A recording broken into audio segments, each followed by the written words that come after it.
Welcome back to the Teamfight Tactics Macao Open here in Macau. I can't believe we're already at day 2. Thank you to everyone for joining us. My name is Mix and I'm here with 3 legends today for our first show. We have Gangly, Azael, and Patches Panda Under the couch. on the couch. Is Mort down here? Or where's he at? Well, I'm glad you are all energized and having fun. We did go quite late yesterday night, so it's been a bunch of hours that some of the competitors got. It's a bunch of hours. It's light work for TFT grinders. You know, so these people are pumping out 25 games in one stream. That's true. This is light work. Honestly, though, I actually do think if you're a streamer where you're used to these like 16-hour days of just playing TFT nonstop, it actually is kind of primed you. I think the hardest part is probably the wait times. I think what we actually saw from a lot of the players is the players who are able to kind of stay in the zone despite any because downtime. You can't rage queue. That's right. No, you're right. You go 8th and you're forced to think about what you've done. And we actually got to see a bunch of players like VOD reviewing and watching other people's during the downtime. So there were ways to optimize the day on the whole. You just have to sit there and fume.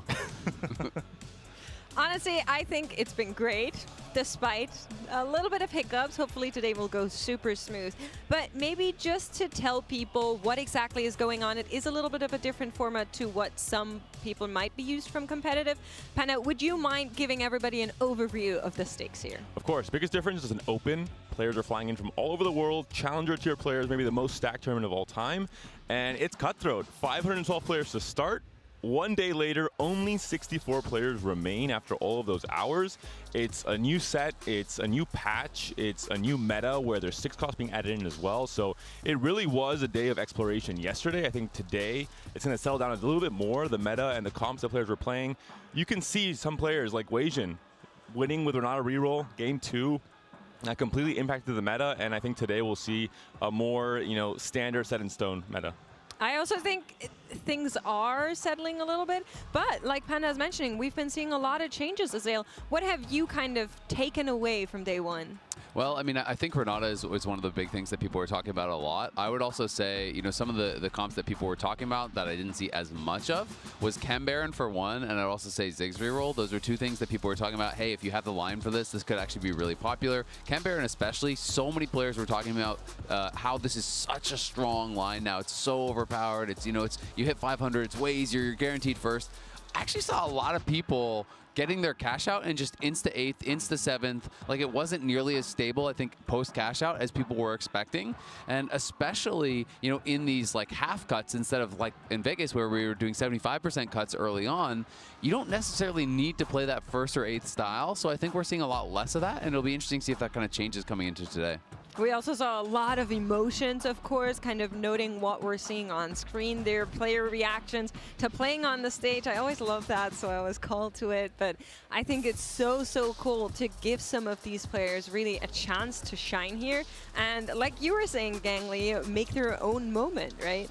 Yeah, I mean, listen, we've said the mantra of TFT oftentimes is it only takes one. It only takes one player to put a region on the map, one tournament to write your name in the stones of history. Right now, going into day 2, 64 players remaining. The top 8 is all made up of players from CN. Now, it has been quite a while since CN has been able to claim an international title. It hasn't been since, I believe, set 7 that they've had a world championship title. And now, 8 players. The 9th best player, highest point total, is Greya from the Americas, who only has 1 win, I will say. And to contrast that, Husta Schwan, first place, highest point total, 6 wins on day 1. It's an incredible feat, and I think if you're a player from CN, if you're rooting for the East in this event, you have to be extremely happy. I mean, it's just so crazy. Like, I laugh because it's almost comical. All it makes me think of is all the meme titles for streams, like 1.x Masterclass to rank 1. He's literally doing 1.x Masterclass TFT Macao, right? Like, and I do believe 5 wins of those were in a row as the tournament started, which is absolutely insane. Imagine the confidence, the momentum. I'm just, I can that's only nuts. see that from afar. Never happened. 5 wins in a row, something not many TFT players experience. But we are going to be taking a look at our lobby leaderboard here. And you were saying, Gangly, a lot of CN players at the top. Naturally, also a lot of CN players generally in the overall player base here. I do want to take a second to highlight some of, as the North American player, we've had 11 players from North America advance into the top 64, and I will say 4 of those players coming from the same study group, the Weijin Iverson study group, really stepping up, and we saw it largely off the back, like you were saying, with Weijin going 1-1, playing the Renata, really popularizing it on the day. And I mean, it's really cool to see, so many of these big names still alive, right? Like Title's still in there, the 2-time world champion. We have Weijin Iverson, we have Setsuko, we have so many of the heavy hitters that are the big favorites, are the players that you really know from being, so good online, so good in tournaments. It's more proof that even in a format like this, that is an open format where 80+% of the players are getting cut on day one, so many of the favorites are still alive, right? Like, it's a skill-based game. There is luck, but kind of proof is in the pudding. It's super good to see, and I'm looking forward to see our players play. But before we go there, we're going to head on over to Necra because she's out there on the floor, and I think she has something pretty cool to show. That's right, Migs. Good morning, everybody. I am here in the centerpiece of the TFT Macao Open, this giant anomaly. I had to show it off because it is as big as you can see it on the screen. I'm going to go ahead and go get involved right now, but I heard that Clement has something else to show everybody. Thank you, Necra, and I'm here at the Black Rose Mirrorscape, where you can see if you can break the chains of fate or will you fall prey to Noxian Guile. All you have to do to win these great temporary tattoos is make a photo and show it to a recent nearby crew member. What would your pose be in this situation? Thank you very much, and that's all from us. Back to the desk. The plot twist. That my is goodness. so cool. What a ham. Honestly, props to Good job, Clement. Clement. That's so emotive. I love you, Clement. Well, I hope both of our caster friends are getting out of the situations they find themselves in. It looks a little bit scary out Necra's a there. goner. 4-6 anomaly. What anomaly did she pick? She actually takes a tiny but mighty. Oh. It doesn't exist yet, but now it will. Don't I leak, think don't leak. dramatic entrance would be the one. that is because so she will good. be When we get the entering little later. mini me's. Yes, yes. 3 Hunger for necros. power. You're so mean. Urgot's gone. It's Necra now. He just Consuming swallows. the casters. Whoa, come on, you guys. I can't believe She's not even here to it. defend herself, too. That's the best part of this. Hunger for power is actually Incredible. hilarious. Well, we were, before we got into that whole shenanigan, talking a little bit about the player names that we no, wanted she's to coming. call She's out. coming. No! No way. It's all them! It was a joke, Necra. So an eliminator before 4-7. Wait, she can consume you, though, with the hunger for power. So. Shoot. But I wanted to talk about some of our players. If you're down for that, we can talk more about Necra. I'm always good with that also. But you already mentioned Hust. I think kind of the breakout story here with so many wins. I do kind of want to shout out 2 more players, one of them being Showtime and the other one being Balmyong. They came through the wait list, and they have made it to day 2, which is an amazing feat. So I just want to give them that Showtime, so to say. 2 incredible players in their own right. Baumyong, an appearance at the Tactician's Crown this past set, and Showtime, the highest point scorer in a single day of North American TFT of all time. So, I would say most people would probably not put them on the same scale, but for right now, we're going to group them together in the most surprising grouping of players of all time. And looking at EMEA, 5 players only remain, but very high quality of players. Wed Jungler remaining at 3, double 61 on tiebreakers. One of the players we saw 5th place at Vegas has a chance to make that final lobby again if he has a good day today. The quality over quantity cope. Exactly. That's right. Exactly. Nice. We're Like, we far don't away from need EMEA. all okay? these extra players. Listen, next Open in Paris, Unfortunately, we'll talk. The problem is that they are stuck on level 5 for potentially the rest of the tournament, so we'll see. We will see. But we are making our way towards the first game, of course. So I'm personally really excited. We have a little bit of action prepared there. So we are going to be going over and play a little video for y'all at home. And we'll see you after that.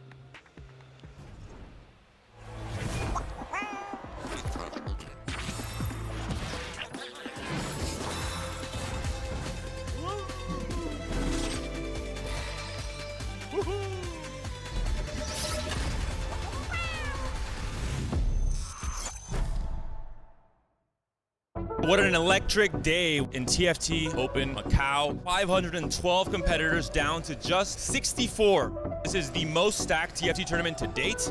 Huge players being eliminated even in just round one. And we saw how cutthroat all of these lobbies were yesterday.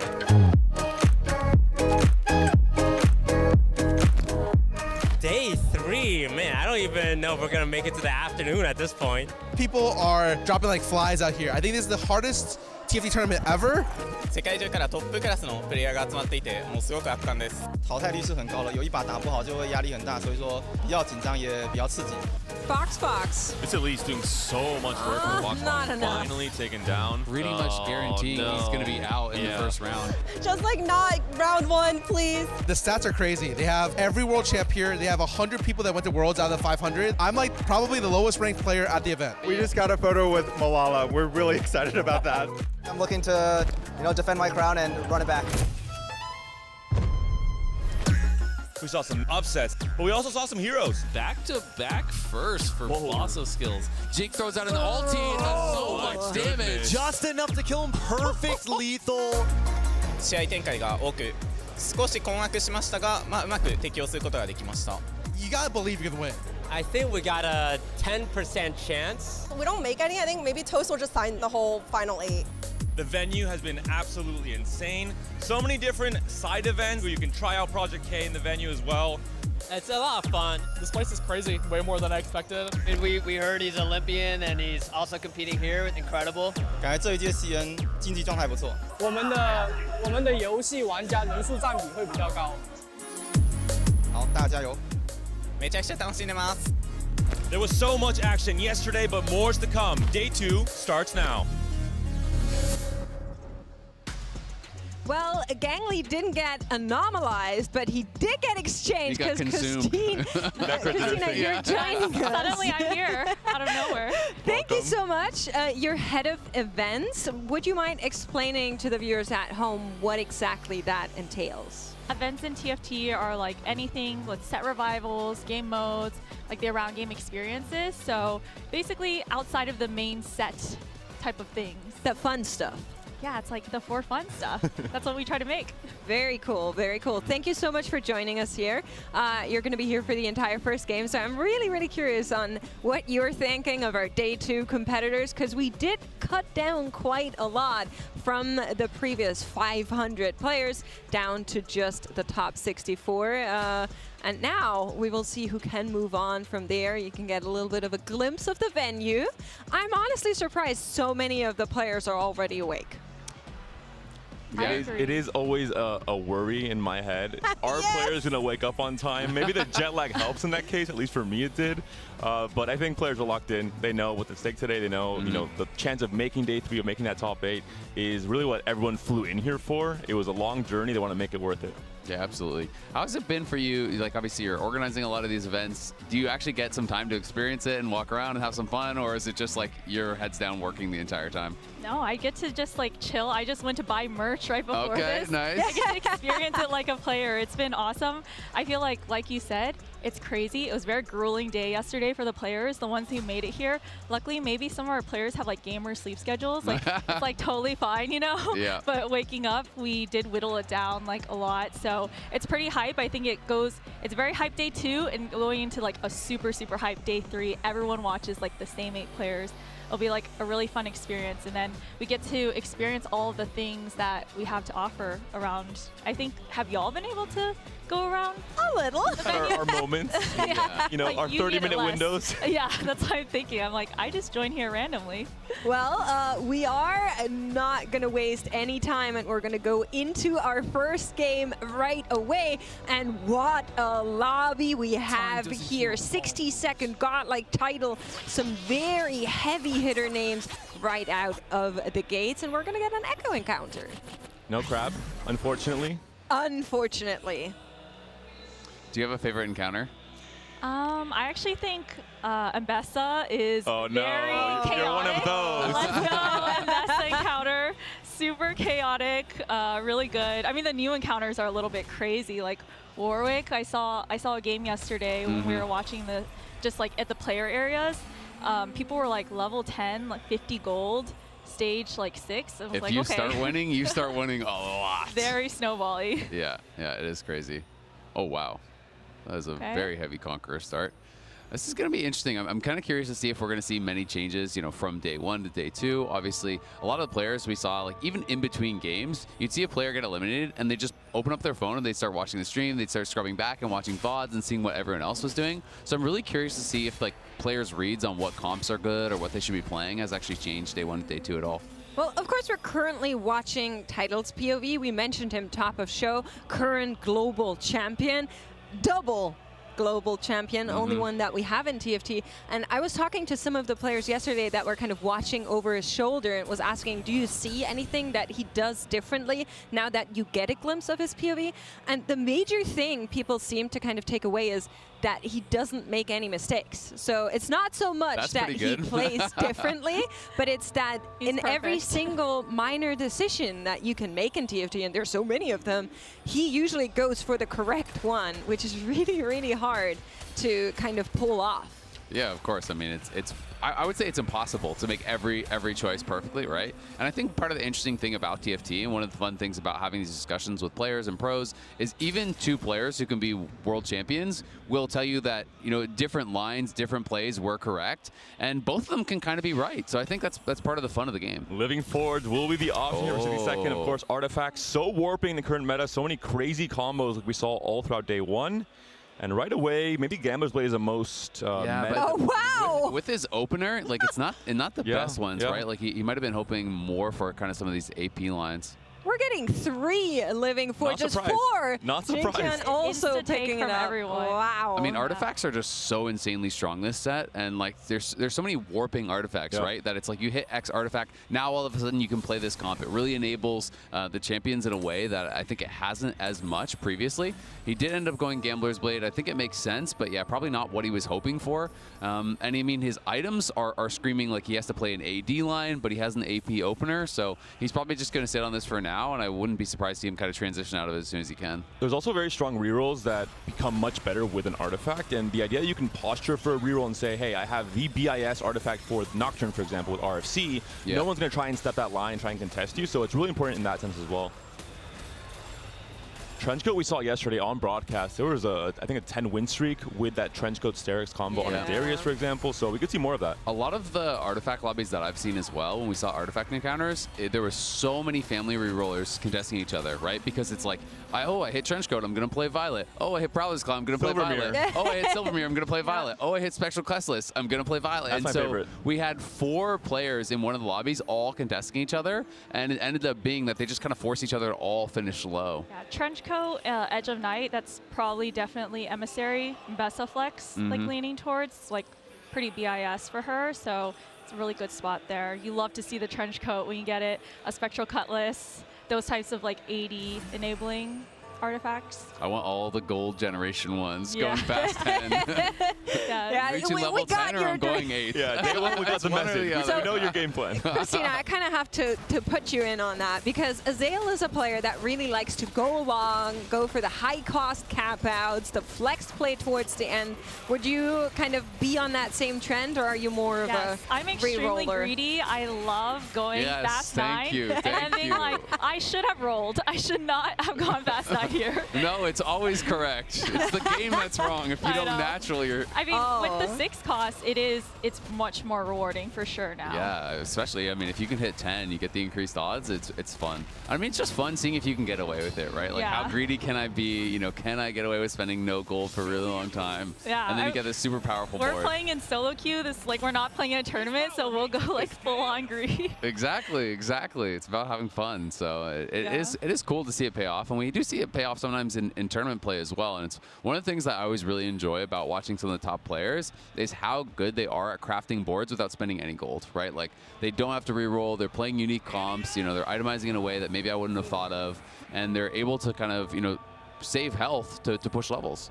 Totally. And it's about playing your strongest board at all times, switching your carries like pretty frequently throughout, not just staying on the 2-star 1-cost carry through stage 3. You got to switch out eventually because in higher elo lobbies, like, you'll just get completely destroyed.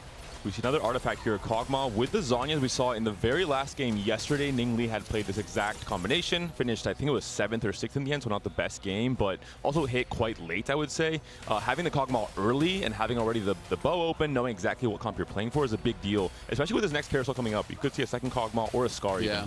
I mean, it's interesting. I think that there are some rounds, especially against some of like the melee carries that can get backline where you're like, oh, thank God I have a Zhonya's. But also your damage output is so much lower. Like it's one of the ones that a lot of pros are going to be really unhappy to have to take, you know, compared to a lot of the gold generation ones or some of these that are higher damage. We saw the similar problems with some of the people that were playing like Heimerdinger with Zhonya's where, yeah, great, you have Heimerdinger with Zhonya's, but then someone with like blue buff, red buff, death cap or whatever is going to do a lot more damage and you know, sometimes kind of outpace you as a result. I would say if you don't find natural copies on stage 3, I'd personally like to see more of a tempo plan where you pivot off of Kog'Maw into Mordekaiser or Silco and you have just a much higher cap if you do hit.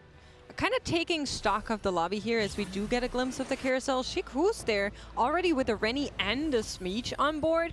Pretty good early setup if you wanted to go down that path, but players are definitely angling for similar comps after Venetian showed off the Renata reroll. It's been in everybody's minds and on everybody's boards, it seems like, and Mimuta and 60second agree. Yeah, I mean, he has the Wits End. Wits End Shojin also, you know, you can play Kog'Maw lines with that as well. That's kind of what it does scream. Generally, when people take Wits End, they're trying to force Cog. So it'll be interesting to see, you know, if players have some kind of unique tech that they can go a different angle with it.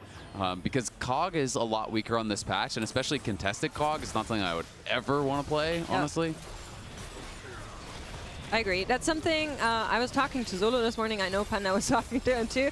And he was kind of saying that he didn't play a single game of reroll, even though he's usually known a little bit for liking reroll, because it was always so contested. Instead played into the AP Flex lines, and I think that is something that we'll see from the players that kind of come out of this successfully, is that they back out of the rerolls whenever they see that too many players are angling the same thing. It's just never ends well, really.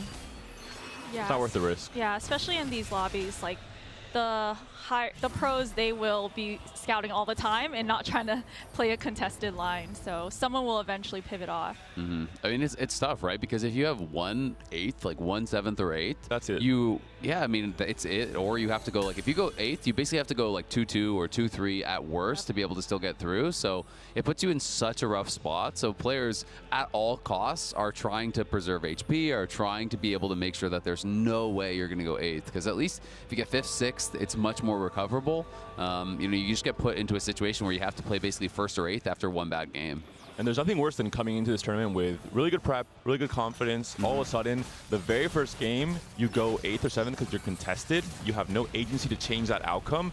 It just feels so bad and so frustrating. So I think most players who know how good they are and are ambitious with their goals for this tournament did not want to even have that risk be a thing in day 1. Maybe day 2 it'll change. Yeah, and sometimes it's like it's the only line you have, right? Sometimes you have to contest because, well, I don't really have anything else I can play.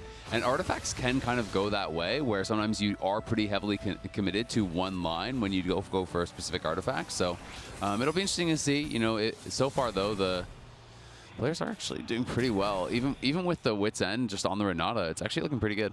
Yeah, we'll see whether or not that continues to be the trend or if another lane kind of opens up. I quickly want to mention Mimuta and 60second both finding that 100 HP 5 win streak. We'll see how long that carries on. Sometimes matchmaking can be a bit of a thing, but for now, both of them will get a lot of econ here. And you can see 60second will reach 50. Mimuta a bit behind. Makes me question if maybe there was already a little bit of gold invested.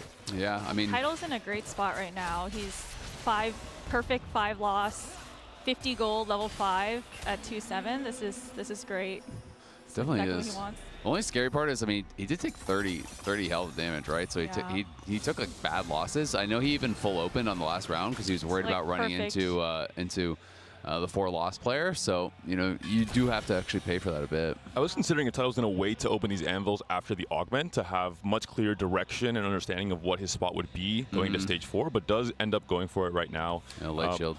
One consideration, some contrast. 62nd, maybe the most well-known CN player in this lobby, for obvious reasons, has really smurfed it in the international stage for so long now. Whereas Mamuta is the only player who has not even played in a TOC tournament for CN, so more of the wildcard player in this lobby, but still popping off in the very start. I feel like that was actually a really tough anvil for title. You know, like the only kind of specific meta option right now would be like rapid fire and go in towards Nocturne, but he had no AD items, right? Like he had no BF swords, he had nothing to really actually go along with that. So he had to take what is basically the most generic option in the Light Shield crest. But he doesn't really have a tremendous amount of direction just yet. Like it looks like he's going to play some sort of an AP line, and he's just trying to slam items to save health. Because he's playing Birthday Present, it looks like. Yes. It's Pipeline. Oh, Pipeline, excuse me. That's where the all the loot came from. So of course. It's a bit weird because Tidal was on that loss streak, so was kind of hoping to really find a stabilization point here, and he did win that round. But the comp still looks a bit sketchy as we are going to go into a second round of augments, and hopefully this is where you're now kind of boxed out. Well, the shop has a little surprise for him already. Heimerdinger, ready to go, could be a strong option, has his JG built. With Light Shield Crest, I imagine maybe he thinks about Rebels as an option, with Alawi being the holder later in stage 4. One more thing to mention with Living Forge, since half the lobby is going down this line, is that it's not just one artifact. You get more artifacts later on. So playing into Kog'Maw, for example, where the good hits are much more narrow, it's only a few items for Kog'Maw, a few items for Scar. Ideally, you want to play a mixed comp that has both AP and AD carries, and carries that utilize a wide range of artifacts as well, because then you can't low roll. And most players at this level, they try and mitigate low rolls as much as possible, and that's one way to do it with that kind of big picture game plan. Yeah, Tidal looks like he's going for the Black Rose AP flex. He got the Heim. He slammed blue buff, so he's committed now. There's not a lot of good blue buff holders. And it looked like he took Rascal's gloves, so you know he is probably going to just be trying to streak from now. Like he did slam Sunfire, he has Rascal's gloves. Like he's going to have a lot of power just from those items, and we'll see how he's going to be able to do. Look at this board. This is a crazy combination. We talk about just the trench coat and the Sterax. This is a Radiant Sterax as well. Triple procking. And this is He's ready for his really Ambessa. crazy. He's like sitting there. You have to hope you actually hit at least one copy, because I think it will be generally very contested with Emissary. Yeah, I think it's the Garen that's always the hardest unit to hit there. Garen's used in so many different boards, and that's the hardest way to activate the 4 Emissary. I mean, it's just so generically strong now. Totally. And this looks like it's just trying to play some sort of standard AD line. It's going to be interesting. I mean, Gold Collector, IE, does kind of feel like really good Twitch items, too. It is definitely something that I do like to play when I hit those. Has the BT slammed as well, just kind of using that as a tank item. Pretty much everyone is just slamming items, especially in these prismatic lobbies. The pace of the game can get pushed so fast. If you're not slamming, if you're not conserving HP, you are going to take bad loss after bad loss. And speaking of losses, that was the loss for 62nd. They're breaking that win streak. Quite important. We are getting a little bit of a POV of him right here spectating, trying to see how to position for the next setups to not bleed as much, but will it work out against Mamuta? Yeah, and you can see Mamuta took the Visionary crest, so has Visionary +1. He's just going to use the Wit's End just as like a mana generation item, right? Like you have some attack speed, it's fine. It's not kind of that standard cog thing that you're going for, but he has double Shojin plus Slam GS. He has the Wit's End, so he's going to be able to itemize, you know, multiple Visionary units and push in towards like 6, potentially even look towards 8, but generally people just go 6 because usually going towards 8 you just have way too many weak units and your front line becomes kind of terrible.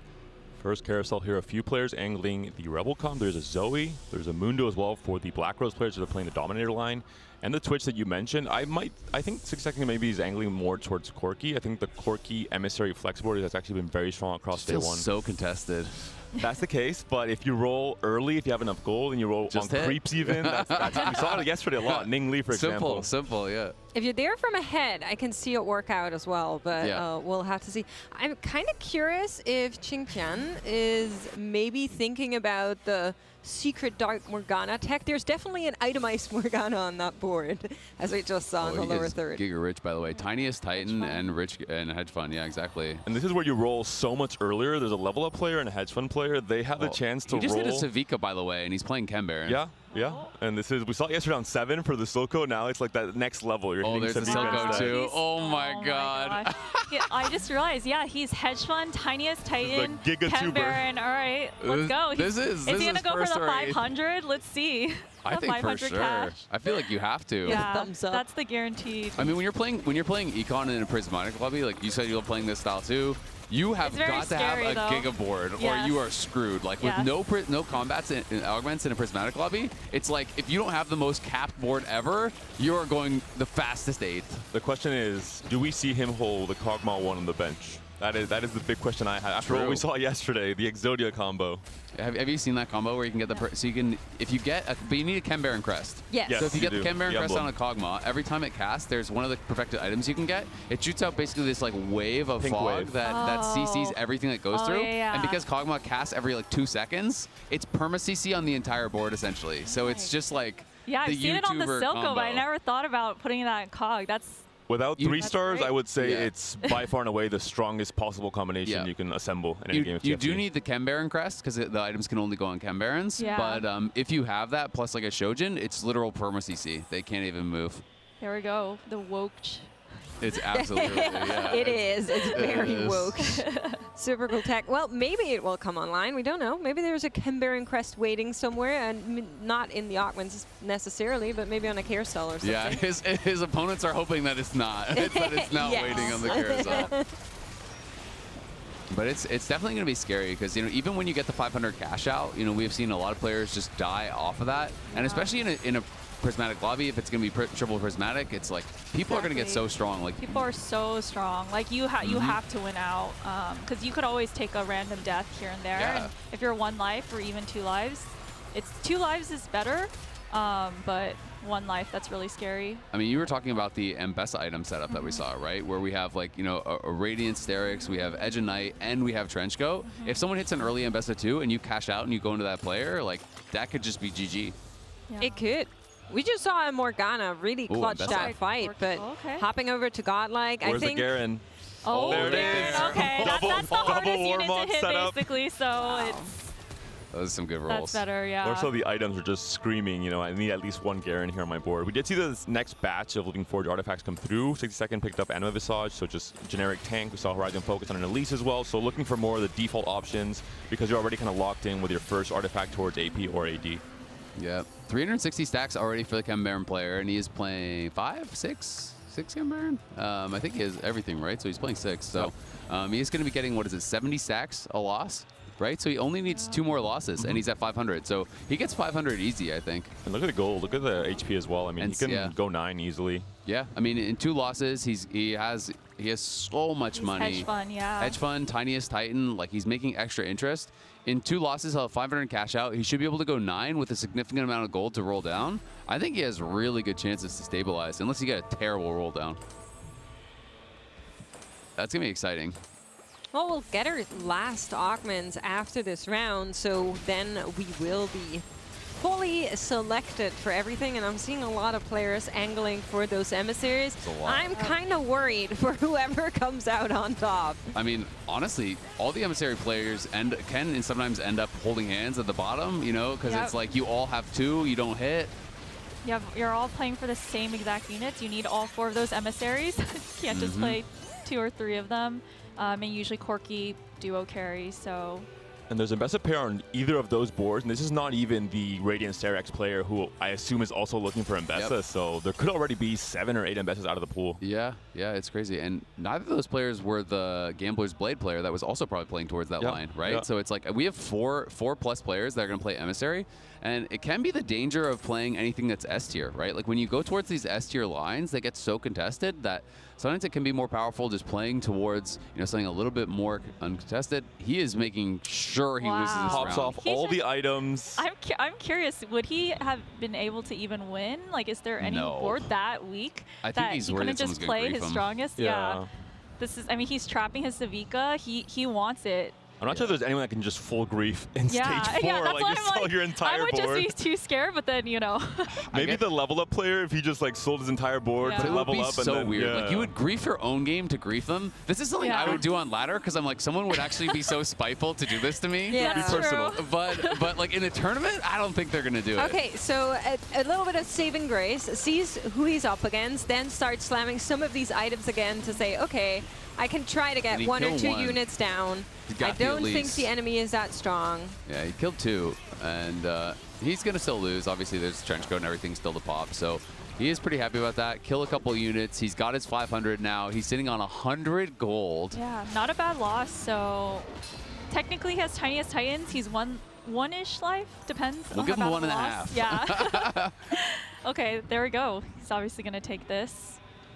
If he doesn't, that would be extremely shocking. Okay. I was like, You were like worried for a second. whoa, Did I is speak this too me? soon? I'm like, wait a second, 600? I have Listening been to that the player. cast. Instantly die next round. You're like, but what if I go for 600? It's time to send a message. The message is I'm going Yeah. 8th. My And gosh. taking his time equipping these items has not Okay, leveled yeah, I or was rolled gonna say, at all. So he's very normally- dizzy. Wait. Normally no, we say 'cause- there's an order of actions. The Oh, order he of is actions so is dizzy. leveling, rolling, and then I think he is slamming going, the I think item. he He'll is get going Zephyred 8th. as well. This is one of the worst transitions I've seen. This is 17 is rough. still 2 Wow. lives in stage 4, but But he spent 0 gold.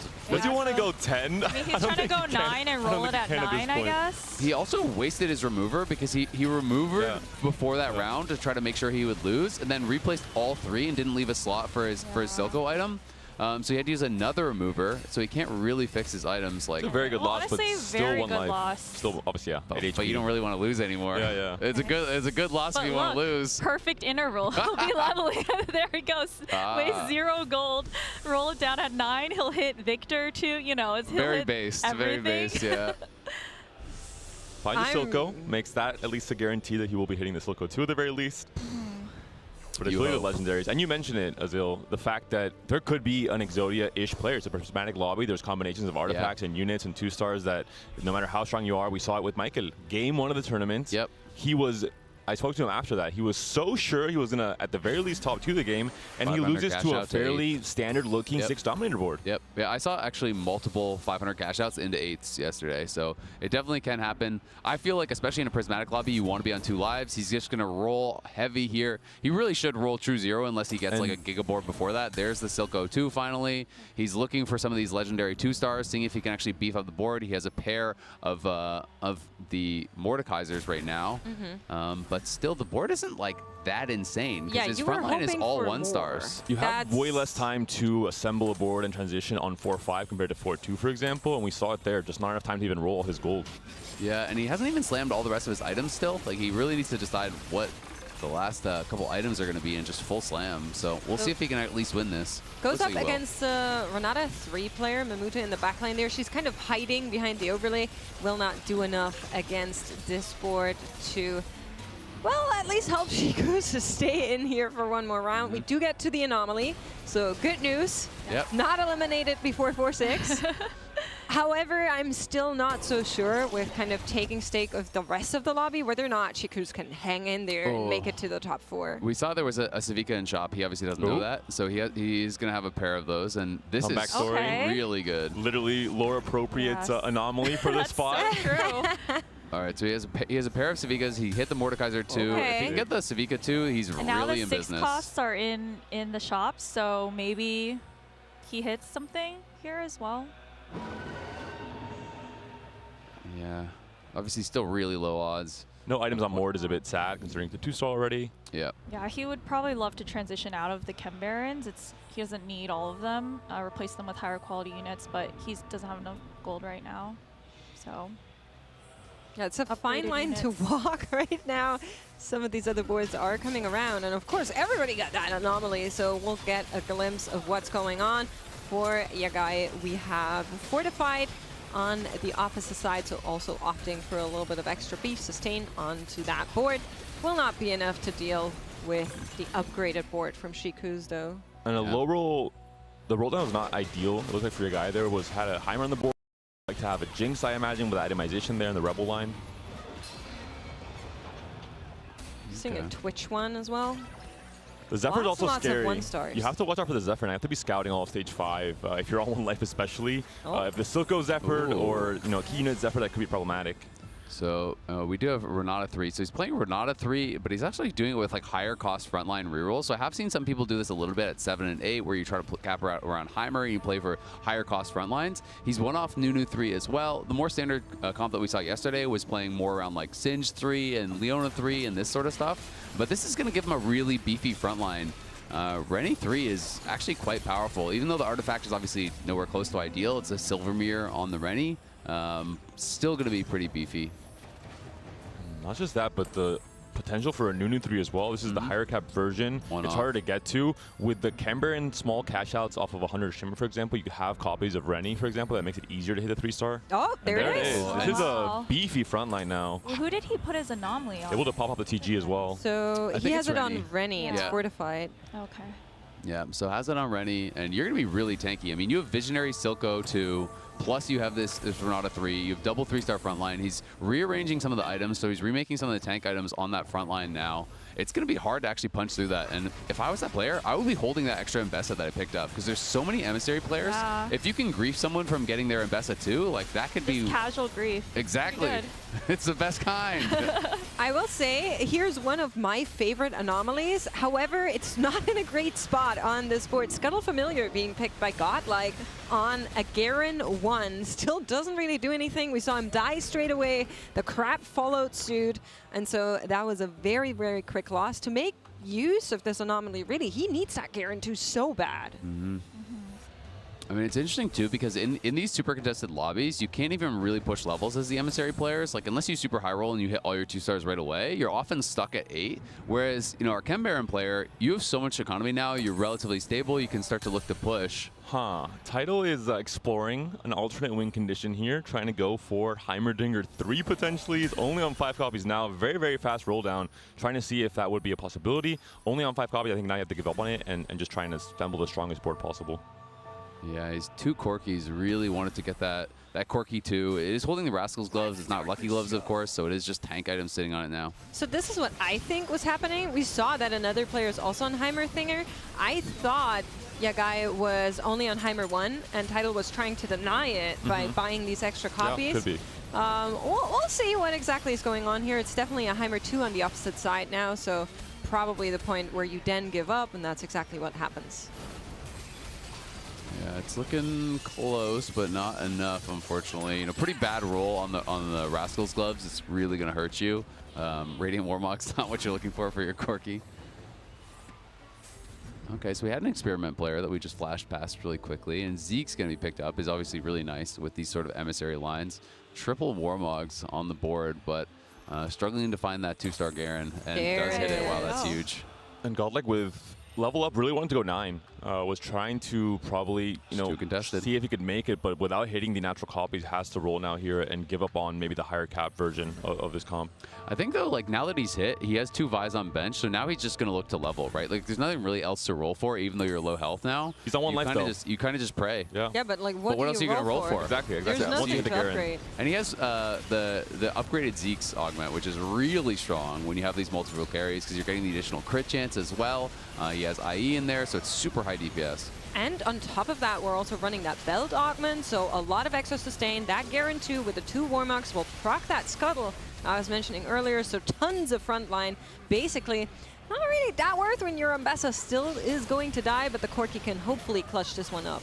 Yeah, it's just not ideal that he had to... Cannot. Yeah, he cannot. That he went level up and he didn't get to go 9. That was like, because he was too contested. There were so many emissary Mbessa players. Yeah. Too much tankiness on the side of that Heimerdinger player. Lightshield Crest, and we also saw the Moonstone Reaver, the shielding on all the units, buying so much time. Even the Rageblade stacking on the Corki was not enough. Yeah, I'd also be really sad if I was the Twitch player right now, because there was, I think, 3 Corki 2s in the lobby. You're playing uncontested Twitch, and you're stuck on Twitch 1. That is, like, really sad. Those are the worst games. That is the worst feeling. It's like, I'm going to play uncontested. Where you Surely go I'll for hit. a tier, like a B-tier comp and still don't hit. Yeah, it is really sad. Did at least find the Caitlyn. Is sitting on level 8, so found a pretty early Caitlyn, which is going to feel pretty nice, but... Twitch double Rageblade. Like, Rageblade red buff is nice, but then generally you want some sort of damage behind it. Now we have Savika 2. We got the Mord fully itemized. Hit the Rumble 2. It's been a long time since we checked in. I feel like this board now just goes 10, and you just play around getting 6 costs in and just getting for the Giga Cap, because this is looking like you're cruising. Fully upgraded board. It's looking good. Tiniest Titan, continue to heal. You can even get like another 200 cash out. You know, if you want to get greedy, you can go for like 300s and stuff like that and just get even more of those chem tech items. He needs to do it. Do it for us. Go for the double 500. So here's a question for you all, because we're running Comeback Story. In Comeback Story, it gives you 5% damage add for every 10 player health that you have lost. If you heal back player health counts, with yeah. Tiniest Titan, does it count on top of that? Yep. Well, that is very nice. Yeah, that's cool tech. I didn't know that. I would have assumed it was just based on what your HP is and like, you know, the differential. I'm not specifically with this combination, I don't know, but in the past, combinations that take into account like player life that you've lost accounted the, you know, the game For wins the stuff game like back that. as well. So I assume it's the same for this set. So 2 players are out. Godlike going to go out in 8th, and Jingtian Sun going out in 7th. So that is definitely going to put them in a really rough spot going forward. They are basically locked into playing, you know, 4 top spots in these next 2 games. Is going to take the 200 cash out, so does get a Rennie 2 with that. So at the very least, that's just more gold. But you can also go for multiple 200s and just try to like natural basically hit that Rennie 3, which can be quite nice. Edge of Night going to feel great on Mord. There is another Rennie 3 in the game, so we're kind of really hoping on more to just come through like that if we wanted that Rennie 3. But I would agree, you just hold it and see what happens. Maybe it comes The through. 200 cash Spectral outs can Cutlass. just give it to you. This is huge. Spectral Cutlass with the Trenchcoat Vi onto the back line. And I believe the copies that popped after Trenchcoat They just stay on the stay, back line, yeah. which is actually really, really cool tech. We see immediately the entire back line destroyed. He's just laughing knowing that he was able to knock out Tidal potentially off of that tech. And Tidal devastated. Well, not the only player that gets eliminated here. The minus HP are going to come into play, and we'll see who actually is the player that comes out on top of the eliminations with side-by-side eliminations on top of that. Just 4 players now remain, I believe. And most of the Living Forge players, I believe, are out. Yeah, so Tidal out in 6th. I'm not going to be too happy about that. Everyone in top 4, you know, you're feeling a lot more comfortable. If you're in top 4, you can kind of just continue to play for these more kind of consistent comps. But the real question to me is just, can anyone take down the Chem Baron player? You know, he's up to 2 lives now. He's up to 24. And he's a couple more rounds. He's actually going to be the leader and does hit the Victor. That is massive. One of the first shops on 10. Victor's so easy to slot in. And just going to continually roll. Is picking up some extra copies here. You know, maybe seeing if he could luck out and get a Victor 2 eventually that like guarantees the win. But still, I don't think anyone's beating this board unless they hit a 2-star 6 cost. Yeah, the 6 cost have been shown to be quite transformative, I will say. That's kind of the conversation we've been having all day yesterday as well as today. But I'll also say this Victor doesn't have any items, so it could always... That's the scary thing. That's all we need. And you get a little bit more trying to sell it. Come on, Shred and guys. Sunder now as well Not with the Victor. buying. You get 30% Shred and Sunder, which, you know, there were no items for it. You had the Augment, obviously, the Piercing, but all in all, just a stronger comp. Now the stun is huge, obviously, at this point in the game. I think he just 8 or 9-0'd that player. Yeah. I wish I could say I'm surprised. It's not very close. It's a perfect Kembaran game into, obviously, finding a 6 cost, you're level 10. I think every player now has to roll down all their gold, knowing that if they face that Exodia Kembaran player, they're going to get knocked out if they're on 1 life. So it's time to try and fight for that 3rd or 2nd place position. Yeah, and he's been able to farm a ton of gold with Savika too, which is like with his hedge fund. We saw her on 3-5, so it's been a lot of rounds for those jackpots. Yeah, exactly. That's why he's so rich. Yeah, he's living the dream. Ooh, really good hit with the Zephyr. Renata up in the air. Yeah, we'll have to see. There's double itemized Corkis over in the back line. One with the Sniper's Focus and one sitting on that Gambler's Blade here. Does have a lot of damage, but really struggling to actually punch through the Rennie on the other side. The Wit's End, so big here, actually. Yeah, I mean, the Vise, though, are gotten into the back line, and I think that is going to be more than enough. Oof. Really some big threats over on that side. Double Corki 2, a fully itemized. The Vi as well. I mean, there is an angle for a potential Corki 3. Maybe that would be enough to take down the Chem Baron player. But if he's scouting, you just start rolling for Corkis. Because really, like, all you have to do at this point as someone with that kind of a board is just deny your opponent's win conditions. You've already hit all yours. We do also see extra 5 costs being held here. So just in case he has his plan B or plan C ready to go.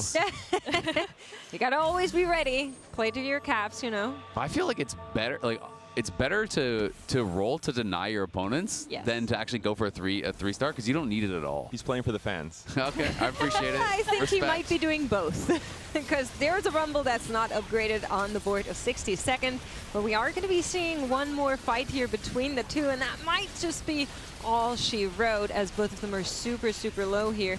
Question is, can that Mbessa find her way towards the Twitch? And the answer is, well, actually she finds a Caitlyn first, then makes her way over. And this Twitch is kind of going crazy, but it's actually they're not. The melee units aren't going on the it's so Twitch. close! Wow. The Look at double 60 fist second. bump. He's like, You cannot believe. yeah, he's shook. 92 stacks on the Rage Blade. That's crazy. Twitch was going nuts. Rage Blade Red Buff, two of like the best items on Twitch, so paid off there. Yeah, no, absolutely. And that's kind of the like kiss curse of playing melee carries is sometimes they go straight for the back line, sometimes they get the proper targeting, you know, you're able to get right in. So now many 5 costs being held. 7 Savikas, That's the 6 second Rumbles. Oh, 2 it? Okay, wait. He had 5 Mbessas. Okay, so wait. two. So he's two. Do we sell board? He's 1 off Savika. He's 1 off Savika. Come on, sell board, sell board. Okay. Oh, come on! Doesn't find it, unfortunately. A lot of 6 cost skip there. Not going for the Victor 2. That'll be the most Giga chat of all time. You sell your board. That you've been winning with then you 10 miss. rounds. Canberra player. yeah. This should be the end, though. I don't think the Twitch board. He was strong. He proved it to his last fight, but it won't be enough to fight off against this Canberran player. Well, Look at that million Savika backline, is though. instantly in Twitch's face, so that is very quick, determined on this side of things. I would have liked to see Savika through, I will say, but Shiku's taking this first game here on day 2 of the Macau Open. Pretty good. Nice casual Canberra 500 cash out to first with Tiniest Titans. Flashes the thumbs up there. And I really like the rolling on 3-5 for the 6th Canberran. The same principle we saw yesterday for Silco, but just that next level thanks to the the extra gold you had at the very start with the prismatic start. And the moment there was that one round, we all got a little bit nervous because board 3, he was like removing items. He was like he didn't roll at all. He could have leveled to 9, didn't do so. But then maybe he didn't understood. He had enough gold. Once he would roll down, he would dominate. It's very cool. I wonder if, at that point, you can take 2 losses, and then in the next stage, it's 1 loss. So he might have just said, okay, I'll just take the econ. I'll run it close. I can't die here. Make the most out of my resource of HP. Giga chat, no. I'm trying to sell it. He was just not moving. I would believe you, but he was like looking at his items, dragging stuff, He dragging put stuff 3 back. items on the Silco, removed them, put the items back on. I think he got really dizzy, but I mean it happens. History right? is in these written by the cash outs. winners. We can That's true, change it. that's We can true. change it. Yeah, so it's good he had at least 2 lives when he cashed.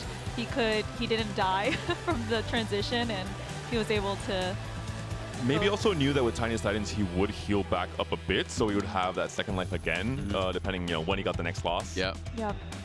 Also, I will say, a little bit lucky on the anomaly there, finding that comeback story basically instantly, didn't need to dig any deeper, wasn't a great position for it, had that Tiny Titans on top of it, maybe knew of the interaction, maybe didn't, I won't go that far, but definitely a nice alignment of conditions. Savika, I think he got on 2 rolls on 8 as well, so definitely hit a lot of different things.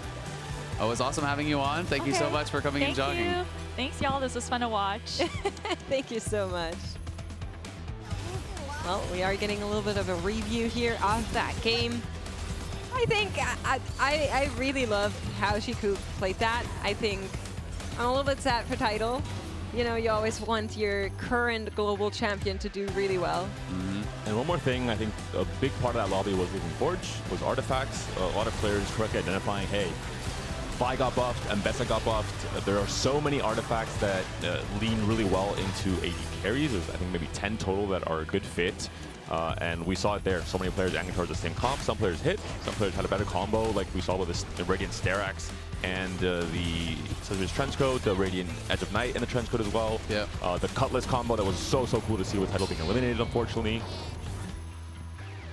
It was fun seeing the Twitch player actually do well though, because I do feel like if people are going 4-way contested emissary, it's not going to be that much better that you should also be in there forcing, right?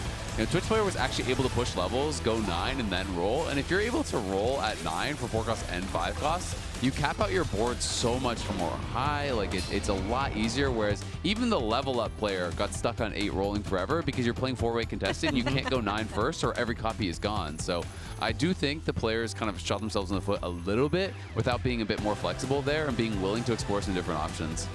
And for Godlike, I think it always happens where it's awkward. You're thinking, hello. Just, Whoa. I've returned from the anomaly. It was really weird that you just weren't talking that whole cast. Yeah, I mean, once again, no, I actually, with the same thing as yesterday, I was talking the whole time. No one would talk back to one me. One of your best casts, once again. But we are going to go over to Necra, because she's got Natures in an interview, and he's going to tell us a little bit about the side events and the other cool stuff you can do here at the TFT Macao Open. Hi everyone, Necra here on the floor of the TFT Macao Open with a special guest. We have Natures from the TFT esports team. And Natures, I'm so excited to talk to you because I know the main draw of the TFT Macao Open is of course to compete for that grand prize, but there are a lot of other ways that these competitors can compete as well. So what do you have going on at side events? So we have a lot of different things going on today and also tomorrow. So today we have a big focus on side tournaments. So we have 6 different tournaments running. 2 just started. We have a 4v4, we're calling it double knockout event, which is, it's like an accelerated double elimination bracket. It's a little bit faster than a normal double elimination. Later on, and right now signups are happening right as we speak for double up, a double up tournament. And we have a single elimination 4v4 tournament. On top of that, we have a bunch of free play events. So like last year's fan favorite was Mastermind. We're bringing that back where you play on, you're one person playing on 4 PCs at once. It's awesome. We have normal double up mode going on. We have a new mode coming tomorrow. This Macau exclusive. It's gonna be awesome. You will all get to see it, but no spoilers here.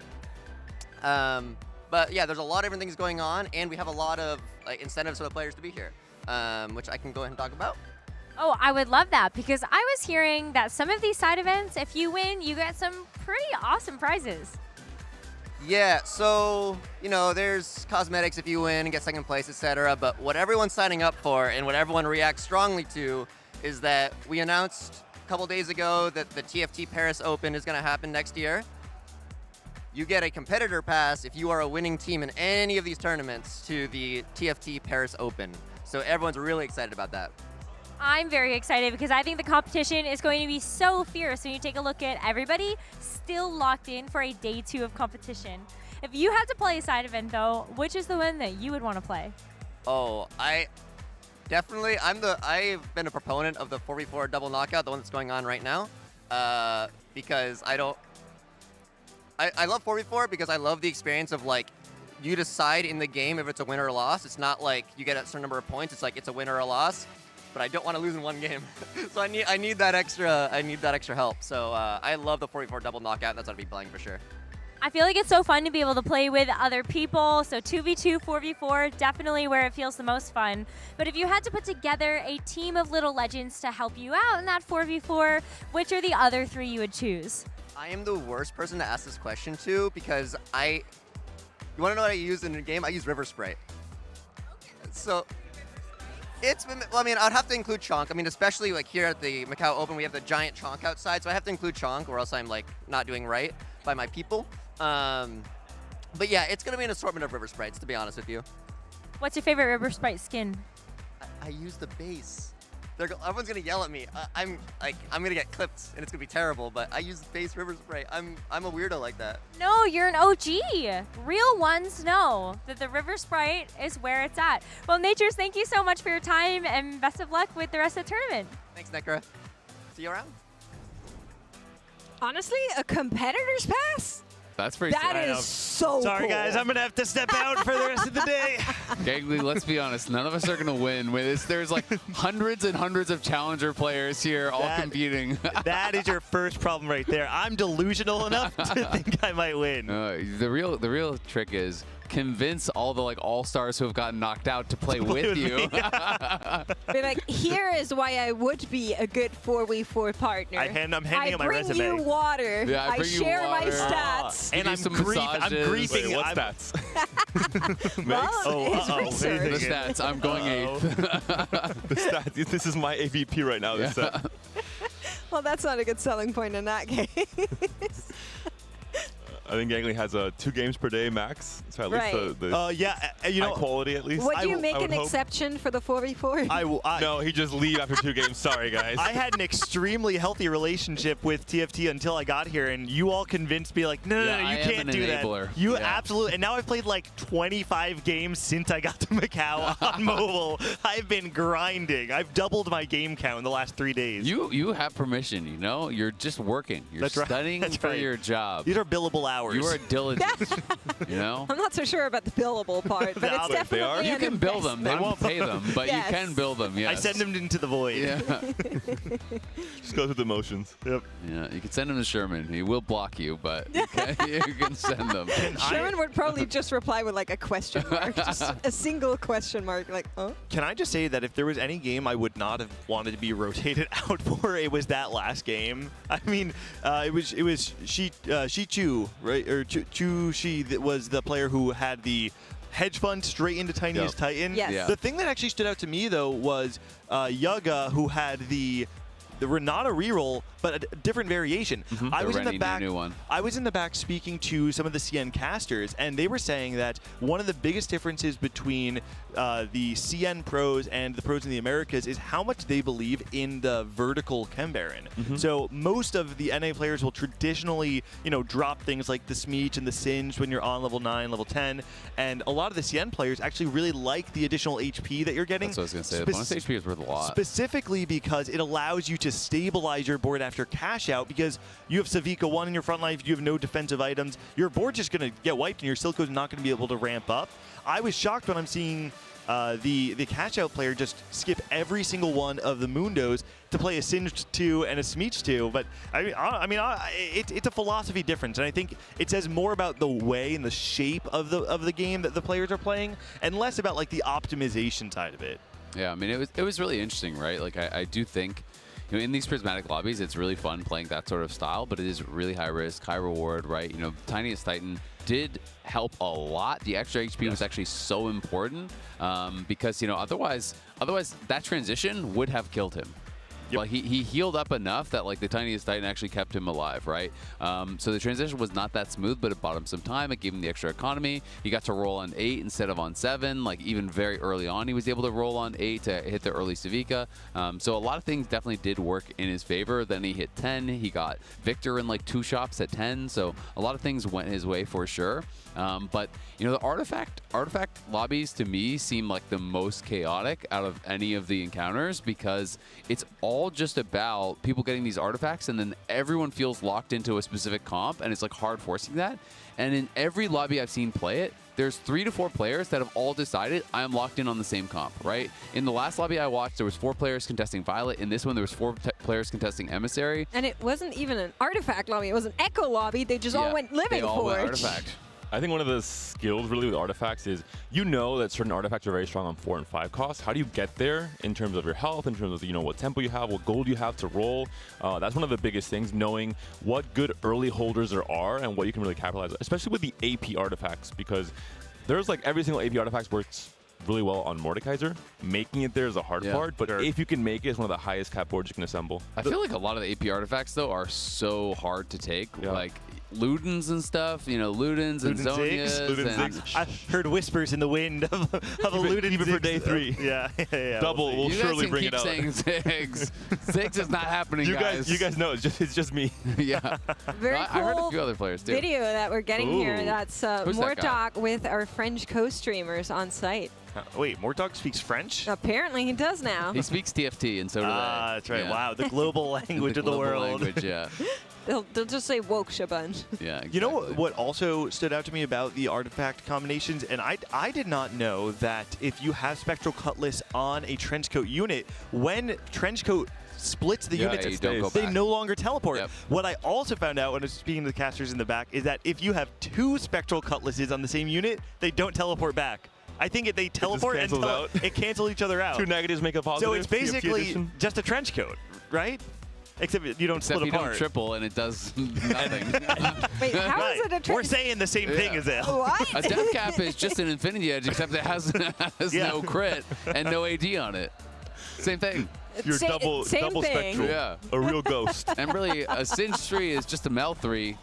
Right, with some if you different close effects. your eyes, everything can be All right, let's go whatever into you game. want it to, but we are going to be Lock it going into our second game here. And for some of these players, the lower point players like God, like Xinjiang, they Title, really too. need insanely high finishes. And Title is in that group as well, yeah. Yeah, Title only coming out with 3 points, and he went 6th. Godlike went 8th. So players that have been doing very well so far, and now the pressure really is on. And we did get, I assume it's Vi encounter, right? Because we got the double anvil. So it's going to lead you towards more ideal itemization. People are generally less willing to settle for just like, okay, it's fine to slam. You really have to go for kind of perfect itemization. Very important here with the extra components to look at Academy items. Do you have an open avenue into playing into Academy with something like Archangels, a Shojin, for example, very strong. And really looking at item augments at 2-1, if you can lean more heavily into those, it could be really strong. I feel like it's a philosophy thing as well, right? We talked yesterday about how when the encounter gives you a specific set of resources. For instance, if there's a lot of gold in the game, oftentimes you kind of like to diversify and take augments that enable you in other ways. So I think if you have a 2-1 augment that actually gives you gold, all of a sudden it's like, well, you got the resources of the item from the encounter, and now you can kind of start ramping your economy because other players can't actually ramp their economy from the encounter itself. I think less so with items though, because sometimes there's augments like Item Collector that reward you for having more components, for example. Yeah, and you can steamroll. It's a lot easier to build tempo off of items than it is off of gold in the early game. All that shimmers with Mogul's Mill, for example, is a similar case. We have 2 tank items on a 2-star tank. It's really, really effective. Yeah, and I mean, it's also just the most meta comp right now is emissaries, and you have so many item holders, right? So I think having a lot of items is less of an issue than it is in some other comps where there's like, 1 or 2 carries, and then the other units are kind of just like supporting cast and trait bots. Emissaries just has so many strong individual units that it makes it kind of easy. All right, we're going to get a set of gold augments here to start us off. Some very quick choices being made. Shiku already on that 2-star Violet. The posturing has been done. The message has been sent. We'll see if other players have received it. We do have a potential family reroll player in this lobby. I want to call it Mammoet taking I believe it's called Thorn Rose Vest? The Bramble Vest augment. The really strong Bramble Vest. Thornskin? Yeah, that sounds right. Rose, I think, is his last patch. Oh, yeah, okay. I think this is a super underrated augment. This patch is really good, I think. It is really, really powerful. I was able to play a game not too long ago where I played a round of Bruiser Opener into Rebel. Playing this augment allows you to use something like an early set to get so much value in stage 2. I actually really agree. Last patch, if you got a chain vest, you needed to FF the game because everyone was playing Black Rose. There was 8 Black Rose players. But this patch, it's a lot about AD, and having someone like a really early tank, a 2-star tank early with a Bramble, it is so hard to punch through. One of the units that benefits from the extra components, Tristana, you can build 2 BIS items, have her scale faster, have her stack that, extra AD a little bit faster as well. Oh. Are we getting... Worth the wait should be Morgana here. I think so. Are we 5 getting Morgana reroll? Morgana 3, I have been saying this, I think it is low-key really strong in this patch. I don't think it's worth like forcing a reroll on it, but if you can actually just kind of natural it, like with blue buff plus Morellos, you don't even really need a 3rd item. It does a shocking amount of damage. Yeah. Like you are out damaging some of the really strong 4-cost 2-star carries that come out later in the game.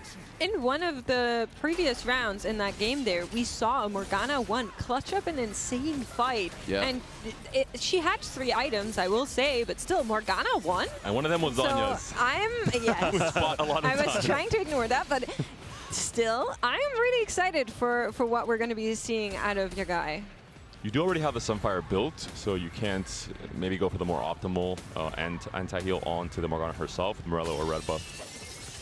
Yeah, I actually feel like having the Morello on the Morgana is like the primary way to get it's really important. high value. The fact, like Panda is saying, the fact that you have the Sunfire, to me, it actually feels like you're not going to get this Morgana to the the pinnacle of what it can be, but you're still going to get a lot of value out of it. And I think the damage it's not negligible amount of damage. I mean, honestly, like if you obviously he wants a blue buff next, right? Yep. If he's going to be itemizing it, but then if you just happen to have the components, I don't think it's that egregious to just have double healing debuff. I actually think it adds so much damage on some of the specific champions. Just the way the kit works. Exactly. Like, and especially because the dots just keep ticking forever, and the Morello burn just stays on you that entire time. So I actually think it is worthwhile, if you don't have some other item to slam that's better. How early would you slam that, though? I don't think I would make that slam on stage 3. I think I'd be open to it on stage 4, though. Like even.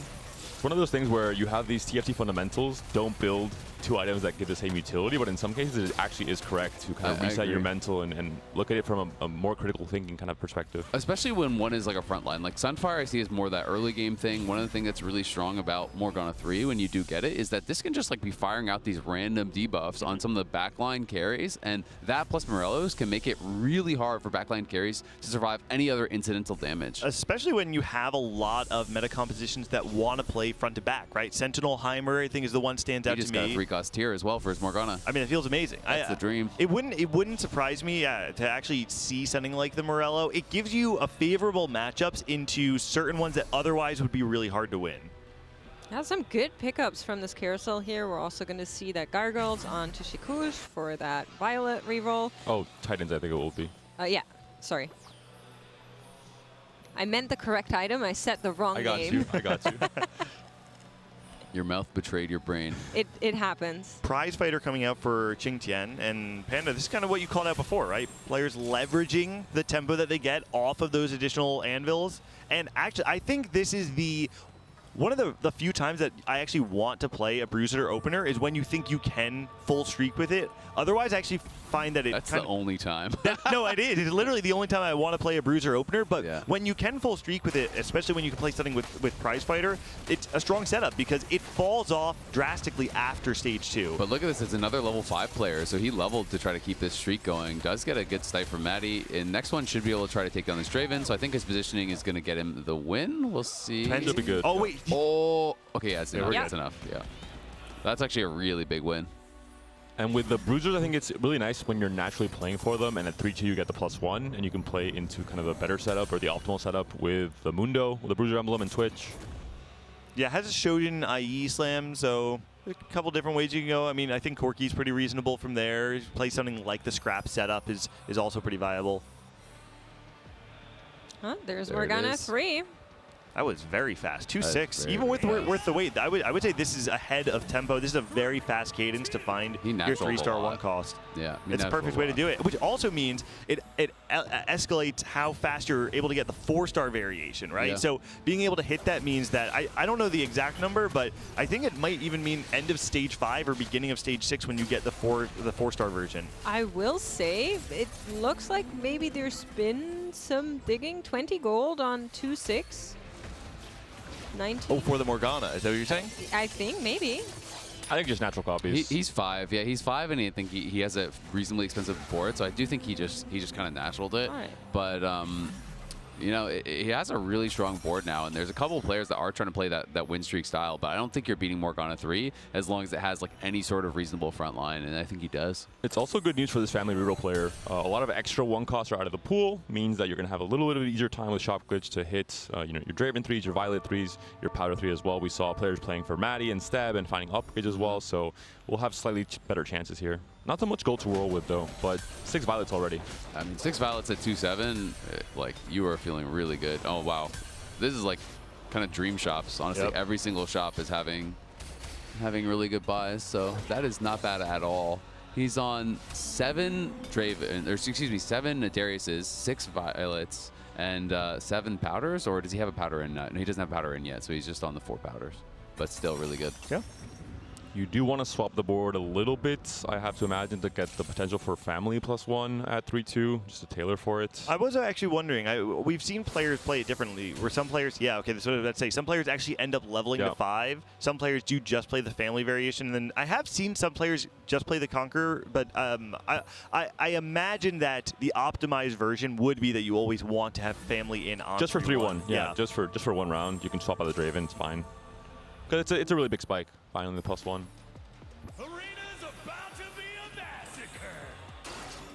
Well, these are two win streakers that are playing. It's the Morgana 3 going up, but Morgana 3 plus having this Sunfire and the Maddie is not actually going to hit the Morgana. Even if it does get to the back line, it's going to be hitting the Swain on the other side. So perfect positioning, will not be too close, I don't think. Ooh. Were we talking about like the Morellos? I mean, I know we have the Sunfire, but we basically have open components for Morellos right really now. Good. It's really good. He has a belt on the frontliner and the rod on the Morgana, so he could just remove one and make that Morellos, but maybe he just doesn't want it because of the Sunfire going into Prismatics here. So Prismatic Pipeline, Sorcerer Crown, Pandora's. I assume it's just going to be a Prismatic Pipeline. I mean, especially when you already have Morgana 3, I feel like when I'm gifted this sort of a win streak, I'm so okay taking a greedy Prismatic because I'm not, even if I lose, I'm not going to lose enough health that it's really going to matter. So I feel like the greed can really pay off, and now you can just push levels. You can go in towards some of these really late game boards. And you're so strong anyway, where the downside is that you're maybe giving up all of stage 3 and having to lose streak, but in this case, you might not even lose too much HP because of it. Yeah. So it's just upside, basically. Mm-hmm. I was very curious to see what title ended up taking. He did full loss streak through stage 2, so the fact that he won the last round means that at this point right now he wants to try and streak through the rest of stage 3. Godlike ended up taking the Infinity Force augment, so he's got a little bit of tempo, but he's not going to get the full power of that until the end of the stage. I mean, Godlike and Title both obviously were in a bit of a rough spot after game number 1, and they both are pretty low on HP. You know, Godlike's still on that 5 loss streak, so they do need to start trying to turn that around. I think it does make sense, though, when you are playing in the Vi encounter, you can tell on 2-1 which players are in contention for win streaking, and if you look at your opener and know that you can't, it's not worth it to try and force a win streak. So I think Title says, listen, I'm just going to play low tempo on stage 2, stabilize on stage 3, use the econ advantage I get to try and cap a lot higher. The combination has already started to come up here for this potential Nocturne reroll. We see an RFC, we see a Death's Defiance, we see a Gold Collector. That's scary. You have the Omnivamp, you have the range, you have the extra gold off of the executes. But you only have one Nocturne. That's the least of your issues. You'll roll down. You'll find it eventually. Well, I'm actually surprised by the Automata as well. The Death's Defiant here. Doesn't it make a bit more sense to? Oh no, because he wants to artifact the Infinity Edge. In my head, I'm like, oh, this makes a lot more sense in the comp. I do wonder, is there ever a world where you don't? I don't know what's the verb version. Artifact makes sense. Yeah, to artifact one of your items. I do wonder if there's ever an argument for making a third item that's not an artifact to kind of top off the power. I think there 1000% is. I think people sometimes are playing this line wrong, where they're just defaulting to everything becomes an artifact.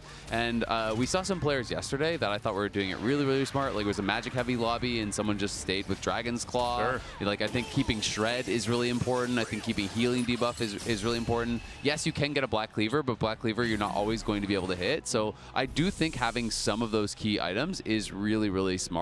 And i.e. when you're playing Gold Collector and already have some crit and stuff, to me actually I think makes more sense, because for the lines that I've played with this, when I hit Rapid Fire on Nocturne, I want Full Glass Cannon. I don't think you need Death's Defiance because you're not frontlining it, so you shouldn't be taking that much damage. I imagine he's looking for Fishbones, right? I think the hope is that you can swap it out later. You can get, this kind of Exodia variation of the board, and that would be a higher cap than Infinity Edge. But in my mind, it's like, well, this is probably very stable right now if you just play the Infinity Edge on stage 3 and artifact it later. Isn't that kind of just like great becomes the enemy of good? Right? It's like, oh, like true Mega Abyss, like I get Fishbones, but you already have like an A-tier setup with IE.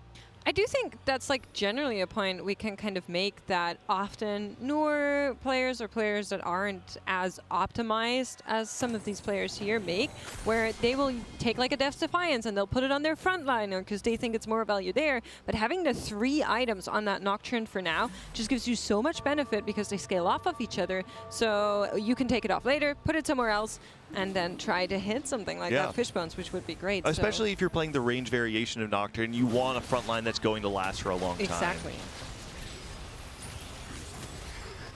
Well, the extra belt was turned into a Warmog, so he's not sitting on an extra belt for now. I mean, honestly, like, you don't need a Morello on Morgana by any means. You can just go Archangels, or you can even go like Gunblade or whatever, but it looks like he is actually going to lose this. Not that shocking that you lose when you don't go Combat Augment with a Prismatic, because that's Belt Overflow, it looks like, over on the other side, it is. which is just insane value. So you have a double Warmog's Belt Overflow Aurelia, and you have something that is no power right now, but will give you power later. But that was, I think, the only loss he actually took on that stage, so you're laughing. I was going to say, he was streaking up until you're here. Completely I chilling. think you're chilling. You're like, that's the kind of dream spot, right? Where you can do absolute like Eco Greed type scaling augments and not get punished for it, not lose really any health for it. It's like ideal spot. Overall, pretty even lobby at the bottom end. Only 58 at the lowest HP is not too bad. We've seen obviously players with Canberran down to like 30 or 20s even sometimes going to stage 4. So pretty competitive lobby. Canberran at least, right? That's very different. It's like you're on 350 stacks. Your health means a different thing. Or like hedge fund open forwarding into the big roll. Well, I'm on one copy of Nocturne at 60 health. That's very different. So I'm a little bit nervous for Godlike, but we'll see. We'll see when he wants to roll down. I was thinking earlier that when we saw the Morgana player not make the Morello, instead make the Warmogs, I think it makes, gonna lose the streak there. Was 5 streaking for Hushina up until that point, so unfortunately not able to carry that over into neutrals. But with this Morgana board, I actually think there's a pretty decent argument for making the Morello for the reason we kind of outlined before. I don't think you're getting as much value it's good. I don't think if you're getting as much value from the Morello on stage 3, especially compared to the raw value you get from a Warmogs on something like the Darius 2 with a Sunfire on it already for the immediate power. I mean, the Morgana thing, like the whole thing is that it's like you hit a carry early, it just stays there, right? Like you can just burn you down throughout the course of that round, you know? Oh, Prismatic Orb. And so let's see what he gets. Oh, I wonder if you go like Sniper's Focus on your Morgana. Yeah, do the ticks all... They should. Calculate how far away they are from you? I mean, that sounds kind of insane, actually. Either that or you do Unending Despair and just like have a tank item, right? So we didn't actually get to see exactly what he takes. You have Shred here. I actually think Moonstone I kind of like Moonstone, yeah. Moonstone I think is so good. You buy so much time with the Black Rose comp. Lichbane. I think Lichbane is weird because to me, Lichbane it's like Morgana is not about killing the front line. Morgana is about putting a debuff on this like random backline carry, total DPS. And it just melts you. And so the Lichbane like auto attack is not actually increasing the damage on the targets that you really care about. I will say though, you are casting a lot, so maybe just like total DPS is going to be higher with this.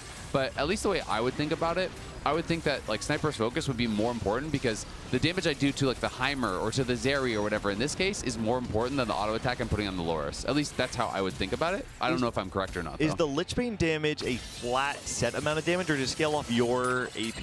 I think it's a flat amount. Yeah, I think so. It's a direct like flat amount hit. It's like 200 and something or whatever. Yeah, okay. But you are casting a lot, so you're getting a lot of extra damage. I just don't know if that's the what auto you damage want matters. the Morgana to kind of, if you want that to be her role. Exactly. I agree with that. Like it's a bit weird. The way you win with Morgana 3 is the Morgana throws out a random spell on the Twitch or whatever, and then the Twitch just dies. Yeah, he just ticks down. You just slowly die.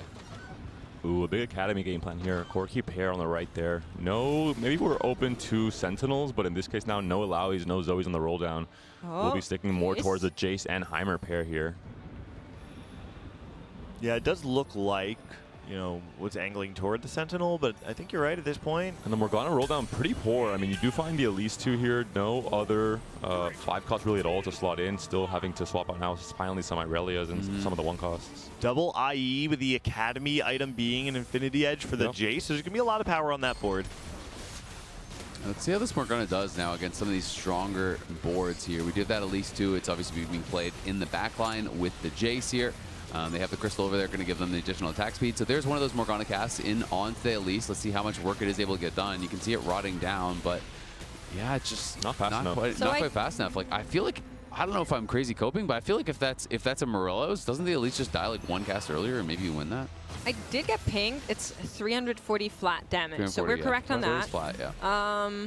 But yeah, I'm just not sure you want that to be her role in this fight. I think I agree with you, Azael, that I'd much rather have her spread all of that toxin basically throughout the fight and then have somebody else do the raw DPS. I think we should give credit to the augment choice on 4-2 though, taking the Clockwork Accelerator. It feeds into the shape of the fight, right? What he's saying now is I'm going to transform this Morgana into an auto-attacking beast. We know that Morgana utilizes attack speed well because her cast animation is so short.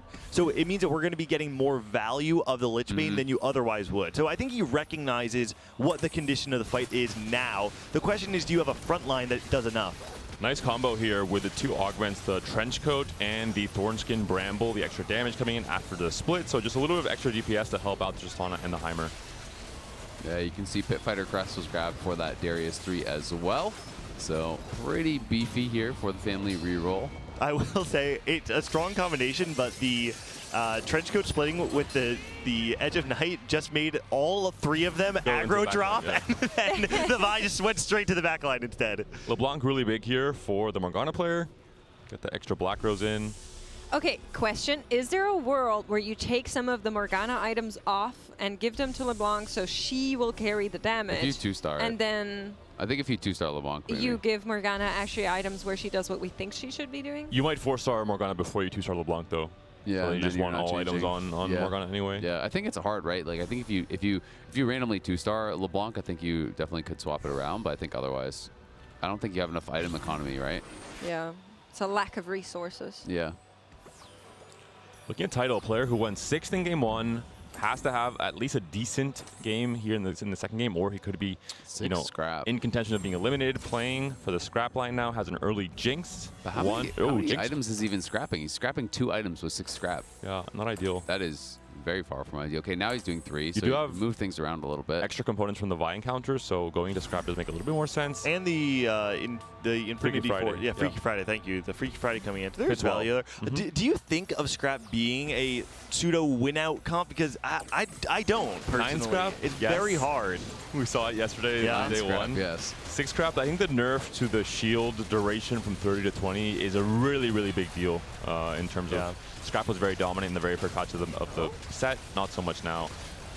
I will say there's a lot of raw power on this board, and it's one of the values you get from playing the scrap board is having things like the GP and the Corki in the back line. And most of the buffs that came this patch did help for Emissary with Mbessa, but also the scrap line in general. I feel like usually when I see scrap went out though on 6 scrap, it's like GP3. You know what I mean? Yeah. It's The not. high It's roll not version. like a GP2, a Corki 1. Like this board does not look like it's going to win out, right? You have Corki 1, Echo 1. You're not anywhere close to GP3.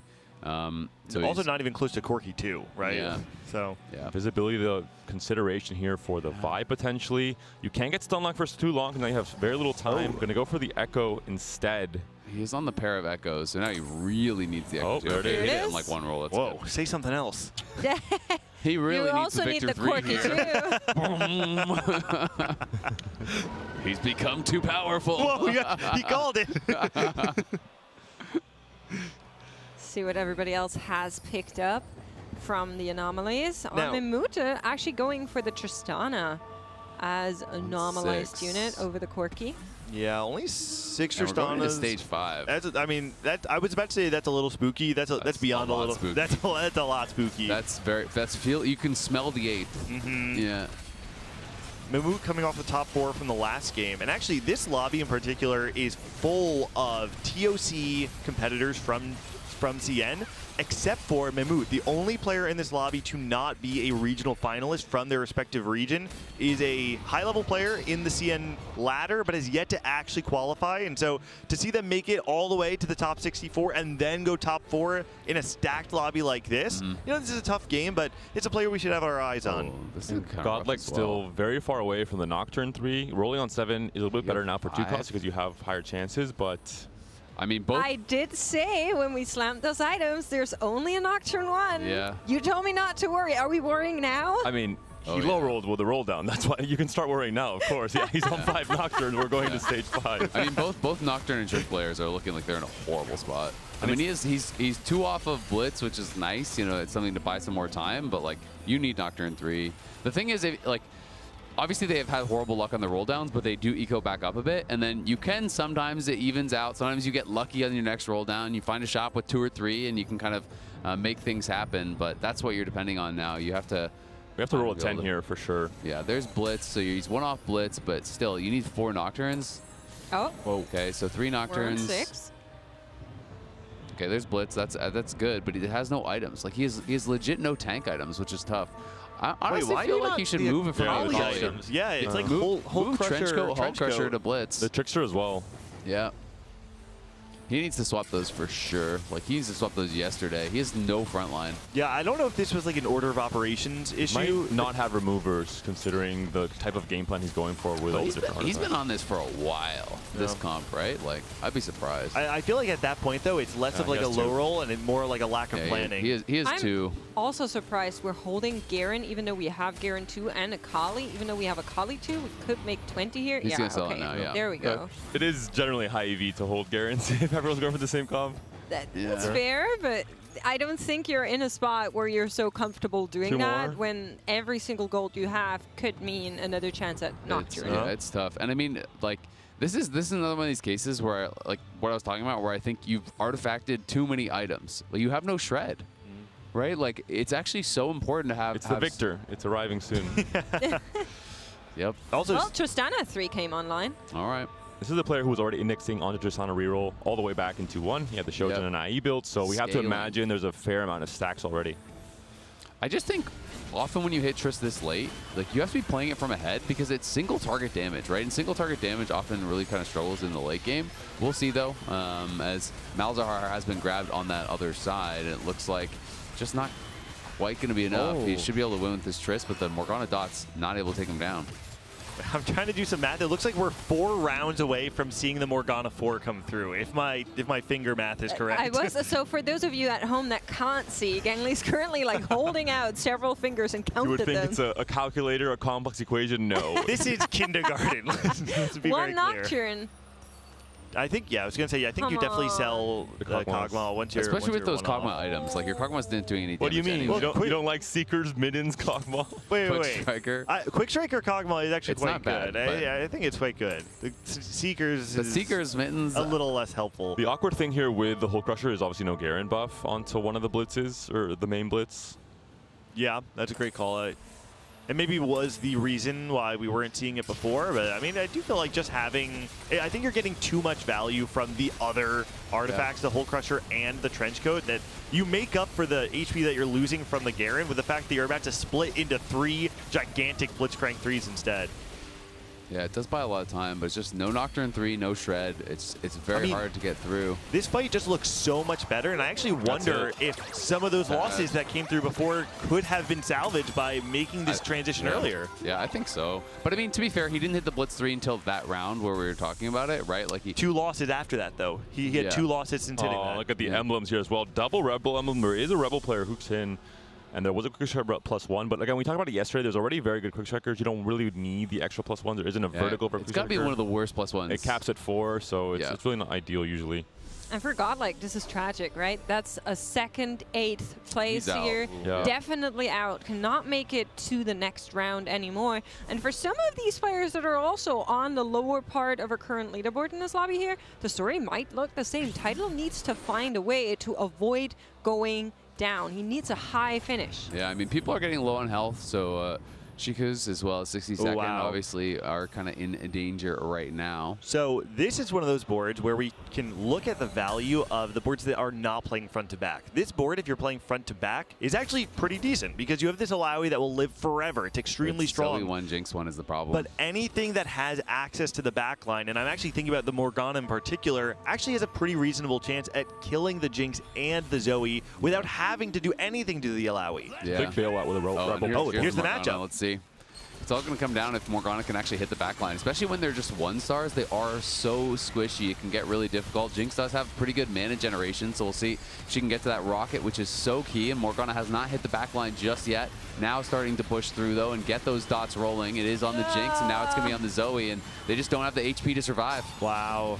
Look at that. And so that's exactly what we were talking about, right? That you didn't need to be able to break through the front line in order to access the back line, despite the fact that we were even on the wrong side, right? The Morgana targeted the Zoe as the last unit in the fight, but being able to bypass the Alawi to deal damage into the back line is the primary reason you were able to win the fight. It's a frustrating one, though, for the Rebel player, right? Because you're playing uncontested Rebel. No, there was 2 players, I believe. Was there? Okay. Huxon as well. Zoe 2, though, if you don't have a Zoe 2 at 5-5, feels really rough. Because I don't know, Zoe 2 might have actually been the diff.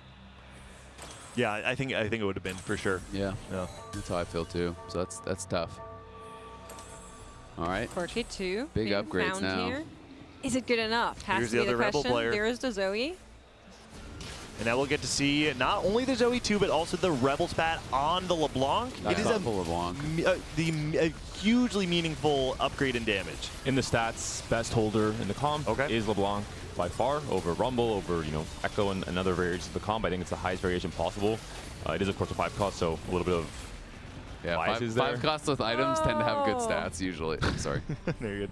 Another elimination coming in on the right side. I believe that's Shikush going down after a win in that first game.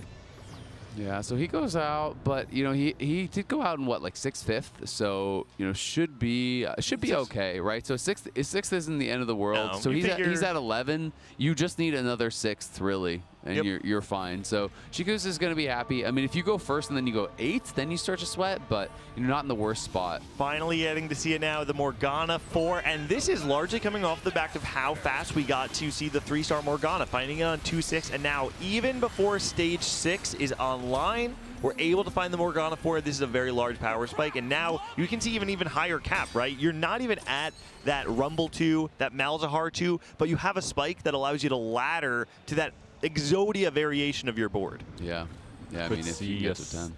Second declaw or adaptive here, both would be fine. And Tidal is among the top 5. We'll have to see if he can go for a top 4. Warwick is found. Is there a spot for him on this board, though? I don't really think so. I don't think so. Would have wished that was maybe a different 6 cost. A Victor? Starting with a V, perhaps. Does it rhyme with even Victor? Even a Mel could be interesting. A Warwick, you have perhaps? a lot of good items from Mel on this board. Yeah, but like, would you really take the items off of your mouths to put on? I don't think so. No, maybe not. At least you would consider a bit more than Victor, at least. Yeah. It's just on doing a lot, but the trench coat helping so much. This Warwick.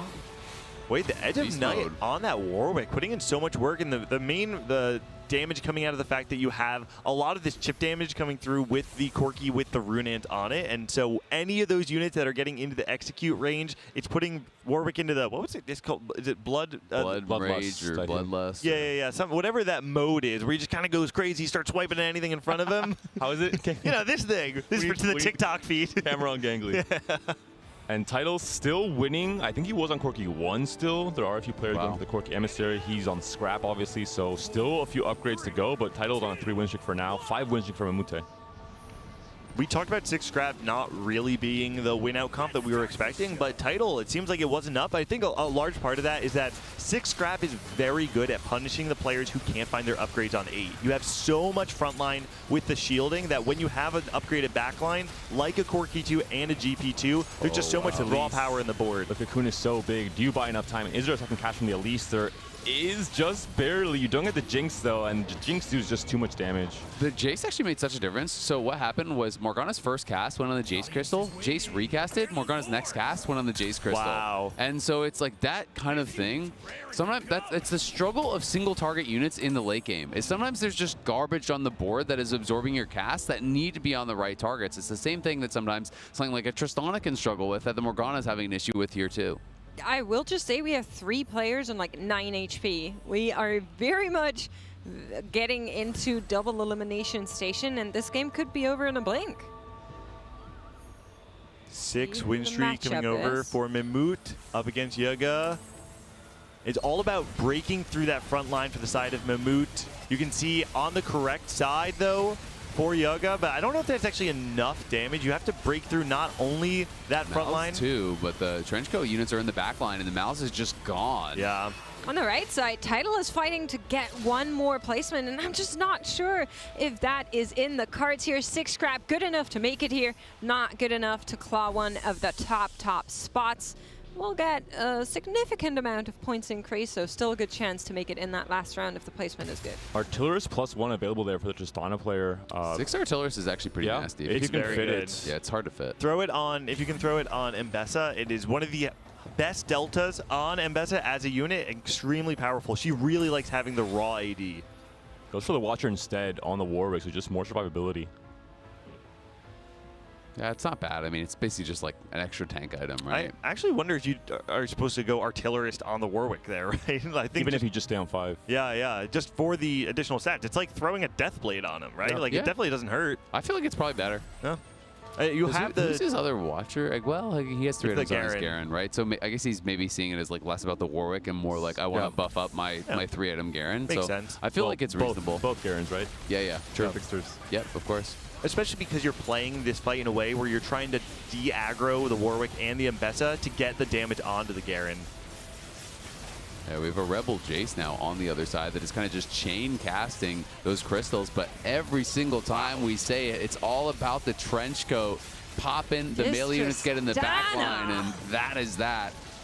Wow. Winning this game, the one player who has never made it to a TOC regional finals in this hugely stacked lobby is making a statement here. And his first roll down for Trist was super low roll. Terrible. We were actually looking at his board, and he had, what, 5 or something like that? I think like middle of stage 4 had 6 copies still on level 7. Yeah. Was very far away from that. You can roll for Trist on 7 now because of the shot pod changes, so it is a little bit better. But still, like, if you pause the game at that point, what would you say his AVP was? 8th. Yeah, well, I wouldn't, because I feel like the Nocturne was even worse. Okay. But like, 7th. but yeah, I would be guessing around there, like, right? Like, you would think he would be bottom 3 for It sure. looks super doomed. I thought he was bottom 3 for sure. But like finds that Tristana 3 eventually, and then on the back of that, really getting so much extra AD, gets that Warwick in, a lot of correct decision being made towards the tail end there from Mewmute, so super cool. And I feel like, honestly, it was more about the Trenchcoat melee units than it was about the Tristana in a lot of these rounds. It's like Trenchcoat plus Edge of Night is just insanely strong. We're seeing it pop, they get in the back line, they get detargeted, all the melee units walk back towards the enemy melee tanks, and then all of a sudden you have these 3 little mini-me's just wreaking havoc in your backline. And it's really hard to kill any of them because there's 3 of them, all with the aggro detoggle on them. So you're just kind of splitting your damage between 3 targets while they're all omni-vamping off of you. I will say the Warwick fight was huge because there's really good synergy between Tristana and Warwick, both kind of single target trying to get the execute for Warwick, for example. So it just, if Tristana can't clean up, you have that plan B with the Warwick, and they synergize so well to break through that front line. Take a look at points now, right? Mewmute, 13 points. Hushin, 14. These are the 2 players that have essentially locked in their spot for advancement, depending on how the rest of the lobby goes. I think when players like Godlike, who go 8-8, have a rough 2 games, I think it actually means that the threshold would be higher, right?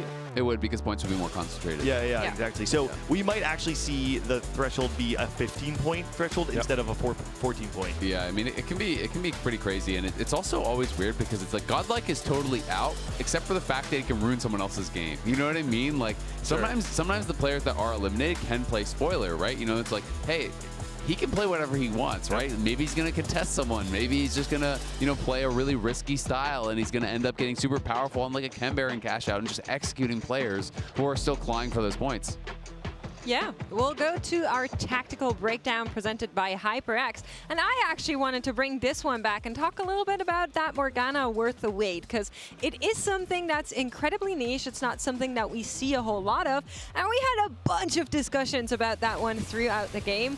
Namely, whether or not the itemization was really working out there. And I think, Azale, kind of coming to you, a big thing there being that Sunfire, having that slam so early, so knowing that a Morello wouldn't be the most valuable item to build. But then there were more changes on that Morgana too. Yeah, absolutely. I mean, I think that's the question is, it's like, yeah, is it okay to go Sunfire plus Morello? And like, I would argue, I think in this case it would have been okay. Yes, you do lose a little bit of value because you have double healing debuff, but they're applying the healing debuffs to different targets. The Sunfire is mostly going to be for the front line, and the way that I think you win rounds as a Morgana is by getting this debuff on the back line. Morello really helps to amp that up. It's cutting self-healing. It's putting that additional dot that is going to stay up there because the spell goes infinite. It lasts the entire round, so I do think it still would have been appropriate in this situation. So I will say the one argument about it is that it changes the shape of the unit, whether you want to play something like the Rabadons and the attack speed on the Morgana versus the Morello. The way he played it, though, made it a little bit less impactful if he was on the wrong side of the fight. If you're playing the Morello Morgana and you're playing that Rebel comp and the Zoe's on the furthest corner, every time Morgana casts, she casts the furthest unit who hasn't been cursed. So if he was playing the Morello Morgana and he missed and he had opposite side Rebel, the Zoe and the Morgana, you're actually never applying the Morello onto the Zoe, and so you actually get a bit more value from having the upfront damage of the Morello or the Rabadons plus the Lichbane in that fight. I think that's all really, really interesting, but we have something else that's really, really interesting. We're going to be going over to Clement, who's been on the show floor, and he had a chance to talk to Disguised Toast, so let's see what he has to say. Hello, everyone. We're here at the TFT Macao Open, here with Disguised Toast, and we just heard some very interesting news. You've just signed Ki-yoon to the team. Can you explain this signing to us? Well, we all got eliminated at DSG yesterday, day 1. Honestly, all the players I signed sucked. I went the furthest and I'm the boss. So I ran into Ki-yoon this morning. I asked, hey, you play for anyone? He said, no. I said, will you do it for 500 bucks? He said, he'll do it for free, but he has to play for DSG next year. So he's thinking long term. And I said, deal, you're on the team. Oh, he's looking for commitment for you. I have to ask, though, as you're the boss of the team, what does it feel like to be the one that actually went the furthest? What happened there? Well, it actually worked out really well because my players make great casters. So they've been spending the whole day watching the stream, just talking about TFT, and I do all the hard work, so it kind of panned out. Amazing performance from you. We know you're trying to build an esports empire. You have your hands in all different titles. Can you talk about how TFT kind of fits that puzzle in your eyes? Well, TFT is the game I get to compete in because I feel like you can't talk the talk if you can't walk the walk. So I can't just pay people to play esports. I got to be competing actively in an esports title of my own, and TFT is that game for me. Finally, last question is there's a lot of players you seem to have taken an interest to at the event. What are some other potential players that you might sign? Well, Ki-yoon just went 8th, so once he's out, I'm going to see if Jazz Latte is available. Great player. And yeah, I'm going to just run up to him. I'm going to take the DSG jacket off of Ki-yoon and hand it to Jazz Latte personally. I'm pretty sure Jazz Latte will instantly put that one on. Thank you so much, Disguised Toast. This was us live from Macau. Welcome back, everybody. After that short interview, there's some really interesting tech, just, you know, taking a player's jacket and giving it to somebody else. But we do want to welcome someone very special to our caster couch here, because Dobbs, you're joining us after having played yesterday. Unfortunately, Yes. It didn't work out. But thank you so much for being a part of this round and joining us here on the show. Yeah, it's good to be here. Thanks for inviting me. And actually, it's great to be part of TFT Macao Open. And I guess everyone who comes to playing here, of course, everybody wants to win. But the best part of it is actually competing and being here, like ringing around, talking with everybody that actually loves TFT. And that's the best part of it, actually. That's really awesome. There's a handful of Brazilian players still left in the tournament, in the top 64. I believe there were 2, right? Yes, were you able to watch any of them? pretty good. Yeah? Yeah, the Tex actually won the first lobby. And Saidera went really well, top 4 at least, and they're probably going to make it into the top 32. I hope. Who is the other player? He seemed a little lesser known. Sadera, I checked on Twitter and I found a post where he said, no matter the results, this will be my last competition. Yes, I assume you know more. Actually, Saidera means last. Oh, you know? Yes, wow. but That's cool. That's cool. Actually, a fun fact about his nickname, Saidera in Macau. Actually, he's playing with that, but his nickname was Saidera is Aaron. Aaron from the game molding league. Yeah. It means the last game he plays every day. It's an Aaron game. Oh. So a fun fact about Saidera. It's something that when you play a Sidera, you never play once. It's just so many Sidera. Oh, it's the one more. It's the one more. Hopefully, last game. that's not his Sidera in here. Hopefully, he'll play So it's even like more. play until you win type thing, and then you're up at 5 a.m. and you're like, one more. Yes. And then you win, and you're like, well, now we have to play until we lose. Yeah, exactly. Yeah. I've been there too many times. Yeah. And about him, he actually played regionals once or twice, I guess. He's not one of the most known, but the people in Brazil actually know him. It's because he wasn't like playing for a couple sets, and then when he saw the Macao Open, he said, "Okay, I'm gonna be there," and he planned to be in here. Like he was training like a lot, like practicing a lot of scrims with everybody that was in the group, and he's doing pretty good. Were you all preparing together? Were a lot of the Brazilian players kind of working together, sharing prep, and Yes. trying to help each other out? Exactly. We actually were together in with some guys in Latam as well. We had like a Discord group with that's everyone. awesome. Yes, and we also had like a bigger group with everybody that was playing in here in the Macao Open. And there were like some people from America and from AMA and China and APAC as well. How has that been for you? Because it does feel like over the years, these like study groups or prep groups or whatever you want to call them have become more and more important because, it's the power of sharing knowledge and of having really good practice partners to bounce ideas off of. Yes, I mean, it's really important to have at least one of a group. I mean, most players, I guess, that actually have more than one. I mean, I have a small study group with Eagle and Slooper and Jan and other guys that is a little bit smaller, and we actually are closer. And then when the set starts, we like try to communicate with each other. What's we doing good? What do you think about some anomaly or some augment? And then we have like a beer group with all the Brazilians or the Brazilians that made it to regionals to try to get more information and more opinion, because when you're actually studying, if the group is so big, it's difficult. You're not actually studying at all because it's easy to lose attention. But when you have a lot of small groups, you can actually do better, and then the later one you can change some ideas with the others, so that's good. One of the things that has really stood out to me this weekend is that we've actually been able to see specific study groups prevail globally, right? And I know Clement, one of the casters, he came to me this morning and he's like, 3 players in my study group made it to the top 64. I know that in the Americas, we had the Weijian Iverson study group have 4 players qualify into the top 64. And I think this is the perfect... In EMEA, we have the French study group. Exactly. And I think it has a lot to do with the fact that the patch just came out on Wednesday,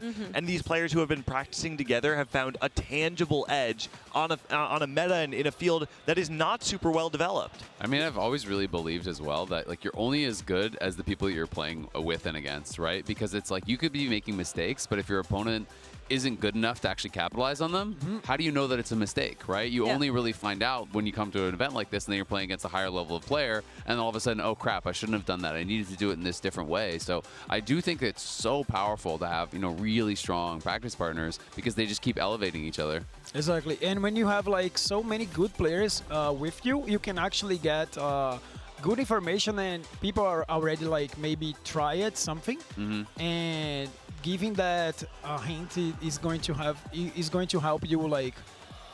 get some new strategy. Too. You save a lot of time. Yeah, you cannot practice everything. It's impossible, especially with a brand new patch. But we are into the game here. It is the Savika encounter.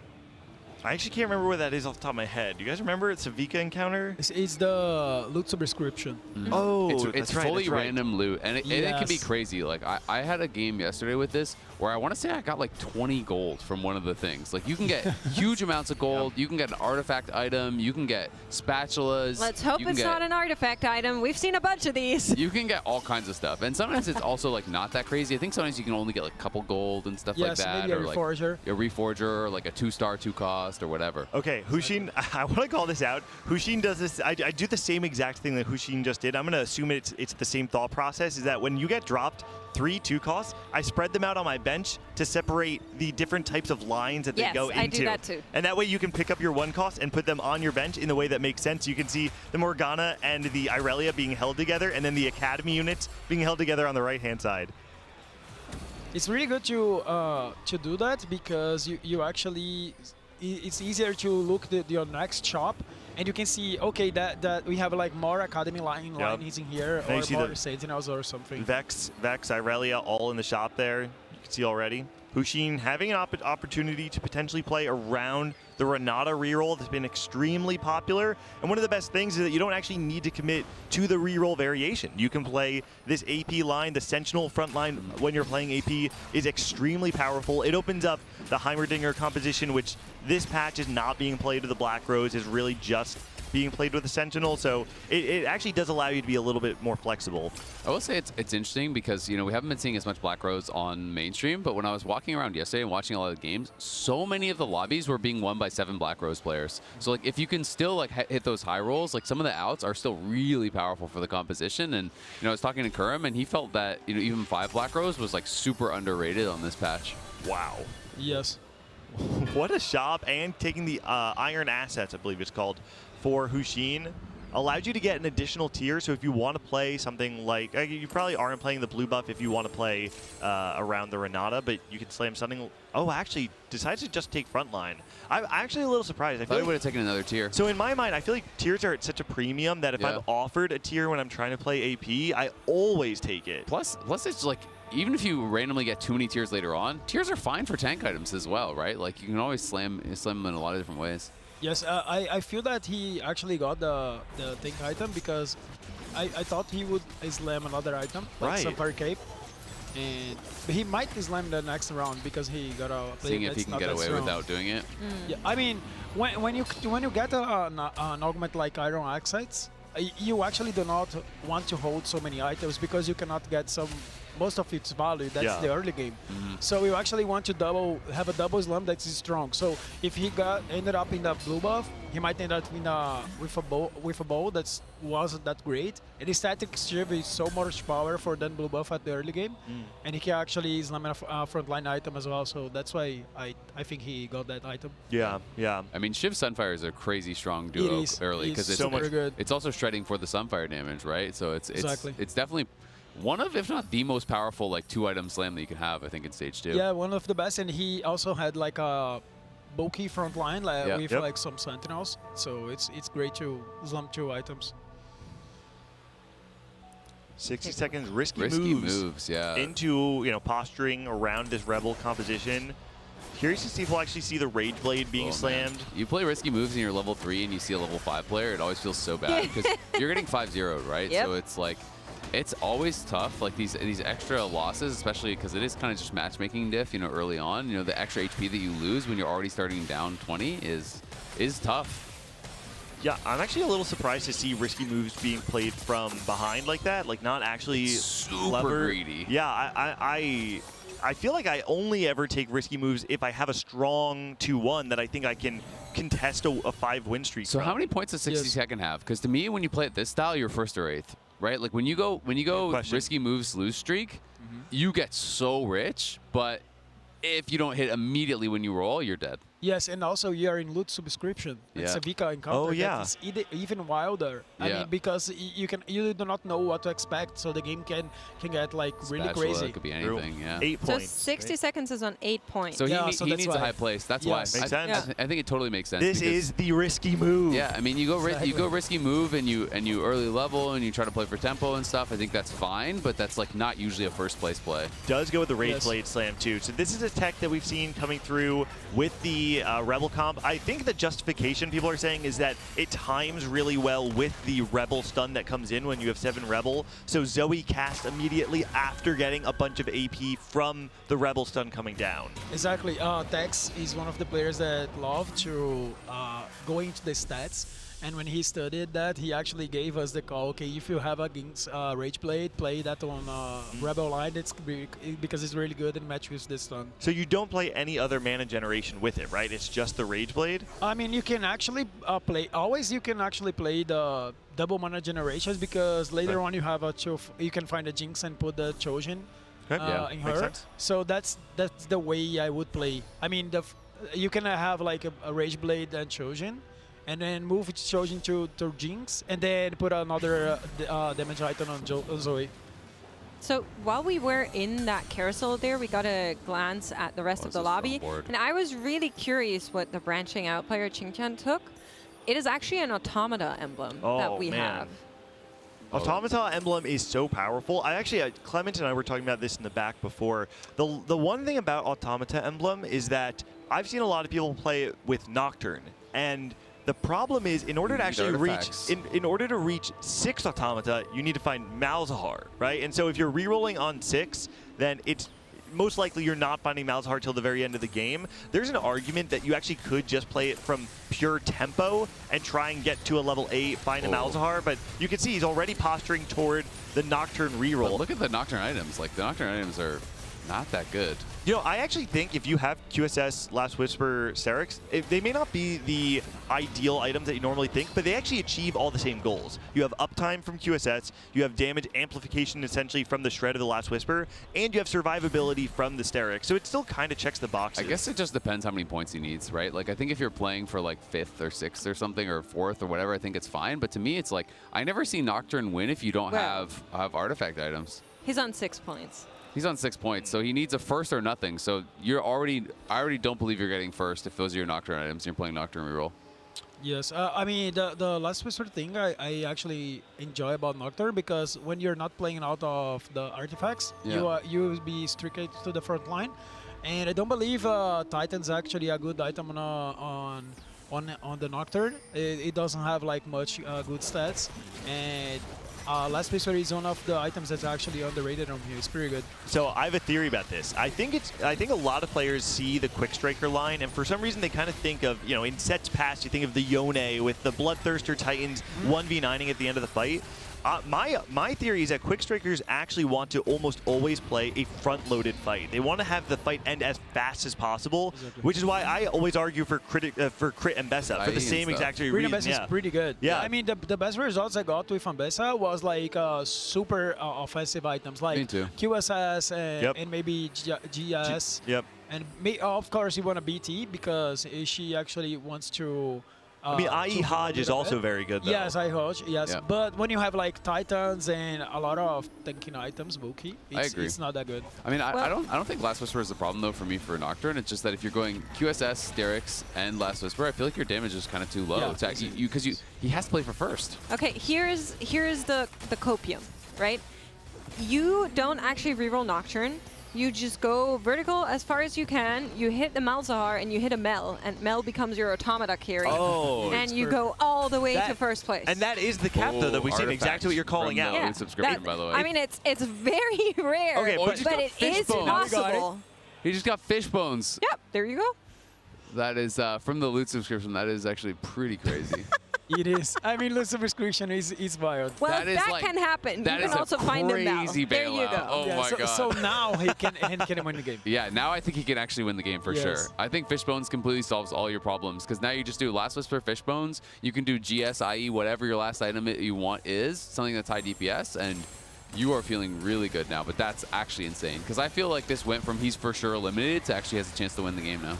Yes. I will say with how top heavy this lobby has been. We already have Hushin on 14 points, Mimute on 13 points. So there is a world where 14 points would put you on a tiebreaker or even not enough, even if Qingqian Sun gets a first place here. So he's in with a shot, though. It is a shot, and it's the only shot you can take, so you take it. Oh, wait, that's an Automata crest coming through with the... No way, dude. No way. So this now means you can play 6 Automata without finding Malzahar. This is the best way. I mean, yeah, it's like obviously this the best way. This is high roll.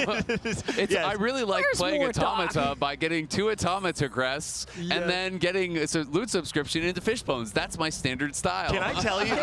So That's the build I go for. When I said earlier that I was talking to Clement in the back about playing Nocturne with Automata +1, it's specifically because I played this exact game where I got the +2 Automata last night. He has 6, by the way, on 3-2. Yeah, well, he also rolled rather I know. deep, Yeah. but still pretty good. Very good, and he got his Akali upgrade as well, so he's gonna streak. I mean, you're not losing. I'm actually surprised you rolled so deep. You have so many raw stats just from the 6 Automata that I don't imagine you're losing anything anytime soon. I think he's just trying to guarantee win streak, right? Yeah. Yeah, but it's actually, you can actually win every single round here, and his gold will be fine, as he will stay like in the level 7 for so long, as he doesn't need mouse harass. And he has a pair of blitzes. He had a pair of Akalis, so I feel like it's reasonable to roll high value. when you have multiple that you can hit and kind of guarantee your win streak. But this is like a crazy high roll. I was watching a game YBY played last night, and he was playing Family Reroll, and he skipped past some like really powerful like prismatic augments that he got offered to try to dig for like 5 family, I think. And he didn't hit anything. So he had red buff, blue buff, but all his units were all fully itemized. So it was like totally dead prismatic. It's a Victor encounter. 4-2 gets Mel. And he has red buff, blue buff, Mel, swaps over the family crest to it. And it's like, okay, you're just better, you know? And that's how this feels to me, where you're just like, yeah, you just get a random Automata emblem into Automata +1, hit a Fishbones. You're seeing Rennie hero augment. Oh. I have not seen this in a while, but I've heard it's quite strong. I haven't actually tried it. Yeah, it's pretty strong, but it's not so common. Now, Rennie with the hero augment is actually, when we were talking about, Titans not being super strong when you're playing Nocturne, I think it's very strong when you're playing something like the Rennie. Especially because you are the bruiser, so you get a lot of value out of the raw stats, but I'm pretty sure that I think it's the healing that scales off the AP, right, on the Rennie. So she's able to utilize both the offensive and defensive stats extremely well. So this could get even more wild for someone. Oh. They're both racing for it. 60-second playing Rebel. Who was the other person that was racing for it? Was Yagai. Yagai. Okay, potentially Conqueror Spat or something. Actually looks like might be angling toward Rebel as well with So those 60-second, I mean, if you're playing Rebel and you get this, again, it's loot subscription. You could just get another Spat, right? And then all of a sudden you have 10 Rebel, and you can just kind of get a guaranteed first. Keep in mind, you're not playing it with the Wandering Trainer, right? When you have it on the Golem, it's way better because you can play on 9. But yeah, it is still, I think the value you get is now you don't need to play the Vex, you don't need to play the Akali for 7 Rebel on 9. Well, and just getting, like, 7 Rebel is one of those traits that I feel like carries a bad board so well. Like, if you get an early 7 Rebel, you can win streak with, like, really bad boards. Yes, because the value of the stun is really Crazy. high. Yeah. Yes. It's like a Victor. Yep. Yeah, and when you get a Victor, actually, you just won the game. Well, and it fits. Victor fits on the board very well because you always have that one flexible spot. Into the other stun can work as well. And the other team, we won't play at all. I mean, if you do not have a QSS, you're doomed. Yep. Yeah. I've had some Rebel games where you get double crest early, you get to 7 Rebel early, and then you don't really have to spend a lot of gold because the trait just kind of wins you rounds. So getting level 10 when you get 2 early Rebel +1s is like more achievable than it is in the majority of games, I feel like. Yes, and in the loot subscription, you can always so much gold. Gain a bunch of gold. 20 gold randomly or whatever. Ludens is to me always one of the artifacts that is like the hardest to play around. Like I feel like we were talking about that earlier. I feel like Ludens is really bad. It just doesn't fit on a lot of different units. You know where it does I don't like much in this set actually. In the previous sets, Ludens was great, but in this one, I do not feel that it has some like unit that uses so well. Yeah, that's how I feel, and it feels extra bad because there's so many artifacts where it's like. Fishbones Nocturne. I got trench coat, or I got really Prowler's is Claw, eating away at you, isn't it? Whatever. Well, some of them are crazy. Looting. You're kind of laughing. Oh, I'm just laughing because of the blasphemy. Panda is like rolling in his grave right now, off to the side, as we're all saying that Ludens has nowhere to go, and he's been trying to pitch the Luden Ziggs all weekend long. Yes, the secret tech, of course. Yeah. I don't think Yaga is going for that. No, it doesn't look like he has the spot, unfortunately. Ooh, the Mana Zane coming in from Hushin, though. Looked like it was a Rebel setup as well. Yeah, this is the other. So it. Oh wait. Mana Zane is really good on Jinx. So if you are playing Rebel line and you can get there. It is contested Rebel though. That's important to note because it also means that if there are any Sentinel players, then you are guaranteed 2, potentially 3-way contested on Alawi, and the Rebel comp is largely made or broken on whether or not you're able to find that Alawi 2. Yes, the Alawi 2 is so important, and at least Alawi 1 if you're ahead, but at this point that he has not so much HP, he will need a Alawi 2. Yeah. And lost streak is, yeah. But he's going to be very rich, so 60 gold roll down here at 8. Already found 1 Alawi right away. We'll see how quickly he's able to pick up some of these other key units that he does need. Obviously, would love to be able to grab a Zoe here. See, on the other side, there's Echo. So we have Echo, and we also hit LeBlanc and Rumble. Wow, those are some good hits for 60-second. I mean, if you're trying to play the Rebel, you kind of hit all the units that you want to tech in after you have Zoe. Just carry those items over to the LeBlanc too. You're apparently going to hit And on he has the 4-2 spat, here. right? So if he could make a Rebel spat, like you can do Rebel LeBlanc and things like that, and I think it can work out quite well.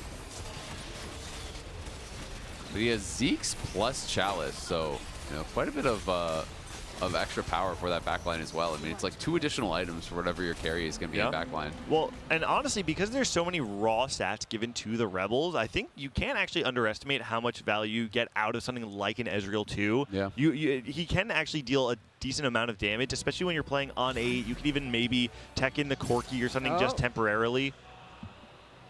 Prismatics coming on through as well. We're getting a view of Qingtian's son's POV here. I'm so bad with the icons. I know the middle one's Coronation. I cannot remember what the other ones are. Yes. This one is the belts. So that's a Change of Fate on the left side. That's the blue buff one. What does this one do? I honestly can't even remember. Change of Fate gains you a blue buff, and after starting a round with 60 it's the gold Mel and one. winning a player combat, Okay, you get Mel and... He actually is going to be able to play Automata Mel this game. Wait for blue buff. Oh, I mean, it's unlosable. This is the most egregious high roll I've seen so far. I mean, there isn't some games that the game just won for you. Yep. This one of these. This He the even game has his just playing Nocturne for 3. him. Yeah. Yes. He has Nocturne 3 before stage 4 as well. I can't believe he's not giggling to I know. himself as he's sitting there. He's That's so crazy. calm. Also, Actually, I'm crazy. so glad that you read it, because I feel like we all thought it might have been the Mel augment, but no one wanted to say it in case they were wrong. Yeah, no, I like to be double sure, especially because it's such a fresh patch. So in order to get the Mel, you have to do 2 conditions. The first of which is start a round with 60 gold. The second is win a fight, right? Yes. That's it. So we've already won the fight. All we need to do is wait 2 rounds. He's not going to lose any fights because of his board. So, right. Exactly. So there's only one condition there.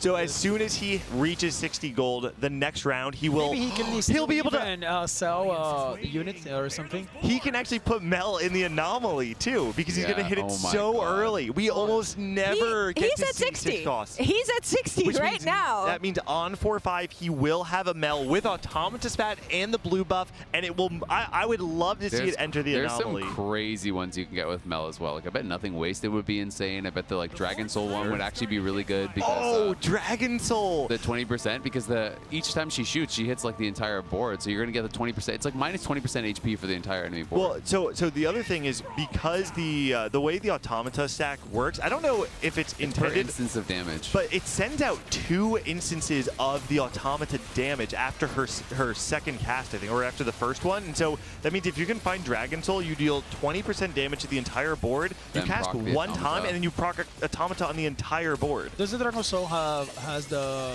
cooldown or not? It's only once It's per once, fight. but it's 20% true damage to everything the first time you hit it. But you might just kill the entire board with like one ultimate. Because you'd get Automata proc too, right? I see, I see. So I think it would be pretty insane. I know that one I've tried on Malzahar. It's weird because it doesn't work on some champion spells, so I don't actually know. Because I played it first on Malzahar one time when I rolled a Malzahar really early, and it procced on Mal spells, so it would just like bounce around, and then the dot travels and does instant 20% true damage plus all the dots, and they just burn. That's and cool. then I tried it with Heimer and Corki, and it doesn't actually proc on their spells. So Heimer rockets don't trigger, only Heimer autos. And Corki Barrage doesn't proc it either, only Corki autos. So it's horrible on those. So I'm not sure how it actually works on Mel. Yeah, maybe it works differently on Malzahar. Yeah, yeah. I wasn't sure if it was bugged or if it was like just intended that way, or it's hard to know. Okay, so Qingtian is the player with 8 points, right? Or is that 6 points? So either way, it is the player that needed to go. Look at that orb. Yeah. Yep, there's the Mel. Okay, So wait, surely we remove her right now, right? You have 2 removers probably? Okay. Oh, maybe you don't have any removers, and so you need to actually wait. No, there it is. There, so we He still sold had the TF. extra one, yeah. Is he rolling for a replacement cog? To like sell your cog and then if he doesn't have a remover, you just want to sell I your don't think cog. he has. Yeah, then you want to sell your cog and put in a cog 1 and put the blue buff over. Yeah. Yeah, no remover, only a reforger. But we are getting a glimpse of this board, and I hope we stay on this one for the anomaly as well. I really want to see the choices meld online 4-5 on a board that already looked like it was going to go all the way to a first place, as Qingtian Sun fights for every single point here. A first might not even be enough, but it is the shot that he's taking.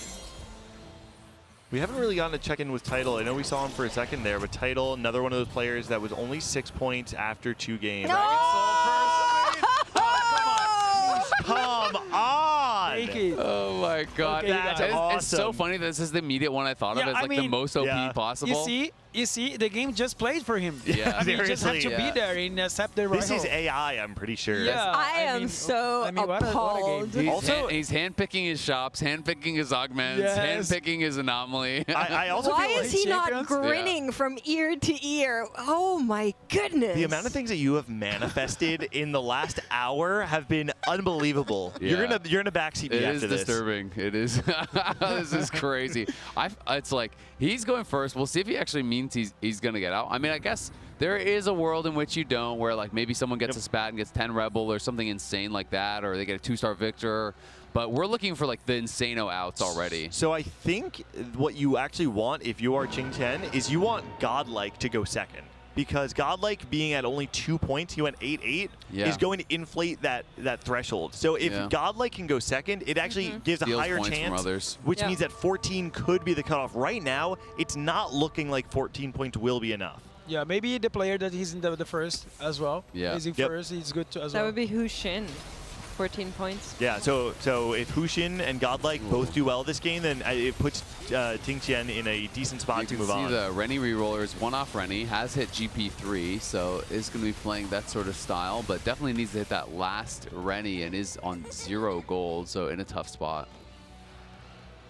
I just can't. We have our first elimination coming in, as Qingtian Sun barely has lost any HP after a crazy, crazy game of TFT on his side. But we will have Yaga going out in 8th. Okay, so Tidal, How many 6 points. 11 points is what he's he on had 11, now. So he had he's 10, done then. he's at 11 now. Yeah, he's done then, Yep. unfortunately for him. That's a tough 8th. Tidal was 6 points going into this game. Right now, sitting 57 HP, 8 points going into this game. So needs to have a very high placement to really have any chance of advancing. He found the cog. I'm surprised he didn't sell and move blue buff, but sorry, go ahead. Well, I think if you're Tidal right now, the name of the game is actually just HP preservation. Because There's a second Mel. Yes. Oh my God. Wait. Incoming duplicator. I actually thought he was I was about to have a heart attack. I was just waiting for it, man. All right, but I mean, until the end of this game, he'll get a Meru 2. Oh yeah, I think it's very, very possible. So if you are someone that's at the top of the standings, like Tidal and Me Mute right now, you actually want to just make your board as strong as possible right now, because you know Qingtian's going to win out. He's going to deal a significant amount of damage to anyone who fights him, and so you just want to make sure you don't lose the other fights before you fight him. Yeah. I'm so shocked. I don't know if I'll ever get over this game. I think this is like one of the most egregious games of TFT I've ever seen. But we do have Rennie with the hero augment fully online now on Rennie 3. So she is going to cause some chaos there. I didn't realize this is the GP3 in the back line as well. So I actually don't know. Is this a standard way to play this line? He's farming. He's gold collector. He's going to be able to win out. That was a close one. As we I saw love them GP with Gold Collector because it reminds the older ones that actually gave gold. Oh yeah. Like all the old like pirate. Yeah, GP. the pirate GP. Yeah, so fun. It's so fun. 60 second. I believe the other Rebel player was already eliminated, correct? So 60 second now playing uncontested, able to find. He put the anomaly on his LeBlanc. What anomalies have? Touch of Frost. That is not one that I've really liked. That's the attack speed reduction one on your cast, I believe it is. It's like 20% attack speed reduction on all the units that your spells hit. It's something like that. If this is the one I'm thinking of. I can read it out. It's ability cast 20% chill, reduce attack speed, enemies for 4 seconds. When chilled, enemies die. They stun the nearest enemy for 1 second. Yeah, it's actually pretty good, I guess. Is it? Okay. It's not bad. It doesn't sound bad, I guess. I tried it once or twice, and it felt really bad, and I never tried it ever again. But maybe I just had it on the wrong champions, right? Because there's some of these anomalies that are so powerful, but you need a specific combo. Yeah, sometimes you actually just do not have much gold, so you have to pick anything. It shows that make any sense. So that maybe he wasn't with even Zoe 2, so he might not have like a lot of gold. Who do you like it on then? Maybe you know Singed. Oh, So we have 3 players out, and all 3 of them will not make the point threshold. Oh, Dr. Havoc. That's 11 Loris points on Which Yaga. I'm not sure. 4 points Maybe on I don't know how to Godlike. pronounce it. Do you know which Sentinel he's talking about? The one cost. Oh, the one cost. Oh, Singed. Singed, yes, of course. Oh, that makes sense. Yes. Yeah. He hero augment. With the hero augment. Oh, I could see that because he runs through and puts it on everyone. Yes, it's strong. Oh, that's cool. That's actually really cool. It is. Thank you for the tech. Yeah.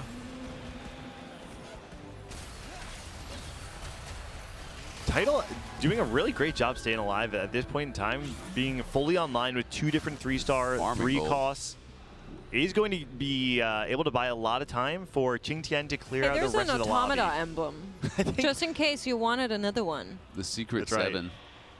Now with those eliminations coming in over the last couple of rounds, Godlike, 60-second, Yaga, depending on their point total, may be entirely eliminated. All of them are entirely eliminated. Yeah. Neither Godlike nor 60-second nor Yaga can make it. Triple. So there is a good shot for Qingtian to claw his way into the top 4 He's got on the triple back of this game. automata emblem now too. He did get the 3rd one, so he's going to be able to drop one of his weaker units. You could drop your Mumu or whatever, and replace it with a legendary later on. So not like needed because he already had 2 and he was already on 6, but still very strong. Did you guys see Nico's post about the family emblem?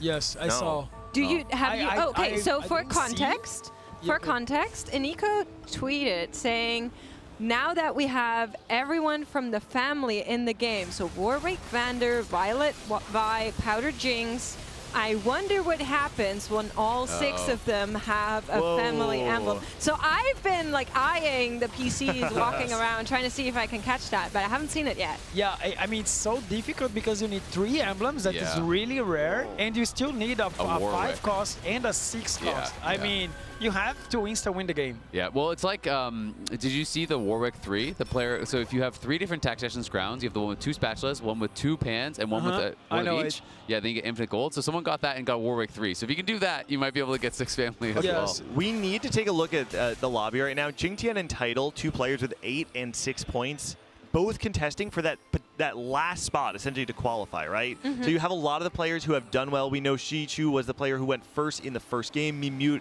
has been top 4 in the last 2 games, which means it's very hard for both Tidal and Qingtian to both advance. What Tidal wants to do is guarantee a 2nd place. The fact that he was able to spike, the HP totals guarantee him, essentially. He's also dodged the automata player 5 rounds in a row. That's right. He is the only able to win streak because he was able to dodge that, right? I mean, he's guaranteed 2nd. All the other players are on 1 life. There's just no way. And they're fighting each other. Yeah. But if he gets 2nd, then it's a tie between Tidal and Qingtian, right? What's the tiebreaker? No, 6 points versus 8, right? And you would get 8 for first. Okay, yeah. So he would be. And the tiebreaker, if there are any ties, the tiebreaker goes to how many points you have in the event. Great. That's at least how it was last I night for top 128. I'm assuming it carries over today. We can wait for official confirmation on that, but I would assume it carries over. Yeah. It makes a lot of sense. It does. Yeah. Especially in B of 3, because you have so much variance. Yeah. I mean, it's really common to have the same points out of 3 games. Let's there were circle some crazy back. lobbies yesterday. Let's circle back to the fact that Mimute, the only non-TOC player in this lobby, one of the most stacked lobbies in the top 64, and Mimute comes out swinging, making a statement saying, yeah, you know what, I'm a challenger player on the CN ladder. I may not make it to the TOC consistently, but it doesn't mean I'm not capable. And now 3 straight top 4s in an extremely stacked lobby. Title just went 0 gold. I wonder what Title got. So they got a legendary 2-star. Do they all get the same one, or is it just you just get a random legendary? I believe it's 2-star? random. Because the Automata player did get a Mord 2. I'm curious what everyone else got. Jace 2. There's a Jace 2 on Title side. So Title went to 0. So he went to level to 9. Was able to go 0. Puts in his Jace 2. Has Thieves Glove for it that he got from the Anvil from the PvE phase. So that's pretty nice. And decent roll on the gloves. Doesn't go up against the He's still Automata dodging. player, That's I think crazy. is the big He's story. dodged him So 7 good rounds in a chance row. to beat this board. What an absurd turn of events for There's a Title. Victor. Victor is strong, but I feel like there's just so much damage on Title's board that I imagine he actually is going to be able to break through all the defenses of the other he's got side. it, for sure.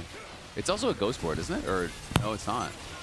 No, it's not a ghost board. So That's the legit board. yeah, so Title is going to be guaranteed second. I think he pretty much already was anyway with the HP lead. He had been able to dodge this Automata player so many times. That'll be 15 points then. That should be enough, but we have seen other lobbies turn out in a way where it doesn't actually guarantee you, so he should be in a good position. I haven't seen anyone miss at 15 though.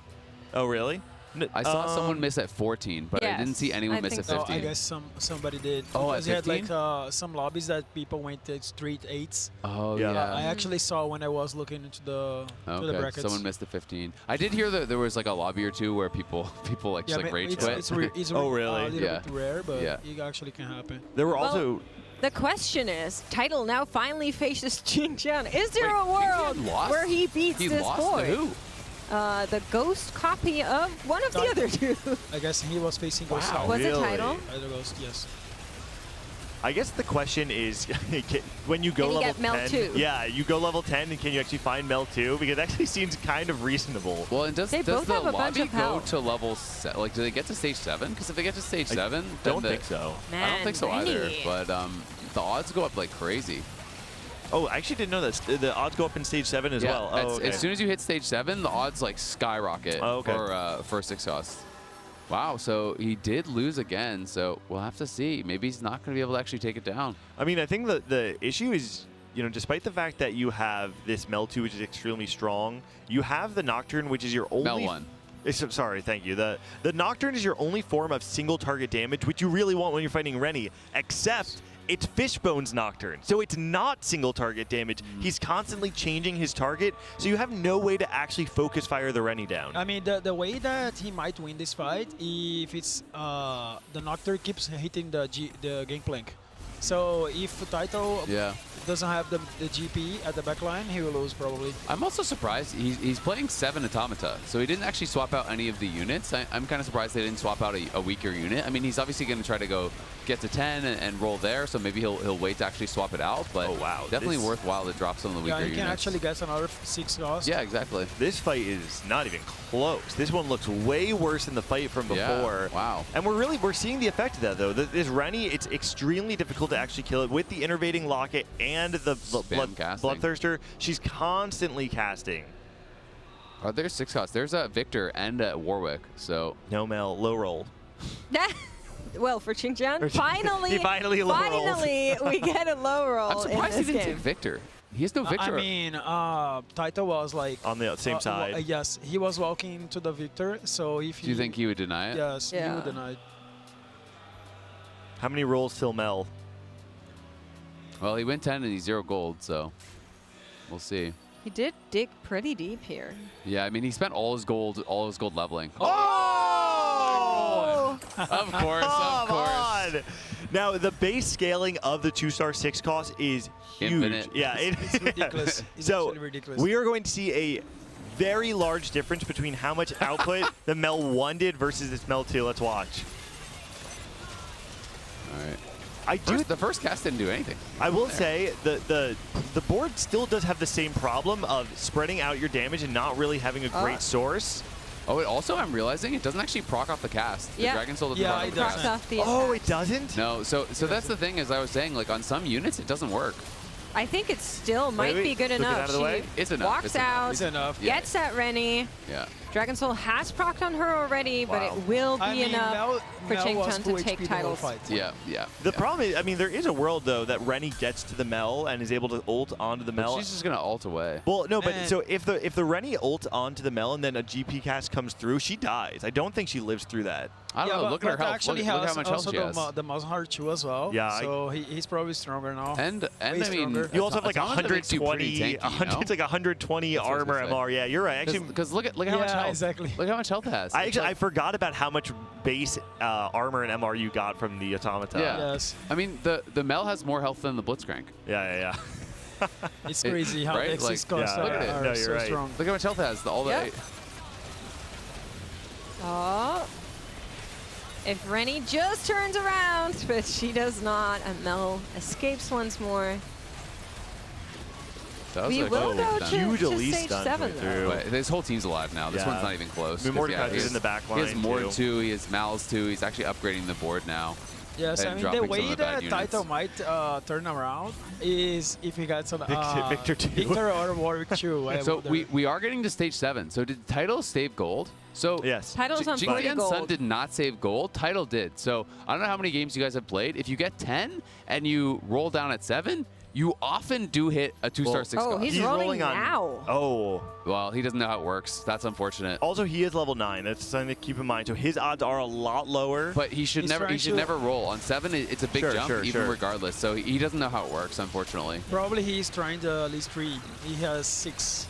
Oh, yeah. Try and hit before you're denied. Yes. By Jing Tian. Do you think that would be enough? I'm not sure. I'm also I didn't not see sure. At least 3 at all. So it jumps up. It's like 1%. It's obviously still really That low. is And if you're really at 10, fast. it's doubled. But yeah, he's not going to hit. Holy. No, unfortunately, finds no Elises on this roll down. Oh, one.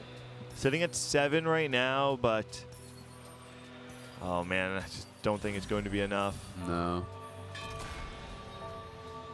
So if his goal was Elise, maybe he rolled early to not have the 6 cost increased? Well, I mean, it's only like a fraction anyway, so I guess it doesn't really matter for that. Yeah. I was thinking he was just going to try to like maybe, I didn't know how much XP he had, so maybe he could have tried to just roll purely after, but at least 3 might have been enough anyway. There's 3 left in the pool, so still a chance to find them. He doesn't get eliminated I mean, he's not here. dead. You're right, so. 26 HP. I mean, I think he technically could be, right? Yeah. Oh! Wow. Yeah.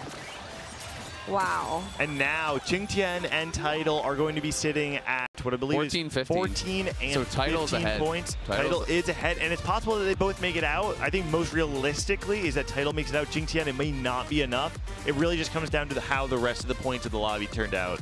I think the latter might be true. I have a rule of not doing math on broadcast, but if my math is working out, then it's Title making it through in Ching-Chun after a crazy round. That was a crazy Might not game. make it, Yeah, but it was a great wow, what a game. Great game to watch, actually. Yeah. Actually, I feel like this entire set has been full of the most insane games. I don't know if you got to see game number 1, though, was a player who played Hedge Fund, Tiniest Titan, Kembaron, and just had, obviously like an insane cash out. Was like a fast Almost 10. hit Savika 3. Yeah, was one off Savika 3. Really cool games. This game. Yeah, it's definitely interesting. I mean, we'll see exactly who does end up qualifying through. Yeah, we can see that over there Candace is getting ready for an interview, so we'll be going over to that shortly, I believe.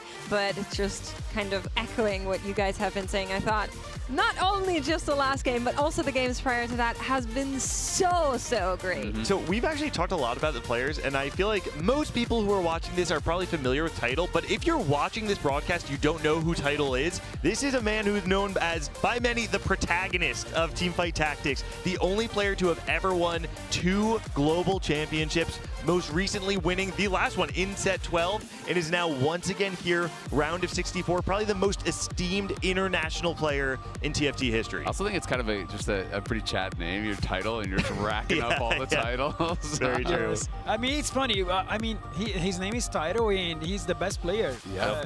I mean, sometimes you have a nickname that it doesn't match. Why did I choose Gangly? Oh, God. Here's matches. Here's matches. No, that's player named Diff. That's There right. you go. But I will say we kind of set this on Tack Crown as well.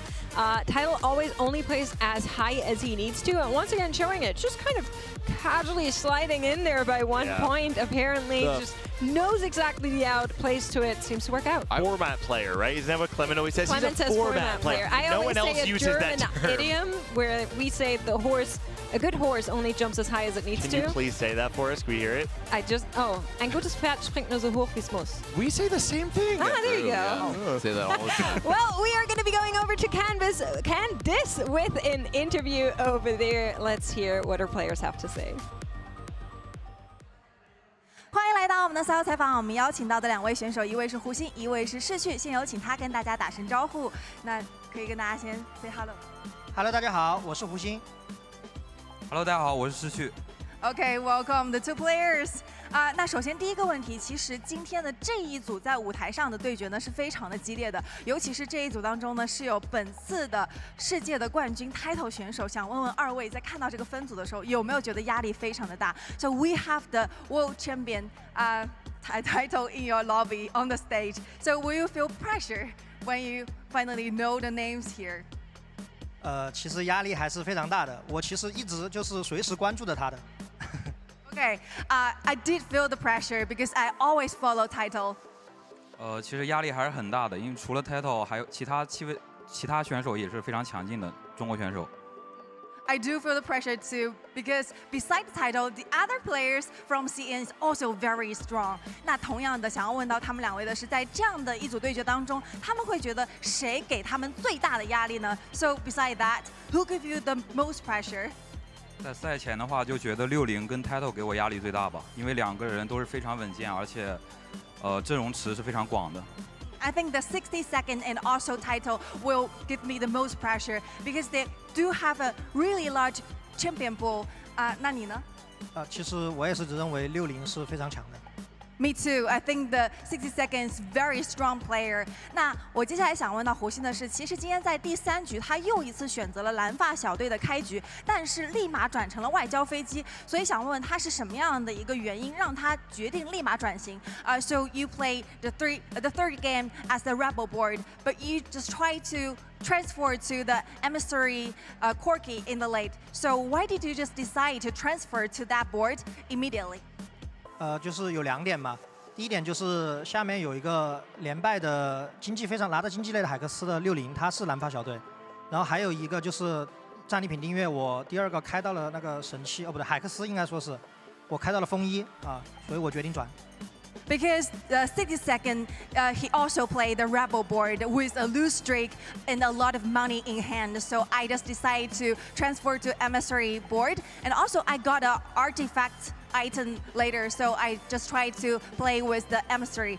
那接下来想要问到的是我们旁边的这一位世序选手，因为今天赢下这一轮之后，其实还有2轮才能够进入到最终的决赛圈，有没有信心呢 ？You still have to win 2 more rounds to get to the final 8.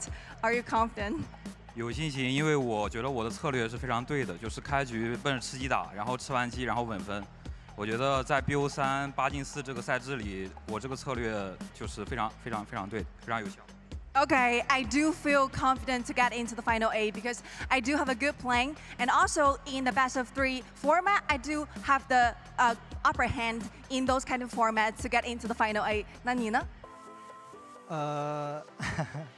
反正我就把后面的就是比赛就认真打好每一把。Okay, I just go one step by step. Thank you so much. 再次感谢我们的2位选手接受我们的赛后采访。我们赛后采访到此先告一段落了，拜拜。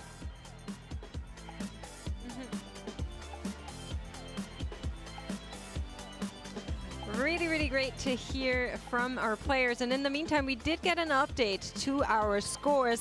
And after that game, unfortunately, Qingqian Sun does not make it, gets 14 points. Shiku's and Title both on 15. Outbid him on the point score, but I think it will be a game that we'll all remember. Oh, the real prize was getting to play that game. I don't think you're ever going to have a game that egregious in TFT for the rest of the set.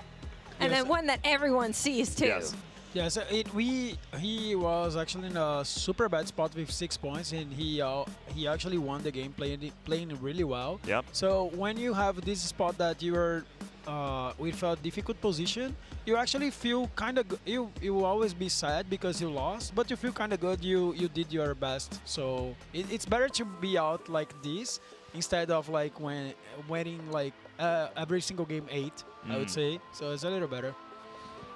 Yeah, absolutely is. I'm really curious on how all the other lobbies have panned out personally. You know, we always have a little bit of regional biases here on the desk, so I kind of need to check in how the EMEA players are doing. I'm sure you guys want to check in how your players are doing I mean, too. it's just fun to see the international competition, right? You know, because these are one of the opportunities where we have players from all around the world that, you know, have kind of their different study groups and their different approaches to the game. Maybe they have different preferences or different play styles. And so I always think it's really fun to see that clash of people from all around the world. I agree. Well, Dobbs, thank you so much for joining us here on the desk. It's been our pleasure to have you. We're going to be going to a quick break, and then we'll be back with a new set of casters, and we'll see you after the break.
everyone. We're live from the floor at the TFT Macao Open, and what a game that was. You went 8th place in the first one, and then 1st place in the second. The crowd was oohing and eyeing. There were so many turning points there. Can you tell us what happened and how you managed to get the 1st place? So I went 8th the first game, and then I already knew my spot was really bad. And I looked at the thing, and I think I have to average like a 3. And also I lose every single tiebreaker because I didn't do very well day 1. So I just had to go for like a top 2 for sure. And I had like the perfect opener. I had a Smeece drop with Titanic, the augment that gives 20 health. And I'm like, okay, this is my out. And the moment I scouted and saw that everyone was playing their strongest board, I already knew the game was over. As long as I don't get the shimmer, was it perfect as shimmer? The 81 cash out, I win the game. And there was a lot of close moments there. You actually got your loss streak broken on stage 2. You nearly won accidentally with the Garen 2. Can you tell us like what happened in those moments and how you kept like your mental up with you? The Garen, I scouted, and there's three players in my rotation. The only guy that was sus, I thought I was gonna win. I ended up facing him, but I knew that if I pushed it frontline my circle, I knew I was gonna lose anyway by like 1 or 2 units. So that one was calculated. For the grief one was pretty unlucky because it's a 1 in 3. But I already knew I was gonna win anyway, even if I got grief, because I hit 2-2 Camber and I also had the extra plus 20 health. And also the lobby was capping pretty low. Yeah. Sure. You also played Ken Baron in the first game as well. So can you kind of rank those 2 cash outs, and what is the optimal cash out in your mind? Actually, I think it's more so like when you're cashing out and how strong the lobby is. And then the first game, I made a judgment that the other guy that was sitting beside me had a better Kimburn spot, and he had like around the same stack as me with like 30 more HP. And then I knew that even if I cash out a 4, usually 400 cash outs like a win, but like in this lobby where someone had like a Jinx 2 on 4-1, I knew that I had to hit 500 cash out, and the only way to get 500 cash out is to get if I hit a Silco on my roll down on 3-5. And I missed, and then that's why I was over 8th. Okay, we see what happened right there. You're also rocking the Disguised Toast jersey right now. Can I ask how that has affected your performance? There's like a DSG curse where like they pick up any players, and then they never make it to the next day. And then it's been a thing. It's like a DSG tradition since Vegas. And hopefully I can break this curse this time. All right, we are all hoping for you as well. What a great way to come back in Game 2. Thank you so much, Kiyun, and best of luck on your future games. Back to the desk. Hello, everybody, and welcome back to our coverage of the TFT Macao Open. Very excited to be back on the desk to be with you, lovely people, for the next couple of games. We've got Clement, of course, alongside Panda and Meeks. And so, how have you found the game so far? How are you guys doing? I'm really glad that Kiyun actually made it through after that interview. I heard that he was 2020 Ken Baron so far, and you know, it's a really strong composition, a really exciting one to watch. We saw it also yesterday in the very first game on the main lobby with Michael. We saw it today as well in the very first game in this broadcasted lobby. So something about the main stage, I think, gives more pressure to players to maybe take a risk, play for the showmanship. I agree. It's very hard, but I will also say today, I don't know what's going on with the stars, but they are aligned. We've been getting some crazy good games. Maybe it's the center of the universe. Yeah. You know, it's all coming together, and we're able to experience such cool things. I know, but I was watching the games that were happening on the main stage, and I couldn't believe it. Like the fact we got so close to being able to see a 3-star 5 cost with our very own eyes on the stage, just being able to see these amazing prismatic games. I cannot wait to see what's going to be happening next for our next lobby we have. It's just so cool because a lot of these lobbies right now, half of them are consisting of Tacticians, Crowns players, and I'm glad we still have players like Taito, like Bincham, still alive with us in this round of 32. Setsuko as well, making it for that America's representation. For EMEA, we have Jungler, who had a really dominant last round with, I think, 2 seconds in a row in the first 2 games, and then a pretty decent result in Game 3. Jedizor also made it one of the newcomers, kind of that new wave of talent in EMEA.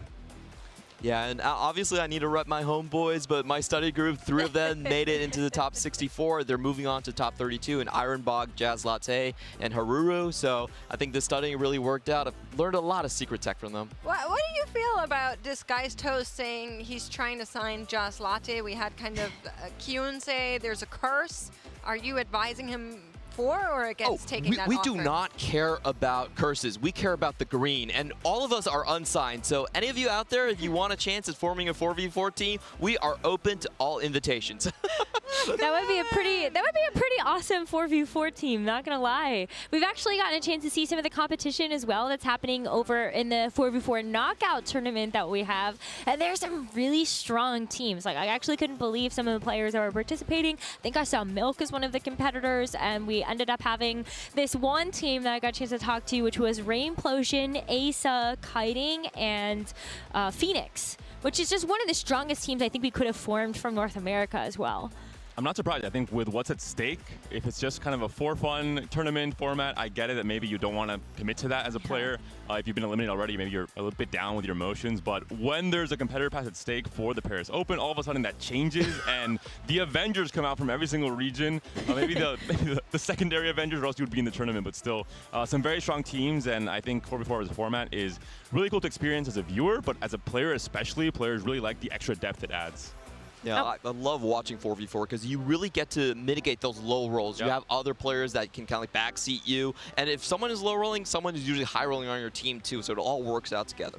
Yeah, I could see them all communicating with each other as well during those first couple of games, being able to talk and strategize of this is kind of where I want to go. Ooh, are you sure this is the right path for you? Maybe we should spread our eggs out into a couple of different baskets so that we can have some really impactful games. And I think that's the thing as well that really excites me about that format is there's so many different approaches you can take to winning a 4v4. Absolutely. Team communication is going to be everything. We kind of been through that at EWC, and it's usually a big language barrier, so you see a lot of this sort of pride for your sub-region as well forming between these squads.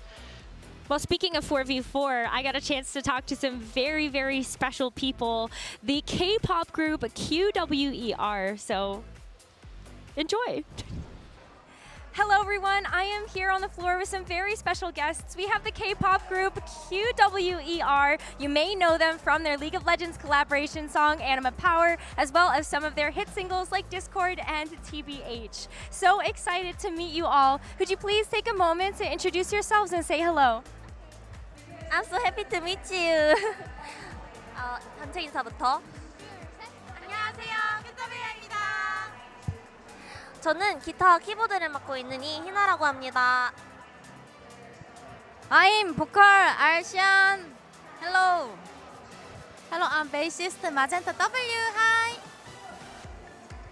Hello, I'm drummer 초단. Q. Thank you. I know you were here to compete at the TFT Macao Open. How was your experience? 네, TFT 마카오에 참석해 주셔서 이제 대회에 참여하셨는데 거기에 대한 경험에 대해서 좀 말씀해 주시면 좋을 것 같습니다. 우선 너무너무 잘하시는 프로 선수분들과 저희가 이렇게 저랑 초단 언니가 직접 경기를 하게 되다니 약간 너무 믿기지 않고 재미있는 경험이었어요. 너무너무 잘하시더라고요. 그리고 경기를 하는데 뒤에서 시연 언니랑 젠타 언니가 열심히 해설도 해주고 설명도 해주고 응원도 해줘가지고 더 재미있게 할 수 있었던 것 같아요. It was a really cool experience for me because there's so many amazing players here in TFT Macao. It was really unreal that I got to participate in team with all these really amazing skilled players. But with the support from Xion and Magenta and Chodan, I was really able to really put everything into my games in TMO. Very happy that you could be here to play some TFT. Do you see any similarities between TFT and a K-pop group? 혹시 TFT와 QWR의 이런 걸밴드에 좀 비슷한 점이 있는지 한번 설명해 주시면 좋을 것 같습니다. 네, 일단은 TFT에서는 서로 다른 출신지랑 서로 다른 뭐 직업을 가진 이런 챔피언들이 모여가지고 하나의 시너지를 만들어서 공격력을 높이잖아요. 그거랑 비슷하게 저희도 서로 다른 취미, 서로 다른 직업을 가지고 있었고 뭔가 서로 생각이 달랐던 멤버들이지만 이렇게 모이면서 하나의 음악 그리고 밴드라는 시너지를 만들어낸다는 점이 저희 K-pop 그룹과 저희 밴드와 진짜 TMO와 비슷한 것 같습니다. Yeah. You know, for TFT, it's a game where different components, different units get together and create a synergy. I think I find the similarities in between TFT and the QW girl band because we all had different hobbies, we all had different titles and jobs. We all got together and we became this amazing girl band that created this amazing synergy. That's amazing. I love that you can find so many similarities and things to love about TFT. What is your favorite TFT or League of Legends character? 네, TFT에서 가장 이런 멋진 시너지를 만들고 그런 이런 걸 QW라는 밴드가 이런 멋진 시너지를 만들었던 게 정말 대단한 것 같습니다. 혹시 TFT에서 가장 좋아하는 유닛이나 이런 게 있으실지 한번 말씀해 주시면 좋을 것 같아요. I love Vi from Arcane. Did you work in Arcane season 2? Yes. She is so hot. I love Vi. She's my girlfriend. 저는 반군 덱을 정말 많이 사용하고 있고요. 그리고 애니의 서사를 봤을 때 그걸 보고 10분 동안 눈물을 흘렸고요. 그리고 요즘엔 파우더를 보고 정말 사랑에 빠졌습니다. 사랑해요, 파우더. 저는 모르가나를 좋아하는데 모르가나의 댄스 이모지가 너무 핫해가지고 정말 좋아합니다. 저 바이.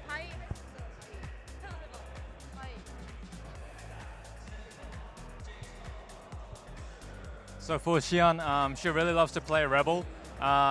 She was really thrilled about. She was really sad when watching Arcane with all the sad stories. So she really loves Annie as well.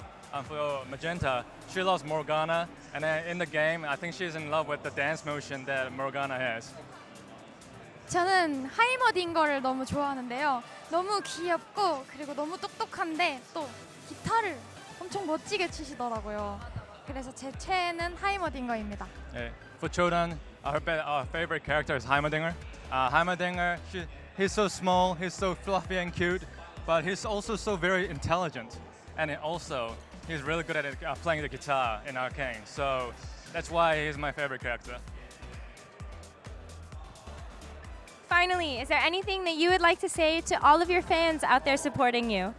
마지막으로 여기에 와주신 모든 팬분들한테 한번 좋은 말씀 해주시면 감사하겠습니다. 우선 우리 한국에 있는 바이게들도 우리 보려고 이렇게 마카오까지 응원하러 찾아와줘서 너무너무 고맙고요. And thanks for all the international fans for cheer up us. Thank you. Thank you. I'd like to send 사랑합니다. 더 my 열심히 할게요. 정말 재밌는 경험이었어요. 감사합니다. I would like to send a word of gratitude to all my fans here over there in Korea, and also fans that came to Macau to support us. Also, we had a really great, amazing experience at TMO, so we're just gonna enjoy our time here. Thank you so much for your time and enjoy it. 감사합니다. 감사합니다. That is the coolest interview I've ever done in my life. They're so cute. I am starstruck. I could not believe that they were here competing, enjoying teamfight tactics. Like, I'm obsessed. That was critical strike after critical strike on my heart, man. I can't take it. They're also so in tune with Arcane. They know they know the spin the wheel song as well. Wow. We're never gonna top that, Necra, so congrats. Yeah, they were so nice to talk to. I love their music as well, so I'm very excited for them to be here to be able to experience this. And I'm looking forward to seeing who else we get a chance to actually see come to these events when we have the Paris Open that's going to be coming up next year, and just so many more adventures in TFT. And it's so cool to see how influential TFT is. It's not just the pro players showing up at TMO. There's, different personalities from all kinds of different, walks of life and industries and different entertainment industries as well. We had an Olympic tennis player coming in. We have K-pop artists. It's just so cool to see. Pokemon was here apparently. Exactly. No one told me. No one can I'm escape still TFT. It's too fun. That. We missed that.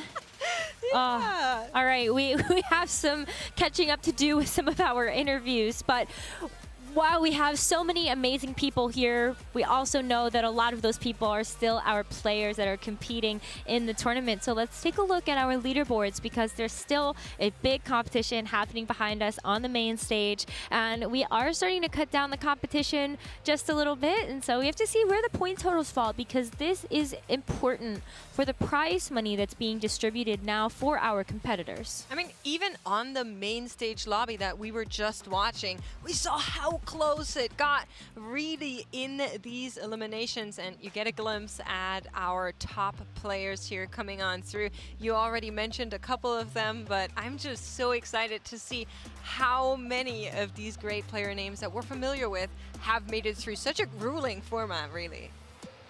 And lucky for you, Clement, Kiyun did make it through past that interview. You didn't curse him. It's not on you. We also have some players from EMEA, which I'm happy to see. Wet Jungler. He's one of the players who had a really big showing back in that set 8 to set 10 stretch from Monsters Attack into Remix Rumble. And he's that new wave of EMEA talent, proving he still's got it in TMO. We also have a lot of these champions still with us. Tidal is here, Lilo is still here, Shunga is there. If you're talking about the name recognition, those three definitely stand out. For the rest of them, I think 8 from APAC is actually really surprising given how heavily CN focused this tournament was. But there's some really amazing APAC players. You have to call out Bintum, who is one of our top players from the APAC region. We have seen him competing at other Tacticians Crowns in the past, so we know that he has that competitive experience and knows what it takes. But also Jazz Latte, Dr. O, I mean, the Iron Bug, these are players that we see also all the time at TAC Crowns. That's true, but players that we usually don't see in TAC Crown, Tex and Saidera, I think both of the Brazilian players making it through is so cool. And Dobbs was just talking about all of them having that study group together. I think that's so amazing for a region as passionate as them. I'm so excited. Tex is a player who is very influential in the Americas region. He's someone that is a content creator, is a streamer, is a big part of his community. Making it this far, showcasing he has what it takes to compete at a very high level. It's so cool to see.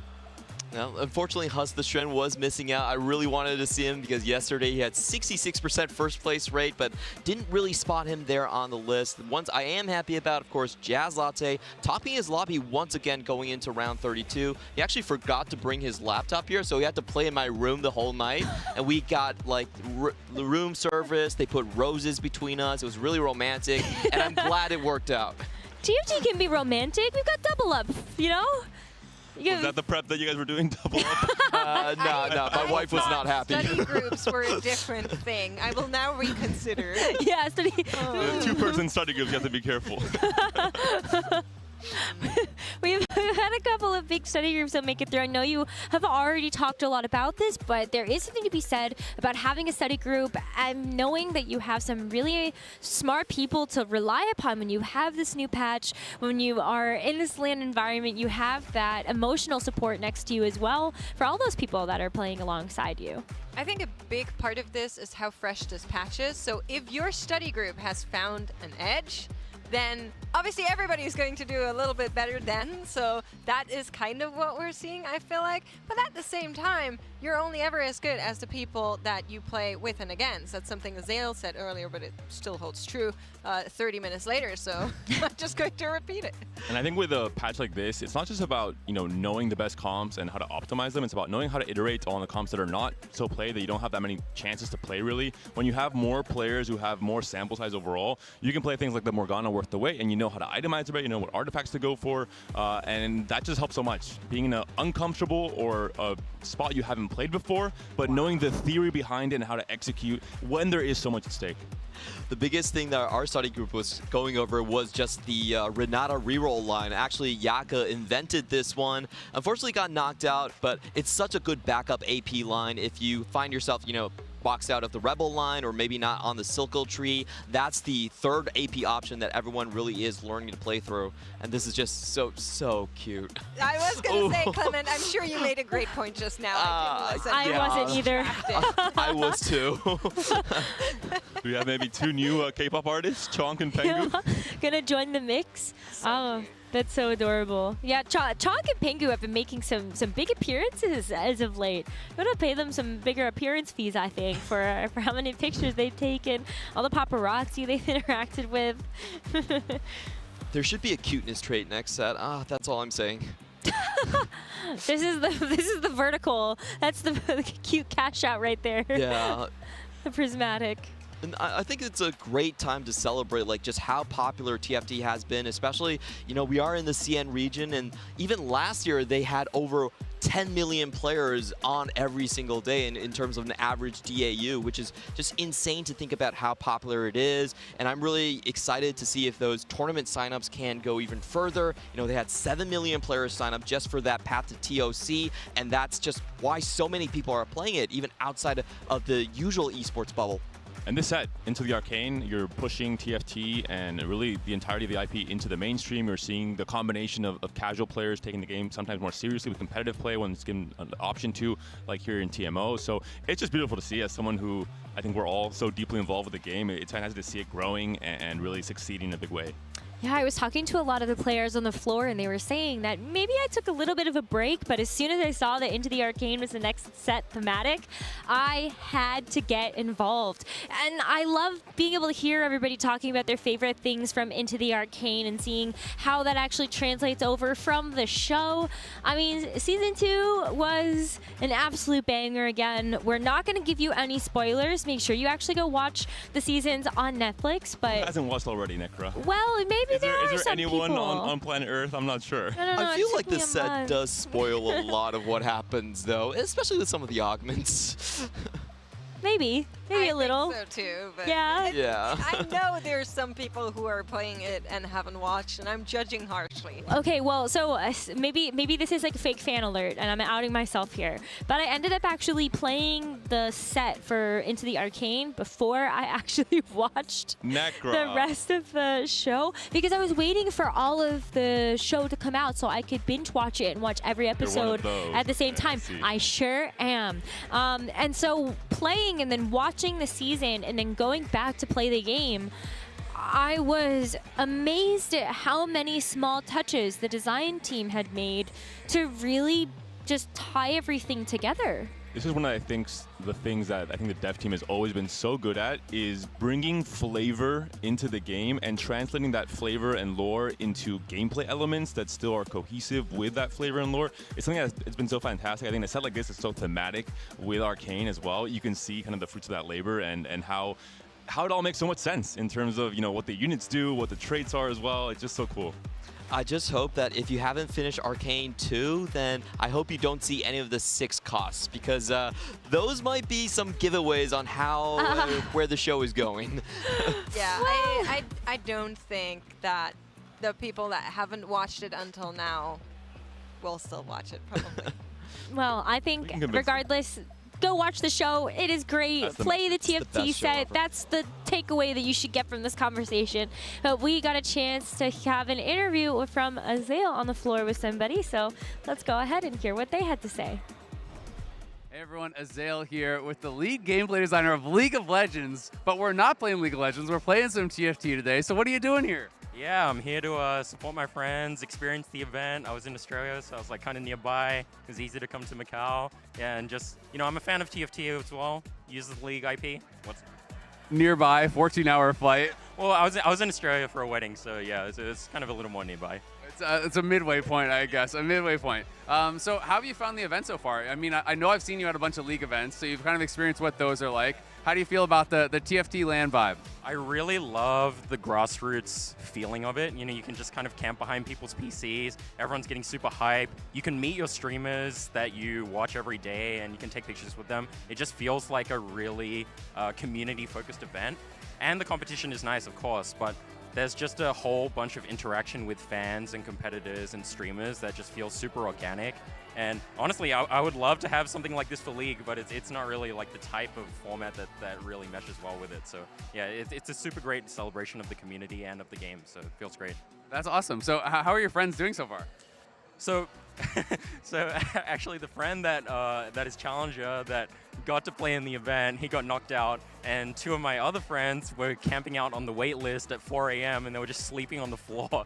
And they got the first 2 positions in the wait list and they got to play, and they made it to the 2nd round. So yeah, the friend that was super good got knocked, and the 2 that weren't as good made it through. So that's really funny. Did any of them get to like play against or meet some of the streamers that they like? Well, one of them's in Kurum's in Kurum's. She went 8th, then he went 7th. So, yeah, but I can't remember if they played against other people. Yeah, that's awesome. Well, solidarity, 7th and 8th. They can go. Exactly, holding hands at the bottom. Well, thank you very much, Matt. I appreciate it, and back to you all. I remember this happening at the Vegas Open as well. We had a bunch of different staff members from Riot actually coming over to experience the event. Not actually as a part of the Riot staff to work it, but to play. I thought that was so cool.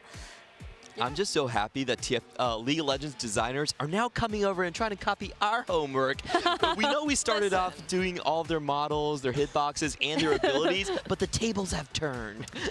I mean, TFT has more characters in Arcane than League of Legends. So really, true. if you More think about it, unique characters. Arcane is a TFT series, not a League of Legends series. We tested the water with Silco back in Gizmos and Gadgets. Now the cast has grown considerably for Into the Arcane. I remember there's like this hype video that gets played where you can see the juxtaposition of the actual show versus some of the characters doing stuff in the TFT game, and it's like, oh my gosh, I remember this fight, or I remember that scene happening, and so it's really cool to be able to see Smeech, Rennie. There's just so many amazing characters in the game. A perfect Smeech montage. is kind of cute. Is that, yeah, like Smeech is like kind of cute. Until he's 3-starred and in your backline, then he is not so But cute. no, yes, exactly, yeah. The Ken Baron players. I see how it is. No, the ambusher players. Well, maybe last patch. a little bit less on this one. Every carousel we've seen amateur emblem and it's not picked up. I'm like, we are in a different patch, aren't we? Well, you could say that, and then we ended up seeing 3 Heimer players contest each other, and so then I don't know about that one. A little bit of hand holding never hurt no one. That's true. Except for the players. That actually hold for an Heimer. Oh my gosh. Ooh. Well, we are just about to get ready for our next set of games as we enter into our next stage of the competition. We now have our round of 32. So I can't believe it. We're already at a point now where we only have 32 players left. And again and again. That's what that was. I was wondering what the big crowd of people was that were It's walking. all of their fans. Cluster. Oh. Yes, day one, that was a big question on my mind. Well, they're back Ooh. there once again. I can see them. Seeing Candice infiltrated into Project K, of course, testing the game as everyone I hope has had a chance already this weekend. It's so fun. Incredibly fun, especially the free-for-all 4-player format. So fun. I had so much fun with it. I can't wait to try out a different deck as well. Like, I think that's something that I'm going to be excited to see what content people make, get my hands on a couple of other different types of decks to actually try out, and looking forward to the next set of news that we're going to end up getting. It's amazing since all of the players got their decks as well. You just need to go over and get them. So a lot of the players actually channeled their competitive energy into that yesterday, and we saw them going really hard at it. Not the free-for-all tournament, but the one-on-one, only one can survive mode. Yes. I want to see Chonk and Pengu playing a 1v1 in Project K. Do you think that's that my they dream could, personally? Could they actually hold the cards? I believe so. I think they're omnipotent. They're powerful in all ways. Yeah, they're going to like Wait, what's that use chunk hat? kinetic powers. We're selling That's chalk new. hats! That's new. That's new. Okay, guys. Yeah, they just started selling I'm them going today. to leave right now. All right. I'm not even kidding. I need what? They're really cute. They're really, really cute. The merch that we've had here is just so cute. Like, we have the Pengu hats. We have all of these unique plush. We have the new Chonk hats. I got a keychain. They have like the rubber keychains with some of like the cute little legend figures. You can't I start had to so get big Chonk. and then go down to just a keychain. What do you mean? It's Chonk hat. perfect. Yeah, okay, you're right. This will be anything and everything I will think about for the next hour. Yeah, but there are some headbands where they can like make the They ears wave, move. I know. I don't want to look into Asa's DMs. It's very cute. You can see our players getting ready on the stage, though, as we are looking forward to our next round of games. Maybe let's go. Stickers to tattoo. So cute. I know everybody's been running around with those. We did see a tweet from Tidal. He was on the main stage, obviously, in that last round. Even a 2-time global champion felt the nerves and the pressure. He tweeted, "Top 64. This is the round we're playing now. I'm going on main stage.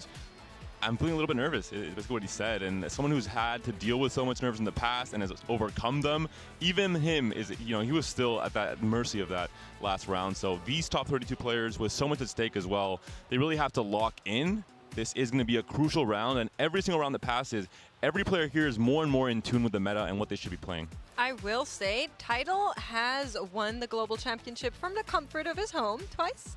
So this is a new experience, being on a stage, being broadcasted as we go into that next game. But kind of having that crowd in front of you that reacts to your low and high rolls and to fights that might be fortunate or misfortunate is definitely something that is new, even to a player of his caliber. It's so fun because we actually got to see more of Tidal's personality come out at this event. A lot of players go up to him, and they all say he's super nice and cute, and he's also not super serious either. We thought he was this person that just insta-click augments, super locked into the stats, but he's willing to joke around with people. And yesterday, when he made it out, only in the last game by 2 placements, he was thanking all of the players that made it along with him. It's like he was going, I love you. I hope, Haruru, you do well. He was a very emotional player as well, and you just want to take care of him when you see him. Yeah, definitely. It's like your little brother, you know? I don't know. Except he demolishes you once the game starts. Well, yeah, okay. I don't want to meet him in game, but, you know, being able to actually talk to him at the end of this championship, I feel like he's just the type of player, like, he's so grateful to have the experience. He knows when to get serious about the game, and you know he's coming into this tournament with the sole goal in mind of winning. Like, he wants that championship title. I just want to throw a stat out there, but Tidal so far, when he's made it into these checkmate lobbies, his win rate is 46%. He wins about half of his games. And before that, he plays through the format. He's only like 8% like win rate, but we are going to get Tidal Unleashed if he does get there. So 46%. Let's like break this down. That's not a top 4, right? That's first place. If it's top 4, I would be worried. It's not a very high top 4. But I'm just making sure that everybody at home understands it's almost about a 50-50 whether or not he goes first or any other place, and that is wild. It's so crazy that we have a GOAT level player that is so dominant at that top stage, and I just want to see, like, a lot of players, when I've interviewed them, they're going after Tidal. They want to be able to face up to him and maybe be in that conversation. Xunge is someone who's definitely knows a lot about that because he actually denied Tidal one of his championships when it comes to that Dragonlance tournament. Well, you know what? Let's actually take a second to maybe talk about some of the players we're about to see on the main stage. We have that game getting ready very shortly, but we do have quite a star-studded roster when it comes down to the 8 players that we have here. A lot of maybe familiar faces from the CN region. We have Tucci, we have Xunge, 2 players that we have seen at that TAC round stage before. Absolutely, and I would love to dig in on Xunge. He was banned last set, but even in set 12, he was actually their best performing player in the Magic League, and now he's coming back. He is known as the most flowchart TFT player out of CN. I think there's a quote from him that's really famous. He says that, I don't really know the ins and out of this comp, but I know when it's busted. So he knows a lot of different lines, and if he sees those opportunities, then he goes for those prismatic augments, and his gameplay looks so easy when he's on flowchart. My only concern with Xunge is, does he have his cat ear headset? 'Cause I think that's, for me, what defines him as a player. To have someone so dominant, and you look at his webcam, and suddenly he has the cutest cat ear headset of all time. It's the cute That's buff. part of the dominance. You don't understand. I get it.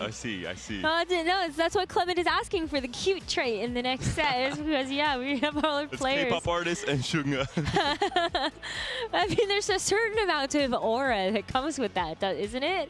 Where you're just like, okay, why not? I am just so confident. I can wear a cat ear headset. I can like jam out to music. We see a lot of players also that are able to maybe take themselves a little less seriously, almost do a little bit better because they're not focused so much on every single micro detail.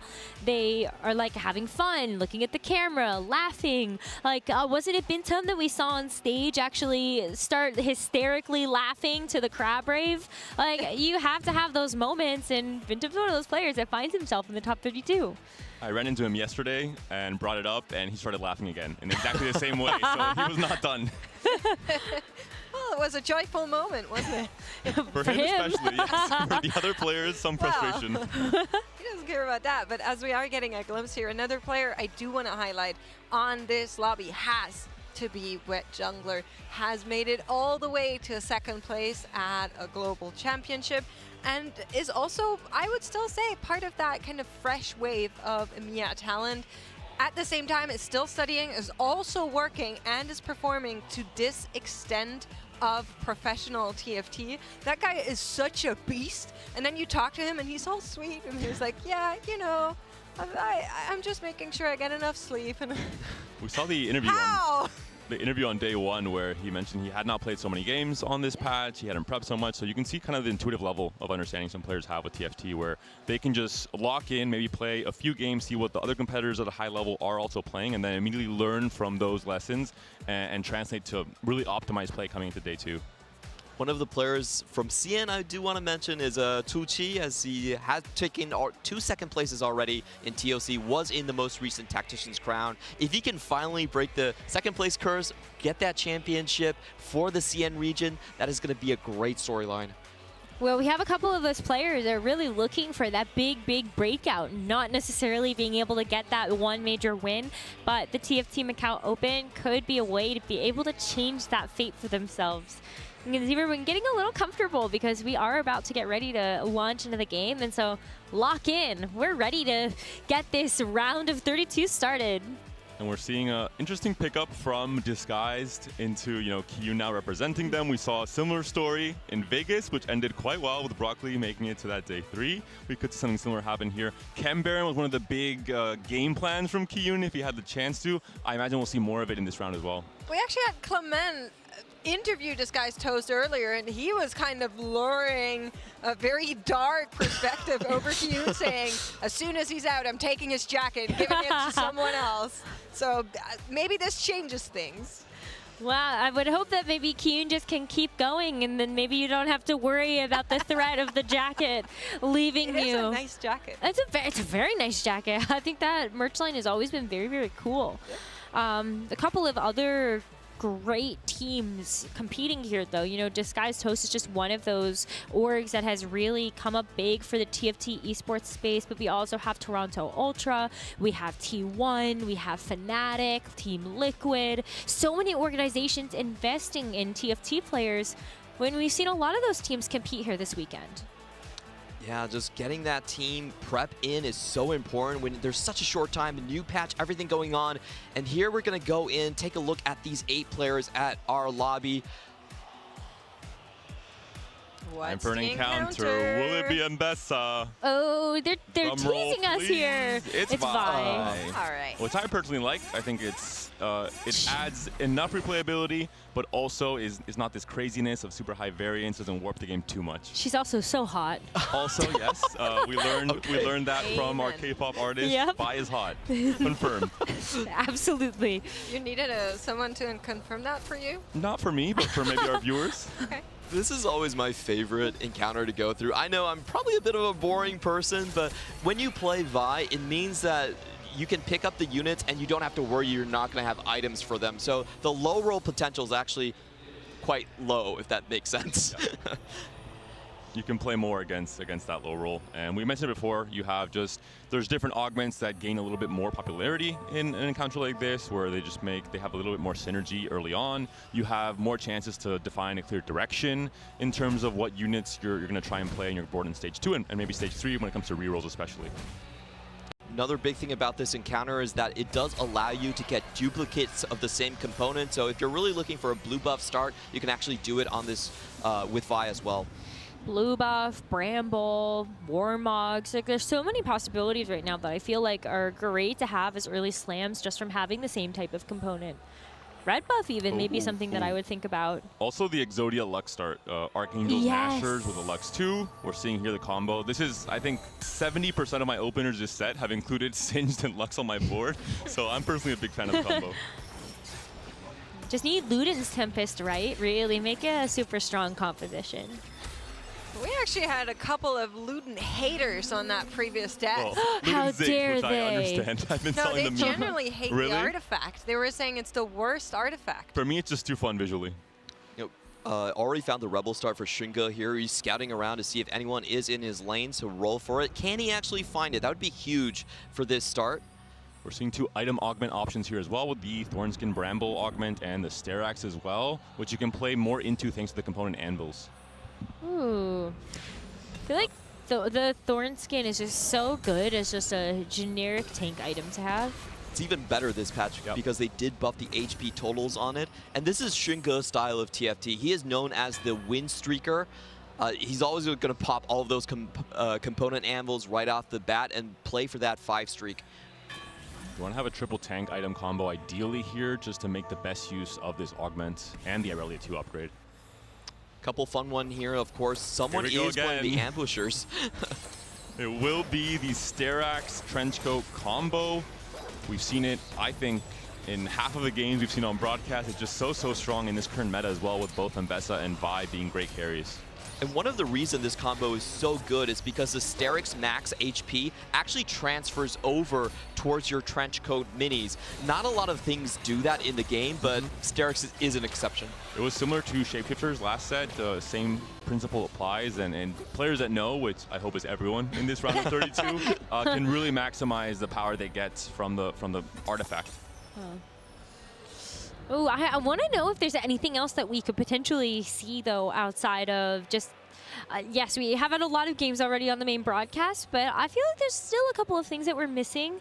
Maybe I'm getting just a little bit too excited seeing the Camille and Powder combo for the ambushers. But the fact that you have a Bloodthirster, this is one way that you could potentially play the Camille or, dare I say, a Smeech. And it's Loot Explosion as well. So we are definitely locked into ambushers here. A statement, Smeech traders? I'm not. What do you guys have to say? When I am at the mercy of Smeech. Oh, okay. I played a lot of amateurs last. My real takeaway from this current spot here from Tex is you can no longer play just a normal default game plan into Camille with just a Hodge or maybe even just a glove last patch. And yeah, I'm the Camille player or a Camille pair. There are much more specific conditions. From Tex, we're getting the message right now that, hey, this is one of those conditions.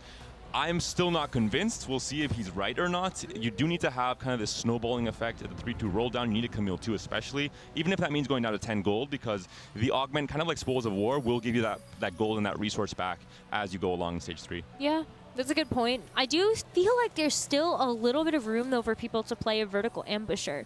I know a lot of it was, 2-cost reroll, like 3-cost reroll, but I think gotta look at Jinx now. A big way that this line is currently being played is actually re-rolling on 7, because that way you can actually hit the Camille with the increased odd chances and also go for the main carry of the ambusher comp these days, which is the Echo. You get the 10% chance there, and I think that tempo game plan is going to be a lot better than like rolling on 6 and losing a lot of HP with loose. I thought you were going to say the main factor Smeech. Yeah, I actually was super prepared for that. I'm actually not a huge Smeech believer. I'm just putting it out there. Not yet. What? I don't know. Gotta get you some Smeech time.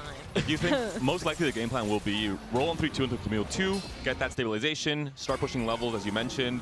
I think Echo's a very uncontested unit for the most part. Scrap is not really the top tier meta comp right now unless you have a specific spot for it.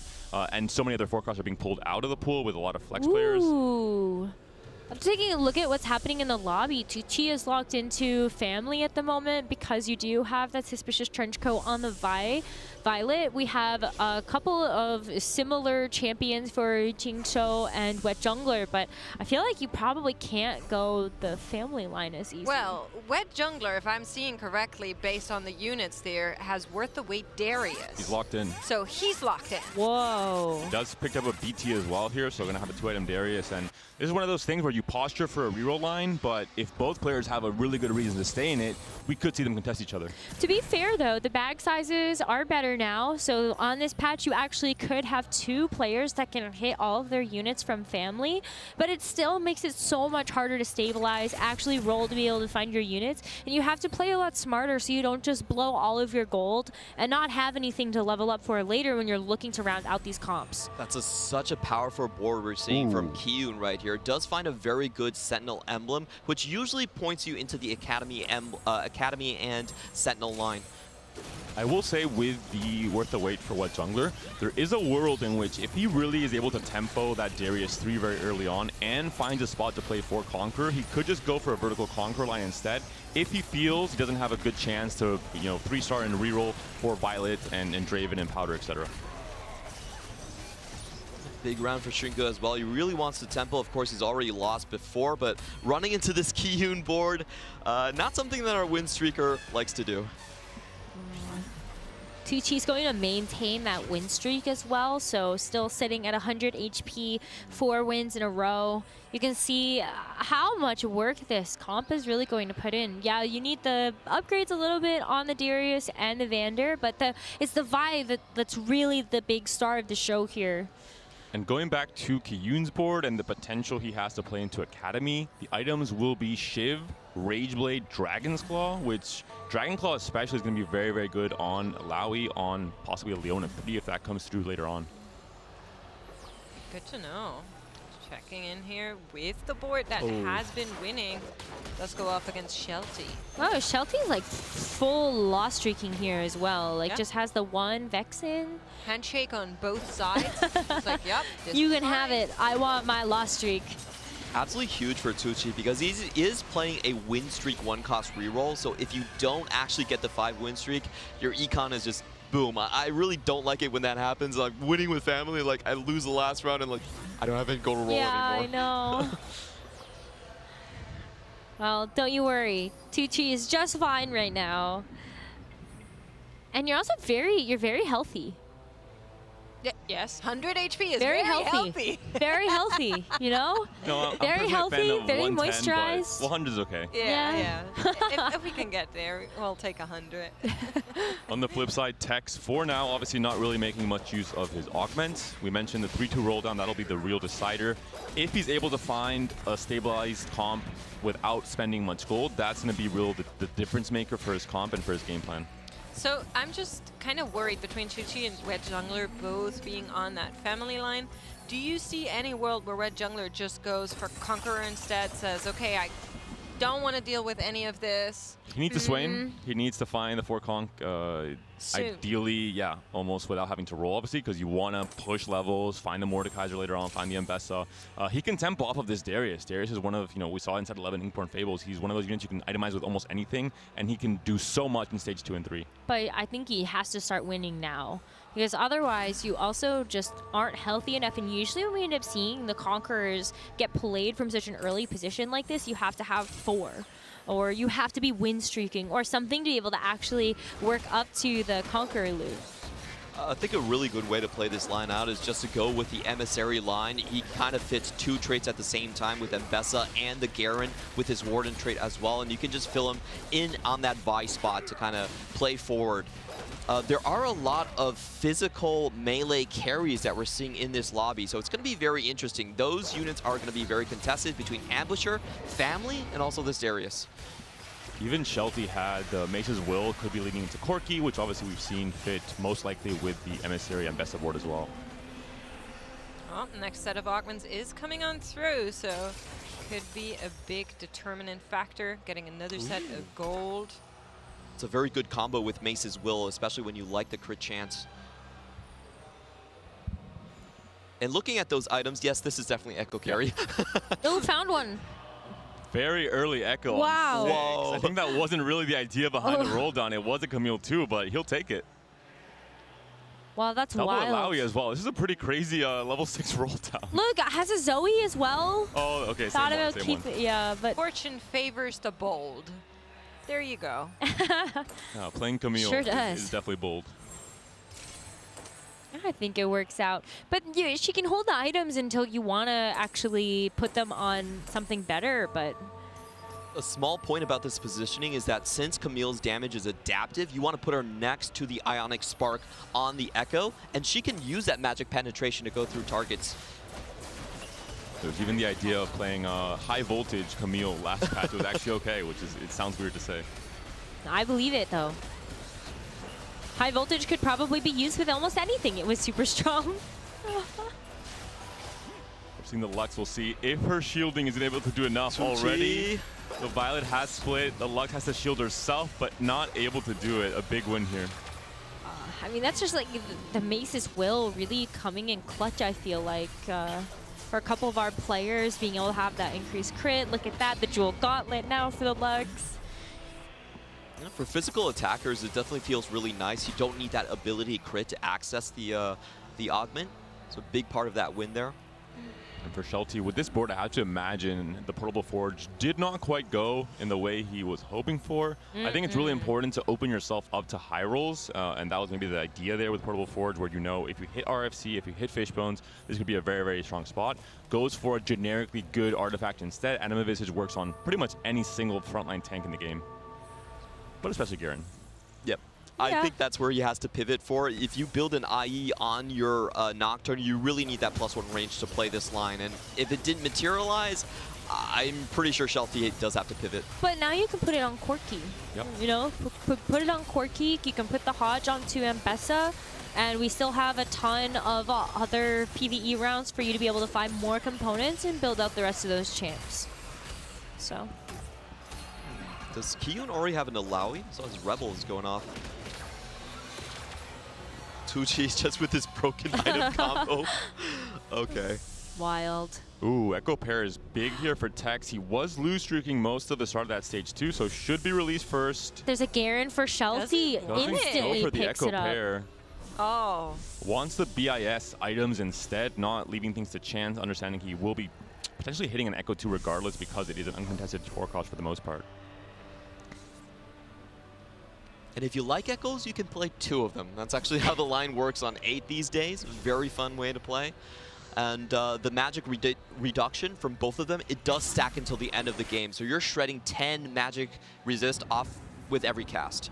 One key thing for the Echo line that a lot of players maybe don't notice right away, it's not maybe as intuitive, is that a lot of tank anomalies are actually very good on Echo because he has the healing from Firelight, because he already has a lot of damage from ambushers. You really just want him to survive and create this kind of unbeatable cycle where he just keeps healing and damaging and healing and damaging. I feel like actually I've loved experimenting with tank anomalies on basically any of the melee carries. So like I've even put a couple on Violet if I haven't been able to find like the big 4-star wonder, and it ends up working out really, really well. We've been seeing a lot of Fortified being used onto melee carries where it's just like, yeah, just give them some sustain. Granny carry, Violet carry, just get that on there. Why not? A couple of good ones, especially for Echo, is Slime Time. It heals you, and it was buffed by 30% this patch, which is honestly quite a crazy number. That's a lot. Xingge not looking too happy with his build right here. He really wanted the Rebel +1. That way you can fit Elise and Nami on your level 8. It's a lot of extra damage that way. It didn't find the augments. Tex, without really rolling too much, already has 6 Camille's. Looks like he is trying to roll a little bit heavier here, understanding that, again, if he's able to hit Camille 3 and can get the extra resources back from his Augment, Loot Ambusher, then he can still make it to the Echo 2 and still find that level 9 potentially at the very end of the game. Oh, Tucci also finally took a loss, so still healthy, but is at 92 HP now. And I want to go back to the pickup from Tex on the Rod instead of the Echo Pair. I think it's actually very smart because it's very unlikely you hit an Echo 2 on 6, so you're not getting immediate power from the Echo Pair, whereas snowballing with Loot Ambusher is actually so important. So really smart little optimization from Tex there. Yeah, I agree. I think that is kind of the stuff you have to go for. Knows already that you kind of locked out and got that first Echo there, but we're seeing a battle of some bulwarks on our screen. This is pretty funny between the two players because they're staring at each other and trying to figure out who's going to go for the Emissary Corki line. They both have the Tristanas on board, and the other side, you see the Corki items. The one side has the Garen and the Vi already in hand.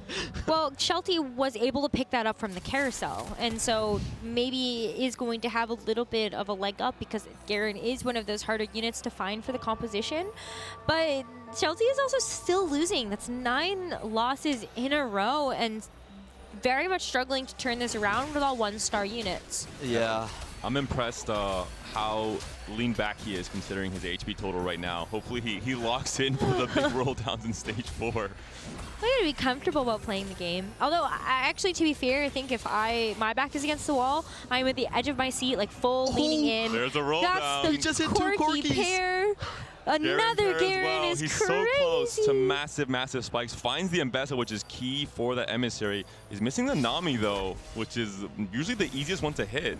So I will say, great finds, There it is. but not the final peak just yet. So Garen pair, Corki pair, you really would have liked if you invest that much to get the full upgrade. But I think still You can't pretty complain. good. Yeah. No, This it's is a so chef kiss. good. This is 100% a chef kiss. He also finds the potential transformer lines if he wants to go for it, and he has the pair of Corki, which means that Tucci is most likely forced onto the Twitch line, which is considered the much weaker line. And not just that, he's going to have priority for most likely on this next carousel as well, so a very high chance he'll hit one of these pairs off of that 4-cost slot. Penna, I'm seeing a Zix with 3 items.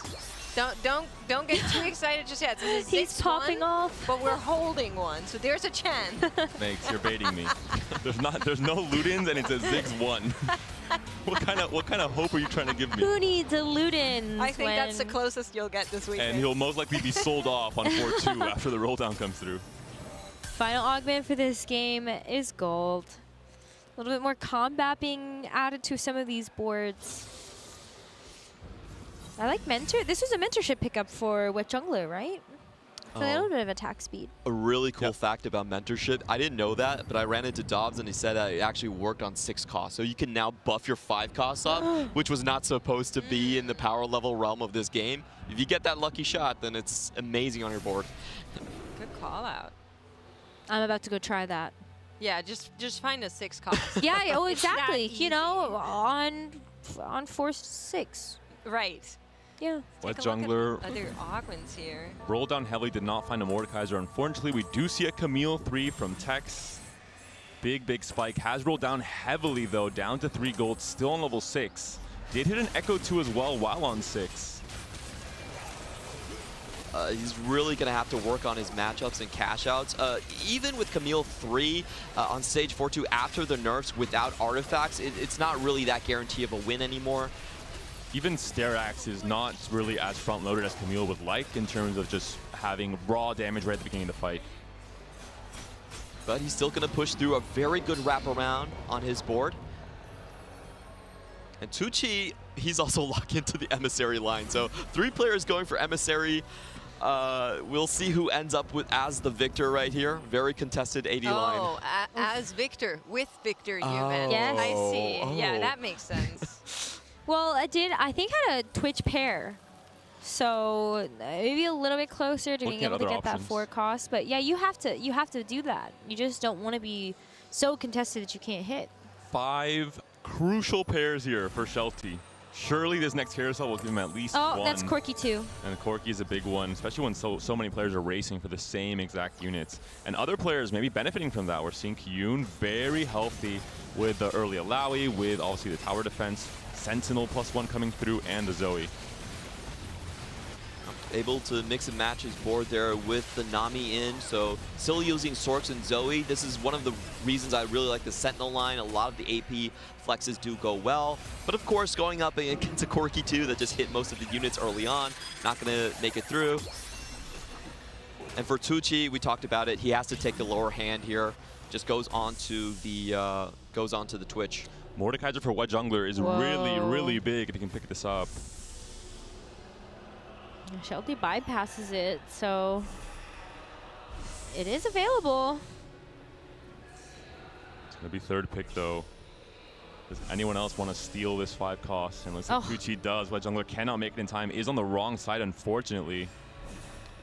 And what I'm looking Zoe. on picked up as is well. Stringa's board, because he is contested on the Zoe, and however high roll you are on that Rebel line, if you can't 2-star your Zoe or Alawi, you're still going to fall off very hard. Yeah, it's pretty bad. So I've been staring at the augment, trying to decipher it. It's unlikely duo, is it? Yep. Oh yeah, there we see it in the traits. This, to be honest, I talk to Aruru a lot. He's kind of the Rebel master in our region, and he doesn't really advise taking this one. Sorry, that was a cute tech. It was just a cute tech that he made a completed item on the Zoe, then combined it, and it popped everything else off. So you can do it without Reforger. That's right. And I think for Kyun, it was just a temporary Zoe, so it's not going to be a full contest regardless. He wants to play into Academy line most likely with a Heimerdinger. So let me dig in a little bit more, Clement. What's the reasoning for disliking the unlikely duo trait? The Savika doesn't actually work that much on your board, and you don't need the Jinx to hit 7 Rebel. So for those reasons, it's usually seen as more of a desperation play or more of like you're angling too much for tempo. But, you know, Shinga does know in and out of his lines. He's played it a lot. I'm sure he has his reasons. We'll see if it works out. So my thought was you get it before the anomaly, so you now have a guaranteed Savika and a Jinx on your board that you could anomalize, but goes for the Zoe instead. No, I like that thought. Less consistent to have a Jinx 1 where you might never hit a Jinx 2, which has happened to me. I think he's many so games. healthy. I would hope he hits it, but You got to play for the high roll. I think it's a similar case with Unlikely Duo, at least from in my experience with Camille. There's people that, myself included, got baited, like, oh, I hit an early Jinx, I have 5 Ambusher, but the augment gives too much power to Savika and not enough to everything else in the comp. If you're playing a comp that is not really as selfish as you would think, with just Jinx being the main carry, it's not going to be as good. With Rebels, you want to buff the entirety of the Rebel comp. It's a vertical comp, Zoe, Alawi especially as well. Just want to call out that we're having a small technical delay on the stage, so we're going to have our game pause for just a short bit while we get that sorted out. I totally agree with Panda's point right there. I think if you're playing the Rebel comp, you really want to look for things like Mana Flow, the Rebel +1, and Blazing Soul. Those are kind of your top picks in terms of augments. Unlikely Duo, it does get you 7 fast, but you didn't really need the Jinx to get the 7 Rebel online. I like high voltage as well with Rebel. I think it's really good because you got chip damage from Zoe and then chip damage from, obviously, the Sparks as well. And Alawi is a great holder where she survives for so long. She's so tanky with 7 Rebel. Yeah, so I think he probably just didn't have a lot of good options there and had to go for something. Killstreak is good with this Zoe setup especially. She is much more damage focused here, and more often now we're seeing players bypass mana items altogether, knowing that they can try and hit Nothing Wasted or Killstreak and find mana that way and go for just way more raw damage with JG and just damage F in general, alongside always Red Buff or Morello ideally. You get a lot of extra attack speed already from the trade, also AP, so you're looking for damage and critical strike. Those are, I think, the 2 most important components on Zoe. So we are getting another view at Wet Jungler's board here, and we kind of had the question in the air whether or not he would be going down the Conqueror line being contested on the Violets, and also having the Darius more as a main carry, and that's exactly what's happening here, is building towards the Darius 4, of course, but 117, how are we feeling about that? It's not too No bad. Mordekaiser is how I'm feeling. Level 8, roll down heavily. Ideally with Conquerors, it's this comp where you snowball and you you become so strong off of having these high rolls. It has not been the case here. He's lost a lot of steam in stage 4. His roll down was not this roll down where you roll 4 or 5 times. You find an Mbessa, you find a Mordekaiser. Mbessa is very contested as well, so it hasn't translated into a big snowball effect in stage 4, which means that you're not going to cap as high as you would like with Conquerors. I mean, like, a lot of the Mbessas are already out of the pool. Most of our emissary players already have a 2-star. That's a huge thing to point out. Like, Shelty actually rolled down on 4-1, took a lot of the emissary lines away. You could see that Wet Jungler was angling for it because he has been holding onto the Garen and also the Nami's there. Wasn't able to use it, and I'm not sure there's a clear way out for the composition at this point. He was cornered by 2 CN players. First, the Violet reroller, pushing him off of the reroll line, or at least making him not really think of it as a viable game plan until trying to find a good top 4 in this game 1. And then when he looks at the flex side of it, the tempo side of it, also contested, I think, 2 or 3 ways by all the players who, rightfully so, are angling one of the strongest comps in the current meta. I'm seeing thumbs up from both the assistants on the stage there. So we're gonna go back into game right now. Get another glimpse of Kyun's board, actually. Ooh, so Kyun does have a pair of Heimerdingers.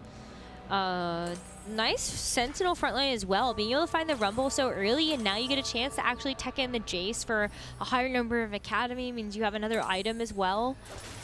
So honestly, the board looks pretty good. You just need an Alawi 2, which is a hot commodity as well. And so I wonder how far Kyun can go with this composition before it falling off. He has really good item combinations right here. If you look at his front line, those are the ones you want to find. The Protector's Vow is great on the Rumble, makes him cast earlier. Ooh, and the Victor, of course. Has to find the Heimer 2, and with that, he could go 9, but has rolling heavily for a unit that's And not a being Mel. contested. Finds a Mel, though. Here we go. What? There it is. That'll stop the roll down. Is there a spot for Mel on this board, or is Victor just too important?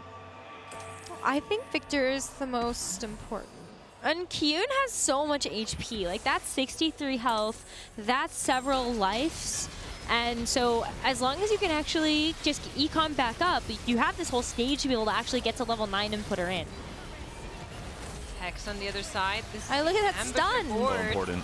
Doesn't get there. Camille just falls off instantly after you make her a sitting duck like that with the Victor stun. Well, every unit is a sitting duck if Victor sure is. But I think it's especially like Violet, Camille, because they're so dependent on getting their ults off, chaining that into healing, into Omnivamp with the itemization they usually have. Finally, a Mordekaiser is on the board, and one found in the shop. Doesn't have the Mordekaiser 2 just yet, and Wet Jungler on 10 HP. Needs to make something happen here to maybe avoid elimination in this round. I mean, it's so rough because, yes, you get the Ambessa 2, but you are level 8. Your odds of being able to roll the Mordekaiser 2 are so low. This has to be the big stabilization point, as you said, Makes. Runs into Victor! That is so sad.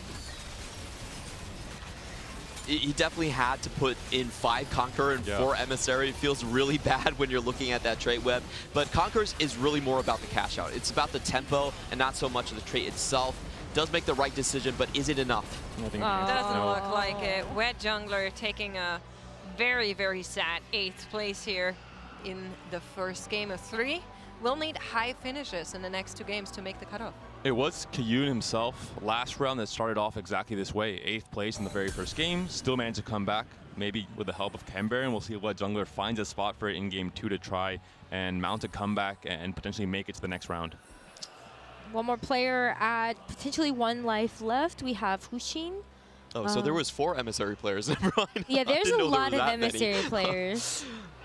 Like, everybody's at Garen 1. They're all celebrating the downfall of Wet Jungler. Yeah. Ambessa's back in the pool, at least 3 of them. I mean, if you see that, I think you just hope that everybody that's sitting on the Emissary units, you're like, I'm going to hold gold. I'm going to hold gold until you die, and then I'm going to roll and find the rest of my units.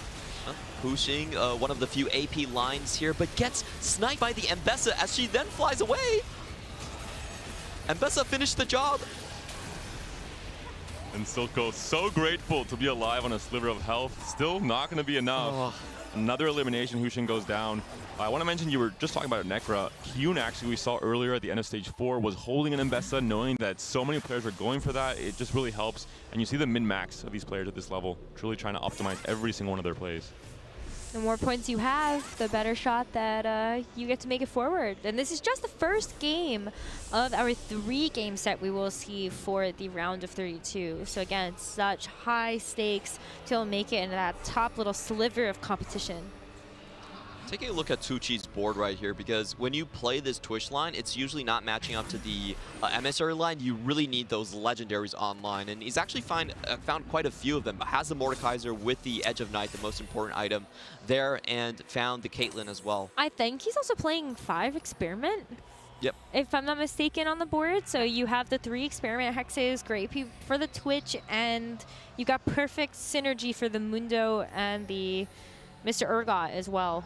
Usually also has the Eagle Eye, so gets extra range on that Twitch and extra buff from Twitch, hopefully not moving too much, so extra buffs onto that backline to get a little bit of extra damage, but Tex might be facing a beast once again. It's Victor lining up to posture and eliminate a player in this round here.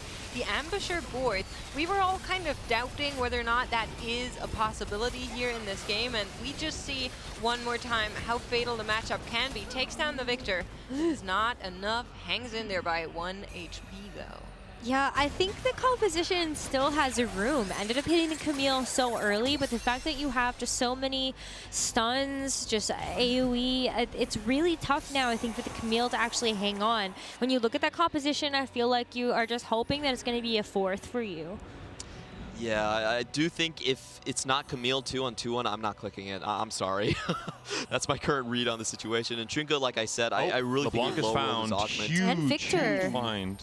But yeah, Victor's even better. Yeah, we were all looking at the Victor. It was like, LeBlanc. I was just seeing the Nami. I'm like, okay, there's an upgrade here into LeBlanc, but then Victor's like, no, I got this. You gotta aim higher in life, Panda. I'm not a high roller like some players.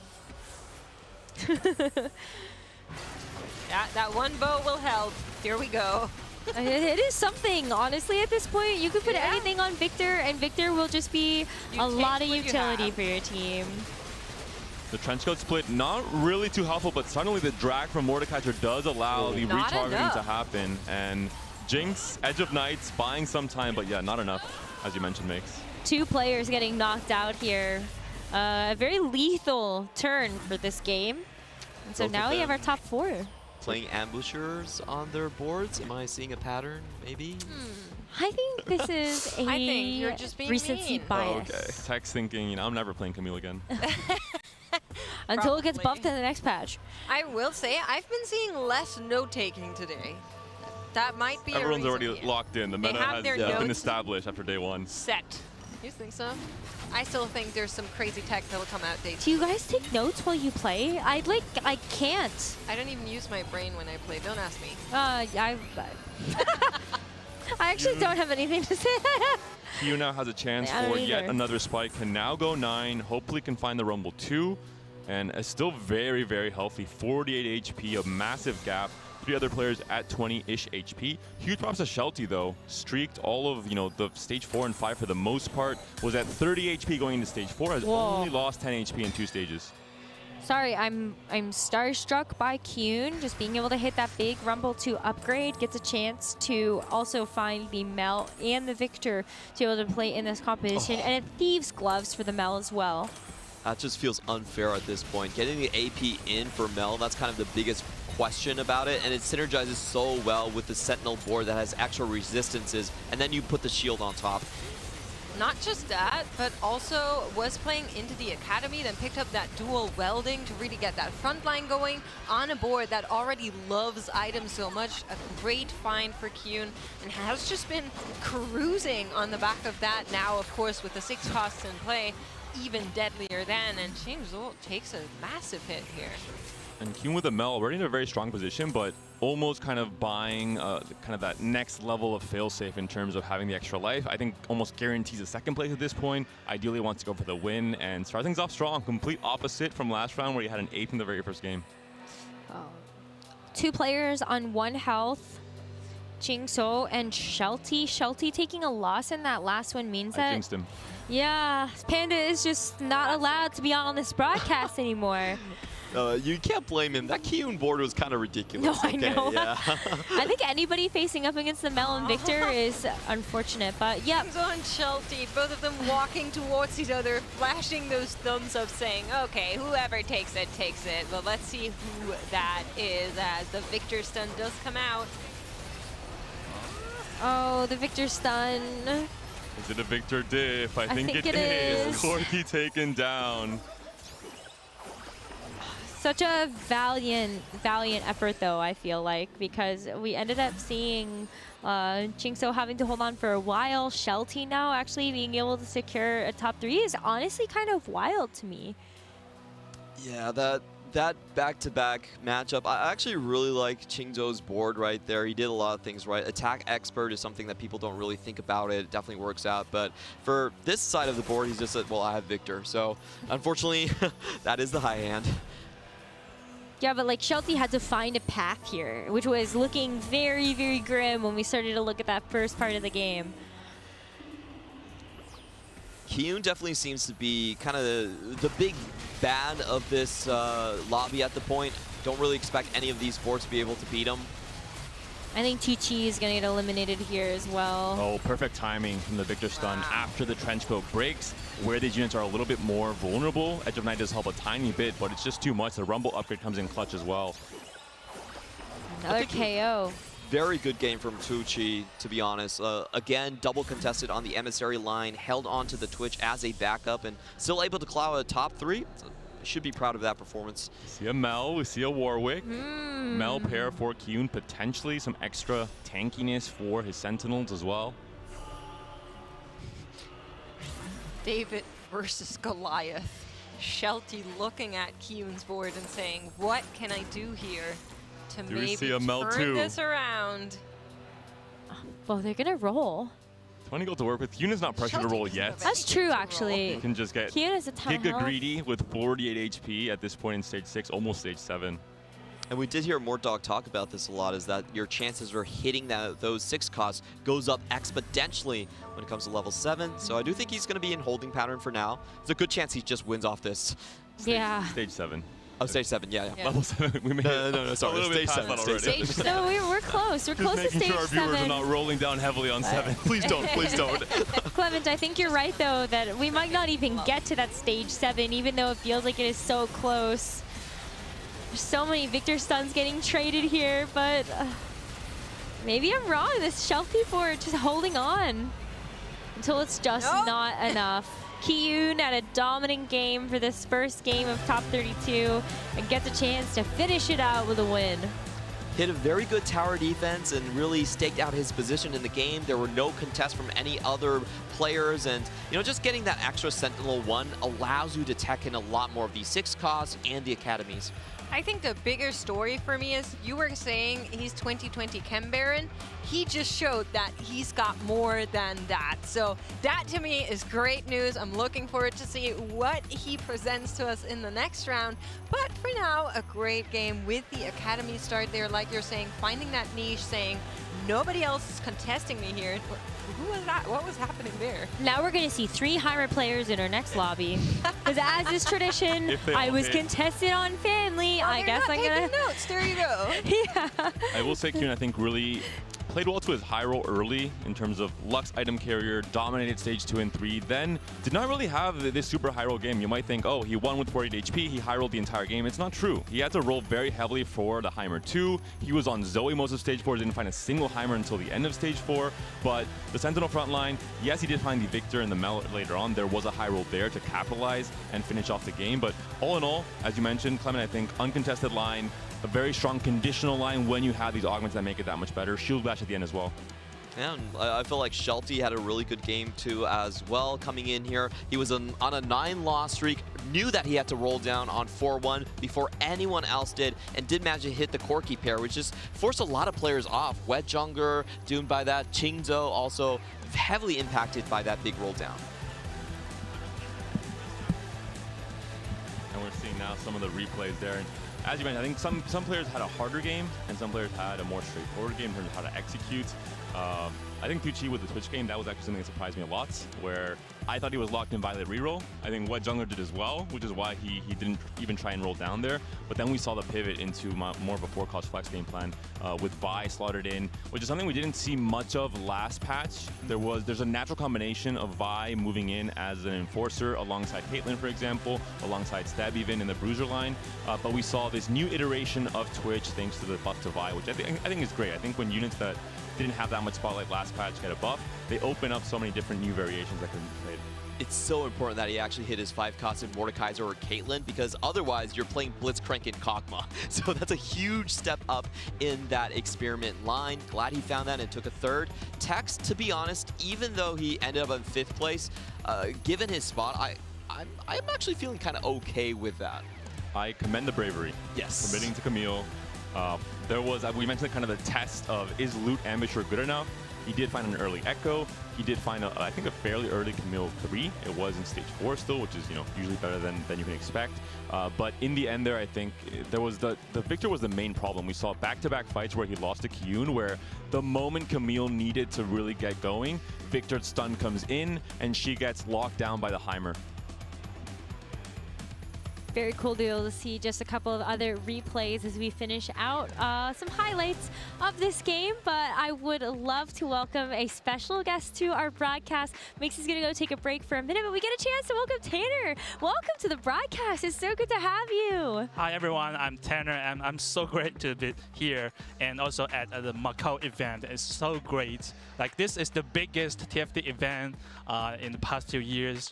China has some regionals, but it's not like this big. I'm so glad we have you on broadcast, because I have been the imposter CN expert for a long time at this point. I'm actually from the APAC region, and now we can finally refer to the OG himself. You do so much work on Liquipedia. You do so much work organizing events like the Summit Invitational. Really a huge thank you from across the community. Yeah, I also very grateful for the things you've done. You have collected so many data right from APAC regions and many other people from other regions, and that's so grateful.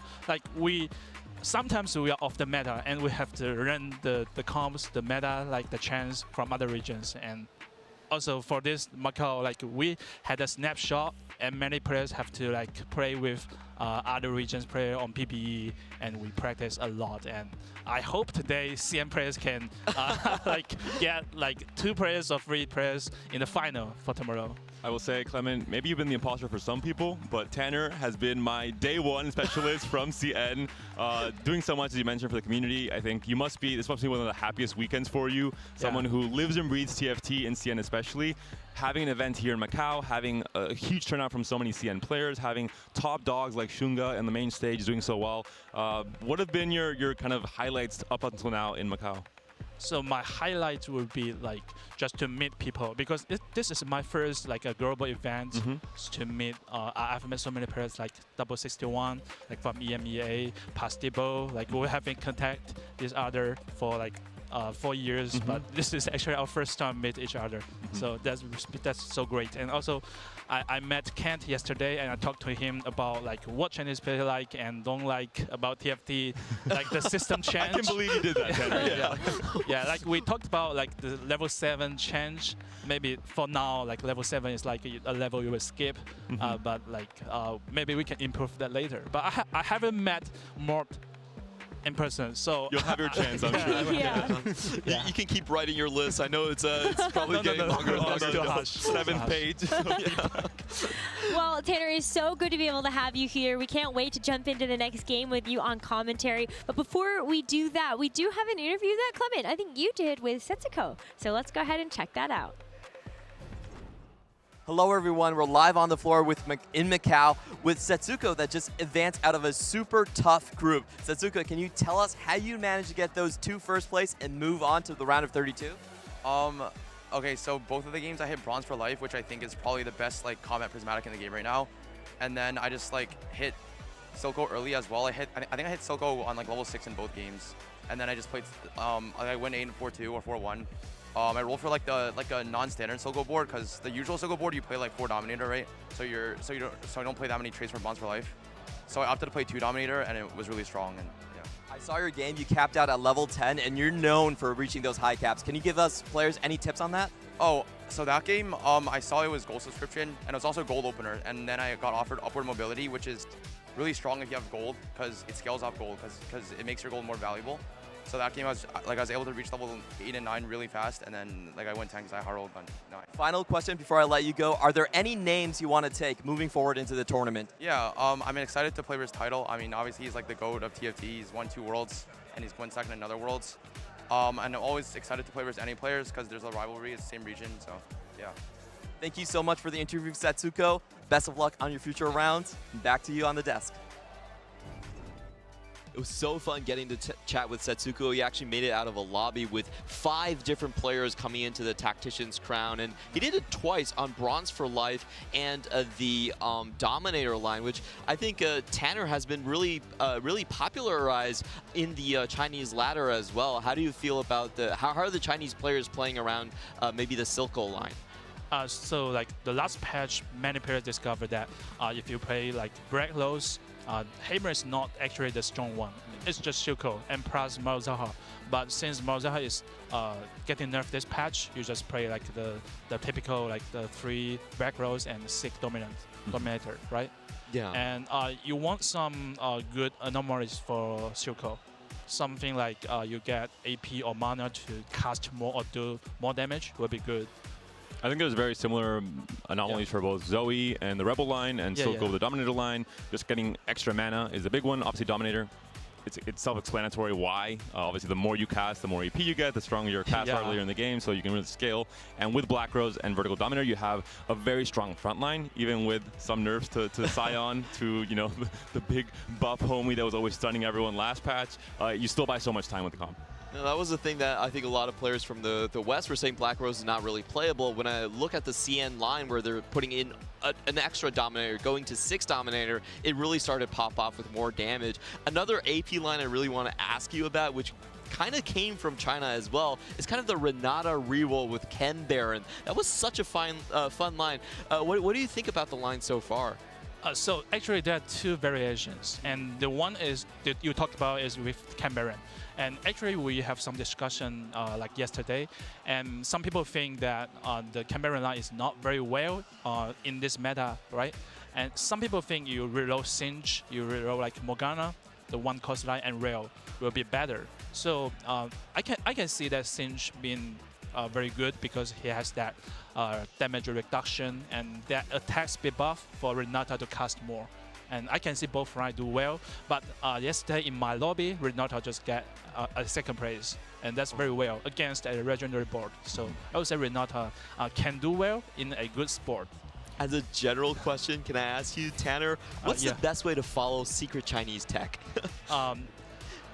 I would say just like maybe watch some CN streamers or like some CN forum. Yeah.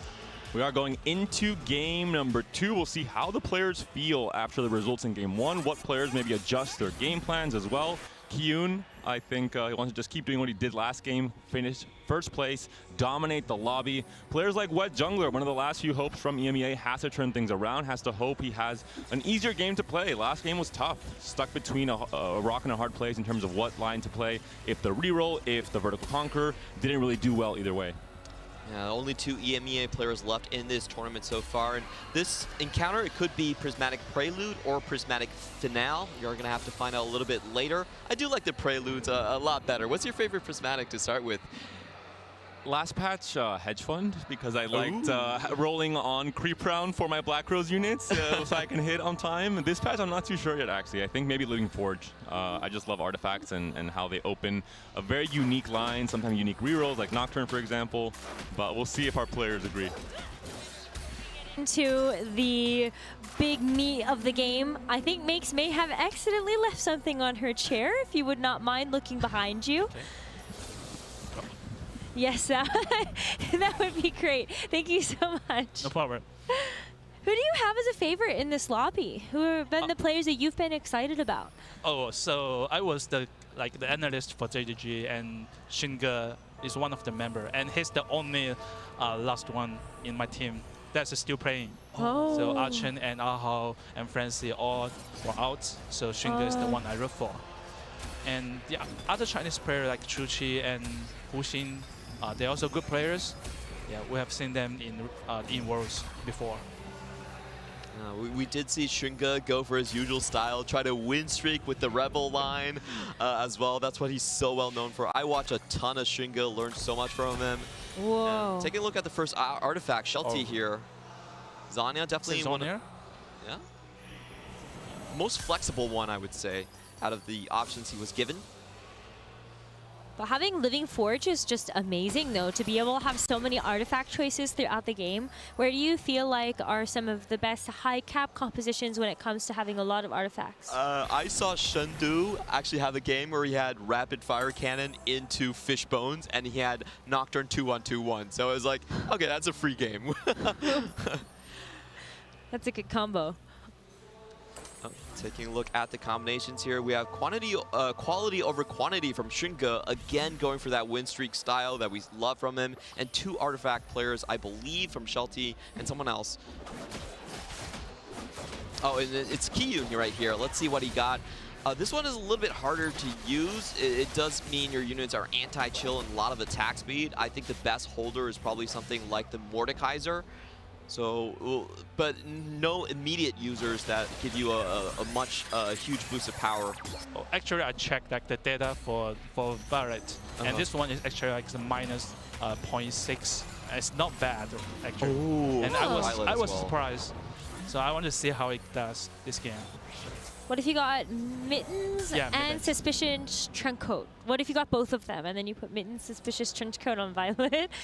That would be a lot higher than a negative 0.6. Look at Clement's eyes go really wide at my suggestion. It'd be like, yes, please. Yeah. A lot of these interesting prismatic choices there. We also saw someone get a Rebel prismatic start. So one of the best tempo starts. You know, you only need 2 costs, 2 costs, and then you can play 5 Rebel. A very strong opener. For Qingzhou here, He's going in with the Blazing Soul, which is, oh no, is an Exalted Adventure, excuse me. This is very interesting because you do have to cap your board around the 2 costs that you get, and sometimes they don't always fit. So explain a little bit more about the best ways to navigate Exalted Adventure as an augment, because I feel like this one is tough to take. You only get the cash outs when you have 2 of your 2 costs at 3-star. And every stage you do get a lesser duplicator to help you reach that. But of course, a lot of times those 2 costs are not going to work together. But in that case, I actually think he high rolled a little bit because he got Warden and Nocturne. So it's very easy to chain that over from the Amumu, as we're seeing on the stage right now. Do you worry a little bit about the players that do have the artifacts, though? Because when we see maybe some of the extra choices, you know that the Nocturne can have a really big power when it comes to having those artifacts available. In terms of contests, I think it's not going to be an issue because this is one augment that fully locks you into the comp.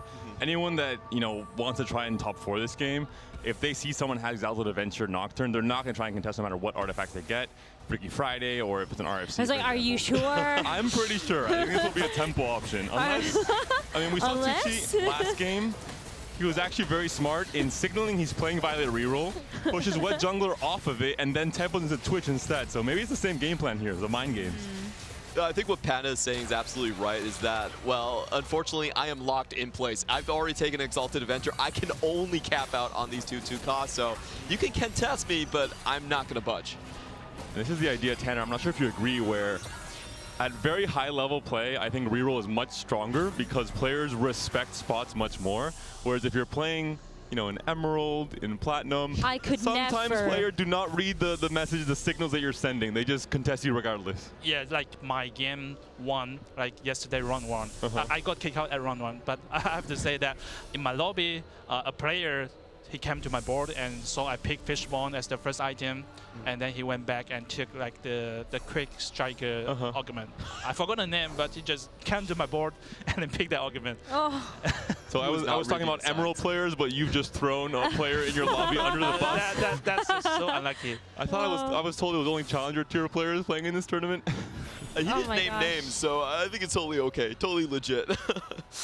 No, that's a mood, though. I feel like sometimes I'll see 3 or 4 players playing Black Rose, all going for the Heimer. At least that was last patch. And it could never be me. I was like, I want to play Ari reroll. Well, there's 3 other players that are definitely contesting. But yeah, Clement, I see you pointing potentially at Tex's board. It's such a beautiful transition. I haven't seen this, but Renata actually with the Guinsoo's Rage Blade is a good item for her as well. And she gets the extra attack speed to just power through that. Gets the perfect positioning here to shield multiple units early on. I think it's a very unorthodox but beautiful type of transition. And it's the importance of a new patch where Renata, let's be honest, last patch a lot of players were not considering her to be a unit. No one was trying to itemize her or play her on her board. I never bought her. You have to reset your mental of how to play a Rebel opener, and suddenly, hey, Vex is a visionary, Renata's a visionary, she's a good item holder now, and we're going to see probably Tex having an easier start to the game compared to the ambusher game last game where he lost streaked most of that stage 2. Yeah, really good start, and no other big win streakers to contest him right here. Honestly, this board is so hard to break on that stage 2. Shelty and Shringa are the 2 ones that still have their big win streaks intact, so maybe those are the 2 players we should check out if they have a chance to beat them. What would beat this board, though? Shringa does have quality over quantity, so the Radiant items could be a big one. Is it on that 3 win streak? But hey, doesn't meet him. That's good for good news for Tex. White Jungler on the upward mobility here has also a Rebel-ish board for now, but we'll see what angle he wants to commit to later on in stage 3. What's the general consensus, Tanner, with the Rebel line in CN? Is it a default game plan for many players? Is it more specific around specific, augments or openers? Oh, I think if you have like Aerial 2 or Vex 2, then you can play that line with some APIs. Okay. And you can build Guinsoo. So we know that Guinsoo for this patch, for this, I would say for this set, there are not many for-cost users. But Twitch is the one, and people figure out that Guinsoo is good, it's useful on Zoe. So you can build like a Guinsoo at 2-1 and to boost up that win streak for you. And correct me if I'm wrong, but I think the idea behind that discovery is the fact that the Rebel stun and the attack speed comes in with a slower cast from Zoe, so the benefit, the timing is almost perfect there. Where I think at the beginning of the set, players were thinking, hey, I'm going to build Shojin, Nashor's red buff, but then there's not really enough damage, especially if you're going for nothing wasted or kill streak as an anomaly, for example. So I love how Rebel has changed a lot in the 3 first weeks of this set. A lot of innovations being held. Taking a look at the board situation, Shunga and Tex on the top side, and then 2 5-loss streakers on the bottom. It's going to be very uncomfortable for people in the middle of this set. Relatively high caps for both the top and the bottom end.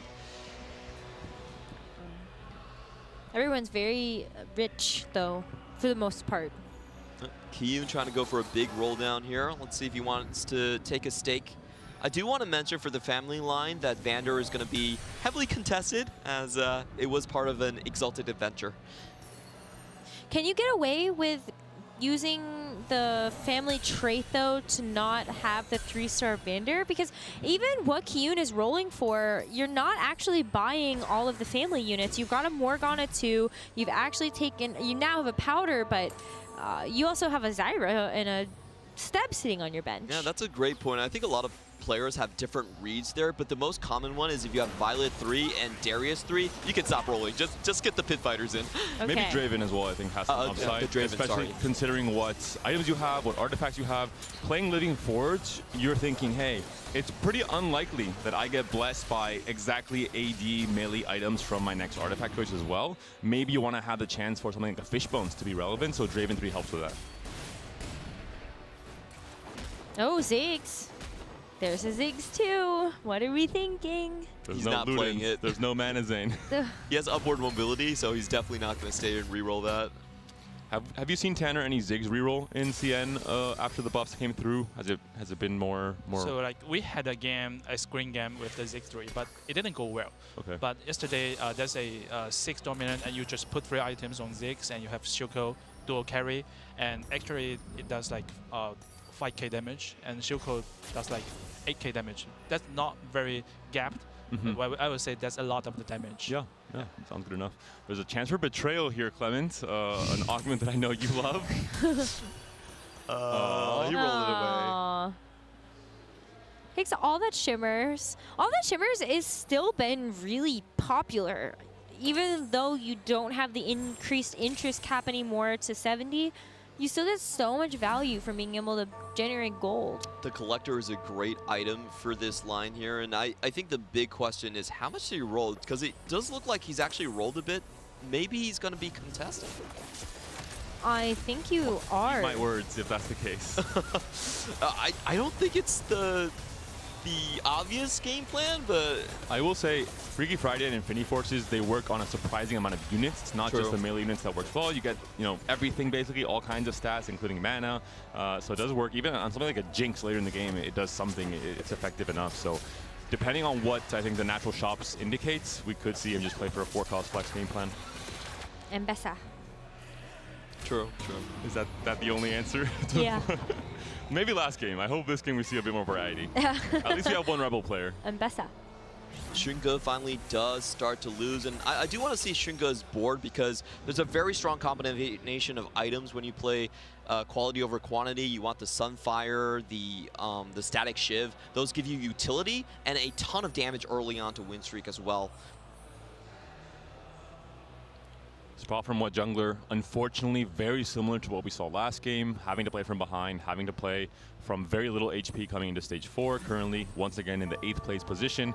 And he does have to take risks. Obviously after an 8th in game 1, you have to go for, ideally a 3rd on average the next 2 games. So we'll see if it'll be this kind of bouncy strategy where you lose a lot of HP early and then have a really big comeback in stage 4. Taking a look at Texas board, 7 win streak. No one has been able to break it so far, and I just love melding the sort of reroll Renata line into the Rebel line. This is how a lot of players kind of learn their tech. It's not really a divide between reroll and macro. If you know the reroll lines, you can transition better with the level 8 boards as well. How good is Lux, though, is the question. 1v5? Zanya has already procced. Good enough. I think she's just like Foso at late stage. Yeah. Stage 4 is not efficient enough. And that comes down to the single target. When there's less units on the board, it's easier to, zap, zap, zap, win the round. When you have summons coming online, it's much harder. Mbessa, Necra's favorite 4-cost, is in the carousel and immediately picked up. See? Mbessa. I don't know. I've started to become a big fan of that unit. I understand the hype now. Look at Tex, the golden boy, racing to get out of his jail to pick up the Zoe, but no, he is denied. The game can't be that free. Yep. Could you imagine? Such an early Zoe. There are actually a couple of players, though, that look like they're just taking in the Rebel for now. And so I wonder how many players will continue to actually grow a little bit more vertically through that trait. It does look like Qingzhou has continued to roll right here. He does have 3 lesser duplicators. We have to keep that in mind just from the augment. So he can't just pull a 3-star out of nowhere. But as we've seen so far, a lot of the copies that he's looking for were taken by those artifact players. You have to consider the cap he's going for as well. How much do you value Tanner TF3, for example, in a comp like this in terms of capping higher and maybe not just playing for a top 4 without artifacts on the Nocturne, but playing for maybe a win even? So like last patch, we didn't have like a very strong Nocturne. I tried like level 7 Euro TF, and TF is actually doing very well. You can have something like Green Soul Shift and maybe a Sojourn, and he can do the damage like 10k damage, and that will be enough. Wow. But like the situation is, he cannot carry alone. You have to to carry someone. I think especially TF helps being a range unit where you can stack everything on one side and the fight starts and you have Mbessa, Nocturne, Akali, and TF all, targeting the same clump of units on one side of the boards and just breaking through. Yeah. But he did have a lot of AP items available, so that is a possibility there to actually build out the TF. That would be cool. This is a little bit unfortunate from Stringa. So he doesn't get the killer quality over quantity combo because he also picked up the leveling here by slamming. So he doesn't really have a choice on those items. Isn't going to get the utility combo. And of course, on the other side, Tex actually got his win streak snapped. That's huge for the lobby. There's some more chances to get that first place now. I did see that it was snapped by the team-up augment in Menaces, and that's a huge one for Wet Jungler because it allows him to play 6 Dominator without hitting the Mordekaiser. And it's kind of sleeper OP. I've heard very good things about how relevant and strong Vander becomes in a setup like that, especially with the early Silco is really, really big. Oh, that one is what could have been. That's it, yeah, that's right.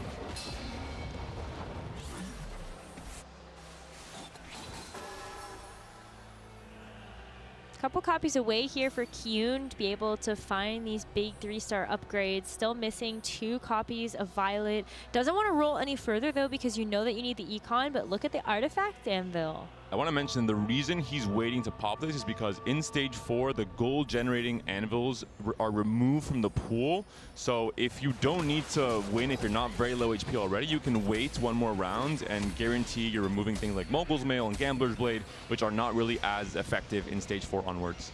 And you reduce the pool of artifacts you want for something like a Violet reroll, for example. Kyun really wants to hit. Okay, there it is. Which one do you want? It's good enough. I wanted the trench coat, but these are good enough. These are good enough. They're is so mittens good. A unique artifact? I want, 1 midden for each hand. Oh, gets the Darius upgrade as well. I think mittens one more. Oh, yeah. Is. You probably pick the Cutlass, no? I would assume so. Yeah, because you don't want the extra attack speed to go to waste on mittens. No. Oh, he picked double mittens. So not each hand, on each team member. They only can hold hands. If a blizzard comes through, the comp is ready. Wow, it's just like destroying things. That's crazy. They're so fast. That is a Caitlyn for Shunka. That's so early. But I don't know about which comps fit with Caitlyn. I only know the Twitch composition, so I feel like it's more of a holdover for now. Vertical Enforcers, baby. There was, I believe, a small buff to Caitlyn this patch. Yes, there was a small one. Small AD buff, I believe it was. Yeah, it was the bombing damage and attack damage buff. Final one is going to be a gold augment here. Huxing playing for the, oh sorry, it wasn't Wet Jungler, it was Huxing playing for the Dominator line. And Huxing, with only 2 points in game 1, has to make a big comeback. Tanner, what can you tell us about this player in terms of his experience in competitive TFT and CN the past few sets? So Huxing was like an OG. He started playing in set 1, and he made worlds like once or twice. I can't remember. Okay. But he was like the 23rd place at the Dragonlance Championship. Okay. Yeah. So he's definitely like a good player, and he's like coming back in the recent sets, and I love to see him. His play style is very unique. Okay. Very unique. Yeah. In what way? He like discussed TFT a lot with Chitu, one of the good CM players, and I have to see that in both. But Chitu, I'm not sure if Chitu is still playing. Wait, what do you mean one of the good CM players? I thought all the CM players were good. He's trying to be humble. Chitu is still in. We've confirmed that. Still in. Yep. He did make it out with Setsuko. What do you feel like makes Huxing's playstyle like so fun and so special? Sorry, Huxing or Chuchi? Huxing. Huxing. Oh, so he's like always trying to play different lines, not just the meta comps, and he like it's more like a comp inventor. Okay. And that's what we saw from him. I thought it was going to be the 6 Dominator line. He didn't find any good augments and went right turn and went straight into scrap, which is something that's really rare these days. Yeah. It would have been funny if Tanner, you said this and we go to his board and it's Mbessa Corki. You got built out, don't worry. Whoa. Here's the cash out. Exalted Adventure comes through with the upgrades, and now we will see the gold is there. But what else do we have? First item comes through, Even Shroud. Some quick picks. I just realized it was the Renata he was 3-starring. He's not even playing it. It's just, you're here for the cash out. Huh. So they must have picked Vander on his own accord to actually be able to play around the. He gets 3 out of. You get to a 3-star 2 out of 3. Right. And once you hit that, it's good Hedging enough. his bets. But it always feels bad when you have like a 3-star unit you're not playing. So and he still made it to the cash out. So great find from him. Oh, there's a Mordekaiser. I'm so interested about this scrap board. I've never seen this combination with menaces, and it's just not something I know how to play. What, Jungler is picking up the Mordekaiser he couldn't find last game. He's like, now it's my chance. Well, he already has one on his board as well. It's a pair. Had the Dominator crest as well to pick up through the augment. So, well, we gotta get that Mordekaiser 2-star to maybe into the anomaly. Still Silco 1 still carrying the Ziggs that we talked about earlier on. So we'll see if the crucial next few natural shops, if he can find a Mordekaiser 2, which he does already have with the QSS there already.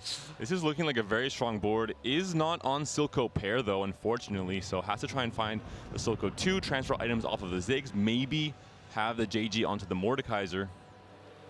I just want to say, when you get those legendaries to 2-stars before the anomalies, It's so disgusting.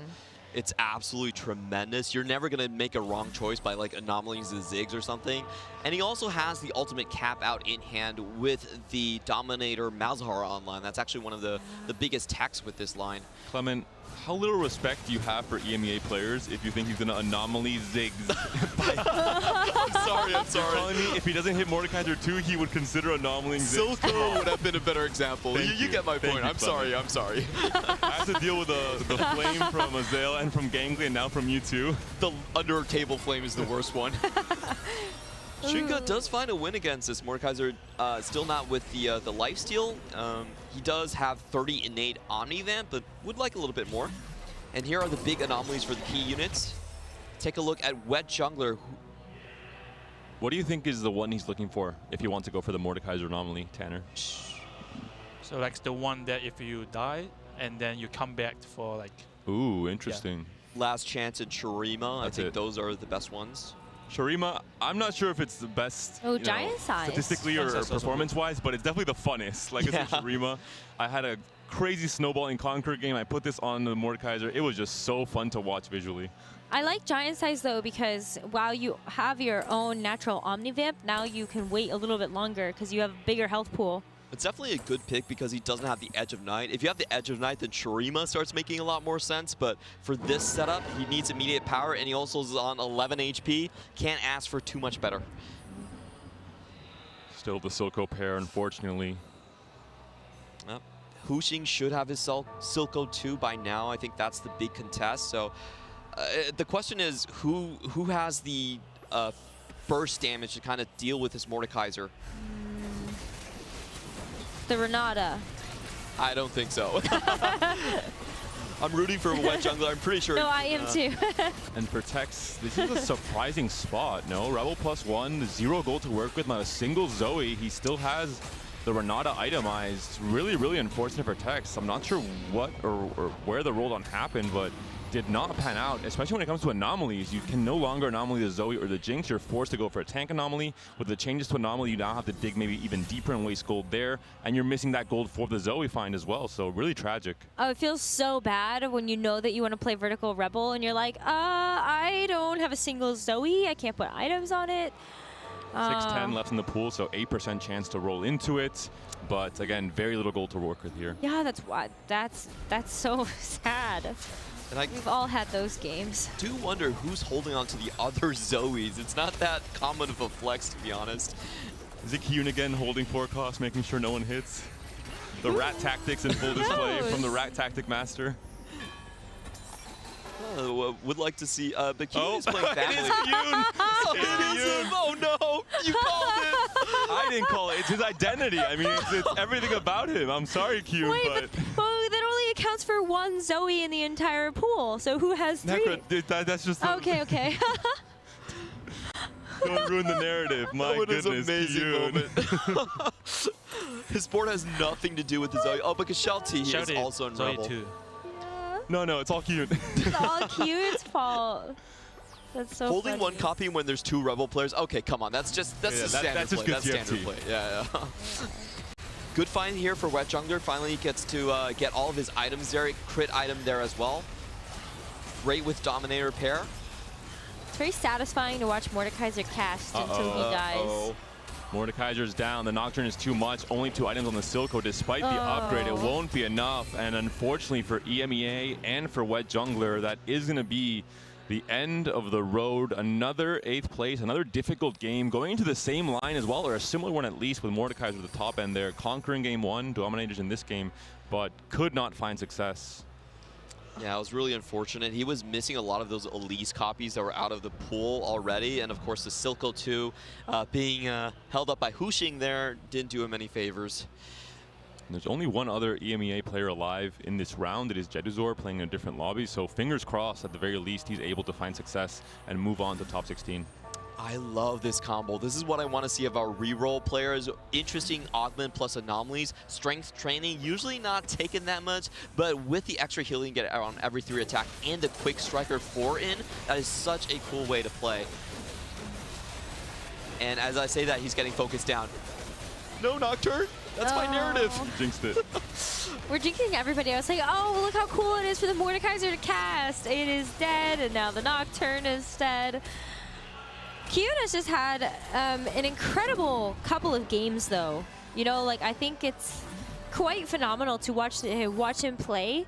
I wonder, Tanner, what is sort of Kyun's... what did the CN region kind of think of Kyun, or maybe some of the other North American players? Oh, so I can talk about a story just last round. Like, my friend was facing Kyun, and he played Camp Baron, and he just hits like the Tiny Titan Silver Augment, another one of the new set, and he also hit Savika at level 7, and he just like 1 round gap, and he kicked my friend out from the group. Yeah, so like he beat the second place guy, and my friend cannot enter round 5. I was not expecting that much of a detailed read on Kyun's play style. That was amazing. Yeah, I'm sorry for... like after the game, he just came to me and complained, and he pointed out, oh, this is Kyun. I know this guy. I'm sorry for your friend, Tanner, but those are like very good story. I would have to hear more. And we heard the 2 sides of the story. We heard Kyun's perspective, and when you interviewed him, and now we hear the perspective from some of the It's actually really funny. I was not expecting that there would be the crossover there when I asked that. Investigative journalism. Yeah, I was tensing up. I was like, I'm not sure he knows Kyun. Well, he knows Kyun very well. Yeah, don't you worry. It's the second intuition. Well played, well played. Huxing actually at the top of the lobby with this interesting build here. the Silco Menaces also turns the Powder into a Dominator and takes her away from family. Probably not what all of you Arcane fans want to hear, but that is what happens on the board. So very interesting in terms of, I think he's playing 4 Dominator. Yeah, with the Mundo, 4 Dominator and 6 Scrap. First time I've seen it. That's very innovative. Living Forge artifact coming through for Shelty. What will it be? Trenchcoat has been one of the most dominant ones across this tournament, but maybe not the best fit for this current board. Put it on Alawi. Do it.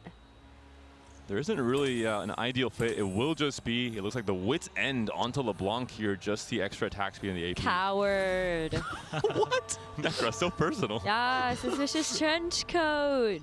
I think we're missing an Mbessa there to make that work. Just kidding. This is a unique build on the Corki as well. Gold Collector, very, very good. Mana Zane, maybe not BIS, but will still be strong for getting those extra casts out. Is a lot of burst damage. If you can get to the back line like he has done right there, should be able to survive through this. Oh, that's going to be a big KO. Maybe a different artifact could have been the difference maker in this last fight. I did agree with you, actually. I felt like if you went with the Trenchcoat on the least, that would be more tankiness, at least an extra 2 targets. Yeah, see? You guys were laughing at me. Panda was laughing at me. Not laughing. He was laughing at your personal remarks, exactly. not the choice. Yeah. The choice of words. Yeah. No, yeah, unfortunate there. I think also if you just get a better hand in the actual anvil, then it makes the choice a lot easier to make. But this is a Warwick in an Experimentex. Kiyun stays winning. Oh, this is so cool. Very experimental TFT from Kiyun here, but maybe too experimental. Warwick stun locked, not quite doing his thing. The Bloodlust has now finally come online, and Warwick is all over the place. The Violet as well. Will it be enough to win? It looks like Warwick, despite being benched, can clutch it up here, up against this Corki. The Gold Collector execute does not come through, and Tucci goes down in the process. Unfortunate result there for one of the CN players. Someone who needed a good result in this game too, Tanner, is Shunga, who had only I believe a 6th place in game 1. He was streaking coming into this fight here. Overall, how much confidence do you think Shunga has coming into this game, coming into game 3? Do you think he can handle pressure well being a past global champion? Oh, I think he's very confident because he took the horizontal quantity as stage 2-1, and you have to understand which item is great for one unit, which radium item, only one item, because when you play Black Rose, radium warmer is for Garen. So he picks this one, means that he's very confident to play whatever lines he wants. So he picked Emissary Koki, right? Yeah, I think he's just very confident. Do you think Shunga is more of a intuitive player when it comes to knowing the best item on each unit, or is it more a stat-based focus? Actually, he's not the guy that will just look up stat. Okay. I think he understands the game well by playing more and more games. Okay, so a big buff coming into set 13, into the Arcane. That's another topic. I'm not going to open that can of worms with you, Tanner. Maybe with a different guest. Ooh, Mordekaiser 2 available here for Fuxin as soon as you get that extra gold from winning. Yeah, but can you get the win? So, he definitely doesn't want to sell any part of his board for it yet.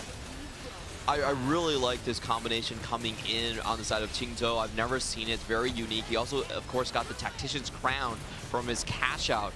That makes that impossible, I believe, to fit the Quick Striker and the extra Renata for the shielding.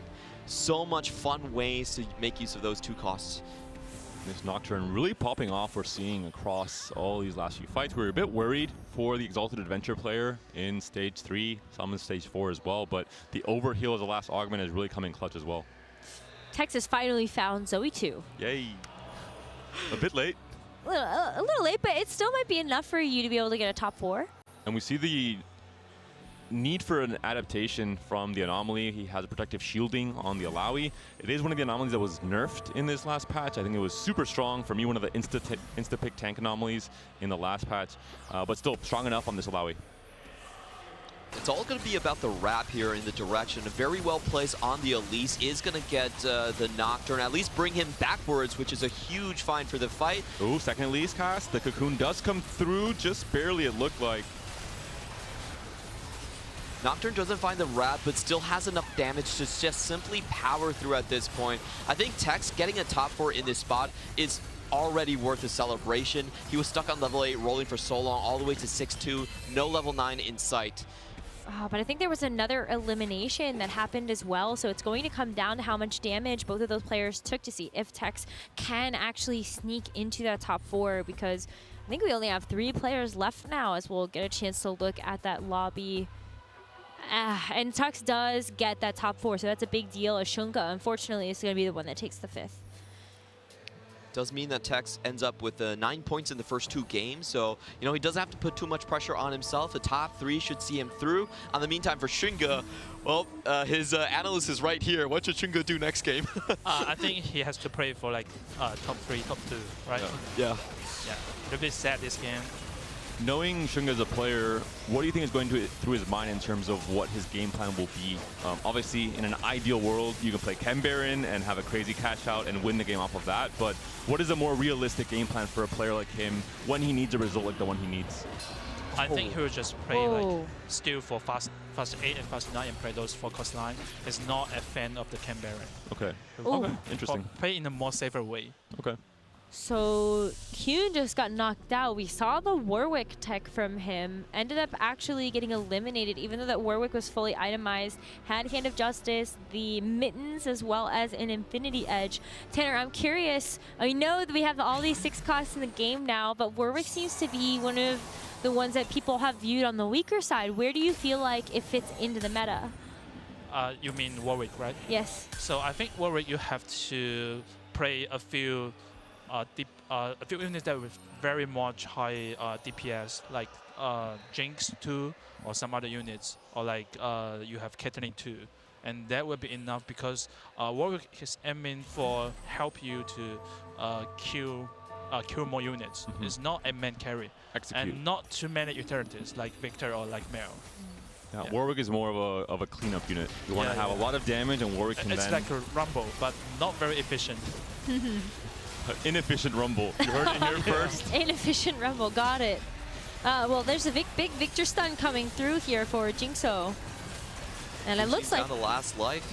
Yeah, I mean, is this just Kushin getting knocked out? Could be a big enough loss. Minus 17, we are in stage 6, and what a game, what an adventure, really, an exalted one, if I may say so myself. From this Nocturne, we were worried in stage 3. It looked like maybe someone would be contesting him. Thankfully, that was not the case, and even without artifacts, the Nocturne was able to do enough. The first 2 players were so creative in this lobby. I love to watch that coming out from the 6 scrap, buying enough time against Kiyun's board for the Dominators to ramp up and then take the board. I feel like Hushin really amazed us, and of course Qingzhou as well. I'm surprised he was able to get through the early game so well. He was contested, and he was not playing a Renata 3 on his board. Still made it through. Yeah, I think if you are a smart player, you won't contest in such a BO3 format. And not just the top 2 you mentioned were so creative, I think also Kyun. The way he pivoted his game plan into the Warwick line, it didn't maybe quite work out as he would have liked, but he had a very good result in game 1. He just needed a nice top 3 in this game. And I do want to point out his experiment tech. He found an additional experiment emblem. He put it on the Violet, which gave him an extra copy. And then that Violet got the group stun coming in from the Warwick. That was really fun to see outside of the box tech. Worked very well for him. Unfortunately, all top 3 were just amazing boards, so he wasn't able to punch even higher. Tanner, what has been one of the most exciting things that you have seen in the competition? Maybe something that surprised you? A player, a comp? Oh, so was the player called Hastishen. So yesterday, for the first 2 rounds, he got 5 first in 6 games, and so surprised. But unlucky, he was eliminated last round. Like last hour. Did you see what he was playing in those 5 wins? Is there any game plan you think he had an edge? Was it just capitalizing on high roll starts? He was playing 1 game for Sentinel Frontline and Elise carry, and that's very creative. Yeah. Wow. Interesting. So a flex player. I did want to ask you, it's been a while since CN has took a global championship title. Who do you think is the next player that you think is going to take one home for China? That's a tough question. Let me think about it. Just give us one. Just give us one. Your favorite to take the next one. 60 seconds. 60 seconds. Wow. Good choice. Good choice. Yeah, Okay. I think many players from other regions think 60 seconds is the player that he knows how to win the game, and that's the condition for the checkmate format, right? Yep. And he can like get top 4 from the 40 player pool from the Switch stage, and that would be great. And he also played in both circuits, the mobile one and the PC one for the CN circuit. Yeah. And this time he chose the mobile circuit. Okay. Oh. Interesting. Yeah. And he still made it, 3 times to Tactician's true. Crown. It's absolutely amazing. Yeah. I love watching it because he's so mechanical. Yeah. Well, Tanner, thank you so much for joining us on the broadcast. It has been such a pleasure to have you, and we hope you're able to enjoy the rest of the tournament, and we'll be cheering with 60 Second alongside you. Thank you. Thank you so much. Thank We you, are Tanner. going to have a quick interview with Frodan out on the floor with Azale, and so let's go ahead and hear what Frodan has to say. Hey everyone, Azale here with Frodan at the TFT Macao Open. I talked to you last year at Vegas. Last year he hosted Soju's stream as well. Both years he didn't do so well. Thoughts? Yeah, maybe I'm the problem. I kind of thought it was on him and that he should take accountability for his actions.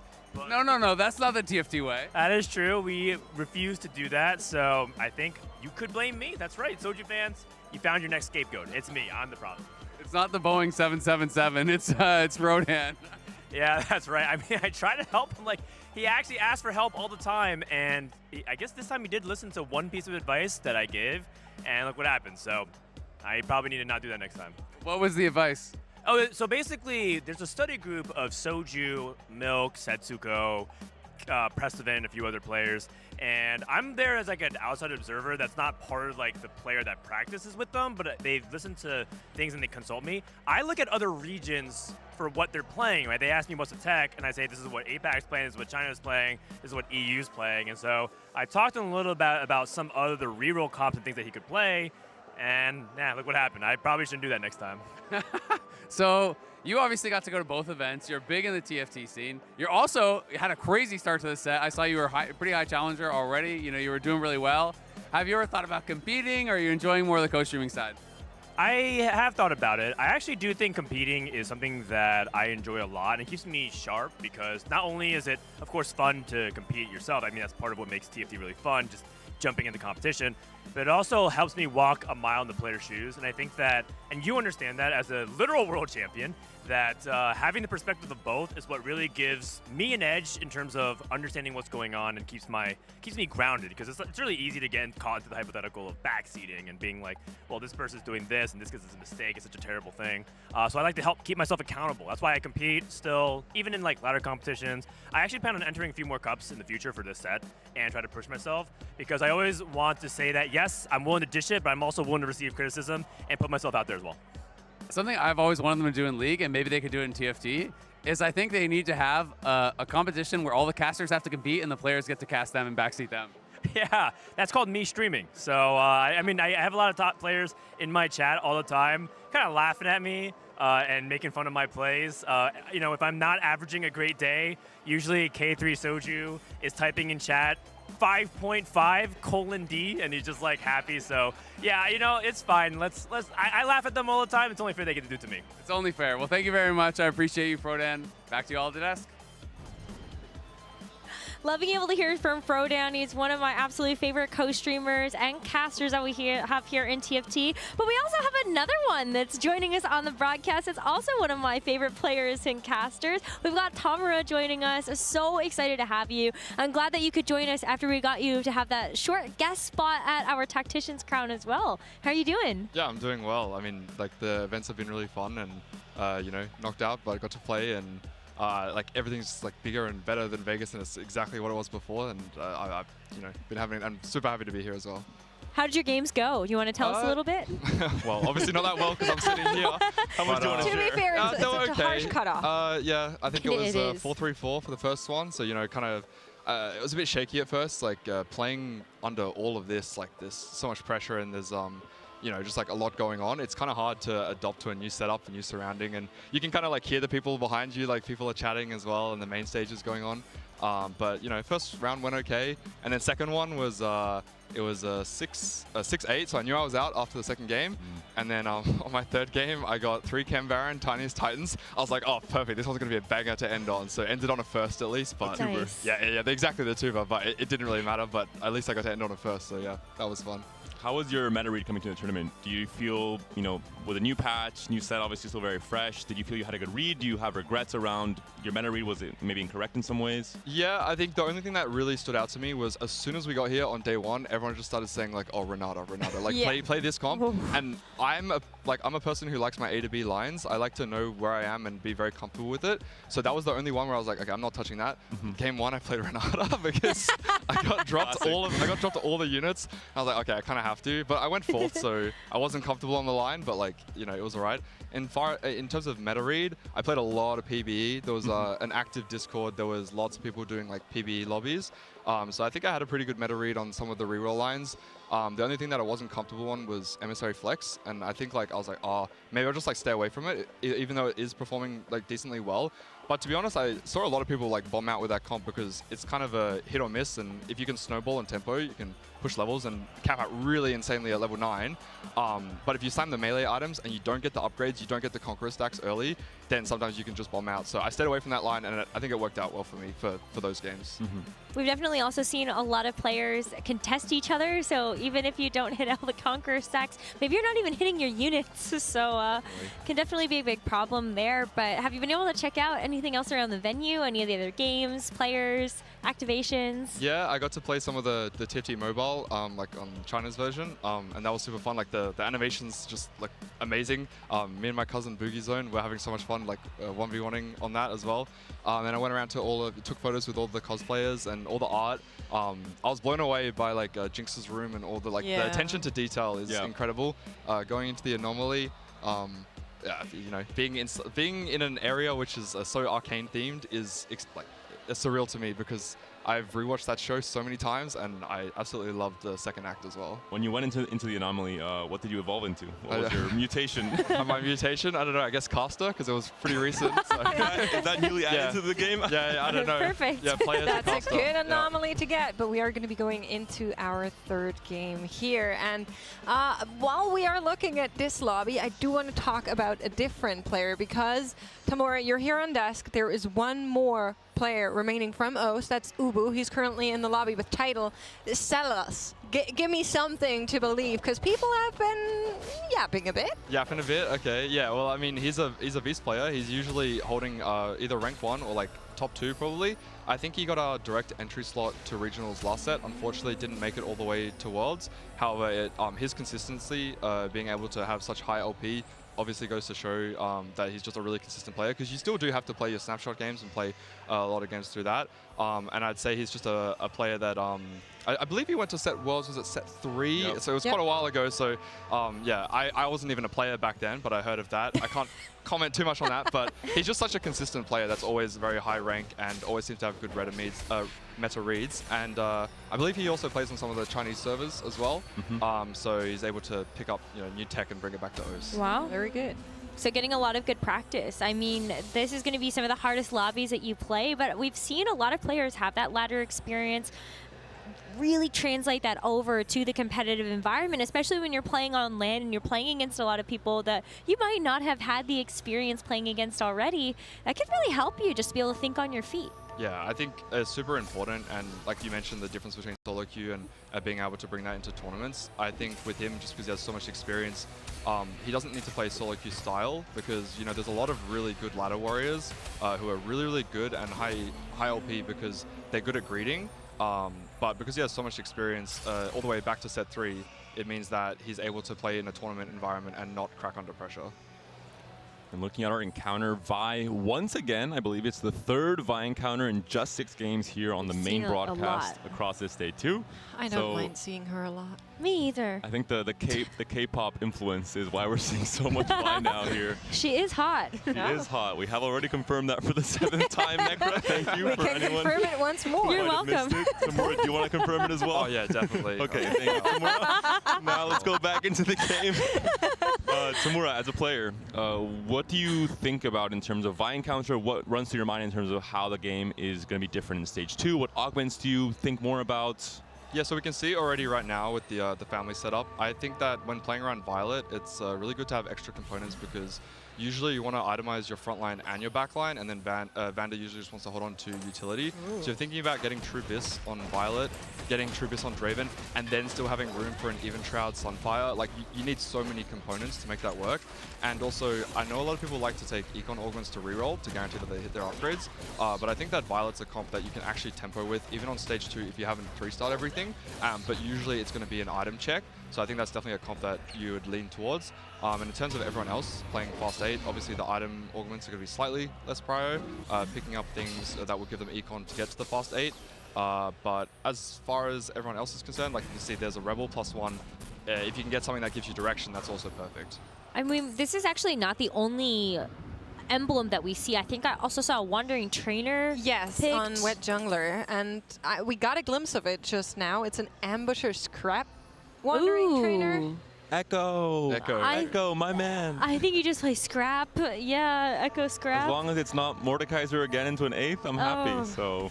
Well, I will say, to maybe give an overall view of this lobby, players do need to place in the top 4 after 3 games. This is the 3rd game, and unfortunately Wet Jungler is sitting on 2 points, so that will not be possible anymore. However, between Hyushin, Shelty, Shuchi, Tex, and Shunge, it is a very narrow field who is going to make it into the top 4, so lots of stuff to look forward to.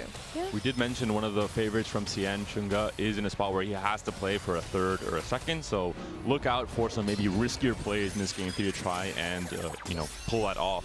I do want to mention, we talked a little bit about buying counter. We see someone picked up High Voltage, looking at building a Spark, has an easier chance to do so if you want to build multiple Sparks even. There is some hidden tech with High Voltage and Sponging. I'm not sure if you've ever had the chance to play it where you multiply the High Voltage and you don't need a damage carry. You just melt entire backline at the start of a fight. It's quite toxic.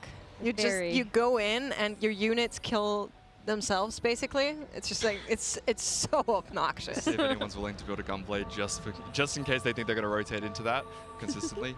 We see like Kog'Maw reroll often dies to that very, very quickly until they get the Gunblade and 3-star online. She don't have enough base HP, and he's just casting so frequently. Well, good thing we don't have the 2nd augment choice just yet, so we'll see if that does end up actually playing a role here. We see the Academy augment getting taken for Shelty. Yeah, so academic research is super, super interesting because basically what it does is every single time you build an item, you get a choice of items. And one of those is the item you built. And then there's always also one of the academy items. So it's going to be relevant what the academy items are this game.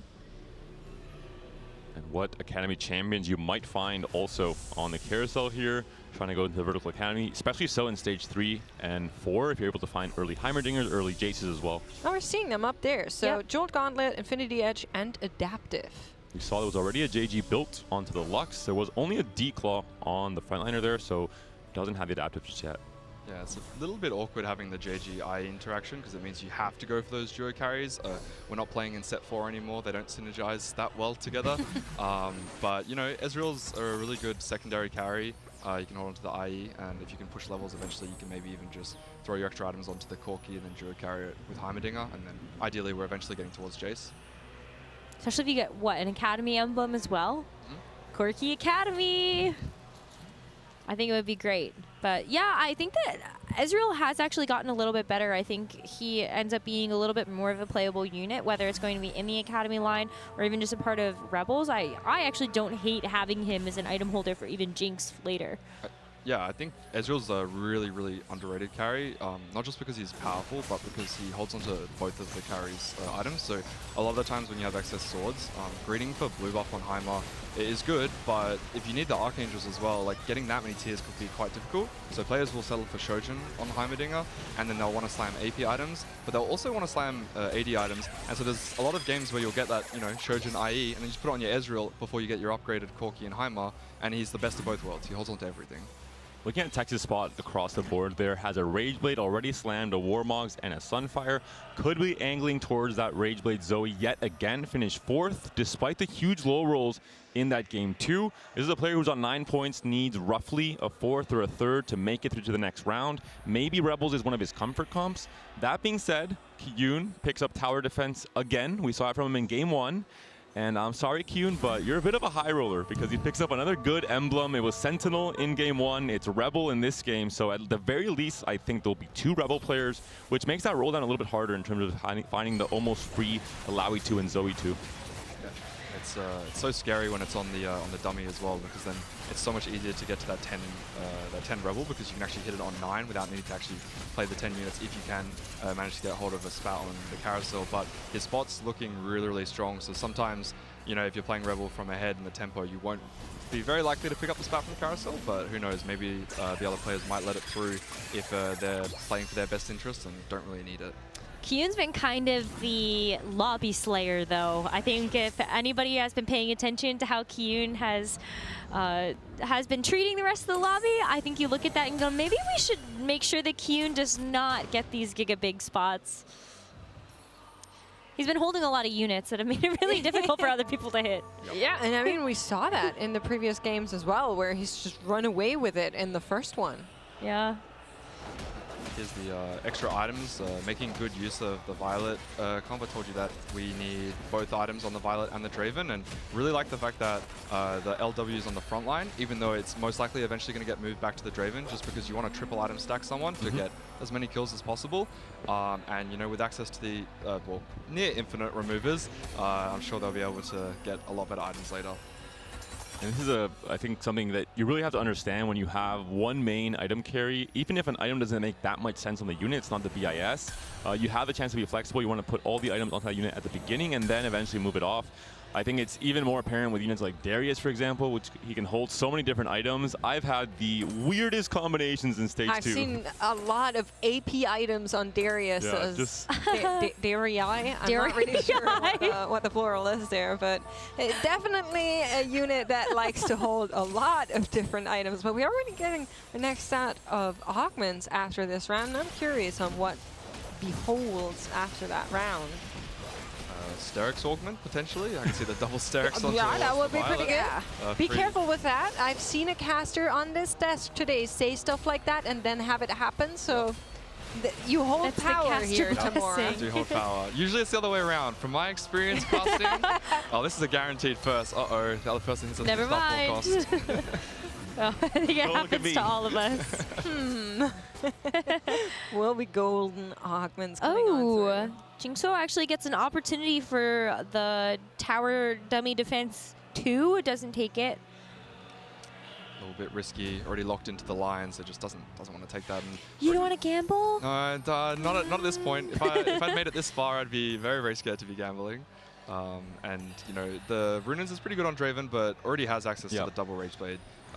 Plus the LW is always going to stay there, so definitely makes sense to go for the only really takeable option, but is being very deep roll down. Really aggressive very with the roll down. Wants to tempo the lobby, I guess. Got a lot of gold and extra dupes, so might as well try and do that. But I think we're going below 10 gold here, so we're going all the way down. And not able to find the last copy of Violet if he wants to use both duplicators, which is very, very unfortunate. This is an all or nothing game plan that maybe is leaning more towards nothing at this point in time. Yeah, but Jingso is actually pretty safe in comparison to the rest of the lobby. 13 points is still quite a lot. As long as you're able to get a top 4, you feel relatively safe to be able to move forward. But yeah, as you said, still very risky. I think give it a couple turns though. Maybe you do natural into one more copy of the Violet and then you have that 3-star and you're able to run away with this next stage.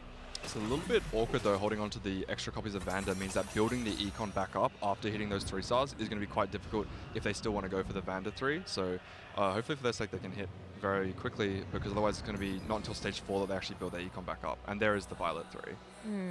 Yeah, so just as we does come around just as eventually. we're looking for it. Very good. Checking in with Kyun though, we were talking about the Rebel emblem early on here. Now also has found Painted Town Blue, so a very clear direction. But as of right now, we're still hurting. A lot of losses. Is down to 65. We see the items are already there to go on to that Zoe later on, but needs to make it there. And sorry to say this, Panda, but Ziggs is not the best carry unit right now. It's a Ziggs too. It's a Shojin to Rabadon. Should be doing enough. Why is he losing them? Well, I mean, maybe he just hit it. I'm not entirely sure when the spike happened. There are strong boards. You are so full of copium. Qingzu just rolled down to 0. Maybe that might be why. This looks like For Kyun, one thing I want to mention with Painted Town Blue, there's a very strong anomaly combination with this augment, which is nothing wasted on the Zoe. One of the key changes to the anomaly system coming to this patch is not just the potential elimination of the Hungry Crab that we saw with Urgot reroll and Set last patch, but also the chance to not be able to force something like this Nothing Wasted and the Painted Town Blue combination. So you have to be a little bit more open to the different options. I'll be curious to see how much they're willing to actually greed on that, because there's a lot of other good options. We're playing around Rebel, you can take the frontline options for Alawi, and there are other methods of getting mana on towards your Zoe if you high roll a Jinx early, even maybe put the anomaly on them. But I like energy absorption. Yeah, good as well. or like magic training. I think all of them are really good. Really don't need to be greeding that much if you have access to multiple carries and frontline as well. Oh, third item build. Maybe the Ziggs will do something now. We'll get to watch and see. He has one of his traits Silco activated. for one would be helpful. That's a good unit to put some items on. What does Ziggs do to you? I'm missing something here. No, so, okay. I'm glad you're asking, Tamura. Let me elaborate. Elaborate, okay. See, Panda here has been trying to sell us on a Ziggs reroll being good line. Ah, the reroll So tech. I need to kind of rub it in just a little bit. I will say I heard very bad things about people who tried Ziggs reroll. I think Ziggs was one of the first units that in PBE when we first started playing, everyone's like, oh, this unit's broken, you know, fast 8, Ziggs 2, Ziggs reroll, like this unit's broken. And then it wasn't until all the other comps started to come full circle that people slowly started to lose faith in him. There's a key detail that's missing. Mana Zane Ziggs Zane. reroll. Ah, yeah. Or Ludens. Mana Zane and Ludens. Oh, Ziggs 3 on both. stage 3. Now we're talking. Okay. So Some just comps are a little high bit roll. conditional in TFT. It happens. Just a little bit. Just a little bit. And you were flaming Ziggs when you had no traits activated, Make, which I think is a little bit unfair. I just don't think he should be your choice of item holder right now. But hey, what do I know? I do want to talk about a different board because we did get glimpses of it. Shunga picked up that Automata crest really early on, and we already saw an Automata board go haywire in the first couple of rounds today, where we saw the full Unleash Automata Mel. Now, we're far from that for now, but I would love a repeat. I thought that was great. Well, you know, as our players have been saying, they have to play towards the end game. At some point, if you hope to make it to stage 5 or 6, you should be hoping that you're going to get that 5 or 6 cost that you need. And Shunga is a player that needs that high finish, just like Xingqiang did, who played that comp. So I'm just lining out. There is a parallel world where this works out. Oh, you're setting him up to knock him down later, Makes. I just know it. Laying out the breadcrumbs now. Or absolutely caster cursing this game. Well, one for of the him. two, you decide. Moving to stage 4, not really any player too low in HP. Tex now at 48 is in that 8th place position right now, hoping to roll down on 4-2 and hit a stable board. We'll see if he's going to lock himself into that Rebel line or not, knowing that Kyun will be contesting. For White Jungler, finally not in that low position coming into stage 4. The first two games, it was looking really, really dire. What do you think Hushin is trying to play for? I look at those items and I look at Ziggs? Sorry. So no, blue buff to Heimer me is question mark? Heimerdinger. Sorry, I was the Basically- other small one that explodes Yeah, things. the little professor. But I think speaking there's of Heimerdinger. not very many good blue buff holders, and Heimerdinger is one of them. We did just sell both of the Heimerdingers, though, so Hushin seems to disagree with me. He's looking for Mel. Oh, True. of course. Towards my favorite comps. The 0.0 chance on Mel. How could I forget? The Mel Right 4-1 now. carry. The blue buff is a little bit confusing though after selling the Heimerdinger pair. I was thinking, you know, you could just move the Shojin to someone else and then play around blue buff Heimer, but with the Morello Slam as well, definitely lacking that scaling. The rod item much rather be like Archangel's Gunblade, so definitely see something that I don't, because it's not a very comfortable A to B line that I'm used to there. Okay, I think maybe Nami. Nami, okay. With Corki being held and being kind of held onto the way it is, I think maybe there's a chance of Nami. Oh, and she's sitting in the back line. Yeah. I think you could be right though. Like that Nami Swain Emissary board. Prismatics. Very important augment choice for so many players. Potentially a crucial one in terms of staying alive in this tournament. Kiyun immediately goes for Coronation. Did not have much gold to roll with. And despite that, goes 8. Does not find much in terms of Rebels. Not a single Zoe or Alawi has been found. Donkey rolling under 10 gold. Oh, and all of a sudden, a Jinx is found. Not quite the items for her just yet, but will be an important piece of the puzzle in stage 5 if he makes it that far. Oh, you just put it in now at this point because you want the 7 Rebel so that you can actually get the stun. And you also see that other players have been able to spike their boards with these prismatic augments. Tex also picked up the Coronation. So that's going to be another player that you have to contend with that has this extra unit and extra trait active. And Kyun does have 14 points, so I think even with an 8th place, he should be making to the next round. Obviously, he's playing very high tempo for this exact reason. We saw it earlier from the Violet reroll player who rolled so heavily. It's because he was on 13 points. He just needed to not go 8th, really, so wanted to preserve as much HP as possible. Well, there are all the Zoes. Shelty has them. Zoe 2 on the other side with red buff. And that's the awkward thing when slamming the AP items, because it just doesn't make sense to really play around these Dominators for that much longer, but Kyun just has no choice. At least slamming the Shojin, you know, you can move that over towards the Jinx. You know, Shojin, GS, more generic slammable items can be used by multiple units, as we see absolute incredible amount of gold coming out here. Can we even pick it up before we start rolling? I'm not so sure about that. It's coming, and we've got it all. 17 seconds. Still has time, but are we playing slow? We're chilling. Yeah. Forward thinking from Shunga coming up in a big way. And we're seeing the double automata. There was a nerf in the A patch. I think a lot of players I spoke to before the A patch was released into the wild mentioned that if you have a chance for a +1, you Giga Force the line because it was very, very strong. After the nerf, I think there's more considerations, which I think puts it in a good spot.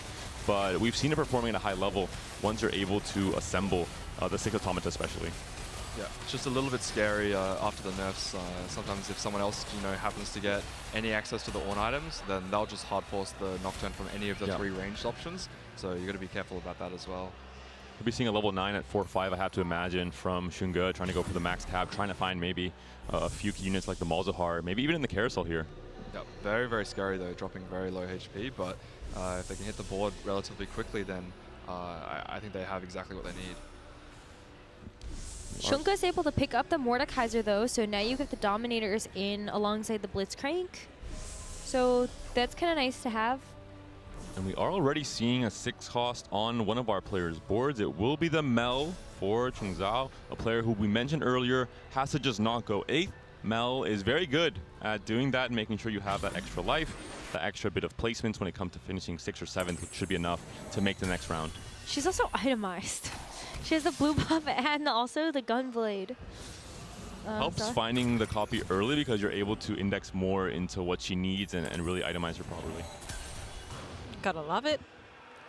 What do you make of double Rabadon's Ion static? Yeah, a little bit interesting. I mean, we went fast 9 to get a Cogmore 2. Not exactly the roll down you'd be hoping for. With Wand Overflow, you do have attack speed on the rod, so it is kind of like a pseudo Rage Blade with a lot more AP, and Shiv, I think, has always been the entire set one of the best items for the Kog'Maw. So this should be good enough until, you know, we get the Blue Man waiting room. Malzahar, not quite the unit he was last time, but still obviously going to be very strong in this exact setup. Oh, the Ambessa, though, just being able to get the wrap onto the back, it does not give this Kog'Maw nearly enough time. And so Shunka just struggling here, really struggling here as we get into the anomaly. I mean, if you're Shunga, what really is your chance to make a top 1 right now? I think the only chance you have is find Mel and fit both. And that is pretty unlikely right now, looking at the gold that we have. So 13 HP, what are you making here? And Anomaly on Mordekaiser means he's all in on this Mordekaiser. He now has to find a 2-star Mordekaiser to really make this work. And items, like just the Crown Guard here is not really enough in order to make this Mordekaiser super strong. But I love the Edge of Night as well as the Quicksilver. You're going to be at least attacking pretty fast. Gives up on Zavika pair, finds a Rumble pair now instead. There's just so much potential upgrading on this board. There's a Malzahar. Okay, we got a little bit stronger. I mean, we already had access to the 6 Automata, but... A lot to do and not a lot of time. Does manage to get the Malzahar on board, though. Ooh, sold the Kog'Maw for it. Okay. You still need frontline. Nocturne, and at the end of the day, is going to drain tank a tiny bit and buy some more time for the Malzahar to do its thing, especially for the Mordekaiser. But already the Mordekaiser is being targeted. Xunga is very low in HP. Could be 1 life if he loses by enough. We are still in stage 4, though. Oh, no. Should be alive. 1 HP and a dream, maximizing comeback story. It does not get any better than that if you're playing that. Anomaly, that is for sure. Similar story for Kyun. Still no Zoe 2. Still only on the Jinx 1. Rolled all of his gold, 4 gold. And you can see only, well, now suddenly there's more Zoe in the pool. Somebody must have sold one. And look at the front line. Not finding a single Alawi just yet. Really wants the Rumble to have the scrap on for the Echo as well. Be close to, I would say, optimal Rebel comp outside of finding a Victor is finding the space for both the Rumble and the Echo, especially if you have items on the Jinx and want to use her as one of the potential main carries. Especially because I've used the Anomaly on the Jinx as well. We'll be looking for this item here. We'll have access to one more component. There's a cloak on the front line as well. But before ripping that, just checking to see if we can get the Zoe 2 online, because then maybe that will be priority. But out of gold and looking like they're out of life as well. Yeah, I mean, the fact that you don't have the Alawi in this composition to me is also just a huge red flag. I don't know where they are, but Alawi's certainly been one of those units. Board. Well, I guess not. It doesn't like him or something. But it has been one of those units that has just been so powerful for a lot of these comps. Yeah, it's Shelty. Shelty And is playing to them. And Shelty could eliminate Xunga. Xunga has to try and win this fight to stay alive, to make and mount a comeback story. It's all on the Mordekaiser, who does have the Anomaly here alongside the Malzahar. And the Rumble 2. To add in the damage from the backlines. The Rumble 2 is one of the big upgrades, and it looks like it's good enough to win this fight, but has to do this again and again and again. Needs a top 2, maybe a top 3 to make it to the top 16. Kyun took a big loss there, does have 1 more life to be able to stay in this game, but you were really hoping there that Shelty was actually going to start getting closer to elimination so you could actually start picking up those units. There's a Warwick, do you take it? That's interesting because you're going to have to drop something very, very important, looking at all of the crucial synergies, and doesn't even really have the gold. You could drop Trist here, but then still having to sell something else, so we're going to have to drop an expensive unit to pick it up, and it's not one of the more favored 6 costs. Maybe if it was a Victor, definitely would have done that, but Kyun's definitely got a lot of experience playing around these 6 costs. Well, finds the Nami for the Emissary instead of the Tristana, so that actually feels like a pretty okay roll. Kyun on his last life, but again, more importantly, it is Xunga. Mordekaiser, Malzahar, 6 Automata, duo carry. Mordekaiser ascends, rises up. Will it be enough? Still very, very healthy. Has the extra protection from both Edge of Night and QSS alongside the Automata emblem. And the Malzahar spreading the damage over time across the entirety of the board. Yet again wins this fight. Kyun, unfortunately not the case. But he had 14 points already. He should be good to go. So he's on 15 now, but we have seen players where 14 was not enough. So I think for Xunga, if you want to be safe, you need to aim for first place. I don't think 14 in this lobby, with unfortunately how Wet Jungler's games have been going, with Kyun now getting eliminated in 8th here in this last game, the scores might shake out. Quite unfortunate. Yeah. Good news for Tex. 3-way contested on the Rebel line. One of those players is now out. Easier time hitting his upgrades here. Shelty and Tex are now the 2 remaining Rebel players in this lobby. Rumble's safe on the left side there. We'll be stacking up and staying alive because sometimes the Violet can absolutely assassinate. So it looks like Violet's going to be killing most of the weaker units whilst Mordekaiser gets to cast off, and Malzahar's gotten so many casts off by now. This Mel, though, is so scary. Triple item 6 cost here. Can the Automata board do it? The caster still coming through. The Omnivamp from the Gunblade is not enough. Mel is taken down. Shunga continues the comeback story. Yet another fight. He's just getting stronger and stronger. He will eventually, hopefully, get access to this Malzahar too, and the Rumble's going to start to get upgrades. It's going to be a little bit awkward for him because he's so low on gold, but might still want to pay for some of those upgrades because that's a really, really well-itemized Rumble. Maybe this carousel could provide the answers that Shunga is looking for if there is potentially a Malzahar or a Mordekaiser that can help accelerate towards that 2-star. Well, there's a Rebel emblem actually available there, so Tex picks that up instantly. Red Jungler going for the Firelights. Now, of course, he is already eliminated to the next round, but I am quite impressed with hanging in there on this line that we, you know, have discredited a little bit, the Echo carry. There was a Malzahar picked up on the carousel. A last copy was found in these last few rolls, and now Shunga has a much higher chance of potentially winning out, or at the very least, finishing second in this lobby. He's on 7 points now, needs the maximum possible in this final game. But there is one player that has been win streaking for 10 rounds in a row now. That is Kushin. So does he actually have a board that if Shunga runs into, the Shunga just dies? Well, it's Tex on the other side, not Hushin, so that is good news. But is it good news enough? The Rebel player has found the upgrades. The Zoe is there, the Jinx is there, and notably, the Victor is there as well. Massive stun coming on in against Shunga's Automatas. I'm not so sure it will be enough here, and we'll see the clutch up from Shunga. One more round against Tex as well.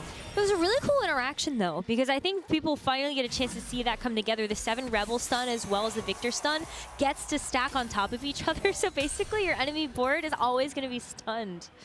Didn't work out this time, though. Do we find the Mordekaiser upgrade that would really seal the deal potentially on this win-out moment from Shunga? The huge comeback story is still going to be sitting on Mordekaiser pair, especially with the Anomaly Tamura on the Mordekaiser. It's going to be so important to find the upgrade here. Most definitely. I mean, he has really, really good items. I love the QSS on Mordekaiser. This unit can be so, so powerful, but every single time I don't have a QSS on it, it just feels like it's such a hit or miss, whether or not you're rotating into CC. And we see access to like 3 5 costs. If we can 2-star all of them, then this board, I don't see anything else in the horizon that's going to be able to take it down. Shunga flashes the thumbs up as he sees Chuchi roll around, and Chuchi also on that lost streaks trajectory. I don't think this board is good enough to stop the coronation of Shunga on his way. He will finish off the front line and then also find the back line, eliminate yet another player in round 3 here. Ooh. Jinxo actually stays alive, though. One by one, the players are falling. But just some of them hanging on by a thread when you look at some of these fights. It was actually Jinxo that ended up dealing a blow to Hushin, so no longer is Hushin on that gigantic win streak throughout stage 4 and 5. I will say Shuchi and Shelty with these placements, unfortunately, will be out overall. They cannot make it further after this round. They were both sitting on 9 points, and that is not going to be enough here, most likely. Still great to see them show up, performing even if it doesn't matter. This is a big roll down here. We're now in stage 6, better chances at finding, but potential Mel 2 could be absolutely crazy there as one big massive spike. I wonder if you hold gold, though, and then go to level 10.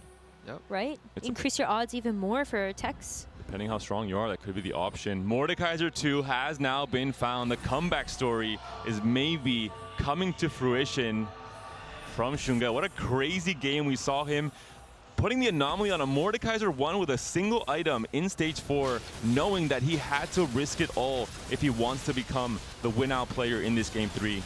High risk, high reward, and certainly feels like it's going to pay off. That Mordekaiser is just absolutely blasting through that front line, gets the access to that Quirky in the back, and Red Jungler takes a huge hit. I don't think knocked out quite yet, but everybody is just in striking distance of each other, so this game's going to end very quickly. It is. A look at the player totals. 1 HP on Xunga, 1 HP on Wet Jungler, 9 on Tex, and then Hushin on the back of that massive win streak that we saw earlier is still pretty healthy with 30, but has been losing the last 2 rounds as well. Yeah, just holding on to that HP advantage, super crucial, making it all the way to stage 6. I mean, going out, you know, at least making it to the top 4 is feeling good, but now everyone's just trying to dodge Xunga. Like, has just so many upgrades and has access to the Warwick as well with the Titans. So if anyone thought they were going to be able to survive on a little bit of HP, Warwick's coming to execute. Uh-oh, it's Tex versus Xunga. Xunga should win. Tex needs to maybe aim for a third to make it through. Wet Jungler on 1 HP could be eliminated before him. Tex comes out as the winning Rebel player with Shelty going out in 7th place, with Kiyun going out in 8th. Xunga seems to be just too strong. Does Tex finish in 3rd though? That's the key answer here. Yushin does win. Wet Jungler taken down as well.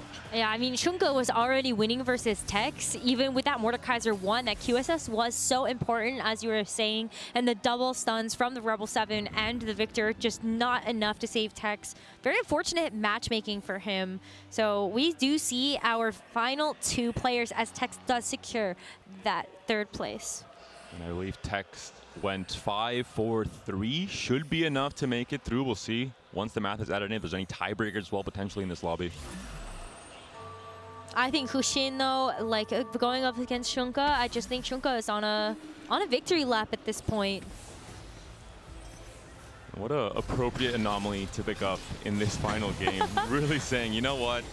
I'm going to do it for the fans. I'm going to do it for the CN community. We're playing from Macau. This is one of the players who has been a global champion all the way back in Dragonlance, that knows what it feels like to play on a main stage, to feel the pressure, to have to make these crazy plays, risky plays, and they come with just huge success that we're seeing here. It looked so scary for a moment there when he was just rolling down, had to sell the Savika pair and just, you know, really lock into what he was able to do. But it was very well played to recognize that with all of that extra gold, we can go fast 9 and cap out for a first, potentially.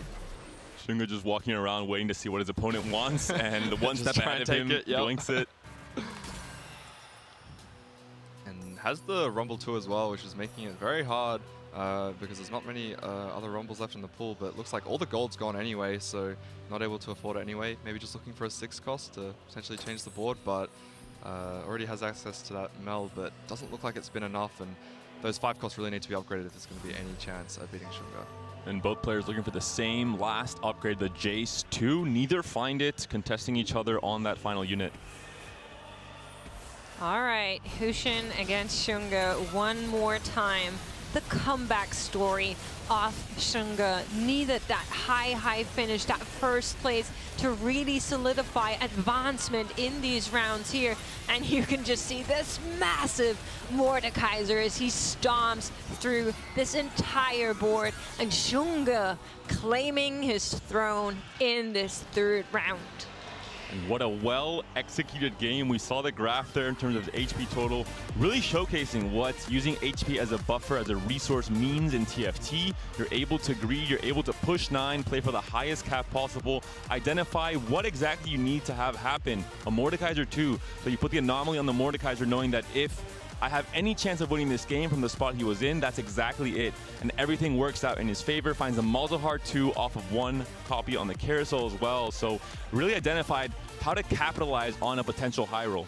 Yeah, it was really, really scary because like when you're playing around the anomalies, so many of these players, when they're playing their fast 9 or even fast 8, they usually like to lock in the 4 cost. They can just upgrade the 4 cost, get that safety, and lock in the anomaly on it. But he actually went for the risk, went for the first place. I'm going to put the anomaly on a 5 cost, and hopefully I can hit it. But he didn't even hit the Mordekaiser first, but was able to stabilize with the Rumble 2 and had access to the Malzahar, 6 Automata. That's enough to just, you know, win a few more rounds, and then eventually we can get the Mordekaiser 2 online.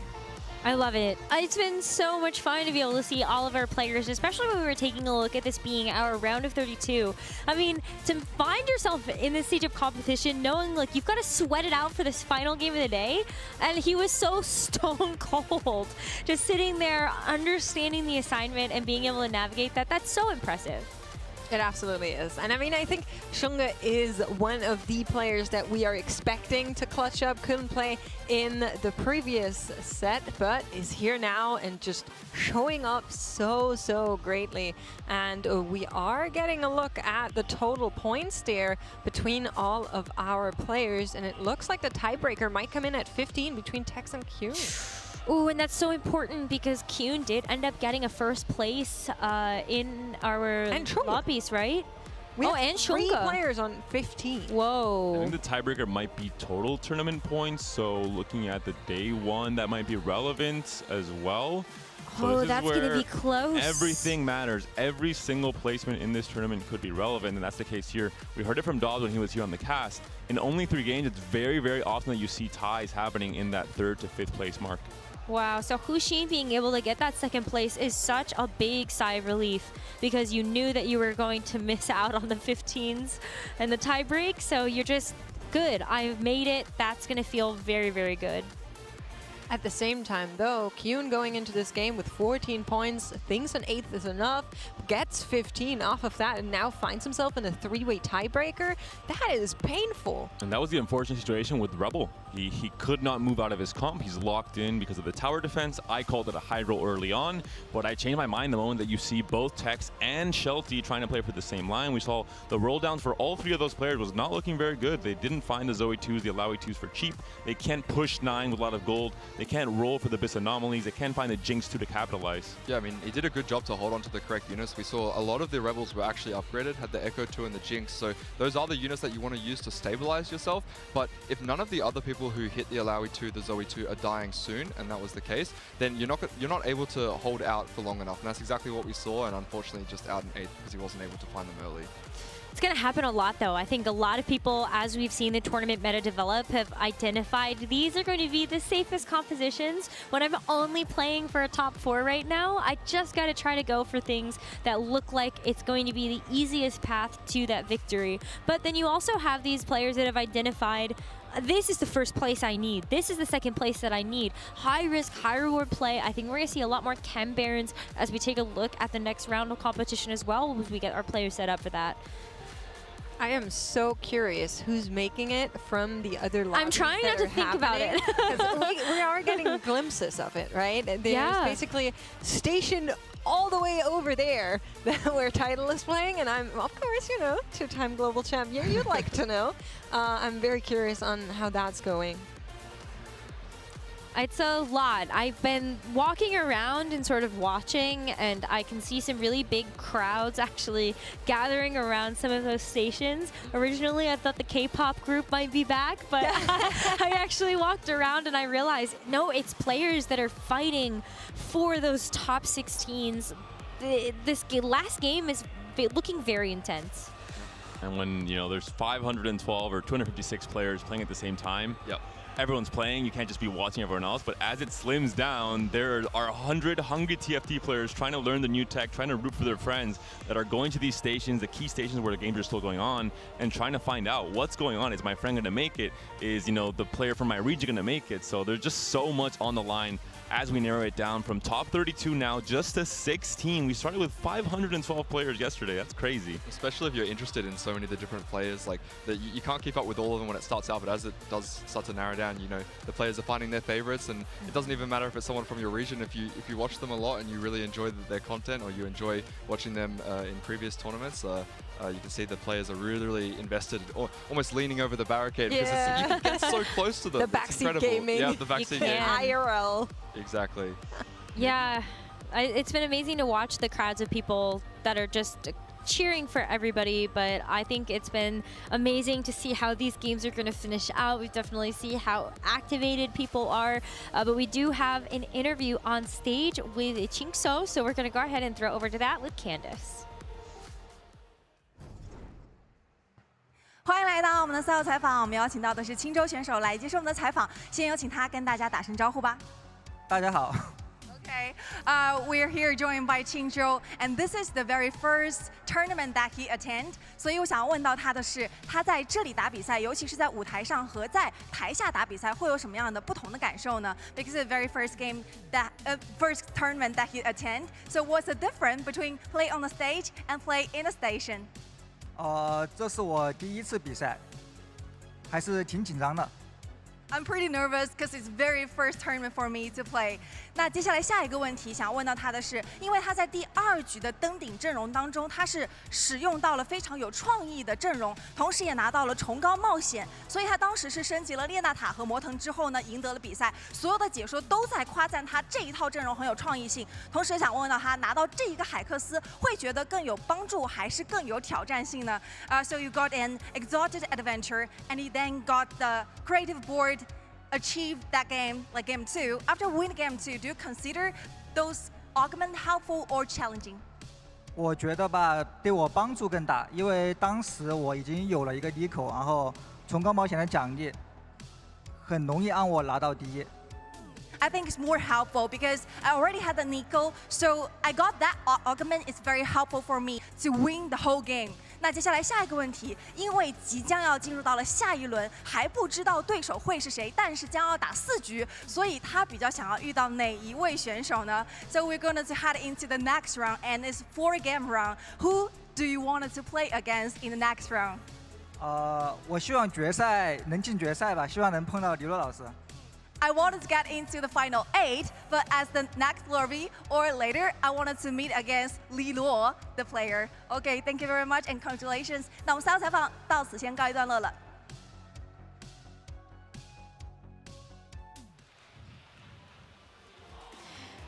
Very nice to hear from Jinxo and just kind of how the nerves can really get to you. I mean, Tora, how many times have you been able to play in an environment like this? And does it ever get better, like the nerves or the anxiety?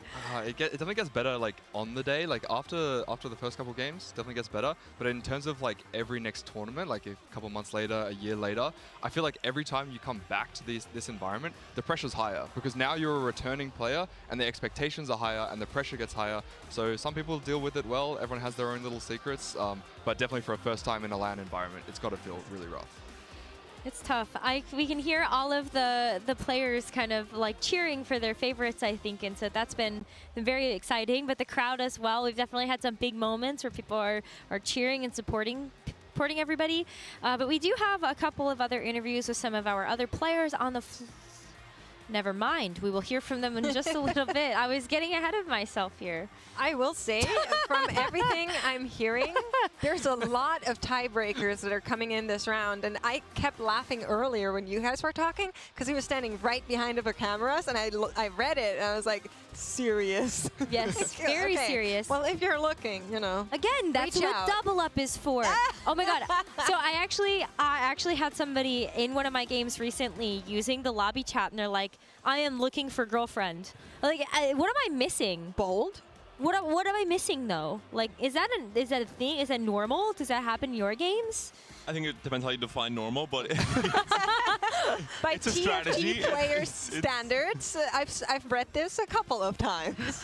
I've read worse things in the chat, so it's chat or in game. They play a lot of double up. You know, it's efficient. They play 10 games a day. Well, then that's 10 chances times 8. Well, 7. Playing the numbers game. So they always say you should look where you naturally go, right? Yeah. Like look within your hobby circles. I think it just makes sense. It does make sense. Yeah, I don't know. I think that's a good strategy. I don't know if I would recommend continuing to do that in your games, but you know what? You do you. It gives us a good smile every now and again. But now we actually do have that interview with Stellar Minhee and Azael, so let's go ahead and hear what they have to say. Hello, everybody. Welcome to the TFT Macao Open. I'm here with Stellar Minhee, one of only a few North Americans remaining in the TFT Macao Open. Now, in this last game, Minhee, you just went first. All right, so why don't you talk a little bit about the game you just played? I took the Augment, an Exalted Adventure, and I got really lucky with the 3 options it gave me. It gave me Nocturne, Akali, and Set.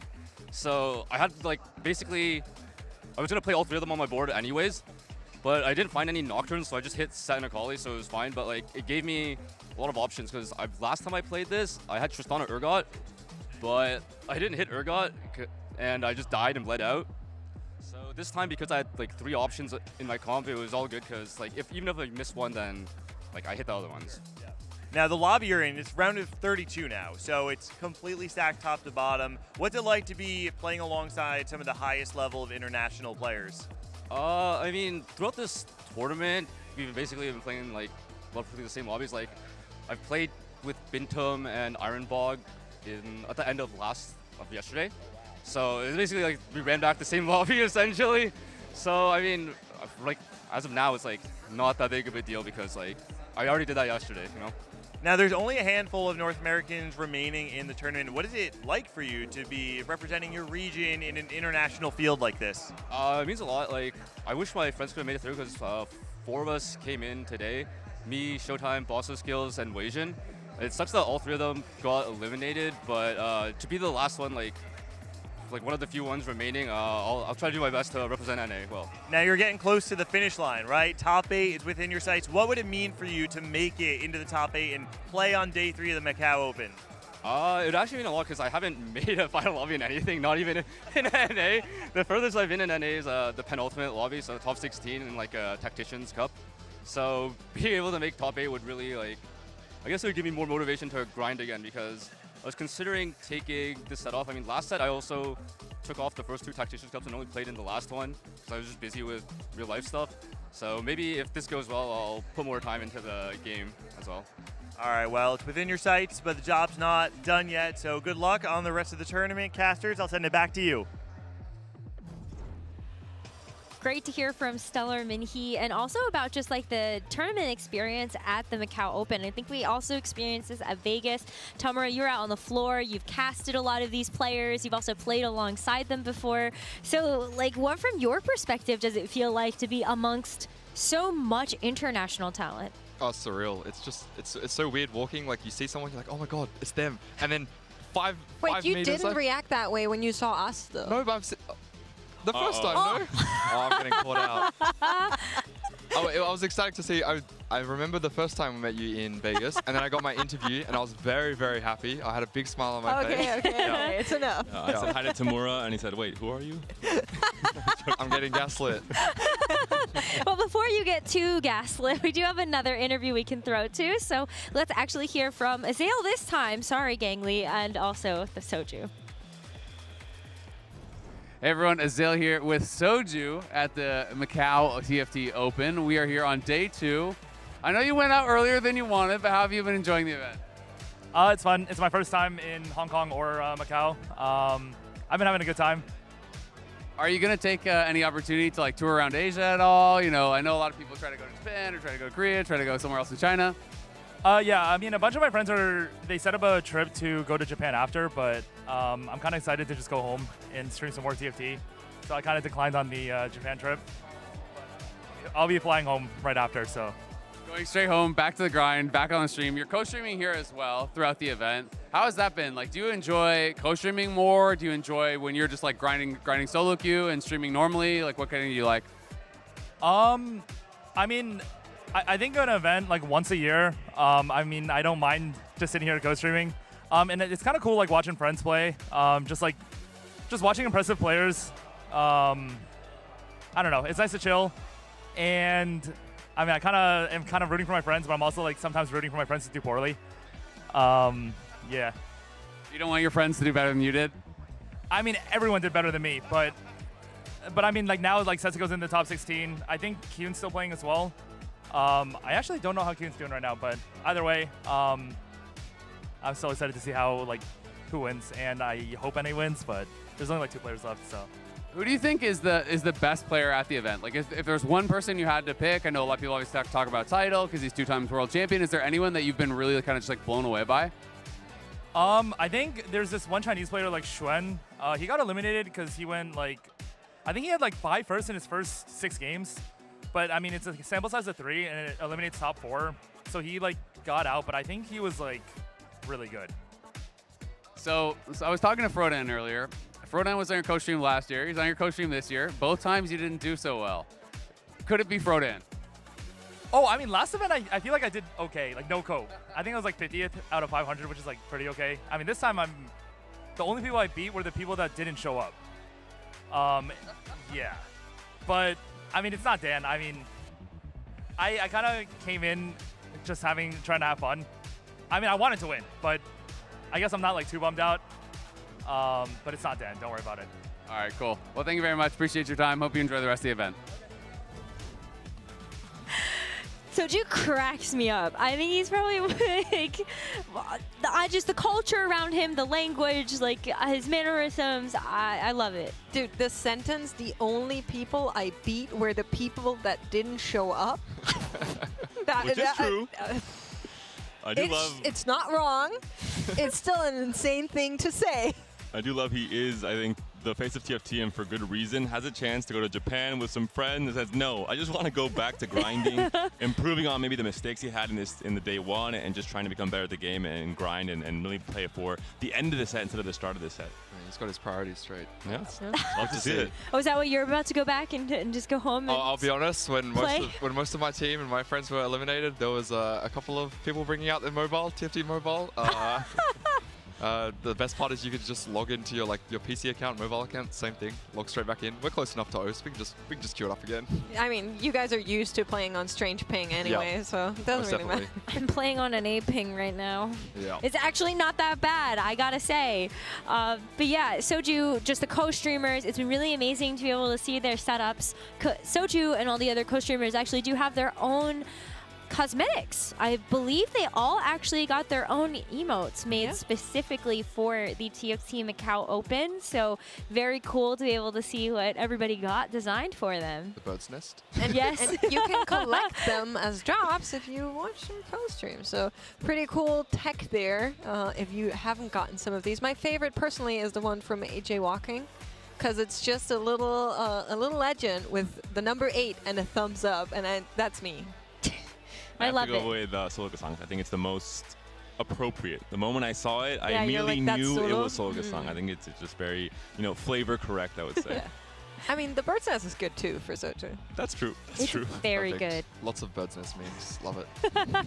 Well, make sure you go check out all of our amazing co-streamers throughout the rest of the weekend. They will still be following along the action that we have here on the main stage. But we have another set of correspondents out there on the floor. So what you got for us? Hey everyone, Azel here with this random guy that seems to have eluded security. He has no badge, very clearly. Not quite sure how he got into the venue. Who are you and what are you doing here? They thought they could get rid of me. Well, joke's on you, broadcast. You can't swap me out for this one. It's me, Gangly, back again on the desk here with Azel. How's the Tri-State doing so far, Gangly? I know you're a big Tri-State propagandist, for lack of a better term. Yes, all my friends are dead. They're all gone. There is nobody around. That got dark. Yes, unfortunately, not a great day for. In-game. They're very healthy. Actually, exceptionally healthy, but not strangely healthy. Strangely, surprisingly, shockingly healthy. Is it the water in the Tri-State? What is it? We have fantastic water. It is full of minerals, and who else knows what? Great water, great pizza. But yes, all my friends are dead in game. Well, thank you very much, Gangly. Back to you all. This is like the New Jersey brain rot for Gangly. Something in the air or I don't know what, but every single time he comes out here, it's... You guys don't see this at home, but Gangly is standing right there, and he was watching himself do that interview, grinning like From crazy. ear to ear. So proud. He's standing there, but not for long. Security are on their way, and thankfully the pest will be removed finally from the broadcast. Well, we got a chance to talk to one of our other big co-streamers that's at this event, so let's go ahead and hear another interview. Hey everyone, Azel here with Doki at TFT Macao Open. We are on day 2. Tell us a little bit about what you're doing here. I played firstly, and I'm on the French co-streaming with Sean, then you need to follow our French fellas. So you said you competed at Vegas last year. You competed as well here. How's the experience kind of differed from Vegas to here? Here, it's so difficult to pass like round because all the 8 players in the lobby are at least challengers, so it was really, really insane since the first game. I mean, it seems like year over year, it's just going to get harder and harder and harder, as the event grows. This year we had every single set world champion, all these, Tacticians Crown competitors. Everyone seems to be challenger. So does that make you excited or nervous maybe for Paris next year, where maybe it's going to be even harder? Makes me excited because we have pre-sales every time, like the Tactician Grand first, then Challengers, then Grandmasters, and all the tickets when the pre-sales for Challenger are sold in like 10 seconds.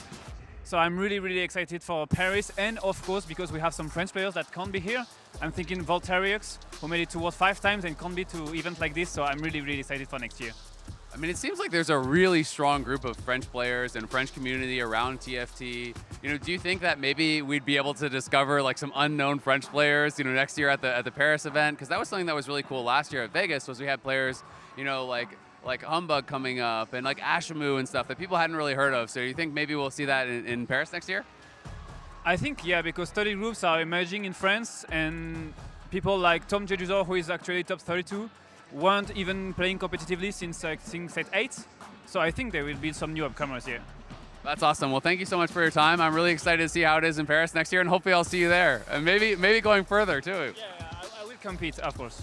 Okay, awesome. Well, thank you. We'll see y'all later.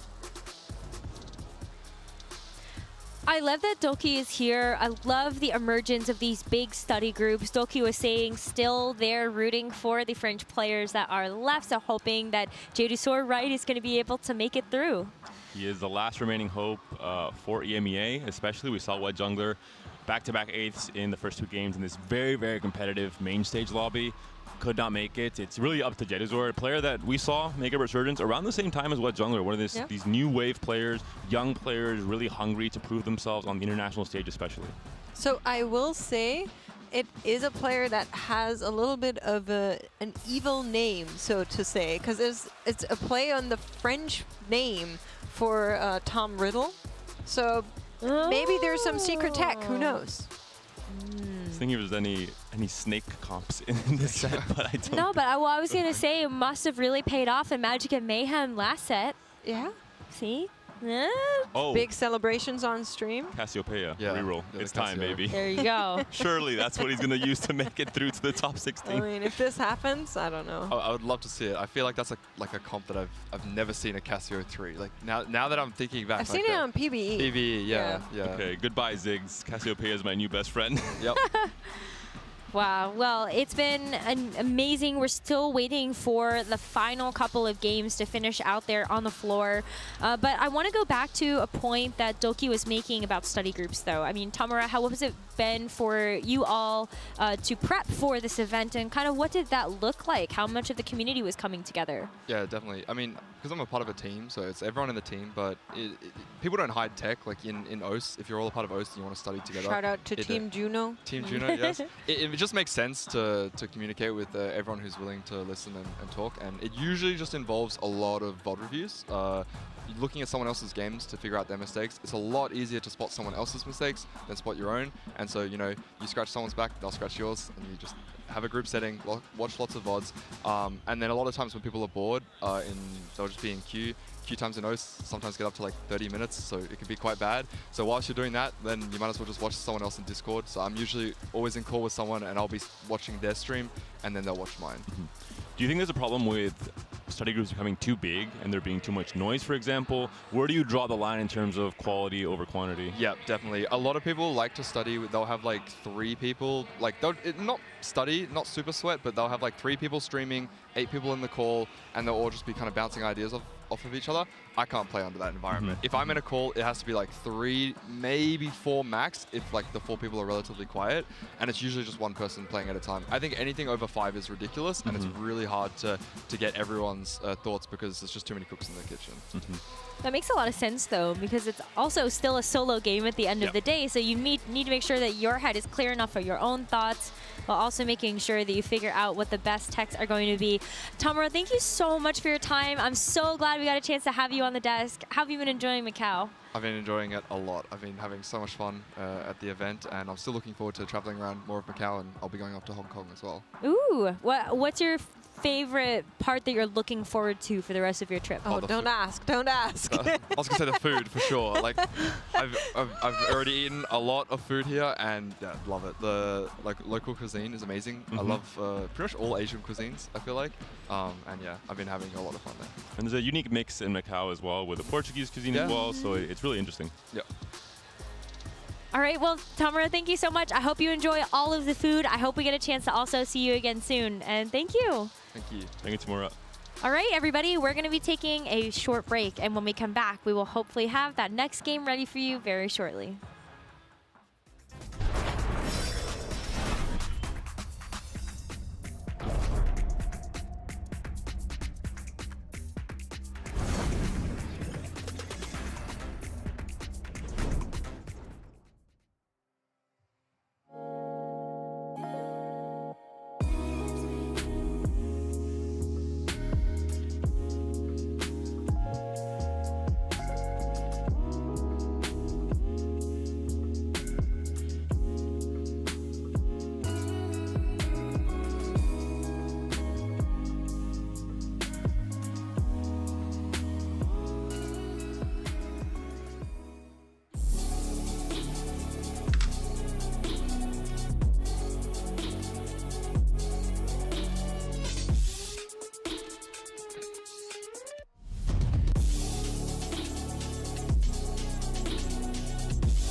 Hello, everybody. Welcome back to the TFT Macao Open. We've been playing all weekend long, and now we have cut down to 16 players. It is the final set of games on the day. I am Gangly, joined by Julian, Mortdog, Clement. Now, before we get into the meat and potatoes of the day, we're going to introduce our lobby in just a little bit. I think we could kind of zoom out. So, Julian, new patch, new meta, new units introduced this patch. I want to kind of hear your expectations going into the weekend. Did it match up what's actually happened, or have your expectations maybe shifted a bit throughout the weekend? We definitely expected 6 costs to shake things up a lot, especially the late game. Previously, in the first patch, post-Anomaly, a lot of times you kind of had your game plan. You were just finalizing it, 2-star on your 5 cost. Now, all of a sudden, we've seen players, they're playing family, and they go, oh, well, I have a Warwick. Time to make this work. And I've really appreciated the skill expression that's come from that. Biggest surprise, Nocturne without bonus range has been working surprisingly well. I've seen him actually do pretty okay. I kind of wasn't a believer in Nocturne without bonus range, but yeah.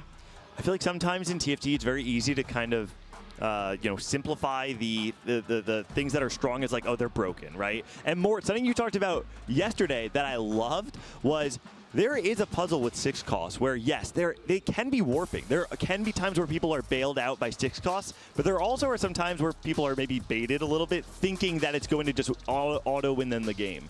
Yeah, for sure. There's definitely been situations where it's like, I have a Victor, but, do I give up my 4 Sentinel, 4 Academy for that Victor? It's like right on the line, and they think it's initially worth it, but all of a sudden, without the lack of Sentinel, their front line gets mowed down. And so, like, that's kind of what we were looking for, is like, we wanted you to be tempted by them a lot, but they're not always the right answer. And I think Victor's probably the furthest down the line, but, something like Mel, I think, is like right in the sweet spot where it's like she's good. There's a couple situations we've seen her be really good with like an Automata emblem, but it's not necessarily 100% a guarantee. So, yeah. Well, and with the point system, getting 1 extra fight with Mel can often be the difference. We've seen a lot of players just say, hey, I will find space for this. Yep. Yeah, I love 6 costs because you have that utility aspect where if you can reach the backline, Warwick might be really good. Or if you're playing Sentinel, then the Mel's obviously great because of the shielding and resistance. They kind of multiply off of each other. It's a whole new vector to think about the game, what traits you want to take out, what you want to put in, and how the synergies actually work through it. So I think it's going to be, even more skill testing with the 6 costs in the game. 2 of the major skills in TFT I always come back to are line recognition and spot recognition. The difference between them being when you're talking about spot recognition, it's from this spot right now, how strong am I? What kind of tempo can I play? Can I afford to greed my items? Can I afford to slam? And then line recognition, how do I actually play this out? The 6 cost that comes to mind when you're talking about these types of skills is Warwick. This is the one that we haven't actually gotten to see. Personally, and maybe this is a hot take, I actually don't think it's a reflection of Warwick's strength. I think it's more a reflection of players being less willing to invest in him because they're not sure if it's actually going to make them stronger or not. So a big part of Warwick is that a lot of people, when they first are looking at the set, it's like, how much damage did he do? That's what matters to me. How much damage did he do? That's not really what Warwick's that great at. He doesn't output that much damage. Instead, what's interesting is every time he's getting that execute, he's also healing for a large amount. So he ends up being actually a pretty high amount of effective health. And combined with the execute, again, that's not that much damage, but like being able to finish somebody off quick, that matters a lot. One of the things is if you watch a Warwick fight, you look at the meters and it's like, okay, 2,000 damage, whatever. But healing 4,000, 5,000, it's like, wow, that's a lot. And that's with like 0 items. So as people figure out different builds with him, you mentioned family. Family gives him that DR. That's even more effective health from that healing. So that's been the thing that I think a lot of people haven't quite realized and figured out, but we're seeing it a lot more. I'm seeing, as the tournament has gone on, Warwick is getting played a bit more than I think you might expect of, like, literally yesterday. On the Warwick thing, something I think a lot of people don't realize is that most of the damage is ability damage. So we saw a Chinese player go with the IE Hodge build with the Prowlers, and that really made a huge difference. Most of it is coming from your Bloodthirst, and then you constantly do the 500. You don't get the 40% unless you actually build the IE on it. So that was a really cool tech we saw. I am so glad you said Bloodthirst, and then we can go with you. I just want to say, we spent so much time on the couch earlier trying to figure out what the name of it, or like Blood Frenzy, Thirsty. Okay. I've seen a lot of players put tank items on him as well. Just survive long enough to get the executes. Don't worry about how much damage he's going to do until the execute starts. And that's been pretty effective. He comes in with, what, like 1,800 base health? 2,100. Wow. 2,100. So much. Wow. And that's, so I'm agreeing. Like, early on in development, one of our better players in the finalization pod, he used to just say, like, 3 items on him. I don't even care what they are. It's just like he scales so well with all that healing that's a lot of the power. And so, yeah, you could put, like, Warmogs, Sterix, Titans, whatever, and it's just like, he's hard to kill. So when I hear you talking about effective HP and execute, the line that I actually think it might fit into that I haven't really seen people splash it into is actually Emissary. And the reason I think that is because a lot of people, when you're playing the frontline variation of the Mbessa, you put your Mbessa in the top right-hand corner and your Garen right next to her. The reason is because once you drop aggro with an Edge of Night on the Mbessa, all the aggro goes onto the Garen instead. I wonder if there's a variation where the aggro goes onto Warwick instead, and you have the burst between the Corki, the Mbessa, and then the Warwick finishing off those frontline targets. Because really, I feel like when you're playing Mbessa, it's all about can your front line get into the back line. Once Mbessa gets into that back line, she wreaks so much havoc. So, you know, it might be a little bit tech that people are willing to do. The big thing there is, you know, you mentioned Mbessa in the back line. Often Mbessa might struggle to finish something off, but with the 15% execute, sometimes you'll actually get, like, Mbessa gets them low, then Warwick appears, allowing Mbessa to switch targets, so that can be really good as well. Emissary is also one of the few selfless, tall traits in the set, and when 6 costs basically have no traits, I mean, no one's activated Experiment 3 super late in the game. Any power is power. Those are traits that those champions can use. Mel loves the mana. Anyone will take the health. Sure. Yeah, the armor and MR from Mbessa actually works really well for Warwick, as we were just saying, high effective health totals. So that works well. And then even hilariously enough, some of the attack speed from Trist is just kind of nice. Yeah. When we're talking about these kind of like selfless or tall traits, to me, that speaks a lot to the flexibility that we're seeing in this set in particular. I remember, Clement, we were watching, I think it was Bintum play yesterday, who just had this kind of textbook play of going level 8, building a board that was clearly not like a standard optimized board, but recognized that he could play around things like the Form Swapper to ladder to 9. To me, it speaks to the, I guess, like the small optimizations that if you do enough of them, it oftentimes makes a difference between you advancing and not. Yeah, and a big player about the Form Swappers is a player we're going to see on stage just in a little bit. Iron Bog has already played 4 games of Form Swapper. He was Form Swapper only yesterday and played it again today. I watched one of his games. A really fun thing he did was with Form Swappers, you actually get extra AP. So he built a backline Hex Core on the Jace, stuffed the Morellos on him, and that was enough for 42% extra attack speed on his gameplay. I was really surprised about that, and the tech won him the game. Man, Ironbog, one of those players that last set kind of felt like came out of the woodwork. The first time I had ever heard of him was when everybody in North America was scrimming with the APAC players, and everyone starts hyping up Ironbog. I know another player that we're going to be seeing in this next lobby is North America's very own Setsuko, a player who, I don't know if you remember last at the Vegas Open, we're all talking about how amazing Setsuko is. He comes to LAN, and I remember him saying, I can't focus. Everyone is behind me backseating. They're talking about my spots. And then I know he got day 1. I think he might have gone out in the second round of play. Yeah, he was one of the players when I was talking about like that comfort of playing in your home. He wasn't used to it. But clearly, this time, it hasn't been as much of an issue. He's also had some just insane games. I happened to be on the Soju co-stream earlier, and the game we were watching, Setsuko hit Garen 3, which that's hard enough by itself because Garen's so contested. Sure. Hit Elise 3, again, another one that like, how are you hitting this? And was one off Silco 3. It was like, okay, cool, we'll just, take that first. And so I think he's had quite a few games that have gone his way this time. Yeah, it's kind of the nature, like when there are this many games played, we get to see some of the most egregious high rolls like you've ever seen in your life. And that is the value of having, 512 players all competing on the same weekend. Julian, was there like a favorite high roll moment, high roll game you got to see? I mean, we were talking about the 3-star Mel with 1,000 gold. Oh yeah, or it was Warwick. 3-star Warwick. 3-star Warwick. Yes. Sure, man. Go for your 3-star 6 cost tournament. The Mel encounter that we left in 3 Tacticians Crown. Yes. I didn't even know about that like I feel like it's kind of disrespectful to call it an Easter egg, because normally Easter eggs are like cute and fun. This is like an Easter egg that the game just ends basically instantly. Has that always been in the set? So yeah, in this set, yes. It was actually introduced last set when we added the frying pan. Oh, okay. So if you have all 3 versions of the Tactician's Crown, the crown, cape, and shield. Yep. Yeah, probably. Then we put them all in the same champion, and you get infinite gold.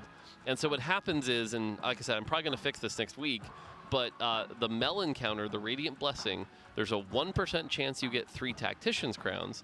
And then if you have Pandora's or a Reforger, you can turn them into the other 2, and that's what happens. So once you hit that, once you hit that, then you have infinite gold. And I believe that game, like, he turned it into a Caitlyn 3. That Caitlyn 3 just won him every fight. And while that was going on, he was rolling for Warwick 3. Crazy. And it's like, you know, sure, with these insane high roll, okay, yeah, true, you know, so. On a more grounded level, the Nocturne with the fish bones and Automata 6. Yes, that with was the a early great, Mel. Yeah. Yeah. Man, that was a really fun one to watch. And the best part about that game, if anyone was watching it on the broadcast, is we were like manifesting the entire thing, where we're just like, wouldn't it be hilarious if he got a Fishbones here? Wouldn't it be hilarious if he got an Automata? There's no way he finds a Mel, and then by 4-5 he has everything. Jeez. That's just how the game goes, though, sometimes. We talked about Setsuko, and we talked about Ironbog, two, you know, I think iconic players, either as of late or more historically. There's another player we're going to see in this next lobby who we cannot ignore. It's the protagonist. It is the format player. It is perhaps the GOAT of TFT. Okay, there's so much hype here. And that's Tidal. Yeah, look, we have 3 World Tactician's Crown champions still here in the tournament. Lilo, Shunga, and Tidal. And of course, Tidal is the biggest one. 2 times champion. He did have a lot of close runs in these last few rounds. So he was 4th place in the previous round, was 4th place again in this round. 2, but he always rises to the occasion. He saves the best for last, and we already talked about the high roll situations. That's what usually happens when we get to those, you know, last step into the checkmate format for him. Yeah, I mean, I think the big thing here is everyone always talks about, like, who's the faker of TFT, right? That's a common question that comes up, and everyone's been looking for that, who is that emergent person, right? There was a brief moment where it's like, wow, Malala had that amazing set, or Hwanmei had been, like, appearing and winning in so many things. But Tidal getting his 2nd championship, that was the first, like, maybe, we'll see how this goes here, because he, you know, not only won 2, but he'd had other appearances as well. That's right. If he could top that off with a LAN win, now all of a sudden I think we're like, wait a minute, no, this might be our faker of TFT, if you will. And I feel like this might be the most difficult tournament to win of all time. I mean, obviously, to win a world championship, it is extremely difficult. You're playing against, you know, the highest caliber. To win a 512-person tournament with cutoffs that are this difficult. Okay, you don't quite agree with me. I mean, I see it, right? It's sort of like a, you know, like a World Series of Poker thing, right? Where like there's so many people, the margins are so thin. So I kind of agree with you, but at the same time, you know, when we talk about like the skill set that it rewards, a lot of the later tournaments require a much deeper understanding of the set. And so it's like there are 2 different skills sort of being measured here. And that's why I think if Tidal wins this, it kind of highlights the fact that he's got both skills, right? We know he can do the tournaments where he's played a bunch and learned it and mastered it, but being able to do this here would show that, no, also when it's a brand new set, I'm still pretty adaptable. I understand that.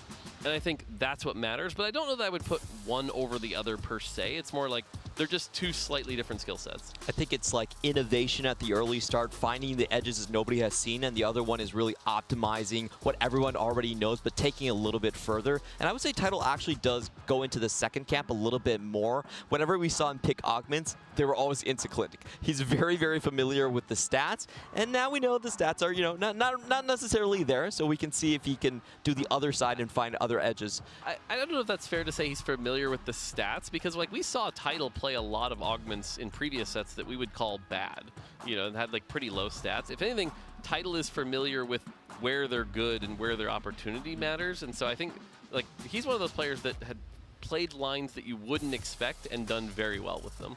Obviously, like in our AVAC tournament, like Tidal is such a different beast because he plays all the lines that are just uncontested. Yep. He knows the name of the game in just the Tactician's Cups. It's just to advance to day 3. If you get all 3 day 3s, you're automatically into Tactician's Crown without even Golden Spatula. I think it's kind of reflected in Tidal's career stats. And I mean, Clement, you're the master of APAC stats. You're the guy who knows. But I remember looking at it and being a little surprised to see Tidal doesn't gap the field when you look at his career stats in APAC. If I remember correctly, it's somewhere like 4.0 something, or maybe 3.9, somewhere around there, where it's really strong over the course of a handful of sets, but it's certainly not the gap you'd see on the field when you think of, by comparison, in North America, we have players like Setsuko and Dish Soap who have this career 3.7-ish AVP, and that it does make a big difference. I think it has more to do with what you're saying, where he plays to the format. He plays to what he needs to do, and it raises this question to me, which is like, what other skills are required for you to perform in a LAN environment? I think some of those are just doing the homework. Like you have to realize that it's not just about optimizing your game or playing creatively. Sometimes it's just about being able to show up and play like you on that day. Well, and also we know the players who are going to be in the top 16 at this point. You can look up their playstyles, you can look at what lines they're used to, and you can come in with homework as well, really familiar with exactly this guy likes to play this line first, this guy always pivots to this at level 8. And I think that's a strategy as well. Yeah, so something I saw a lot of players actually doing is, because we're all in the tournament client, a bunch of them have been adding players to the friends list, and so then you can go into their match history. And so there's been a lot of match history inspecting going on of sort of like, what lines are they doing? Can I tell you something? Scouting. I was so sad, but Dish Soap set his to private. So that was the thing. Dish Soap, when I was on the Soju stream, he commented he noticed a lot of people had theirs to private. Yeah. So he set his to private to try to hide it. So there's even that little meta game going on right now in the client of like people trying to hide what they're playing. That being said, when we're down to like 4 lobbies or 2 lobbies, it starts to be pretty hard, but you can just kind of look it up. I think there should be a rule that players are not allowed to hide it. I feel like it makes it much more interesting for everyone to kind of like inspect and stuff. That actually, so that I saw when I was watching one of the lobbies on the floor, I think it was Vintum, it was somebody who was going through their friend request and blocking everybody who sent them a friend request, and I'm watching this thinking like, that's kind of rude. Like, what's going on here? Stream. What about all the co-stream stations? And now I'm realizing he's actually just trying very hard to not give away his tech. Yeah, it's a big part of not giving the tech. But like you said, they need him for the co-stream so that they can right-click and go spectate. And so it's like, there's a fun little game going on there. But yeah, and so, like I said, we're down to the top 16 though, and like I said, it feels like if you've been moving on in between the downtime, you've got to at least sort of pay attention to what's going on. The other nice thing is that a lot of these players have come here with like groups, friends, if you will. And so in between, it's like as soon as they finish the game, they walk over and they start talking. Like hilariously enough, when I was on the Soju co-stream, Milk had went 8th in the second game, and the game was still going on, and he kind of walked over and started talking to Dish Soap a little bit of like what happened that game and what he could have done differently. Interesting. So there's definitely some coordination of like, what can we do here? So. Yeah, one of the big study groups that I had highlighted going into the day was Weijun Iverson's. And Weijun Iverson, one of the most iconic North American or players from the Americas, did not continue on to the top 16, but Stellar Minhee is someone who made it. And so now there is this question of when you have a study group, this is like a 10-person study group of everyone who qualified to the event. Most of them made it into the round of 128. You have 10 of the best players of the field all coaching you to try and get you into the top 8. I imagine it actually can be a pretty tangible edge on the field. So I think right now what we're looking at, by the way, is 8 of our top 16 here. I think they've started their game. Obviously, we can't, really see what's going on with the game here, but the fact that we are down to our top 16 here is pretty wild. And one change here as we go into this phase is that it's going to be 4 games, not 3. So they're going to have a little more consistency, a little more like a single 8th isn't necessarily going to knock you out. Yeah, I think that's a big thing. A lot of players, if they go poorly in the first game, they feel pressure to go for high cap games since you have to average a top 3 by then. But now you can kind of play a little bit slower, enjoy other game plans as well, other than Ken Barron. Yeah, it's interesting looking at them getting ready in the mindset. You can see one of our players really relaxed, trying to get in the zone. A couple of other players talking here, seeing what's going on here. But when you've made it this far, it's just 4 more games. get in that top 4 and you've made it to the finals. And making it to the finals is so fun. We saw last time at the Vegas Open where everyone was like watching you, and it was just so hype with players like Ashmu, for example. So, I love it. Let's go. Nice. Crossed off Setsuko. Awesome. I love it. I love it. The tournament truly does transform after day number 2. For days 1 and 2, everything's happening on the floor. People are scouting around. It's very fun. It's very lighthearted. The pressure is there, but it certainly feels, generally speaking, like a happy, very fun, kind of silly event. Day 3, the switch flips, and all of a sudden the pressure is mounting. You're in this dark room with everybody watching a single screen. I think all these players, I'm sure they're happy to make top 16. I don't think any of them are satisfied with it though. At the end of the day, people only remember who won the event. After a little while, the second to third place goes away, so you feel the expectation kind of mounting in. I'm not saying it's right, but it is what happens for sure. And of course, the prize pool is also mounting for all of our players who remain.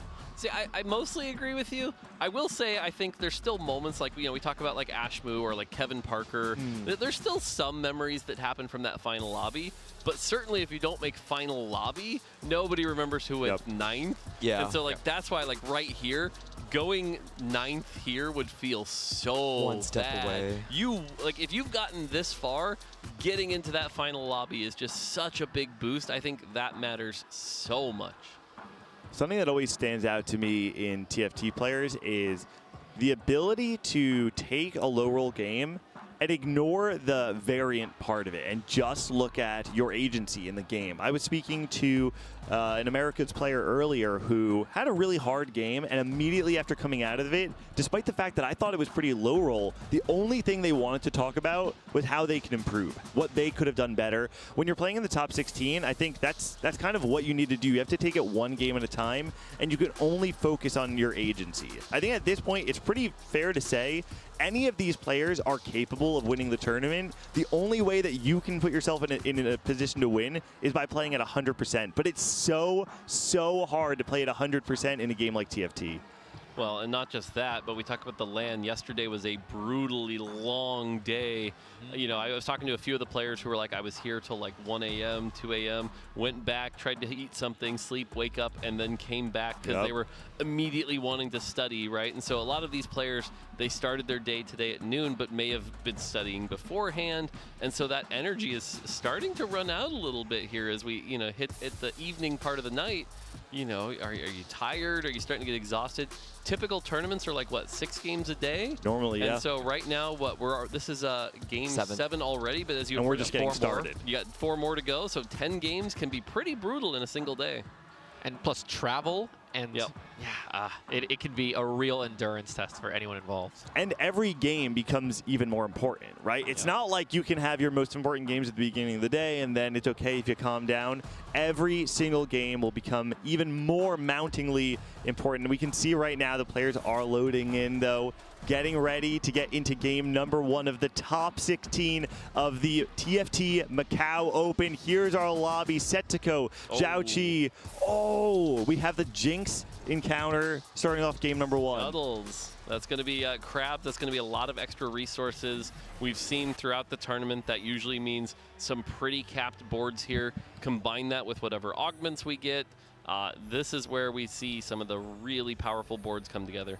Now, I feel like Setsuko must be smiling a little bit because both of his high roll games where he did take first places in the previous 2 rounds were with these scuttle starts. He was able to get powered up, able to get upward mobility, and have those really, really high moments like you talked about.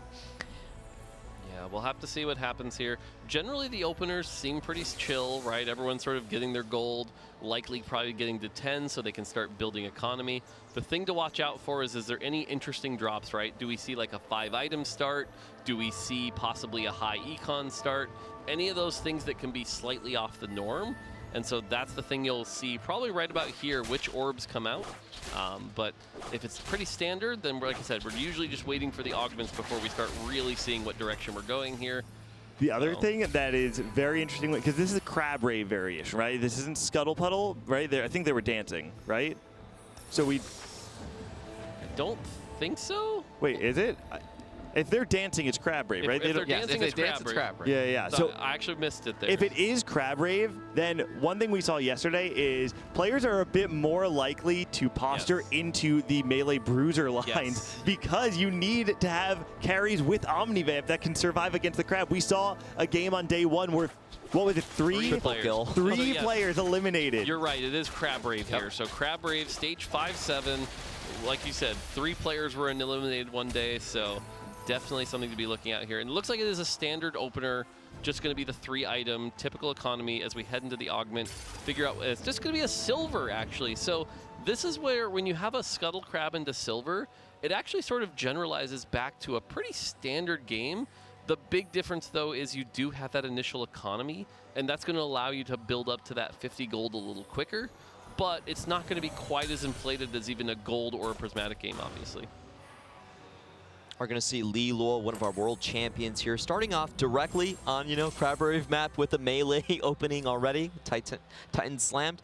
And there is a Caretaker's ally, so it's going to be interesting to see which 2-cost is going to come up here.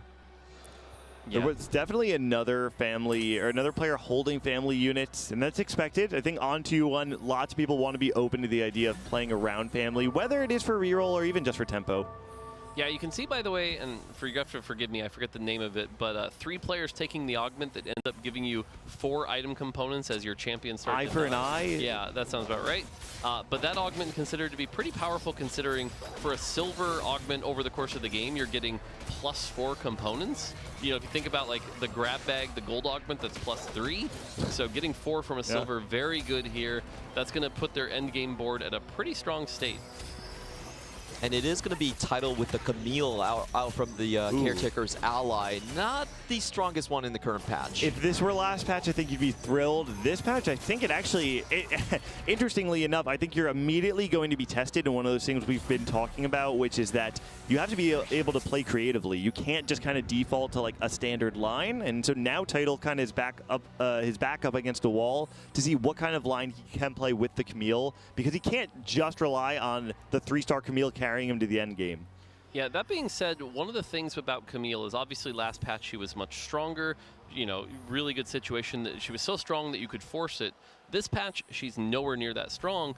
But if you have the Caretaker's Chosen that kind of like leans it into you, and if it's generally uncontested, you can find yourself in a situation where you hit the 3-star very early, and that can allow you to spike all the way to the Jinx later. So again, definitely not one of those like S-tier lines, but if it goes well and is uncontested, the tempo alone can put you in a really good spot. Her connections are also super contested currently. We're not seeing a ton of Tall Enforcer. We're not seeing a ton of Smeech getting played outside of Cambaron. It's true. She should be open in most lobbies. I actually hadn't really considered even like a vertical Enforcer line out of a Camille, but who knows? Maybe I know there are people playing Enforcer even without the +1, and maybe you have them in, you get a +1 on 3-2. It opens up an entirely new line. Basso Kills was the one that we really remember in our first lobby that played a lot of Enforcer, did really well. But he played it from like 4 Enforcer spots on stage 2. Those are definitely your signifiers.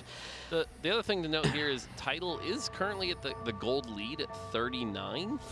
He'll be one of the people that if he can get that to 40 might have a slight edge up.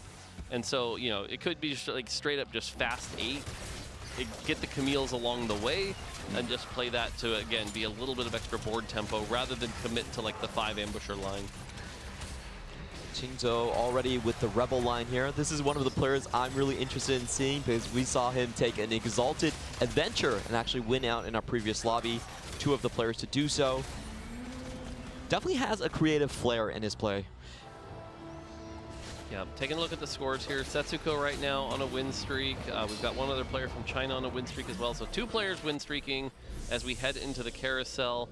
And now's a chance where we get to look at all the different boards. It looks like we have 2 family players. Title, you can see here, literally just fielding 2 Camilles, using that to try to get full loss streak, get as much gold as possible. We'll have to see how he transitions that on 3-1. You mentioned we have a Rebel player. Okay, so 3 family players actually at the start, which you talked about Crab Rave, that makes sense. Setsuko playing around the Sorcerers actually a little bit here. Sorcerer and Sentinel just playing a really strong board, using that item advantage to maybe push ahead here. So, and now we're getting a look at our 2 win streakers here. The power of that early Lux, by the way.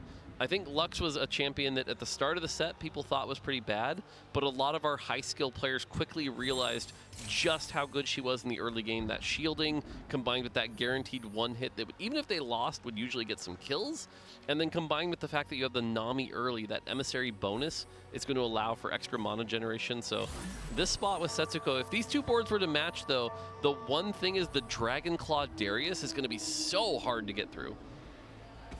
Also did pick up the upgraded Urgot as well, so there's a lot of immediate power. This is one of those really fun spots with Conqueror where you can get a very quick 35 cash out, and if that 2 cost fits your board, then suddenly you're off to the races. Yeah, the big thing is you do need that Swain to hit the 4 Conqueror, so it can take a while. Both players going to win here, so the big thing in the next round, will they match up? And again, right now, if I had to look at these 2 boards, I feel like Setsuko is not the favorite here. That Dragon Claw Darius is just going to be so hard for the Lux to get through. Even with the Ionic Spark, it's just not really enough. Compare that to the Urgot 2, I think will pretty much mow through quickly. The Last Whisper, not a lot of armor on the Setsuko side. So right now, Setsuko is really praying for that 2 out of 3 chance that he doesn't match up against the other win streaker. It's so hard to kill early Dariuses if you don't have anti-heal. I think that's why it makes it one of the best stage 2 units here. Also has the Warden in as well, so a lot of resistances. Watcher, sorry. A lot of good catch, good catch. I wonder if there's an argument ever to actually use your remover and put it on Urgot if you're really concerned about maintaining your 5 streak. Obviously, you don't think so. Okay, here we go. The healing is really valuable. And like I said, my money would definitely be on the Darius player here. The Last Whisper being applied for the Urgot here. Aurelia trying to stay alive, but the Darius doesn't quite get the healing. They've gotten through, though. Both main tanks down, but it's that Urgot has so much health. Yeah, the Urgot's doing a lot of work here. Lux is not on the right target. It's 3-2, and as soon as Lux dies here, that's going to do it. And yeah, sure enough, you can see just the power. Setsuko losing his win streak here, and so there's only going to be one person getting that extra win streak gold. That Setsuko spot is clearly set up for him, right? I mean, he has a very clear direction. You could see him, he was holding the Academy units on the bench, wants to try and play around the Sentinel, the Academy. I'm not exactly sure what the Academy items are, but I imagine if Setsuko's angling toward it, that it's probably something that feels pretty reasonable for the line. Yeah, we've seen a couple players. I was talking to Solo Gasong, and he felt like the way he made it to top 64 was just playing around Sentinel and AP Flex. Generally because a lot of people are sort of underestimating it right now, and so if Setsuko's looking down that line, we have seen Setsuko kind of lean towards Silco a lot. That's been another line he's been playing quite a bit, so I could easily see that being the direction more he's leaning towards. In the lobby, I interviewed him. He played 2 games of Bronze for Life Silco back-to-back. That was really cool. He took out 4 Dominator and just put in more traits. He had 12 traits at one point. It was really fun to watch. Although, as you mentioned, AP backliners don't do great against Crab Brave. Yep. And so there is a big risk in slamming those items early. You're basically starting the game with less health than the AD players, right? Because you... The big thing, you mentioned the less health. That's true. But the other thing that matters is if you don't do enough damage to the crab, you actually lose out on 2 full items. Oh, wow. Remember, the crab drops 2 full items, and you don't get the both unless you kill it. Sometimes you can do enough damage to get 1, and it's like, okay, but being down 2 full items in 6-1, that can make a big difference. Absolutely. Does find the early Heimerdinger. Setsuko's board. I mean, at this point, the entire framework is built for him, right? He has his very strong item holder with the Lux. Having the Namis on your board allows you to really get more value out of that Lux in the meantime, and he still recognizes that it's a stronger board for right now. The other thing to note, though, is the bench. He's holding Chem Barons there. Oh, yeah, that's quite interesting, like you mentioned. We get a gold augment here, and Setsuko in particular had a history of playing around Heartsteel. If you remember in Remix Rumble, Setsuko was very well known for stage 2 win streak into Heartsteel, get a big cash out, and he became really well known for that. So it'll be interesting to see if he has a Chem Baron strategy that we maybe haven't seen a lot of here. And like you said, he has those pieces. So let's see what happens after he picks his augment here. You like the Sentinel +1 here, or you prefer Void Caller? I think the Sentinel +1 here is a little bit more flexible, but the problem is it's a lower cap.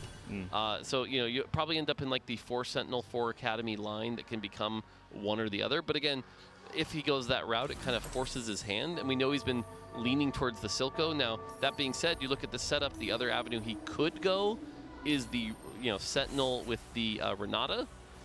But putting the Sentinel emblem on the Renata for now, I don't think that's necessarily where he's going, but it is an option for sure here.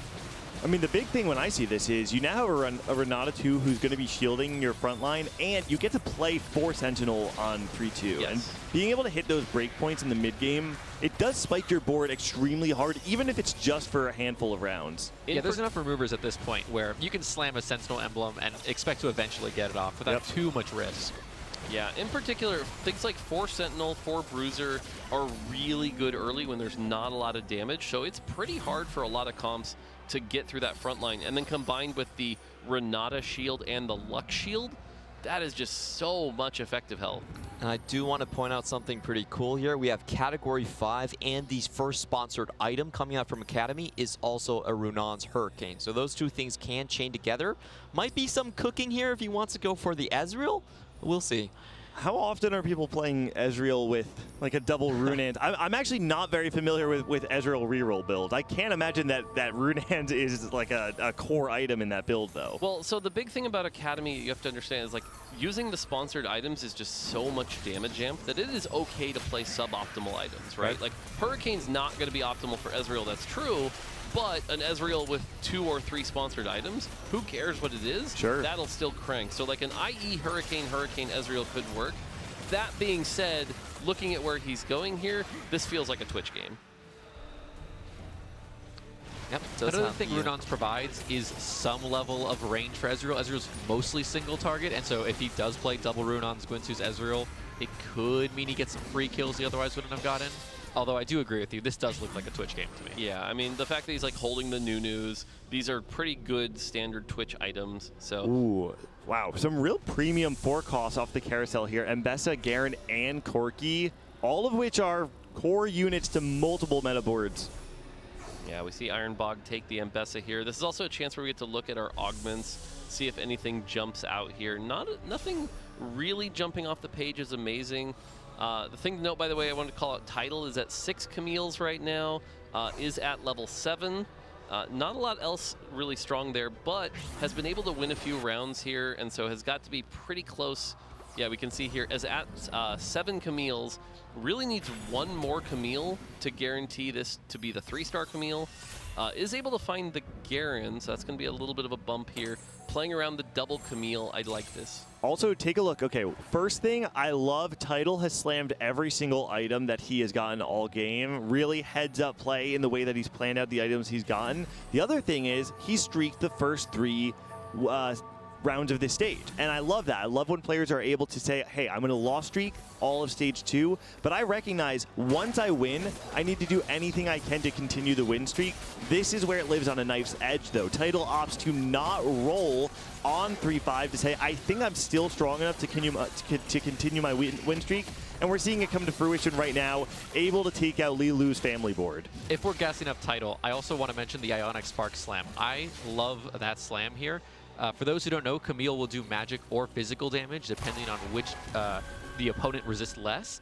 And Echo reduces magic resist by a flat amount. So you can get the enemy's magic resist to like 4, 0, and Camille will just tear through them. I really love the Ionic Spark Slam here. Yeah, the Ionic Spark Slam definitely, like you said, makes her adaptive damage do magic, which is pretty cool. I definitely like that strategy here. I don't know that he's committing to the full ambusher here, but again, the big thing to note is he's level 7. I think he's trying to hold as much gold as he can, see if he lucks into just 1 more Camille so that he can go 8 without having to roll down. If you go 8, you risk never seeing another Camille. I do want to point out he's actually gaining HP at this point as well. So he was full loss streak, 60 HP, and then the augments are giving him the vampiric leech. The vampiric one. That's really good here. I love that. That's a great bounce back into the win streak, loss streak into win streak. You get it based off of the amount of damage you've dealt to enemy tacticians, correct? Yeah, basically player Omnivamp. Very cool. Yeah, it's the first augment of its type, right? Correct. Yep. Yeah. Yeah, and like you said, playing it lost streak into win streak, that's a great thing to do. It's also going to give that Camille even more Omnivamp here. And Tidal does win again, so goes full lost streak into full win streak. That's going to feel good. Plenty of resources here. You can see he's rolling, trying to find just... Oh, no, he does level, actually. He's not rolling yet. So he does need one more Camille to guarantee it, or the alternative is he's going, look, I have enough gold that I'm going to go fast 9, and at 9 he will get his Camille 3. I do think because the rest of his board is so weak, everything is 1-star, I think he actually recognizes that if I decide to roll on 8, I have to roll extremely deep. So he gets to kind of have the best of both worlds. He's either going to roll super, super deep on level 8, and the chances of hitting a Camille is not unreasonable. And if he does go 9, like you're saying, he will have enough economy to be able to get it for free that way. So I want to see how this turn goes here, because this will decide where he's going here. Levels up and immediately begins rolling here. Let's see how deep he goes. Finds the Speech 2. Finds Echo. Finds the Echo, and there's there the it is. Camille Duplicate. 3. So he's going to be able to go. Did he use a duplicator? I thought it was a duplicator. Did he find it in shop? I mean, he was going so fast, it was hard to tell. Yeah. But does find the Camille 3 here, finds the Echo. Now the big thing is if he can find a Jinx, that's going to put him in a good spot. But level 8, 40 gold here. I think this is a great spot to stop. Puts the Edge of Night on the Echo here. It's going to get that scrap bonus. That's going to convert into a Hand of Justice. Actually, that's only on 6 scrap. So Redemption, never mind. But Camille 3 here should be good for now. Camille does start to fall off a little later, but right now, honestly, this might just get him through stage 4. And more, we were saying we expected the item stand up on Twitch, but there is an Ezreal with the Runons. Okay. Yeah, category 5 with damage amp. It's always a fun way to play. Also holding a lot of the Sentinels on the board, so that might be a little bit of a conflict with Setsuko, who's also heavily indexing into that line. Sidera and Tidal were the two players who were streaking going into that round. Sidera, unfortunately, unable to maintain that streak, will lose to Tidal. And, you know, it may not be a terrible spot considering his HP, but considering he leveled to 8 and rolled to 0 and then lost his streak, I think he's not feeling great. Interesting to look at Setsuko, by the way. I don't know if it's the UI for sure, but he's at 32 out of 76 XP, but he's rolling down. So, again, could just be a UI thing. I'm not 100% on that. I don't want to say that for sure. But interesting to say that he's, you know, level 8 and rolling down here. Has found 2 Heimers, 2 Zoes, is in this really awkward spot where he hasn't been able to secure a 2-star 4 cost. You know that's what he's really looking for, holding plenty of Academy units here, but it just hasn't quite come together. A big thing for his board is he didn't find any alloys in his roll down there, so the 6 Sentinel feels kind of fake. He's also contested on that front. Yeah, and we talked about how, you know, Setsuko had some high roll games. This does not look to be one of them.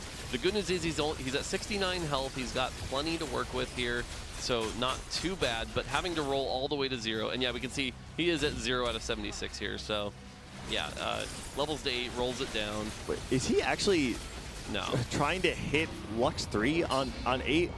Because he is holding 7 Luxes, and what I was wondering before is, you're playing 3 out of 4 Sorcerer. Does it not? Do you not actually think that the Heimer 1 is stronger than a Lux 2 with this setup? Well, I mean, you can there's see our here, answer. He sells that, cool. Finds the Zoe 2, so he's at least got that. He would have preferred the Heimerdinger for sure, but at least that's going to sells the LeBlanc here. He can at least have a 2-star 4 cost. I like the heads-up play here of just trying to get this in, playing something strong for now until he's able to hit that Heimer. Also has some Corkies here. Yeah, Sentinel Academy line, but really can't fit that in at the moment, so just holding on to them. Meanwhile, Tidal, let's see if he's had any luck with the additional ambushers.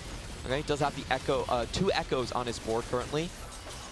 Honestly, I feel like what Tidal is doing is such a beautiful example of recognizing tempo in the game. He says, listen, I've earned a lot of HP throughout the game by streaking so hard on stage 3. He only rolled down to 40 gold on his initial level 8 roll down, and he said, I've got the main pieces here. I think I'm strong enough. And so we can see he's not spending more gold. Instead, he's trying to go 9. A couple big pickups here, Rumble for the Sentinel players, and of course the extra spat open. Xiaoqi takes that instantly, and he's already on the Sentinel Academy line. Oh, he's not the category 5. Sorry, another player. Yeah, I do want to call out that Tidal now. We talked about how that Camille, you know, isn't quite as strong as it was before. The fact that we don't have a Jinx and the items are not ideal, I think now is right about the time where Tidal is going to start struggling unless something else goes really well here.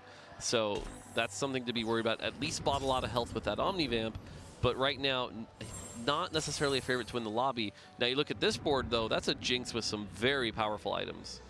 Yeah, being able to find the Jinx on 8 means that you don't need to play this Vex, which generally speaking isn't going to be that valuable, especially, you know, if you're going to have any items on that. So a big thing here is he has 2 Jinx, and we have Jinx before the anomaly round. So for example, if you get nothing wasted, that's a great example where like that Jinx can just get to that ult very quickly. That becomes a Jinx 2 with that. You could just go game winning from that position.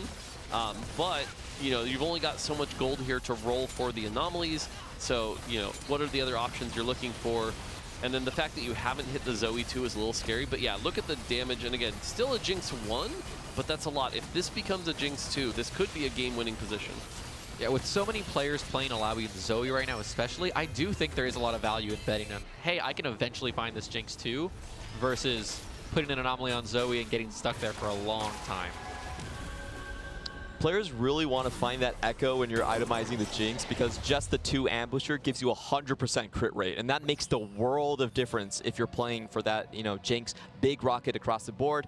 Let's see what augments they can find right here. Energy absorption. I have seen players play this with Rebel. I think it's one of those augments that does really well when you have something like Paint the Town Blue, right? I imagine that does feed into it, but instead going to take it. And I think he recognizes that you have a lot of these Rebels that the main power you're getting from them is that they're giving you 7 Rebel. You're not actually getting that much value directly from things like the Akali or the set. And so if the value you're getting from them is that they're also feeding Zoe AP, it makes those units even more impactful. We just saw the board Setsuko with a kind of an unorthodox carry. He had to do it on the Zoe 2, not usually seen with the Sentinel line, and that kind of feels bad for Qingzhou, who's also trying to find his Zoe 2. I will say at least Setsuko has 3 Rebel in, so he's still getting that attack speed boost, which really matters. So I don't actually mind this board that much. Also has the Heimerdinger here, so this kind of gives him 2 carries. The 6 Sentinels will stay alive for a while, so I really like this board actually. And again, he has so many extra items from that silver augment at the start of the game. The finisher is also pretty great on Zoe because she's already going to be hitting the backline quite frequently, getting to get some early kills and possibly just take out the enemy carry. Could win a fight. The problem is you are playing 6 Sentinel. They should last a decent amount, but this is not a super convincing front line. You have a lot of 1-star variations of the board of the units, and you don't have the Alawi, so yeah, it's going to win this fight, but that's up against an unupgraded backline.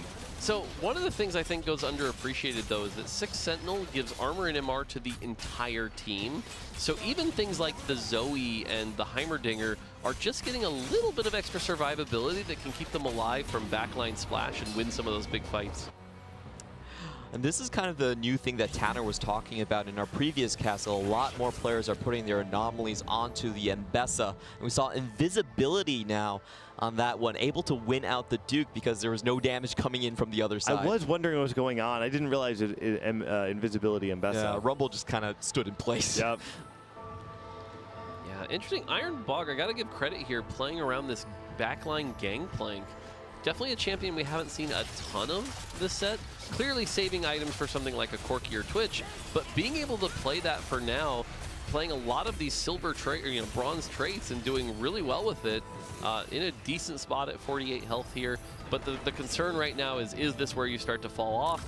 Everyone getting a gold orb here, that's going to be a bunch of item anvils. So again, now we're in that part where Scuttle Puddle, has inflated a lot of the resources right now. This is so cool from Iron Bob because he has a very unorthodox board and he has full traits on the left side. So he's making use of that Bronze for Life with the damage amp now, at least 9 traits activated. And it's really interesting because you don't usually see this Transformer board with a Mundo anomaly. That is so cool to see. Yeah, for sure here. And again, now there's just so many resources, everyone trying to use their anvils to lock in some items here. We've got one player at 5 health, otherwise everyone else looking pretty healthy, and Tidal actually still at the top of the lobby at 71 health here. We can see the Twitch. Twitch with Morello, though, definitely not the optimal situation you'd want to be in. Clearly struggled a little bit there, but also has the Ambessa here, and it looks like it might be enough. The Zoe could get a big cast here. Oh. No, not enough, and that is going to do it, unfortunately, for our Twitch player. Yeah, just wasn't able to get through that Alawi, and so that's going to be an 8th, unfortunately. But again, we have 4 games in this format here, so it's not as bad as it was before.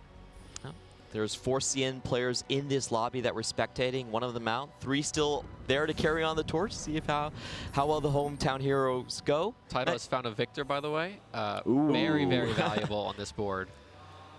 Yeah, and level 9 now does still have a slot open for the Jinx. If you do find Jinx, what do you actually drop in order to play it? Because it normally would be where that Victor is. I'm not exactly sure how you would fit in. It begs the question, is Taito just going to try and go for a fast 10 so that he can find a Jinx and play it on 10 instead? I mean, at that point, you can also drop the Scar, I think. That's definitely an option if you're going to play the Victor. One of the other things is it's interesting because the way Camille works is she takes damage, which generates mana to cast again. So in that respect, Victor is a little less optimal. I'm not claiming she's bad. She's still very good. For sure. I'm just saying it's a little less advantageous because you need that sort of mana generation to fuel her kind of repeat casting. So I'm honestly surprised that Taito has been able to stay so healthy this entire game playing the Camille reroll. This is not a line we've seen people try and play on purpose all weekend long. So we have to call out here, by the way, this is Setsuko's board here. He's on a 2-loss streak at 17 health. 1 bad loss could hurt here. Does find the Jace, so that's going to give him 4 Academy. The extra front line here from the Gem, the extra attack speed's pretty nice. Going to move items off the Ezreal onto this Jace here. But that front line is still an itemized rel. Yeah. You know, it's pretty not tough. enough. I mean, we look at some other boards, right? The board he's facing, it's an Alawi 2 and a Rumble 2 on the other side. So it is just a huge mismatch in terms of quality of front line. And yeah, he has a lot of damage. The problem is if you can't break through the enemy front line before they break through your paper thin one, then it really doesn't matter. Ooh. It was close, but not quite. That Alawi just staying alive so long here. And that is going to be another loss for Setsuko, likely putting him down to 1 life here. And everyone else kind of in a good spot here. Setsuko could go 7th, unfortunately. Yeah, he was very much contested on his lines, and having to like put the anomaly on that Zoe when you're playing 5 Academy Heimer definitely hurts a bit when it comes to the tempo. There is a possibility for Jace too. That could be the save here he's looking for. But it's another damage item. Yeah. Further pushing only one side of the board. It plays to an out, but I don't know if I love that pick. I mean, the best off defense is a good offense. Sure, yeah. Sure. Killing a unit is CC. I mean, all things considered, the last fight we just saw, which had a massive front line, he still almost broke through it because of how much damage he has in his back line. Yeah, he's only got a little bit of gold here. Oh, if he man. somehow hear the Miracle Jace, sure. But again, the odds are pretty against it here, and so such a hard game. I wonder if you ever frontline this Jace just to get some more value out of the Sentinel emblem. I can't imagine it's worth it. I mean, there's an argument, I think, for putting the Runans and the red buff both on the Ezreal instead and going frontline Jace just for the disruption. It can buy your team a little bit more time. It's so Leona 1, Loris 1. Like, this is just so rough here. Thankfully, it feels like this is one of the fights that he maybe could do okay on. It'll take the Violet a little while to get through. Oh, wait a second. Only a little. She's going to go to the Heimerdinger here, though. And so if they don't kill this Vi instantly, I don't think they have enough damage on that single target to be able to win this. No, that's going to do it for Setsuko. Setsuko will go 7th here. 7th here on his first game. Just not good enough, unfortunately. 2 eliminations. Chingzo on the other side, also taken out by Titles and Ambusher board. I was just scared by that zoom in. So it's a very Wes Anderson-y. I like that. Yeah, so 2 eliminations does bring us down to 5 players. I think anybody starting off round of 16 with the top 4 is going to have a huge confidence boost, but it's going to come down also to the players who go bot 4 and allow it to not affect their mental, because if you can bounce back, go top 4, it basically resets the points. This is a combination I've never seen before. Slow cooker Alawi. It was nerfed on the previous patch, and usually you see it with bruisers, but maybe it's a tempo slam here. We'll see how it does. Oh, I mean, slow cooker is a very good augment here. It's just going to provide some extra damage. It's going to allow you to get through that front line. And you can see here, that combined with everything else is just a lot of damage here. And she jumps up. Doesn't matter. I mean, this Cork Yell's going to finish it. Oh, what a close fight, but Zhao Qi goes down to just 1 HP. I have to imagine that Saidera is just really wishing that that Alawi had been over 2 hexes. If it had been over just a little bit more, Saidera would have been able to put the backline in the slow cooker hex range, but because of that, Saidera's not able to actually make a lethal kill. So unfortunately here, we have 2 the crab might get +2 kills here. I look at this board. I'm not sure this board beats the crab. I think we could be seeing 2 kills here. I think Saidera's board also is going to kind of struggle here. Slow cooker, not the worst anomaly to take against Crab Rave. It does give you a frontliner with damage. That's true. Yeah, maybe there is a world where we get some boiled crab coming in from the Alawi, some Cajun seasoning close. on the side. It's close on the left. It's really close on the left.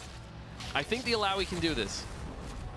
With the Alawi on the left or on the right? On the left. On the left. Oh, Yeah. Cook crab. Wait. Are we maybe cooking? both. Are we slow cooking? Quick! Cook faster! Alawi. Cook Come on, faster! Alawi. No! Saidera will be eliminated. Xiaoji stays alive, and so our top 4 has been decided by the King Crab. Yeah, Crab, you know, I feel like we're going to have to write a paycheck because clearly Crab has made at least, you know, top 16 here, getting a couple kills. So, yeah, and so unfortunately that is going to be our top. But title, by the way, here, we talked about that Camille and how Camille has sort of fallen out of favor. But Camille looking real good here because he got it for free. He got it from the caretakers, has that invisibility, and has been able to do a lot of damage here. And he's still nowhere near his cap. He has 50 gold in That's the right. bank and hasn't found the Jinx yet. So he still has that durability to throw in. This may be obvious, but because his augment heals based on damage dealt, as player damage goes up, he's just going to continue to extend his lead further and further, which will give him plenty of time to find that Jinx. Yeah, it's basically guaranteed that title top 2s. I don't see how he could go below top 2 from this position. And like you said, he's like, next turn he is going to be level 10. He's going to have a lot of gold. This is one of those rare situations where now that he's level 10, we could see something like a 2-star Victor. It's pretty hard to do, but when you get those extra elevated odds from level 10 here, you can see it shoots up to 2.1% here. So that does increase the odds. We just saw Mel. Yep. And so big roll down here, finds the Jinx that he was looking for. That's going to give him 5 Ambusher. That's going to give a big upgrade. Finds the Loris. And so now the question is, finds another Echo. Echo 3. Could be an Echo 3 angle for sure. I don't think you actually play the Mel here. There's just not enough items to really support it. I do like the double Echo here, though. Double Echo over Rumble, really taking advantage of that 5 Ambusher, the damage reduction, the high damage, and the items you had on the Rumble weren't that bad. Like, that's just so much extra damage here. Oh, wow. Ton of value out of the Victor stun there, actually. The Echo getting an additional ult. Zhao Qi will fall because of that, minus 17. I mean, one of the biggest losses you can actually take at this stage in the game. Yeah, and we talked about, again, like, just the value of the extra player damage as well, so. I really want to know how much that Ironbog is getting with this bronze for life, because when they just showed his trait count, it was 9 plus 5. So that's an amazing amount. I don't think it's all activated, but the ones that he does have. Yeah, Iron Bog looking really good here. And again, look at this board, right? This is another example of a board where, like, I don't think people are looking at this going, that's very meta, but the fact that he's using the Augment in a really interesting way, has that Gangplank carry, the Ambessa carry, using the Mundo to tank really well. This is the kind of board that makes me really love this patch. I wonder how much of that is kind of on the fly, intuition, figuring out as he goes, and how much of that is actually planned out and studying and understanding what lines you can play with Bronze for Life. So this is what Ironbog is known for. He picks up and builds every forecast he can find, and in this tournament we had 20 people thinking he was out. He played a Bronze for Life and saved it from 20 HP with the form swappers. I think he's probably your favorite style of player. Yeah, I can definitely see that here. And Lilu, by the way, getting his top 3 here, so could be a top 2. Ironbog does lose this fight here, and right now Tidal feels like the favorite. Oh, another big find here. No one's going to contest on that Firelight. Yeah, I do think you take the Firelight here. The extra healing can matter quite a bit. It's on a 5 cost as well. That's going to give you a little bit of extra gold here to hit a roll. You can put that on the Smeech. You can put that on the Jinx if you really wanted. Actually, right, even just the Garen. So we get a look at this board here. Does hit level 10 as well. Could possibly find a 6 cost here with those level 10 odds. Finds a Warwick. Warwick definitely being, again, one of the harder ones to play here, but with the Bronze for Life, and that's going to make the Warwick pretty good here. That gives the bonus. Wow. Whoa, those are some TG items for the Warwick. What his experiment bonus is a stun on kill. Is that what it is? Yep, that's correct. So when he or Mundo get the kill, anyone nearby gets stunned. The fact that it applies to the Mundo can really help here. Is going to go up against Lilu's family board, which is looking really strong as well. But watch the Warwick. Wow. How many executes it can get. Every time it gets an execute, it puts it in that Bloodthirster. If it can get 4, it's going to be in that state permanently. Unfortunately, it's getting targeted there, does die, but it did the work it needed to, it looks like. If it can get the Violet, there's the kill, and that is going to be the end of Lilu. Top 3 for Lilu. And so Ironbog and Tidal now are top 2. Will the Camille come out on top, or will our Bronze for Life board be number 1? I think this Thieves Glove is really actually going to matter so much in these last couple of fights. Warwick is very item dependent in a lot of ways, and low rolling can be. What is this shop? Jinx plus Victor in the shop. Going to be able to hold a potential Victor pair. Maybe we'll actually get to see the Victor 2 coming through. Is this Jace ever coming out? Is this just 10 gold sitting on his bench? I think right now he's looking at the Jace over the Rumble once it's Jace 2. I don't think that 2 scrap is super worth it here, but until it's Jace 2. But at this point he sells it, buys the Victor. That is going to give him the second Victor. And the thing is, Tidal has a lot of health to work with here.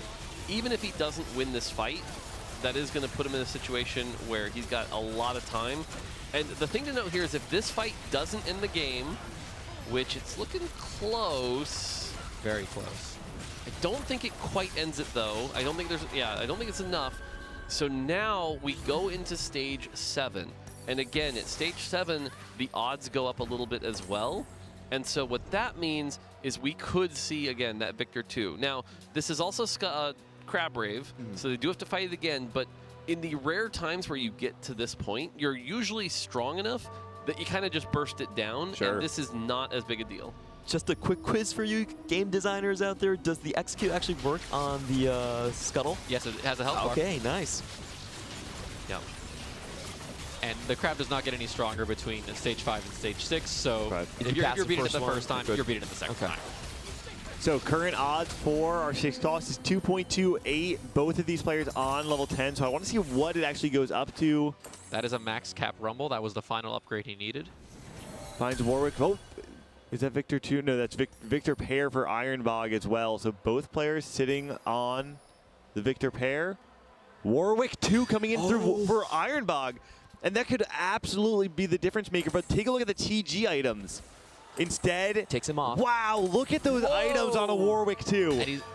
Edge of Night, Death's Defiance, and a Runant Hurricane. I'm pretty scared of this Warwick. I think Ironbog is in a good position right now. I've never seen a Warwick 2 before, actually. Yeah, you can already see two executes. Shredding, yep, just doing a lot of damage here. Jumping all around. Had the CC immunity, I believe, as well coming through, right? So the Victor stun doesn't do anything. The Warwick's still able to wreak havoc on the board. He's going to have to 1v9 a little bit here at the end, though. Camille and Echo both deal a lot of damage, but I don't know if it's going to be enough to take out this Death's Defiance Warwick. He's in perma Bloodthirst, so it should be good. I don't know, this Camille's healing. Okay. If it wasn't good, I would have some questions. Yeah, I mean, Camille is kind of the ultimate duelist, but yeah, you know, Warwick was able to pump out the damage here, and so that was a lot of health. Now the thing is, Warwick's watch the front line. I wonder if that's correct. Warwick does dash to any unit below 15% health, so the path isn't that important to him, but I guess Urgot is 2 range, so. Yeah, the thing to note here is Tidal, unfortunately, hasn't been able to hit this Echo 3. That would be a pretty big boost in power. Is also sitting on the Victor as well. But right now, it could take us 3 rounds here. We could be going as late as 7-5. Wow. If this Warwick keeps carrying here. I could not tell you the last time I saw a Stage 7 carousel. You know, it's funny you mentioned that, but I've heard at least once at this tournament it went all the way to 7-6. Great game. Wow. All right, on the left-hand side, Warwick making his way, getting the execute. Still plenty of things alive. This fight looking a little bit easier for Ironbog. Now the Camille's in the back line. Back to the same 1v1. GP and the Warwick. This time, 2-unit loss, 19 damage done. So yeah, looks like we're going to be able to make it to the carousel after this fight. If I'm Ironbog, I'm just buying Echoes in shop. I'm just rolling for Echo and just trying to contest. For sure, for sure. I thought it was also kind of interesting that he kind of shifted the Mundo and the Warwick positioning around. Now he has the experiment on the Urgot for the you know, extra shielding and the attack speed on the cast instead of the extra HP. He's like, well, they're not taking me down. The extra max HP total doesn't matter as much. It is almost a math problem, right? Yeah. Where Mundo's giving flat health, but Urgot's giving percent shield. And I mean, when Warwick's a 2-star, he's got a lot of health to go around. One of the things to note here, by the way, I think was really smart, was taking the Urgot experiment bonus as opposed to the Mundo one. That Urgot experiment bonus giving that percent health, that dash as well, it's going to help that increase really fast here. And this fight does not look close. Not close at all, but Tidal had enough HP. Carousel. Still going to be alive. No Victor. That's a big deal. There's no Victor here. There's also, it looks like, no Echo. So Tidal right now kind of on his last legs here. Again, either way, it's a top 2. Not going to be too upset, but I feel like, you know, bleeding out here slowly but surely is just going to feel so bad here. One more. Do you ever sell at this point, recognizing maybe just not going to be able to win the fight without it? If you've lost the last 3 fights, you might as well do something. Yep, sells his Garen too. Also his Victor chances. Scar's probably coming out.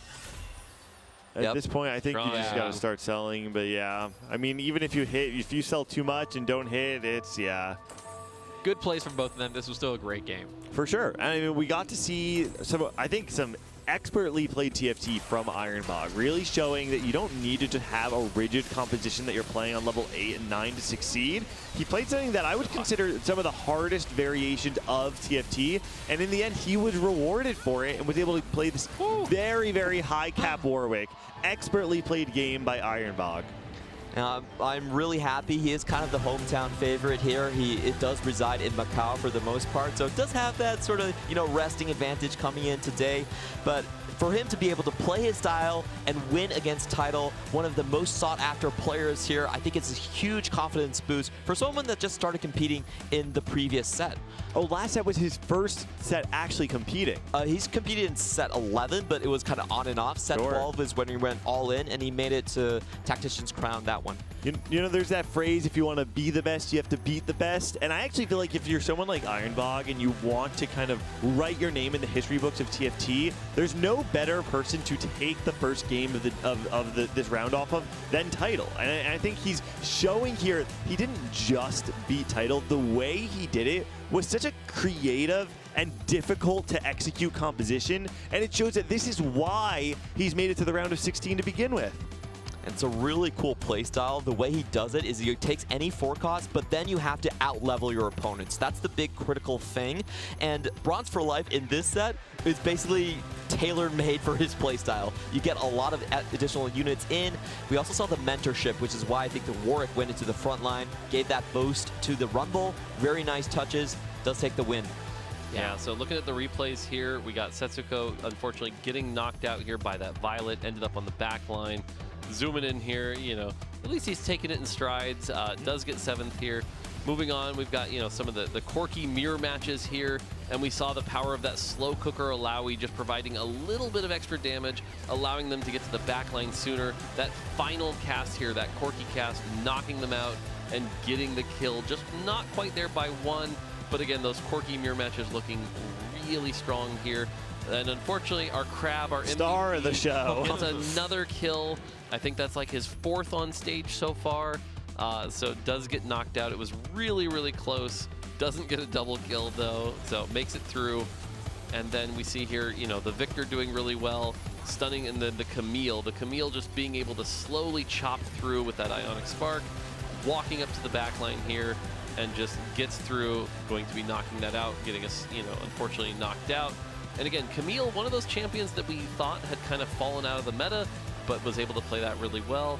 And now you can see her Lilu, you know, trying to stay alive here, trying to do well with that Violet, but unfortunately the Warwick and, you know, the Mbessa here doing a lot of work, is able to get the kills here, and so Powder not able to take down that Mbessa, so knocking out Lilu, our previous champion. Again, really strong lobby, 2 previous champions. That's right. And then we get down to our final 2, and the big thing here is we reached stage 7, those inflated odds, finds the Warwick 2, and before he slams it, doesn't get too excited, keeps a cool head, moves the items over, gets the really good items on the Warwick 2, and that was the difference. That Warwick just carrying every fight, so much damage, those giant executes, and unfortunately wasn't able to hit the Echo 3, and giving him the win over Title. We said at the beginning of the segment that the 1-6 cost we haven't really gotten to see his time in the sun was Warwick, and this is it. It is conditional, but what better way to play it than something that's giving so much damage amplification,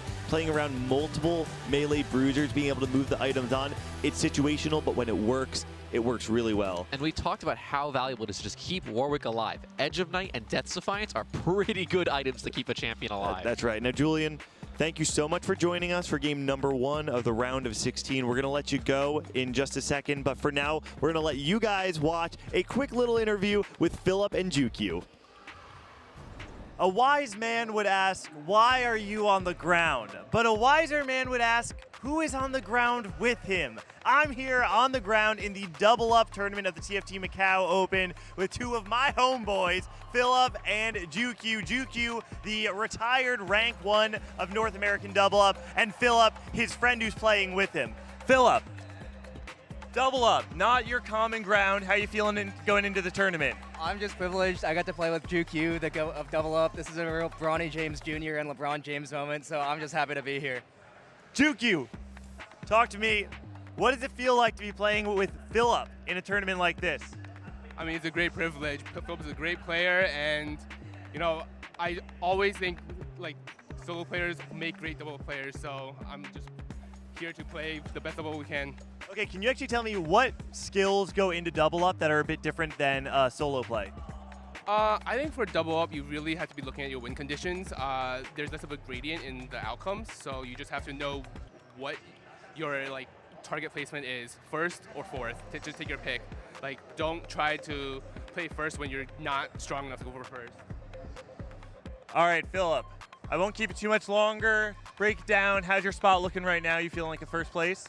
I just got ganked twice in a row. I am not happy. I'm sure we can pull it through though, but like, as a solo player that's getting ganked mechanic, I'm hella mad. It feels like I'm playing League again. All right, what are the actual prizing for the winner of the Double Up tournament? I think you get some like chibis and then tickets to the Paris Open next year. All right, so players competing for a spot to get a ticket for the Paris Open next year. So a lot on the line. They're having fun, but they're playing for real stakes. That'll do it for now. We'll send it back to you guys. Wow, thanks so much, Kingsley. Of course, anything for the show. Wow, it's great to be back on the desk with all of you. Aces, welcome to our broadcast. It's so good to have you. How have you been enjoying the TFT Macao Open so far? Apart from the time I got eliminated from the tournament, everything else has been great. Wait, you played in the 4v4 event, didn't you? I did. We're in the grand finals for that. We're playing that tomorrow morning. Wow, that's awesome. Amazing. I remember getting a chance to talk to you before you actually started the tournament. And so can you tell us a little bit about who you're playing with and maybe how some of your games have gone? Yeah, we all got day 1, so we're playing with the 4vs4 side events. It gives you a ticket to the next Open in Paris, so we're trying really hard to win. I'm playing with Rainplosion, Phoenixa, and Kenny is hard, some NA legends. Oh, that's a good group. Yeah. We had another group from North America with Degree, Ripple Overdrive, Replay, and Clear, and they got disqualified by not showing up because they went to eat, which is just the most like tournament competitor thing. Like they don't tell the tournament organizer that they're leaving, and then they just get disqualified. Classic. So yeah, you know, you're representing us, Asa. Okay. It's all on you. I do like that the prize is actually an entry into the Paris Open. That's a cool prize and kind of keeps you interested. And like, cool, like, I can't wait to go. So I'm kind of hoping you win that. And, yeah, thank you. We'll see you there. Us too. Was that certainly something that you were more invested in participating in the 4v4s, knowing that those tickets were on the line? Oh yeah, for sure. I think if it was just like, you know, if it was like 25 RP bucks or like a plushie, I probably wouldn't have played. Okay, well, high stakes tomorrow. It's going to be very fun to watch you and your team finish it out. But we are so happy to have you here on the desk, especially with your expertise as one of the top players in North America. So can't wait to be able to dive into this next game with you. Asa, for those people that are watching that maybe don't know who you are as a competitor, could you introduce yourself a little bit? Maybe explain how long you've been playing competitive TFT and, yeah, what you've liked about it. Hi, I'm Asa. Back in set 6, when they first introduced augments, I got coached by Robin Songs and won my first tournament. Ever since then, I've been competing in TFT, and now I coach TFT full-time.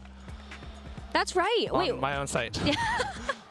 How many players have you worked with at this point for coaching? Hundreds, probably like maybe 1,000 at this point. Thousands? 1,000-ish. The best that is Asa does this really cool office hours thing where dozens of players, I think probably up to 100 at some point, will just watch live, like a big group session where you do like a VOD review or Q&A. I've joined it a few times. It's really cool. It's a really interesting way of learning the game because you get a lot of opinions all at once. You get to learn the game all together.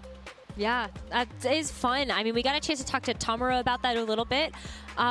When you do the sessions, I think something that is sometimes really important for players is knowing how do you actually listen to the right things. So like if you have a lot of people talking, how do you actually figure out the best strategies? And so when you actually do study groups with other people, what is it that you think about and look forward to when trying to figure out like best techs or best players or strategies like that? At the end of the day, you have to take the information and decide for yourself what's going to be the best. Obviously, if a bunch of tenured players, for example, if you're watching a challenger streamer and they all think one thing and then you're disagreeing with them, you have to give them the benefit of the doubt sometimes. But at the end of the day, you have to decide for yourself. All right, jumping into game 2 here, we have the Vi encounter that's going to give everybody 2 component anvils. And again, we've seen that allows you to really kind of handcraft the items you're looking for, makes your early boards a lot stronger. You know, you can get things like an early Warmogs, an early Infinity Edge, and really establish your direction with the power those anvils provide.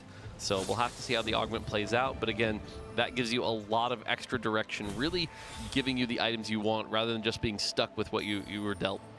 Yeah, I think direction is the keyword there, right? That's one of the most important things. We've seen as TFT has developed over the last few years, players really want to have a clear direction on 2-1. In a way, I think, and it's probably a better way of describing this, but it almost feels like it makes your gold more efficient when you have early direction and being able to have the freedom to buy any units that have synergy with one another, knowing that you'll be able most likely to have effective items on them in stage 2 can be a huge difference maker in how strong the average board is on stage 2. I wonder if you ever, pick up the violet and the powder here. I feel like family just gives you such instant direction, and that is something that we see a lot of players lean into with those item component anvils, is that you can make really, really great items for something like your melee carry.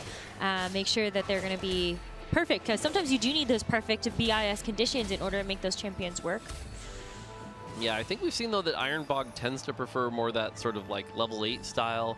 So I don't know that he's kept the option open here. He buys the powder. We do get a silver augment here, so it's definitely going to be a lower power game.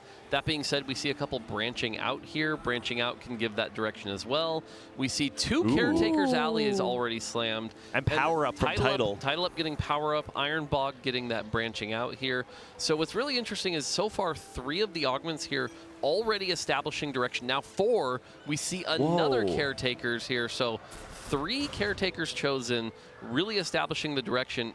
and we'll have to see which champions every caretaker got here. We see a Renata, it looks like, on this board, I believe.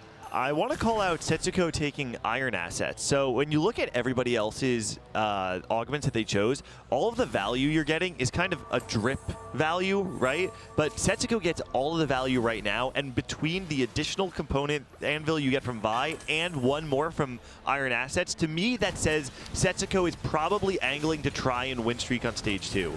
So we get another caretaker view here. This is clearly a Tristana hit. We've got a Tristana going here.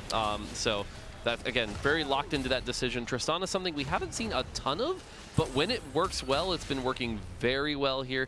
Is going to lose this fight, though. The Tristana one's not being able to do enough damage. Yeah, being able to hit your main carry like Tristana is really nice. And it looks like Renata over there, so really good caretakers for both of them. And for the final one, we've got Urgot for Liluo. Ooh. So what do you think of that? Yeah, Lilu, unfortunately, I think Urgot is one of the more difficult ones to play. There's a couple ways you can make Urgot work. You can use Artillerist. Usually there's some really fun creative versions with anomalies that can work well. But you look at the items that have been slammed here. We have a Shojin and a red buff. I feel like we're leaning towards like an experiment line, maybe? Yep. But even then with the Shojin, I don't know that we're even... Maybe we're just looking at 2 gold per level up here. Yeah, I'm not that excited about getting Urgot. He's a 3-trait unit, not really that useful as a main carry. So definitely not as happy with that. But I'm really curious to see what Lilu chooses to do with it. Yeah, if anything, this will be kind of a tutorial. Like, Lilu is definitely one of our, our big champions. He's been around the scene for a while, so maybe he'll cook something up. You never know. Is it hungry Urgot time? I don't think it's hungry Urgot time. I think that's going to be pretty hard to force from this situation. Yeah, here. especially with the item slammed already. So I wish sad. we can dream, but not today, unfortunately. Aww. All right, so this is the spot I wanted to talk about. So Setsuko takes the iron assets, and because of that, and if I think, has been able to slam all components that he had off the start. And so because nobody else is going to be able to utilize 3 full items on the beginning of stage 2, he will most likely have an uncontested win streak, at least for the front half of the stage. Yeah, that's definitely a little bit of a bonus here. Does slam sort of generic utility items here. Ionic Spark, Sunfire, so that's going to be fine. Looks like he has a Rebel line. That being said, he's not committed to the Rebel line, and we've seen actually if some players get overly committed to this Rebel line, that what happens is they find out they can't hit the Zoe, they can't hit the Alawi, and they end up crashing and burning pretty hard here. I believe we saw that to Kyun earlier, but if it goes well, this is definitely a situation where, like you said, win streak into those strong carries, into really good here. Unfortunately, the Ginsu's doing a lot of work here. Wow. And you talk about win streaking, but unfortunately, that didn't really pay off here. No, definitely didn't. I'm actually very surprised by that. I'm wondering if positioning had anything to do with that, if you were able to use your Sentinels to kind of target a single frontliner instead of the damage being spread out. It felt like maybe a small misplay in mispositioning coming in from Setsuko's board. The big part of it is Vex just really doesn't have the damage to cut through that front line, and that gave the time for the Ginsu's to ramp up, and Ginsu's just really good in the early game once you can get up to like 15 or 20 stacks and just was too much damage to deal with. One other thing to note here, Iron Bog, we talked about branching out, got Scrap Emblem. This is a trait that hasn't seen a ton of success this tournament. It's been okay. So definitely not a high roll out of that branching out augment. I think it's really good in this portal because it's a component anvil. So you get an extra 50 shield per component, so it's 100 shield on your entire board, which is almost like half a silver augment in itself. Okay. I like that. And we also did get a chance to see a player, I hit Scrap 9 on the main broadcast and actually felt like it did a lot of work. Yeah, Scrap is actually one of the only ones where you can get a +2 to get the prismatic trait, and once you get from branching out, you still have the option to hit Scrap +1 on 3-2 and on 4-2. Yeah, and the fact that you can get that early at level 9 pretty good. You just have to find the Rumble. That's kind of the challenge here. Now, one other thing to note here is that because Tidal has power up, we know the next augment is not prismatic, right? It's either going to be a silver or a gold for every one of our players. And what's interesting about power up is that generally if the next augment is gold, that means Tidal gets a prismatic, and we've seen that be very powerful.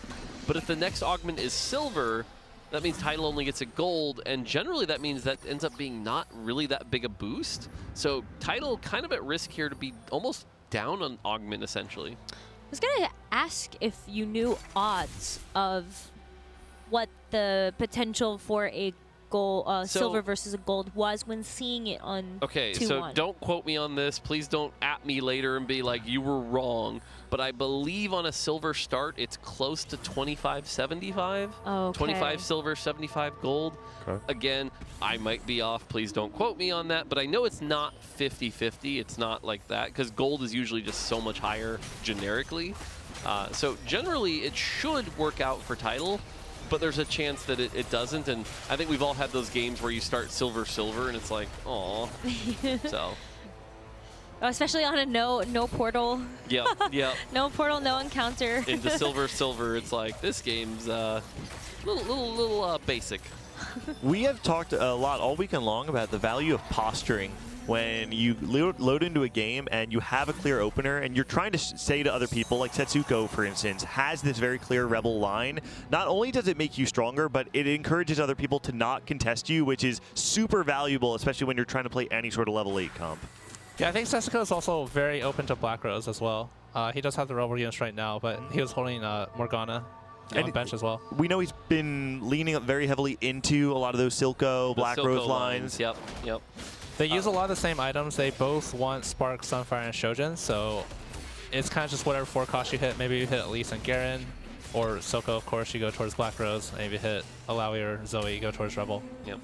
One other thing to call out, by the way, and we don't see this too often, but nobody was 100 health going into 2-7, so no one full win streaking. We do have Tidal full loss streaking again. He full loss streaked last game, turned that into a second, so kind of in his comfort zone right now. Yeah, Tidal taking power up, so no power from his augment compared to some of the other players who got units or items.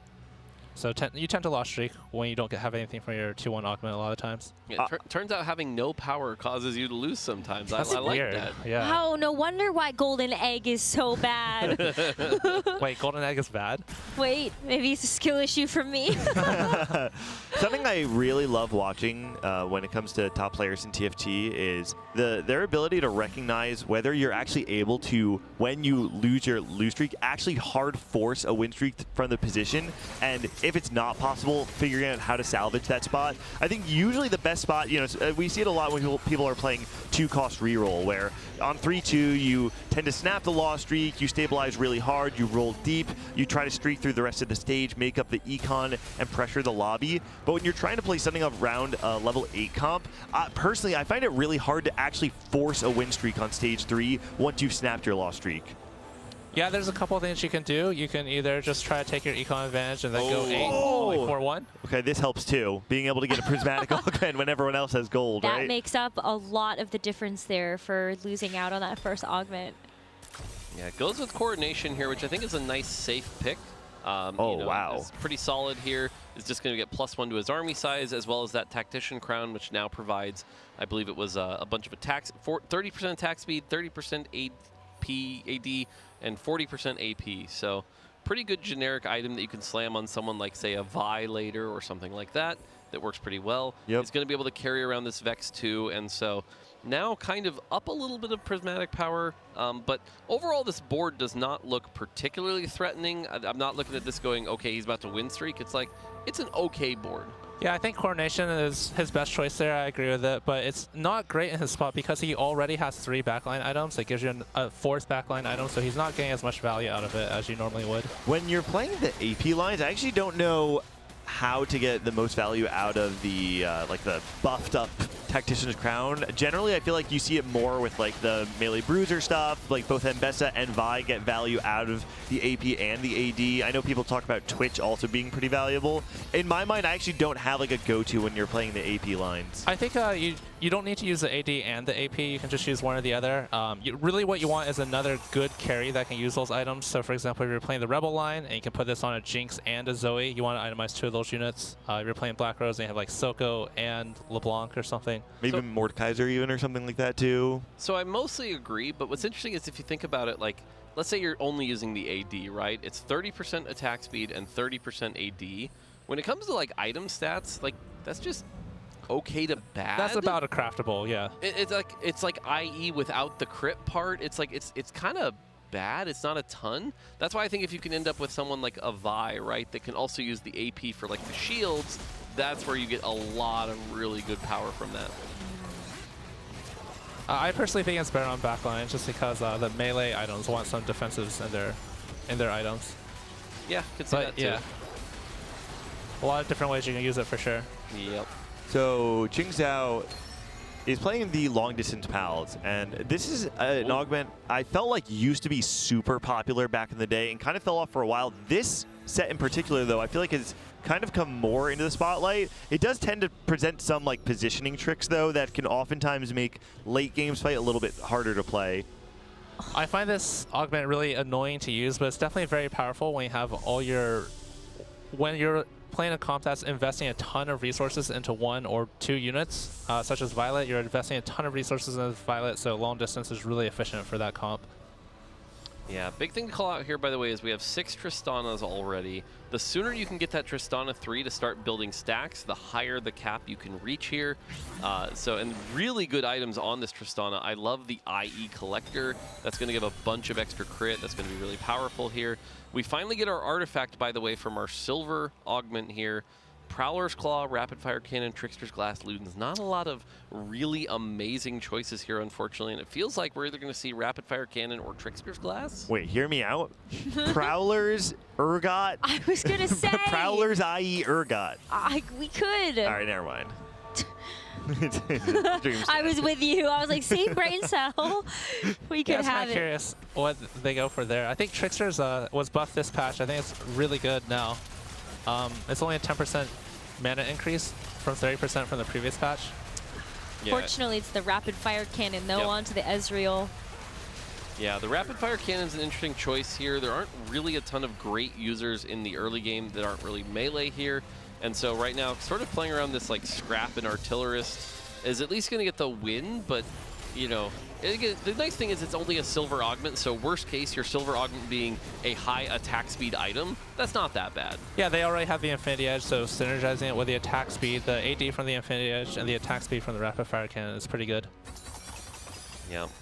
So looking at our health here, we have a win streak at 8 win streak here, so looking really good with this Tristana.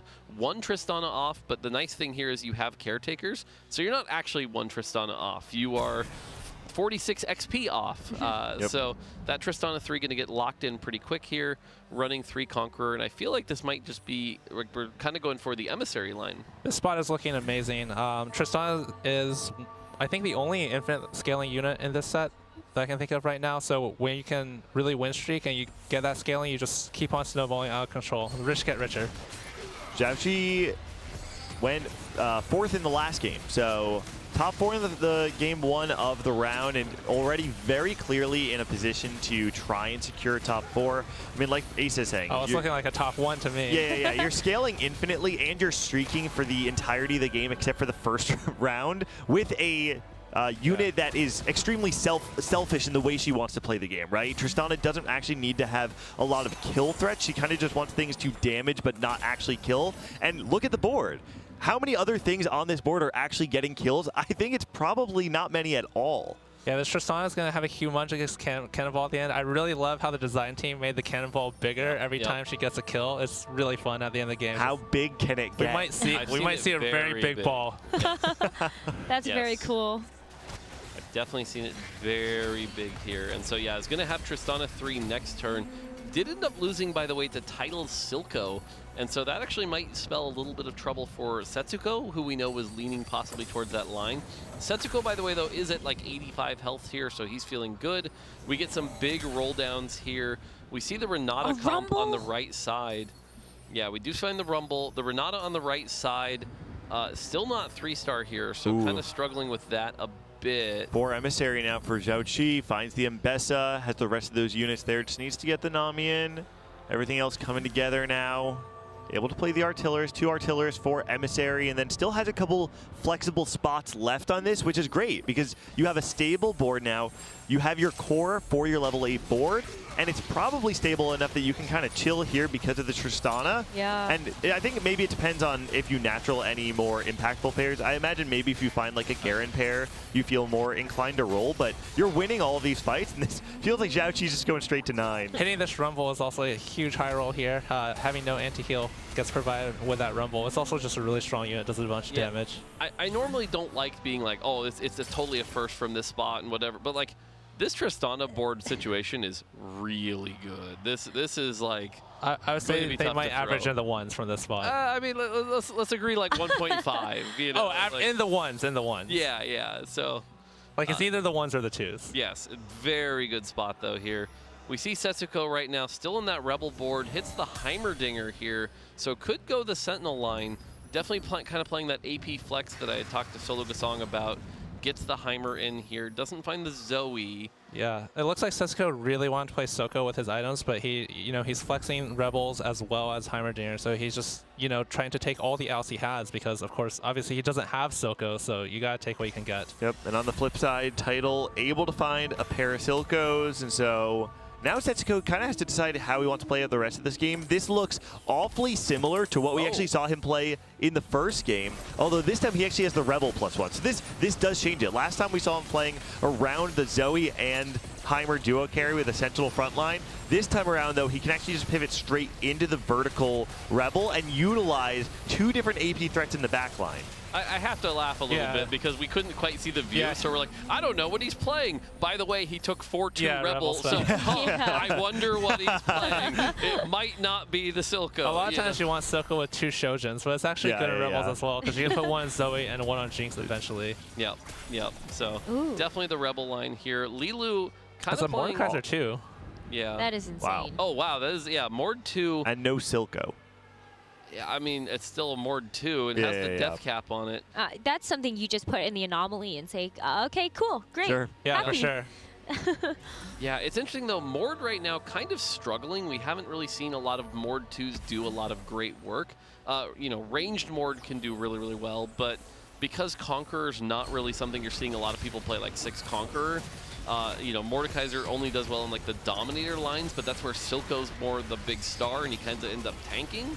So there's just not a lot of damage here, and so if anything, Ziggs might be doing a lot of the big work here.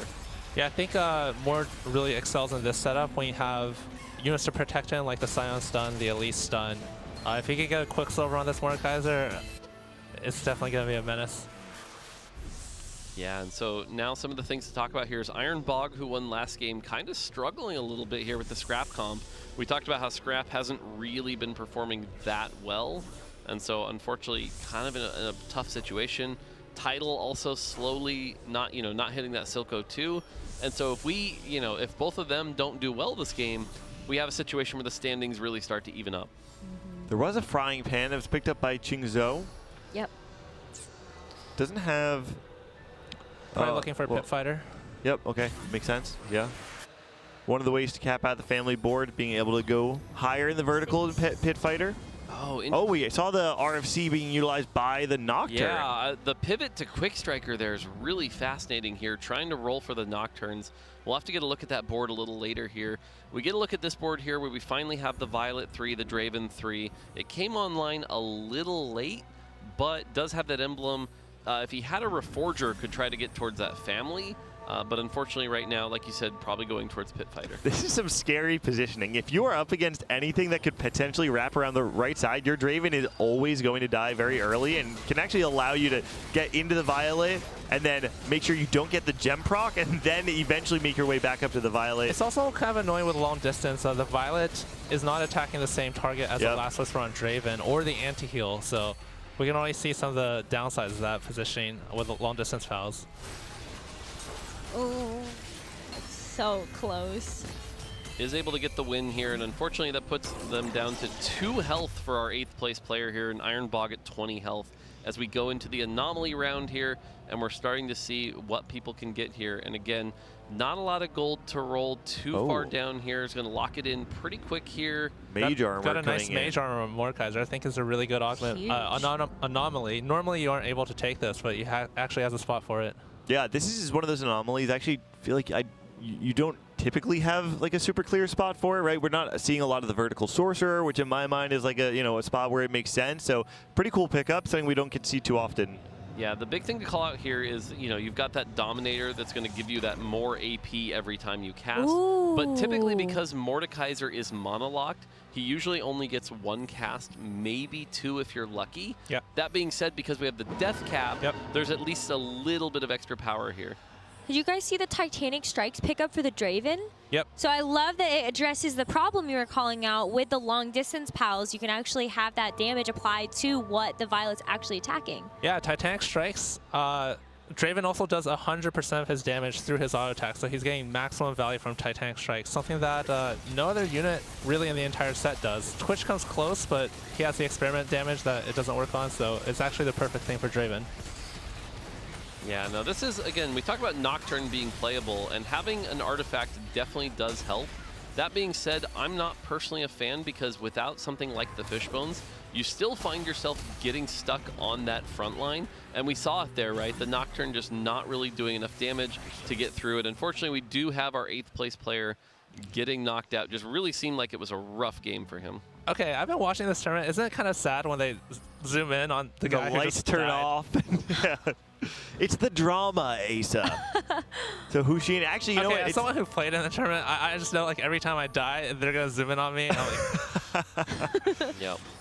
Important to note, so Ironbog was able to stay alive, one of the other players who's getting down there, but Hushin does fall, like you said, Mort Dog. And taking stock of the lobby, we can see this very clear disparity between the Tristana reroller, who at this point, I mean, is certainly clearly locked for like a top 3, but most likely at this point, like we said, it feels like a spot where you can, you know, expect yourself in the top 2, top 1 of this lobby. I think our top 2 players are gonna top 2.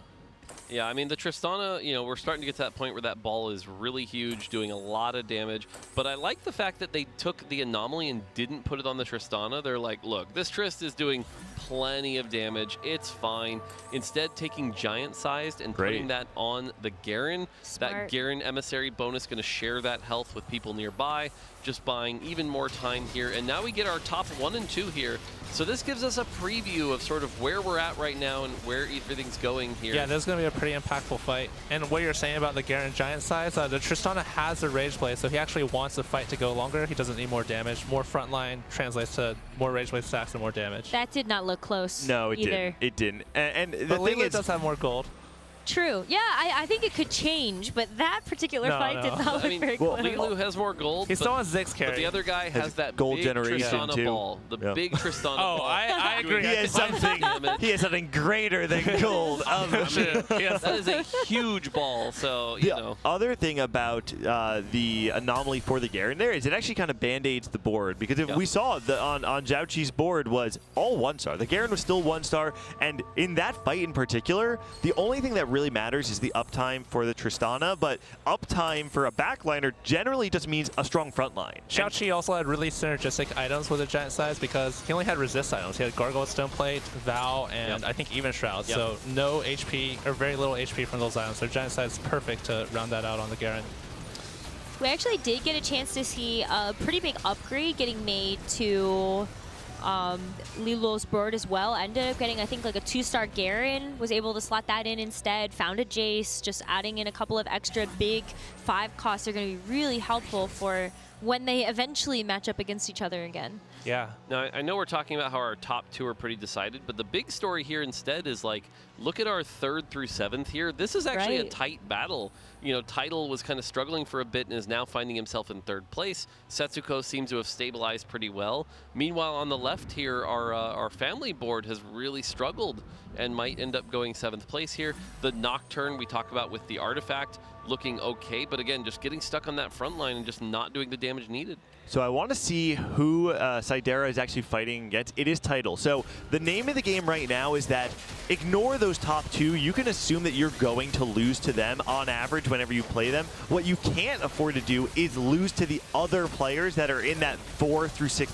the 3 through 6 position. So really important fight for Tidal and Sidera. And you can see he's celebrating. It's not because he just won the round. He knows how crucial that fight win is in his overall placement. Every single fight's really important at this point for the 3rd through 6th place players. So unfortunately, by the way, on the left side, we saw they're losing to the Ghost Nocturne. The Nocturne got on the Draven, knocking out our player here. So we do have our 7th place, unfortunately. Yeah, that was a downside. You called it with the long distance pals where the Nocturne killed the Draven while the Violet was still healthy. Yep, that's how it goes. I mean, so much of the game, it's not just about having the power. It's about setting up your board in a way that the power can actually be effective. And when you have a weak side of your board, there are so many threats in this game that can take advantage of a weak side of your front line. So it doesn't really surprise me.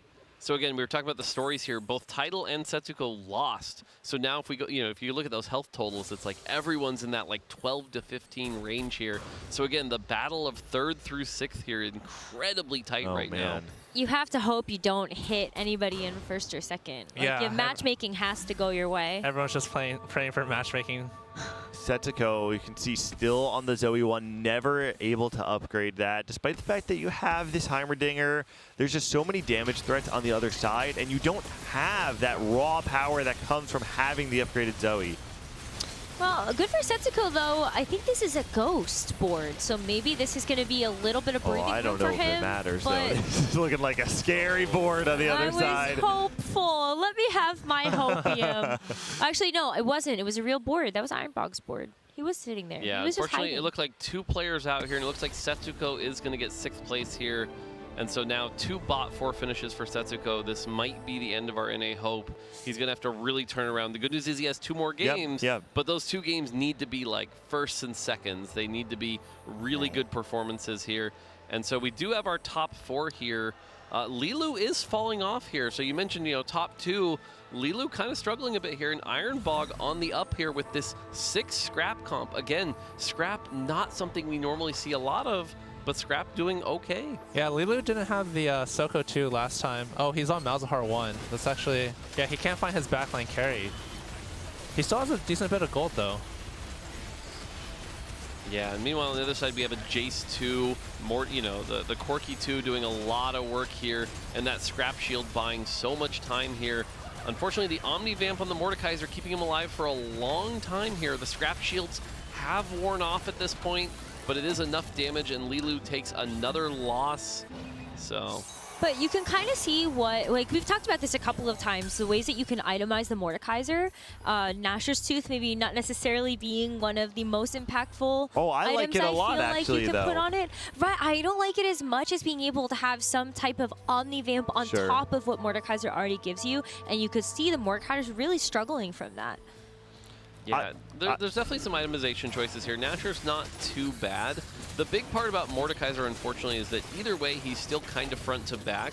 So oftentimes, he's just slamming into, say, a Alawi that's incredibly tanky. And so that's his kind of big weakness, is he still has that front to back, unfortunately. Yeah, the Mordekaiser is doing work, but he just doesn't have the backline carry yet. He's still on 1-star, but he was saving up Econ, which was a really interesting decision because I think a lot of players would just roll to 0 there. I certainly would. But he's maximizing his chances of hitting by 6-1. Yeah, actually, looking, because that's Lilu, right? Still actually holding the goal. Looks like maybe waiting until he's actually 1 life. That does feel.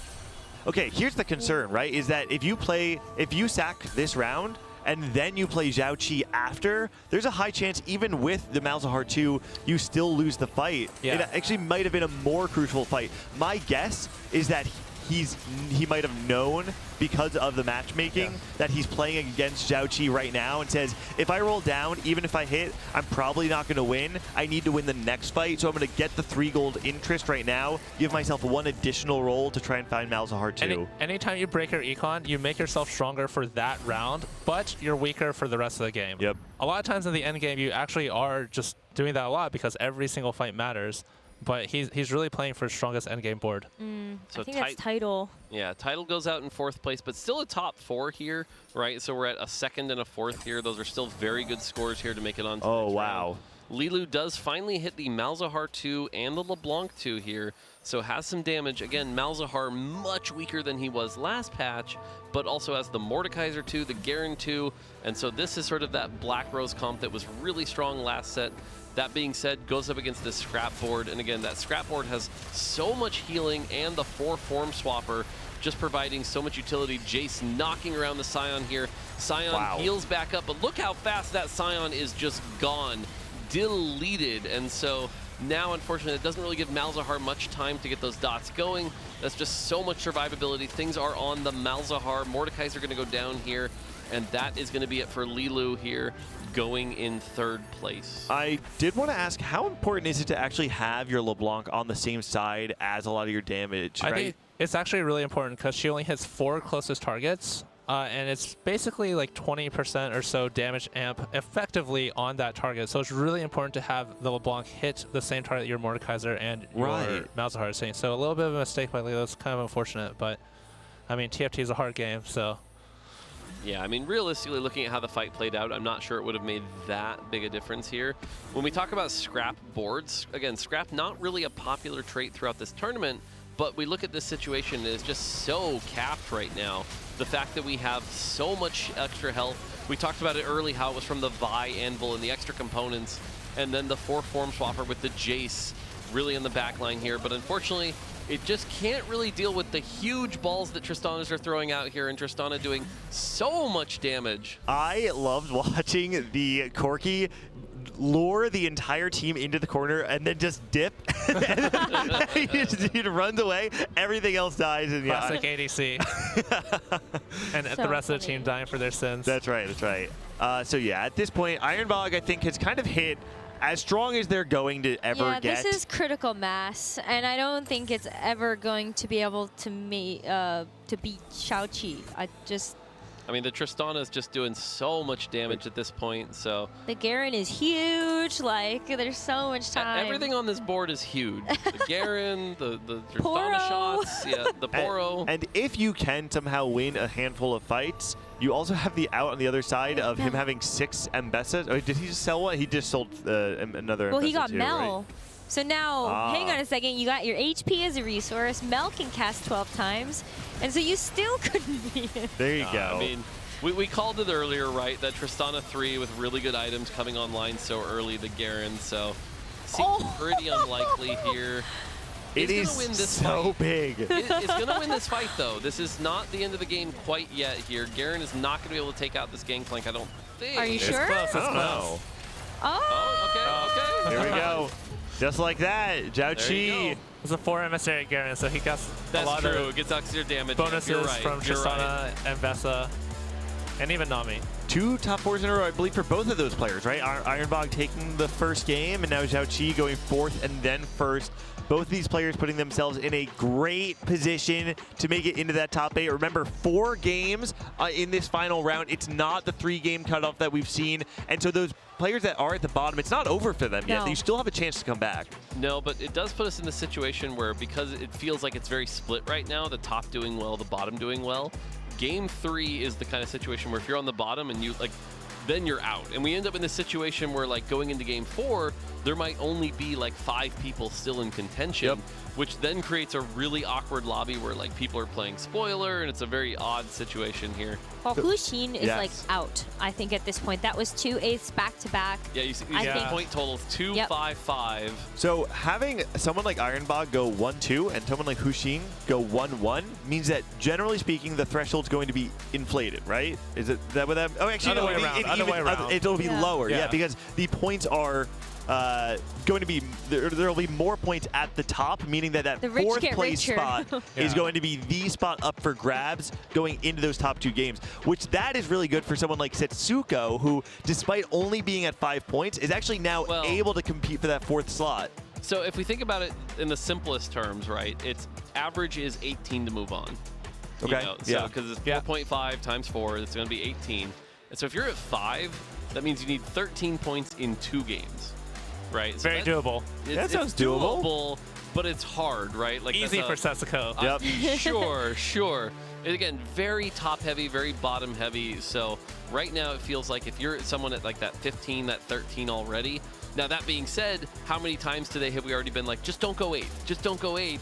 And if you're at 13, an 8th is 14, and all of a sudden you're 4 points away, you can throw away this lead pretty quick. That's like the curse of TFT, right? The second you think to yourself, like, oh, I have to play for X placement, like, it's just impossible to ever actually get the placement that you need. Very true. Well, Asa, thank you so much for your time on the broadcast. We were so happy to have you. Anything you'd like to say before we let you go? TFT rocks. I love it. We'll leave it on that one. Asa, thanks again. And we are going to take a short break before we come back with the rest of day number 2 of the TFT Macao Open.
Hello, everybody, and welcome back to our coverage of the TFT Macao Open. We've got a special guest on our broadcast. We've got Mismatched Socks and your baby. Who is this? So this is Alyssa. She is about she's 1 year and about 2 months, I think, maybe 3. Actually, I'm not sure.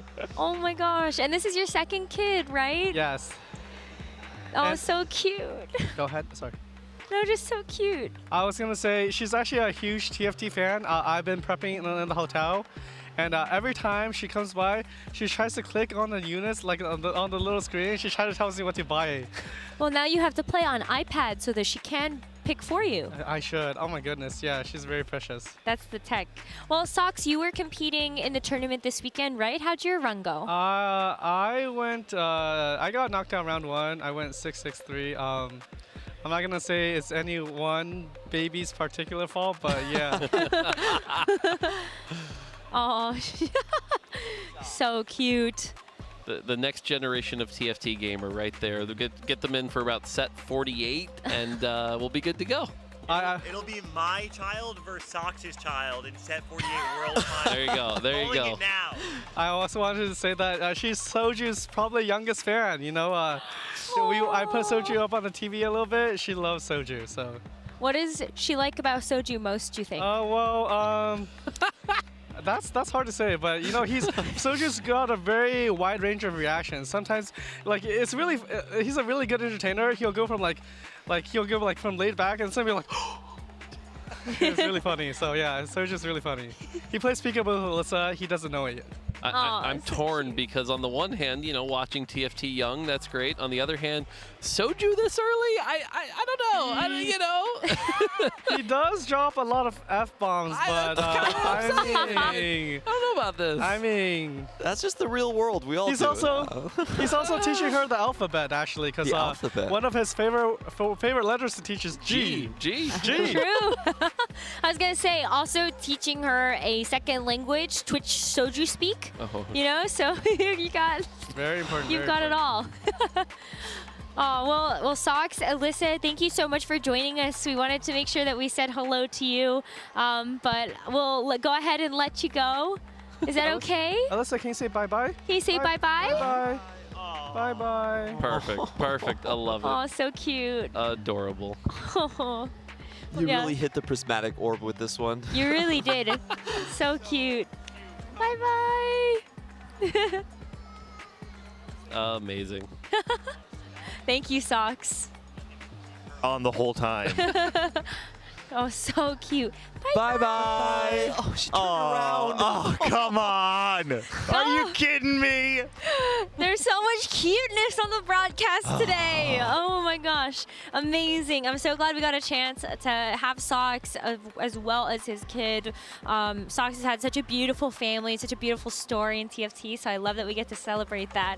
But let's get back to our action. Clement, welcome back to the broadcast as well. You. Let's get into our third game of the round of 16 here in day 2 of the TFT Macao Open. So we do have some point leaders coming out here. You know, Ironbog now at 15 points leading the lobby, while looking at the bottom end, Huxing, Double Eights, and of course Setsuko on 5 points are now on alert. They might have to up the tempo, play more risky. Mort Dog talked about it before. Setsuko, if you want to get into that projected threshold, you're talking about having 2 really strong placements, a 2 and a 3. Yep. If there is any player, though, that I believe can go 1-1 in the back half of this round, though, that is Setsuko. So the encounter, by the way, we have the powder encounter, and the way this one works is on 3-5, one of 4 things will happen. 3 of them are good. 3 of them are just like, here, have some extra components, or have some extra gold, or a radiant refactor. But one of them, if you hit the bad one, is everyone takes 10 player damage. It's the lore accurate one. I cannot tell you how much I am so happy you changed this in double up. I was playing and we took 20 total damage. That's awesome. I can top that. Up until this patch, it worked in hyper roll. 20 health. That's awesome. Because you have like almost a sensual cane encounter as well. Yes. Okay, so... Oh, okay, big economy start, by the way. A lot of gold here. Whoa, this is 4 rebels or 5 rebels? We have 4. 4 rebels, right? I can't count, sorry. 4. Yeah. Clement baited me. He's like over here. He's putting 5. I'm like, wait. No, that's 4. Yeah, 4 coming through, including the Ezreal, though, right? So you not only have multiple rebels, you have the ones that are a little bit harder to hit, and so Tidal has an opportunity to get a lot of raw power on stage, too. I have to comment, Gangly, this kind of shows the difference in play style here, because you're over here like, rebel, completely ignoring the Chem Baron start. The Rennie drop. I think that's for good reason here, though, because it is the powder encounter, and some players are not willing to play with the 25% chance here. Oh, I feel like if Tidal has that Rennie already, and like I feel like he's going to go that route if he can. Is it actually 25% chance, though? Because I feel like more... It is. I have played like maybe 12 games of powder, and I only found out just recently that you can get items from the monkey. You got Mort Dog. I'm going to save the audience audience from another lecture on how statistics and random distribution work. But the point is, yes, it is 25% chance. I will say Good it's to know. 100% to get the 10 damage whenever I'm lost streaking. though. Yes, it is. Looking at the Baron. scouting, by the way, I think Tidal is in the Chem Baron line. So looking at Iron Bog, by the way, he does take BRB. Sedera also has Chem Baron here, actually. So the big story here, if that's true, we want to see how Tidal's board is doing. If we have 2 Chem Baron players, that gets a lot more complicated and a lot trickier. Going back to Iron Bog, he did take BRB. That's going to give him extra items on 2-5 here. So pretty good extra value there. Is able to win the stage as well here. That's a big deal. Okay, we look at Tidal's board here, and Tidal is in Rebel, so he did not go Chem Baron. Is going to have that spatula as well to make a big champion here. Right now is feeding the Rennie, which is interesting. I probably would have fed the set if you're going to stick with Rebel as opposed to the Rennie, because you end up selling the Rennie later. But on the other side here, we see that Chem Baron start here. And so the Chem Baron emblem in particular, that's a big thing that matters here, because that's going to allow you to hit 4 earlier and 5 earlier. We see that the Chem Baron emblem start really elevates this comp from like harder to play to like pretty dang close to S tier. That's probably why Tidal switched as well. Yes. Despite having the start, he saw the emblem. It's just so much more powerful. Very hard to beat that. We've also seen the emblem open up the opportunity to play that Exodia variation of the Chem Baron with the perfected Unleashed Toxins and the Kog'Maw. So, you know, it's something to keep an eye out. Now, one of the other things is Cooking Pot, the augment that Tidal has, is one of my personal favorite augments. You can do a lot of creative stuff with this because it's 50 health per turn. And if you think about it, there are, 6 stages per turn. That's 300 health per turn. By stage 5, we're talking 900 bonus health on a single unit. That can scale really well with things like Bruiser. And that's per emblem. So hypothetically, if your 3-2 augment is another emblem, like say a Rebel emblem or a Bruiser emblem, all of a sudden now you're looking at 100 health per turn. So it can get pretty crazy and make some pretty fun stuff. The one positive here of feeding the Rennie, I want you to imagine late game, a Rennie 3 that has 1,000 bonus health on top of everything else. That can create some pretty interesting situations. It's harder to pull off, but if you can, imagine that with like Slow Cooker as an example. That can be some game-winning stuff that you don't normally see. The 2 builds we've seen it the most was with the Ambusher and with the Bruiser, since you can also just build it out of the frying pan. So those are kind of the main builds that we kind of expect, but generally melee carries in the front. Okay. Yeah, like you mentioned, the Bruiser emblem is a great use of that to scale up here. And so we'll have to see, pay attention to what Tidal takes. Is he going to try to merge that into an emblem pretty quick, or maybe greed out for like that Reforger or something like that? And Bruiser is craftable, this it, correct? Yes. With the pan? Belt plus the frying pan. Okay. What I was going to ask is, a lot of where we saw Bruiser be super powerful was like Bruiser Twitch. But I'm not super knowledgeable about like what is good with the Bruiser line right now after the patch. Yeah, so Bruiser Twitch is still very good. The Bruiser Mundo in particular did go down in power with the way the scaling changed on the spell. That being said, it is still very good, and especially combined with the Cooking Pot. If you can hit like Mundo really early, like let's say on 3-2, and then start feeding him. But the trick is also, though, that it's hard to feed him if he's the one holding the Bruiser emblem. So there's like this weird contradiction that you kind of have to set yourself up for here.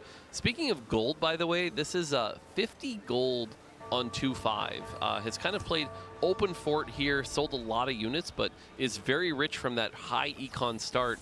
And if you look on the right side here, we see 50 gold, 240 gold players. Everyone else still kind of in the 20s. Yep. Keep in mind, Hushin 2 points after 2 games, went 8-8, and so the only real way that Hushin can get back into this is by going 8-8 and kind of hoping for a miracle. So this is a very high-risk, high-reward strategy we're seeing. A lot of interesting thing happening with the Hushin board. He probably did grief Sedera here. He already has a win, broke his loss streak, and he was also contested on the other side by another potential Nocturne player. So he has to do a lot of signaling in this lobby. I have more gold. I'm going to roll first. I have the full lobby. Yeah, like you pointed out, if you start at the top of the screen here, Sedera did end up, unfortunately, winning on 2-3 here, so definitely slowed that down. Did find the Smeech, though, so we have 4 Chem Baron early, if we can find the Rennie and possibly the Silco, still a way to turn this off. And that's the thing about Chem Baron. A single break of your streak is not going to really ruin the game for you. Yes, it'll slow you down a little bit, but it's not too bad for now. A second one, though, that's where it can really ruin you. And that's a Garen on 2-6. Tidal and Lilo hope they don't face each other. Okay, it looks like Lilo does get the luck of the draw, so the win streakers will continue most likely. Yeah, it turns out you can pretty easily beat 2 Nocturne ones. Really? It's not a very strong board. I checked the stats, and the AVP looks a little low on that one. This fight looks a lot closer, though. Tidal, the other 100 streaker, trying to maintain it, but Iron Bog on the other side. There's just so much power, and it's utilizing a lot of the raw power you can get from items, using the Morello and the Static Shiv. Has base power to it that's going to be able to deal a lot of DPS. So Tidal not able to maintain the 5 streak, and Lilu will be the only winner in that regard. Hushin maintaining the 5 loss, but because it is the powder encounter, we have to be afraid of the fact that Hushin might be full loss into minus 10 HP at 3-5. Powder would never do that. It That's could be Radiant not. Refractor as well. That would be a save for him, especially when he's signaling this melee carry on the Nocturne. For Chao-Chi, though, look how many copies he does have for all of these units. Only needs 3 more of the Violet, already has the Bloodthirster. Yeah. Looks relatively uncontested, still with 50 gold. So really close to being able to just fully cap this out before you get to this powder encounter. I mean, honestly, how deep do you go? You have the heroic grab bag right now, which typically signals you don't want to play slow. You want to be ahead of tempo. Oh, now you go. You're only like 1 copy away. I mean, you're on level 4. I would be surprised if he doesn't roll very deep here, to be honest. Probably gives it a couple rolls to 40 and then decides if he just wants to use it. Then. He leveled. Okay. I would be happy moving forward to level 5 and 6 with just a 3-star Violet in most cases. Okay. So at this point, though, you're really not incentivized to continue rolling at all, and you're just pushing levels for the rest of the game.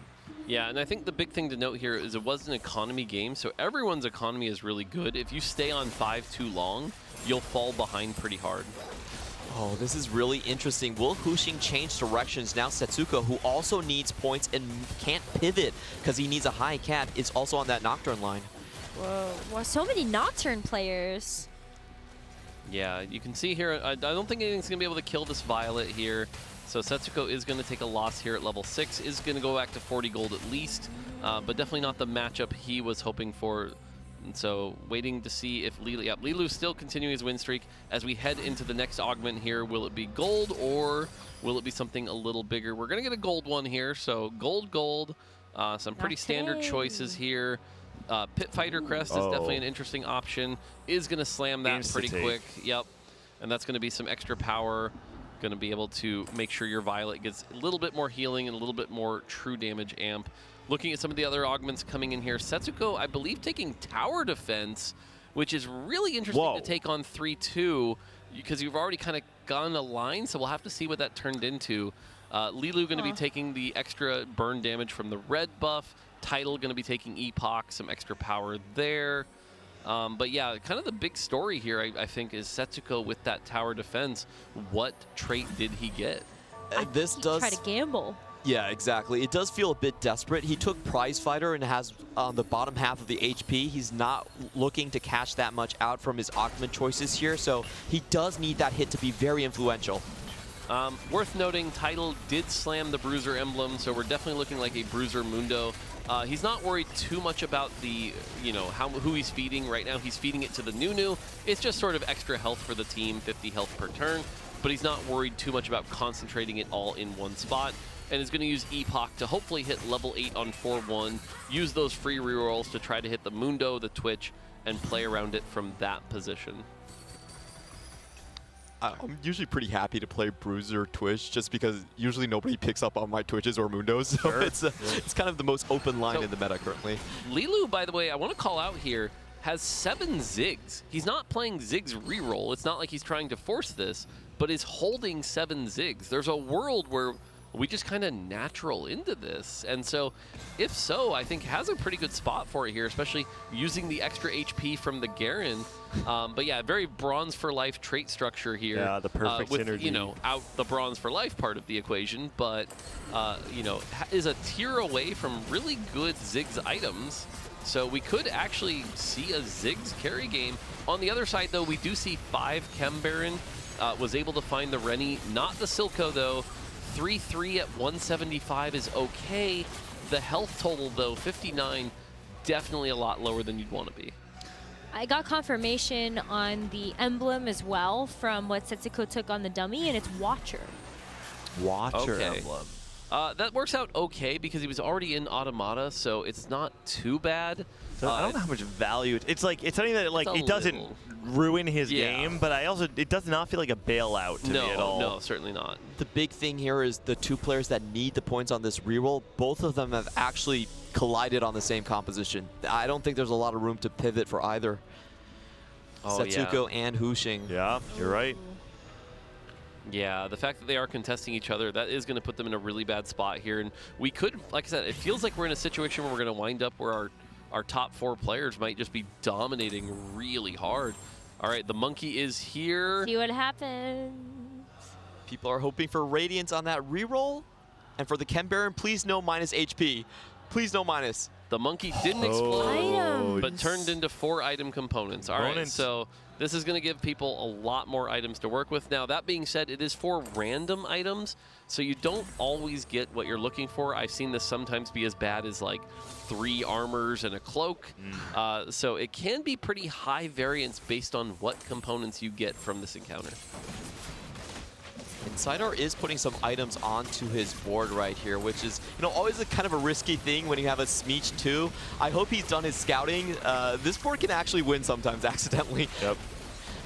I mean, it does help that you're playing against the melee bruiser who, you know, has enough sustain that you're not really too concerned. So for now, Sidar actually going to be able to take a pretty good loss, all things considered, able to kill 3 units against a level 7 board.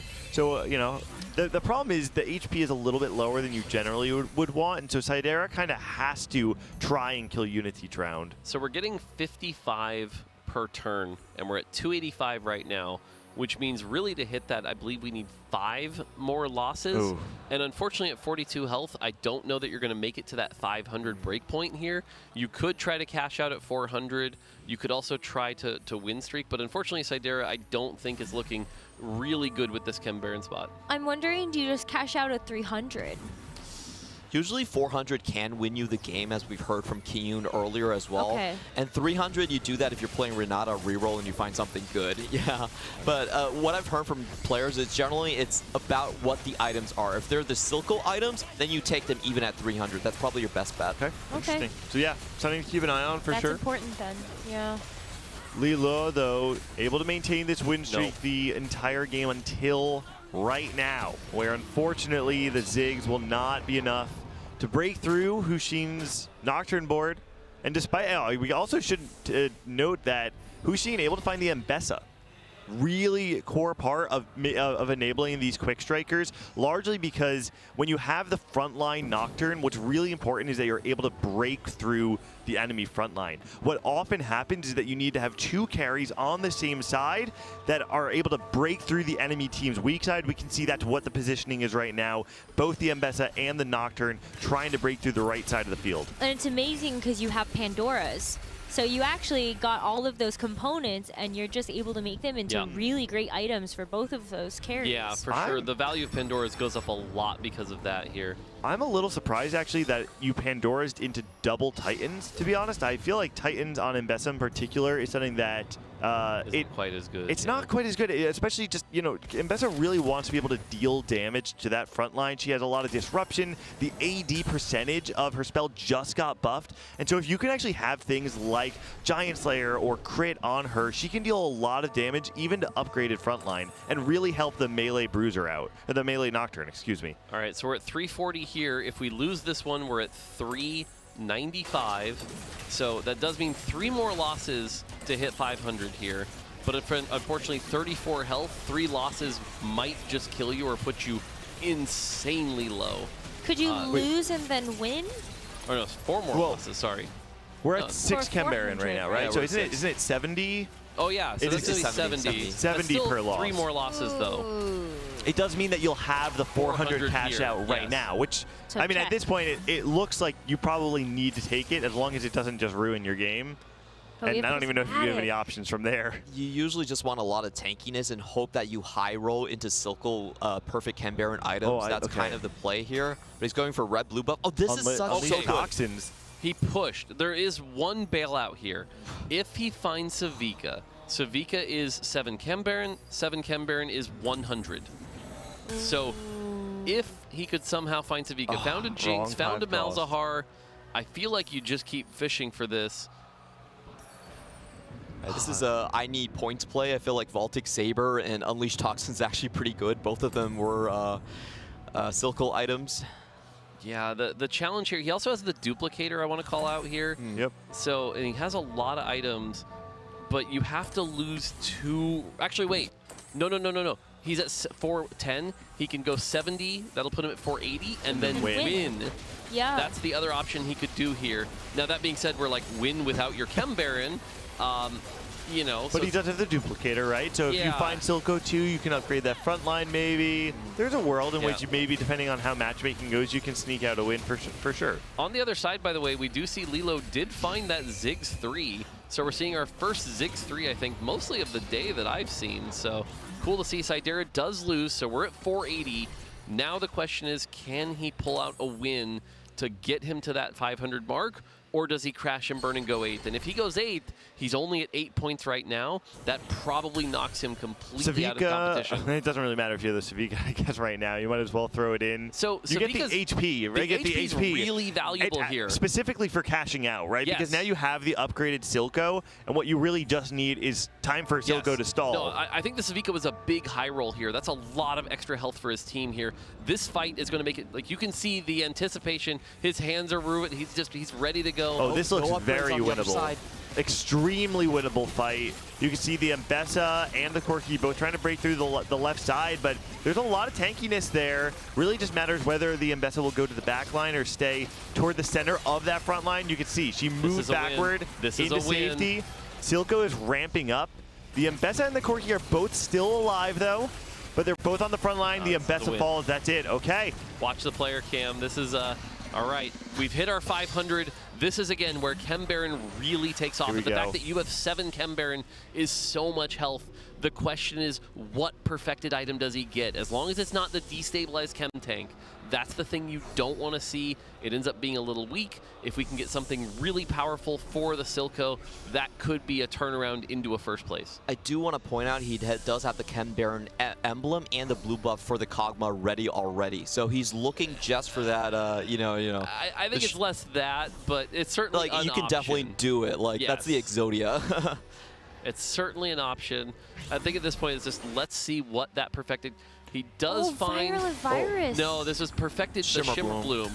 So this one did get nerfed this patch. It now has a 1-second cooldown, but it is still pretty good. No Mordekaiser basic shenanigans. Yes, but it does still give a lot of AD and AP. He also gets one of the items for Silco here.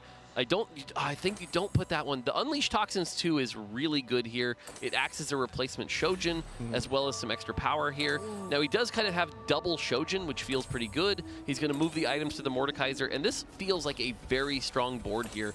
The Renata is going to use this perfected Shimmer Bloom to provide a ton of attack speed and AP to the team, and so this does feel like a very good spot. Now, I was talking to one of the CN casters earlier today who talked to me about how in CN, they generally want to keep the vertical Chem Barons in the entire game. They actually don't drop out of even the Singed and the Smeech later on when you're level 8, level 9, level 10, because they just value having the additional HP and the strong front line for your Silco. I 100% agree with that. If you have 7 Chem Baron, the amount of HP you are getting from this trait right now is kind of bonkers. Comeback story. No way. That's very good. And the perfect interval for it, right? Because it's every 10? Yep, that's correct. So sitting at 10 HP means you're going to get maximum value out of Comeback Story. Yeah, that's insane. This, he did it. He was able to find that Savika, turn it around. This is the kind of position that unless somebody hits like a 3-star 4 cost, you are probably going first place. I have a crazy question. Could you put the Ken Baron emblem on the Mordekaiser and give that the bloom? You can, but at this point, it's sort of safer to just kind of ride what you have here and be fine with that. So I wouldn't worry about that too much here. Now, we talk about the standings, by the way. Iron Bog is at 15. If Iron Bog goes 8, that puts him at 16. We talked about how 18 is the break point. You know, that's like we talked about blowing your lead. Yeah. That is not the situation you want to be in. Just don't go 8th. Isn't that what he said at the beginning? 7-game loss streak right now, too. Yeah, so Title hard. with this Artifactory does have a Twitch too, but a lot of the other artifacts don't really look that great. Has the Bruiser Mundo too as well, but no other items on that Mundo. And so unfortunately, Title is going to lose this fight. That's good for Iron Bog, bad for Title. Title at 12 also. So it does feel like we're kind of seeing the swing where the bottom is doing well and the top not so much this game. Setsuko snaps his loss streak, had lost the 3 previous rounds before this. We are seeing his board now is playing around the Mbessa and the Corki duo carry. He's got a little bit of a flexible board, not playing the 4 emissary variation, and instead having essentially 5 flexible spots to kind of fill out around this core of the Mbessa, the TF, and that Corki, and the Tristana, excuse me. Yeah, I mean, you can see he was going for it, right? He's still holding the Tristana. He's still holding the Nami. It seems like he just struggled to find that Garen. He does have the Corki and the Mbessa, that's true, but I look at this board and I'm like, this doesn't look like a board that is going to take you to a top 4. There are a lot of Garens out of the pool already because other people are playing them. It's going to be really hard to find. And Huxing's board on the left is a big reason for that. So Setsuko did decide to pivot out of that one. He was holding onto the Rapid. We could see the remnants of that board in the Blitzcrank. And unfortunately, that means the gold efficiency is not going to be that high. Yeah. Lilu definitely lost a lot in the last stage here. The Ziggs 3 not really carrying it for him as well. He does now have the 5 Black Rose as well as the Dominators in, so the Ziggs will be able to pump out a ton of damage, which is pretty good as long as that front line can hold up. On the other side, look how big that Nunu is, by the way. That Nunu got fed a lot of stuff here, and if we can get the Ascension to proc, that Nunu will become unkillable. Unfortunately, as you can see, though, it's just not quite strong enough here. It's bleeding out, and it is going to die before the Ascension. The Nocturne 3 just ripping through it here, but Title still able to win the fight here. Iron Bog losing. Iron Bog down to 1 HP here. And again, if he goes 8th, that's going to open up the standings pretty heavily. Setsuko with another win there. Keep in mind, we said before, Setsuko really wants something like a 2nd and a 3rd in the back half of this round. So being able to find a way into the top 4 this game is crucial for having any chance at advancement. Yeah, the tough part of this situation right now is if you're Title or Iron Bog, you know, you're low on health. The second you match against Sadera, that's it, right? Yep. Like, you're probably out, and so you are on a clock here. And so, unfortunately for Iron Bog, I think the best he can hope for here is a 7th. It's just, again, the timer is just really bad spot. And even this fight here with the Lilu, I think this might be it for Iron Bog. Yeah, it calls back to what we were saying in game 1. When you have a final boss in the lobby, what that means is that suddenly every single fight becomes so important because, yes, you may not be able to beat Sidera, but you have to beat everybody else. You cannot afford, if you're Setsuko or Title right now, you have to win. This is going to be the fight that decides where you place, and we saw on the right-hand side, Title did defeat Setsuko in that fight, and now Title gained an HP lead over Setsuko. The good news for Iron Bog is he can afford 1/8, right? He goes from 15 points to 16 points. We talked about how 18 is probably the margin, but, you know, now it's a lot riskier, and all of a sudden you are sweating. All right, looking at this board here, we have the Nocturne 3, but it's not artifacts base. You know, you have the 4 Quick Striker, the 4 Automata, but overall not really that strong a board. Goes up against one of his better matchups, I think, here. We're going to watch the Nocturne here. Is going to cycle around. The Nocturne could walk backwards, is in the back. On the Mel, gets distracted, unfortunately.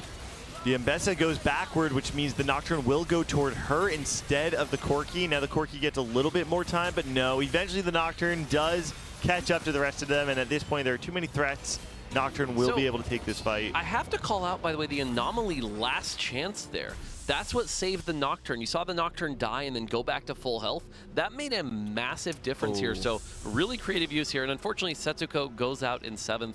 And that definitely spells the end for Setsuko, making it to top 16, just one group away from top 8, but will not make it to the top 8. There's just no way. And unfortunately, that is it for one of our last few America players. That's right. I know that this was certainly, like, he wanted more for himself, but this is really great to be able to see Setsuko get such a big tournament finish. I think this is something we've always wanted to see for him as being one of the best players in North America and also constantly a player that internationally is looked up to. And so it's great for him to be able to live up to those expectations. I agree with you, but at the same time, Setsuko, I think, really has higher expectations for himself. And I think, no, I said, I know he wants to win, but I think going through his head right now, though, he's one of those players that's taking it really hard on himself. He's like, I could have done better. So, you know, he's come so close so many times, right? He made it to a Tactician's Crown, made it to that final day, and then ended up going, you know, having kind of a rough finish here. So it's always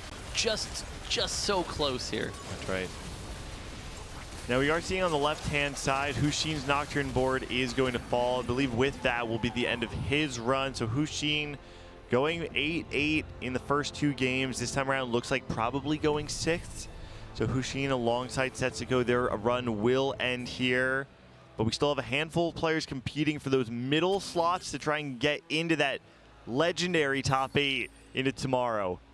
Yeah, we talked about this being a potential thing, right? Is like 2 or 3 players could be potentially out of the running here. Title now getting, you know, he's at his 2 health here. Could go out in this fight. Could be a 5th here. It's really just going to come down to the matchup here. And again, Sidera, kind of the apocalypse, slowly raining down on people. Who do we match up against here? On the other side, it does look like it's going to be the Corki player. And so this fight could go either way, actually. Oh, actually a really funny tech there with the Spectral Cutlass. Teleports straight where the Mbessa went forward, and so buys a little bit of time on the side of the Twitch, but we can see this Nunu is going to fall. Yeah. The damage is coming through. Title's board will not be enough. That'll be Title going out, I believe, in 5th place. Yeah, so that puts Title at, I believe, 16 points. Yep. So still a really good spot for Title, looking pretty solid here. But, you know, again, not to use the term because it keeps by it, but just don't go 8. Just don't go 8, the classic. Just don't go That's 8. the most dangerous mentality to have when you're coming into the last game. Yeah, agreed. you have to play for 2nd. Big story here, one of our previous champions, Lilu, looking really good to probably go at least 2nd place here. It's pretty much impossible to go lower than 2nd for him. And so I think that's going to put him in a spot where he's probably moving on, which means one of our previous Tactician's Crown winners will make it to top 8 at least. Cool. Could be 2 of them with Title. That's pretty wild. Would be amazing. Yeah. Lilo's been around for a long time, you know, 6 TOCs, and he finally gets a chance to get back into it. Missed the 3 previous ones, so this is a return for form for one of the biggest streamers in China. Yeah, all right, again, kind of looking at the board here, and again, we know that 500 Chem Baron cash out. Now, the other thing to talk about, by the way, and this is why I think a lot of people really like 7 Chem Baron, you notice he's back up all the way to 220. That's 2 more armories that have been passed. That is more health for the team. So right now, you have passed 6 armories. 6 armories times 200 health. That's 1,200 health for the team. So on top of everything else, you're just not getting through all that HP. This is going to be a dominating finish. And like I said, everybody else kind of playing for 2nd right now. Yeah. Sidera is going to help everyone leave the lobby aside from Liluo. So that's pretty much our top 2. Qingzhou out. Yeah, there's really not a lot you can do, and this is one of the dangerous things about a 7 Chem Baron board, is it's just going to keep scaling, and if at any point he felt like he was at a risk, he could just take the next armory, get a little more power. But look at this board, right? We have a Savika 2, Mordekaiser, we've got the Silco with 2 Chem Baron items, is going to put in another Savika, he's at level 10. As soon as he finds a 6 cost, that 2nd Savika can become a 6 cost. Yep. This board's pretty capped, and I feel like what we're going to watch here is about 3 or 4 fights, and Lilu's going to kind of lose this one here. I want to say I really like the shape that Lilu took this game when, you know, playing around the Epoch to try and get the early tempo and then followed it up. What is this augment called? Pyromancer? Is those? Yep. Yeah, so what I love about this is that he played into the strength of what he set up in stage 2, right? He was playing tempo and then wanted to accelerate that tempo on 3-2 because he recognized Ziggs, fantastic red buff holder, is able to spread that very early on, and just wanted to stay healthy. And I think that comes to fruition when you see a Chem Baron player from the beginning of the game angling for the win out. What is the best way to play when someone else is angling for a win out? Is to preserve HP. If Lilu had any shot, he needs to win this round because there's another, extra batch of health here for Sidera when he reaches 300 here. So this feels like if there was any chance to win it, it has to be this fight. Oh, it just is going to be so tough. You have 2 Savika in. One of them is fully itemized. This Silco is completely untouched. And so as you see this Mordekaiser wail away at the front, Lilu just takes a huge hit. Even with a 1 second cooldown, the Shimmer Balloon is really going to stop him from that. But no, I just think Lilu played a really good game, and I want to recommend everyone, when you're playing Epoch, hold all your cards. That's probably why he got that Ziggs 3 so fast without even rolling much. Yeah, that's something we see different, like style-initial difference. There's a lot of players who like, I have Ziggs 2, I'm not going to hold any more Ziggs, but the fact he held them gave him that out, and he was able to turn that into a 3-star Ziggs. And from that point, because he'd played such strong win streak, there was really no way he was going to throw the game from that position here. Isn't able to find a 6 cost, but again, I don't think it actually matters that much. I think the Silco is going to just win it for him here. That perfected Shimmer Bloom item, the power of this board, all that extra health from the armories he's passed so far. So this should be the end of our game right here. And that means that we have 3 players at 16 points after this one, so a big log jam at the top. Yeah, like you said, 3 players at 16. Tidal, I believe, is one of those players. Lilu going to be at 17, actually. 19. Or 19. Yeah, so pretty interesting. Like I said, we're very top-heavy when we look at those standings. And so, yep, sure enough, turns out when you hit 500 Chem Baron, you get that perfected item, you set up that board, gonna take a first place here, and that is a Chem Baron clinic. And again, that final play where he had to win that 480 to 500 felt like the pivotal fight where he could have lost it all, but thankfully didn't, and was able to convert that into his first place.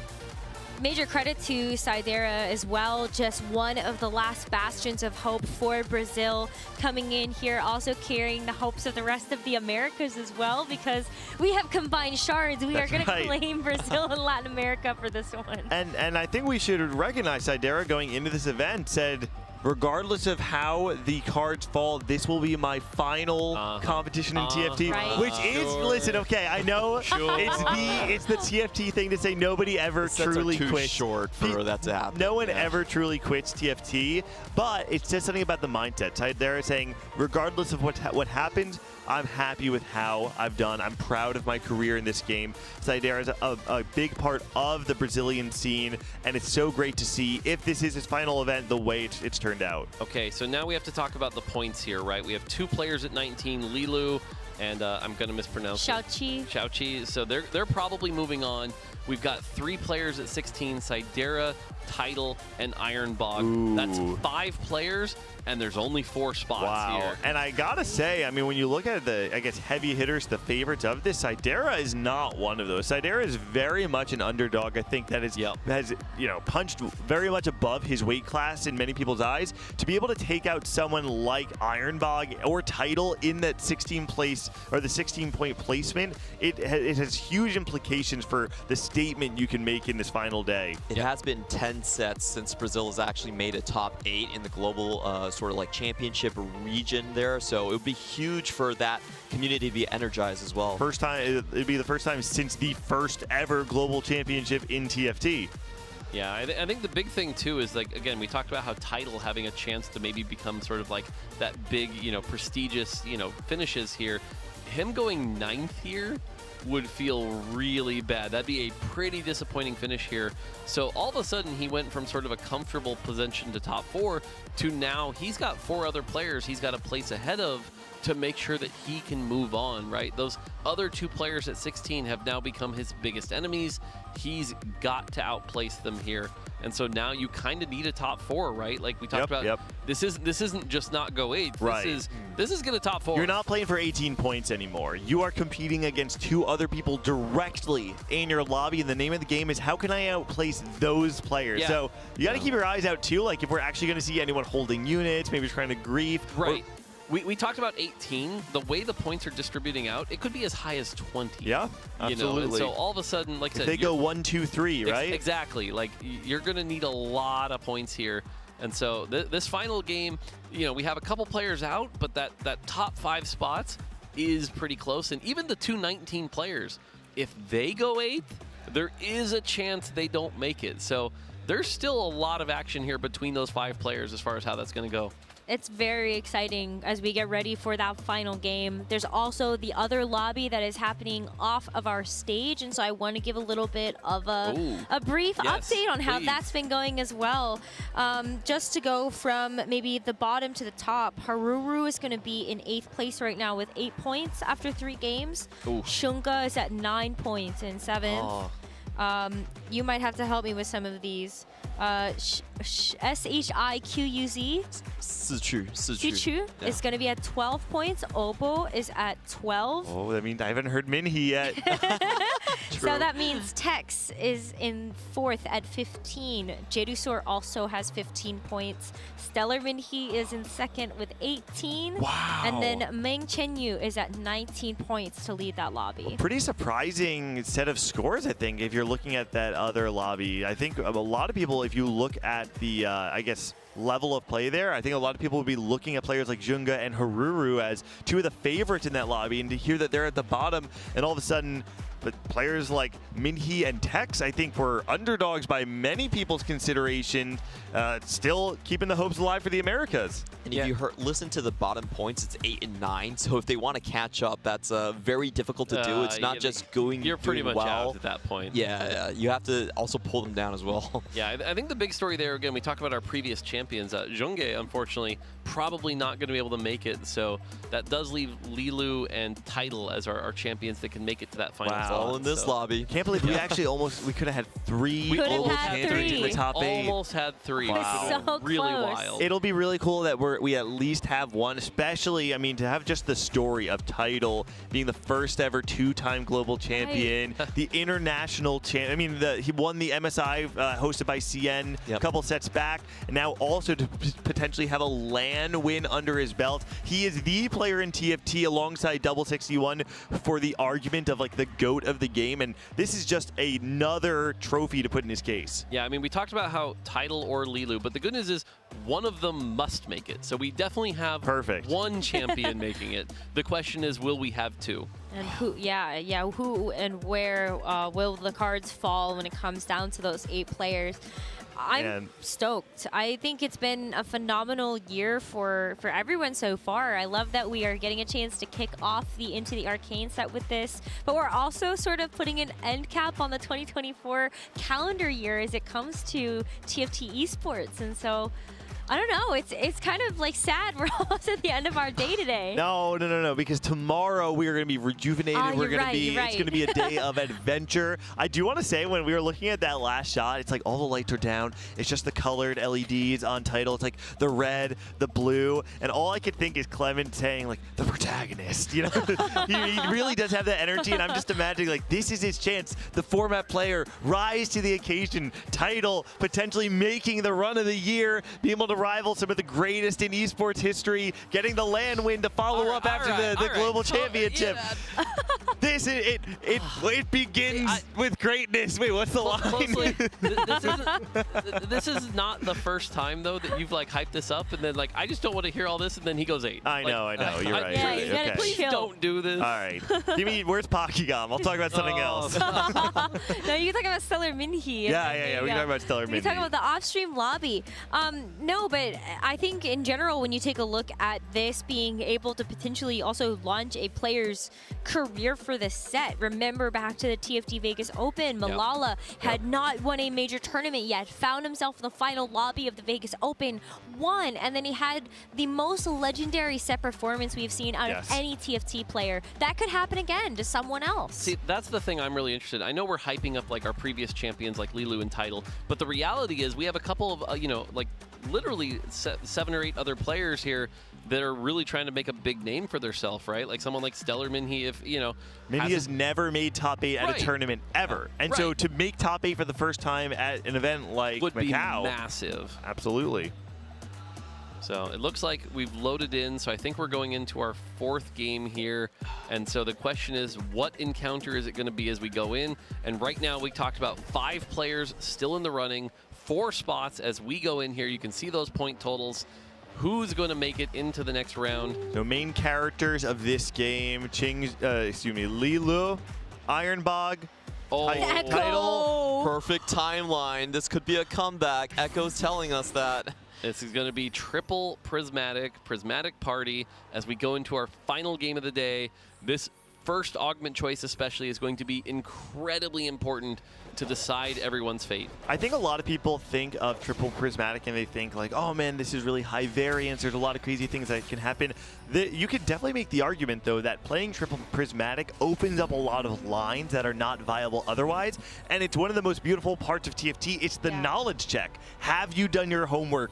Are you familiar with those niche lines that are only opened up under certain instances? I have a feeling that a player like Tidal is one of those players that we know has done his homework. Yeah, a big part here is, you know, we talk about like augment knowledge, right? Prismatics are one of the ones that take a little bit of time to learn. What are the interesting perspectives you can learn? And again, I talk about the 2-1 augment choice in particular because I feel like that really establishes what you're going to do for the rest of the game. The other augments are usually there to sort of supplement your build and what you're doing, but the 2-1 augment choice is going to be very important here, and I'm really going to want to pay super close attention to what everyone ends up with, right? Do you end up with something like Unexpected Journey, for example, which leaves you in a situation where you could get griefed, or do you get something a little simpler, you know, just like a simple radiant item? Do you get like an emblem to really give you a direction, but locking in on 2-1, that can always be really tricky here. So where is everyone going to go? The biggest ones for me are definitely the macro augments that you can be picking up, like upwards mobility. Are you going to be high leveling for that one? Or are you going to have something that has a hidden loot table that you might not know about? We're going to get the answer here. In general, though, it's about who can cap the highest. Oh, there's Experiment Crown. Yeah, I feel like all 3 of these choices, I would pass on all 3 of these here. Not big fans of these. The Zerat one, okay, quality over quantity here. I'm actually a big fan of this one here. This is one that took some people a little while to learn, but once they figured it out, it's pretty good. The only drawback here is he doesn't have a great item start. Like the first thing you're going to get is what? A Radiant Hodge or a Radiant Archangels. Not really the best. But did you see, I think the Archangels is Academy item. I think it's a sponsored item. Does the Radiant work for that? It does. It does. But really, the power of this augment is the fact that you're sort of up a prismatic or a radiant item or 2, you know, and so having that on the Morgana here, not really the best use, unfortunately. So it's not really the win streak position. On the other side, Sidera takes Tiniest Titans. I do not like this choice. Again, we talk about 2-1 choices. This is not something I'm excited to see on 2-1. You're kind of like praying to bleed out to a 4th. Yeah, it doesn't give as much gold as it did before. That's something that people might have missed. It's only 1 gold now instead of 2. So the fact is, it really just keeps your HP up high. That's what Mordog is trying to talk about. Yeah, I'm not a fan of that choice. We'll get to see some of the other Prismatics here. Prismatic ticket here, you know, that's all right. Level up can be really good, especially if you get extra resources from the other Prismatics. So level up, not a terrible choice here. Buried Treasures is a nice, safe choice for Tidal here.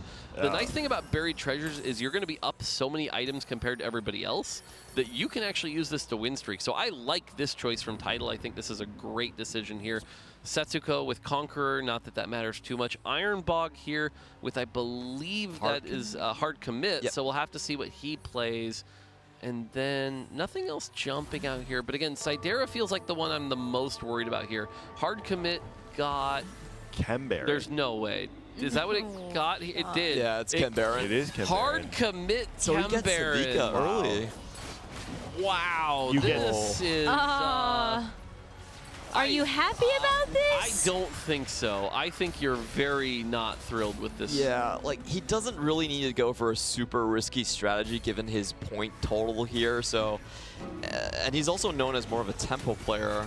I would argue he does need to go for a very risky strategy because he has no other choice, unfortunately. So definitely not where he wants to be, though. Okay, Yes. so if you're in this position, the one good news here is you are guaranteed to find a Renier or a Smeech quickly. Yep. You've already got the emblem. You're guaranteed the Silco, so that's going to put you at 6 Ken Barron. And then you're guaranteed the Savika. So, like, you've got a guaranteed path here. That part's good. The bad part is it's a triple prismatic lobby. There's going to be a lot of pressure.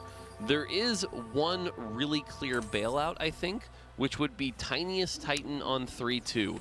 If he can hit Tiniest Titan on 3-2, knowing that you've got the guaranteed hard commit, there is a world where this just turns into another first place. Yeah, I mean, the thing to consider, though, is like how much stronger is this Ken Barron emblem actually going to be compared to the gold augment of just getting a Ken Barron emblem? The only difference, if we compare to the game we saw last, is that you're guaranteed the Silco that you're getting on stage 4 instead of having to roll for it. Yeah. That being said, that is another angle he could go. He could find the Ken Barron Prismatic. That's still available because he's a hard commit. So that could spike him even earlier.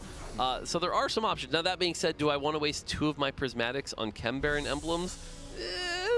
You know. If you're in the spot, I feel like you have to try. On 3-1, I'm sure he's taking out everything else aside from Ken Barron's. Also, let's just make sure to call out Zhao is open forting. His prismatic ticket wants to loss streak. So this is a contested loss streak. Right now, does have the upgraded Amumu, which, you know, if you're really trying to contest loss streak, you usually don't want to upgrade anything. But what he can do that Ironbog cannot is he can play just 2 units for the rest of the stage, and Ironbog on the other side is going to have 3 units in. It really wants to maintain that loss streak. It's going to be very difficult to force that, though. We actually saw him use a remover on his Nocturne. He looked around the board and said, wait a minute, I actually want to break these streaks here. Nice. Yeah, so we'll definitely want to watch on the other side here. Ironbog is going to be able, has 4 Ken Barron in, is going to be able to lose here. And so for Ironbog, it does come down to that 2-6 matchup. Does he get the full loss streak? And if so, you know, will that be fine? But again, has that guaranteed line here. The other thing is his 3 next stage hard commit. Yep. There's still the 50-50 of do you get Rennie or Smeech? You know, if you find yourself in a situation where you have the pair, that's going to be pretty rough. So I actually, I don't even know if it's an optimization or just like a dumb thing I would do. So because you know your loss streak is contested and you're currently playing 4 units for Ken Barron, you have Singed 1 on the board, but also there was a Singed in the shop. Because you know you're not buying anything, I actually would have locked the shop and sold the Singed on my board.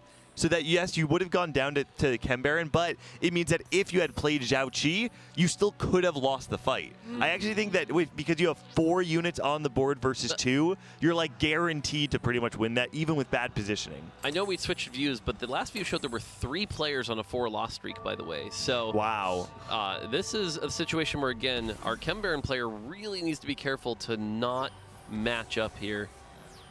Let's see if Qingzhou can actually keep his win streak. He found the Zoe super early. He's also level 6. Yep, big 4 cost. I think he's a level up player. And Tetsuko on the other side. Looks like he's able to maintain that win streak. Oh, we do see Ironbog wins. Ironbog wins. Wow. That is not what he was hoping for here, so that's going to be really rough.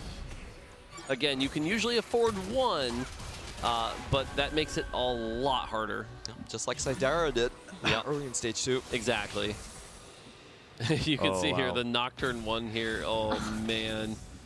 That is brutal. Yeah, Ironbog being the one player who was lost streaking, not make it. Setsuko right now at 100 health. Unfortunately, again, kind of out of contention here. So even if he 100 health wins this lobby, it's just going to be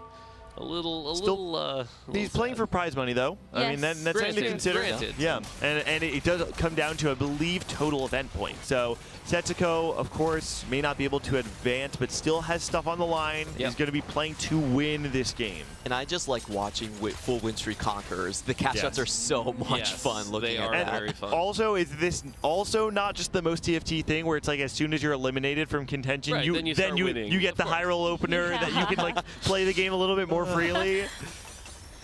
All right, so we head into the next stage here, and again, Prismatic Augment guaranteed next.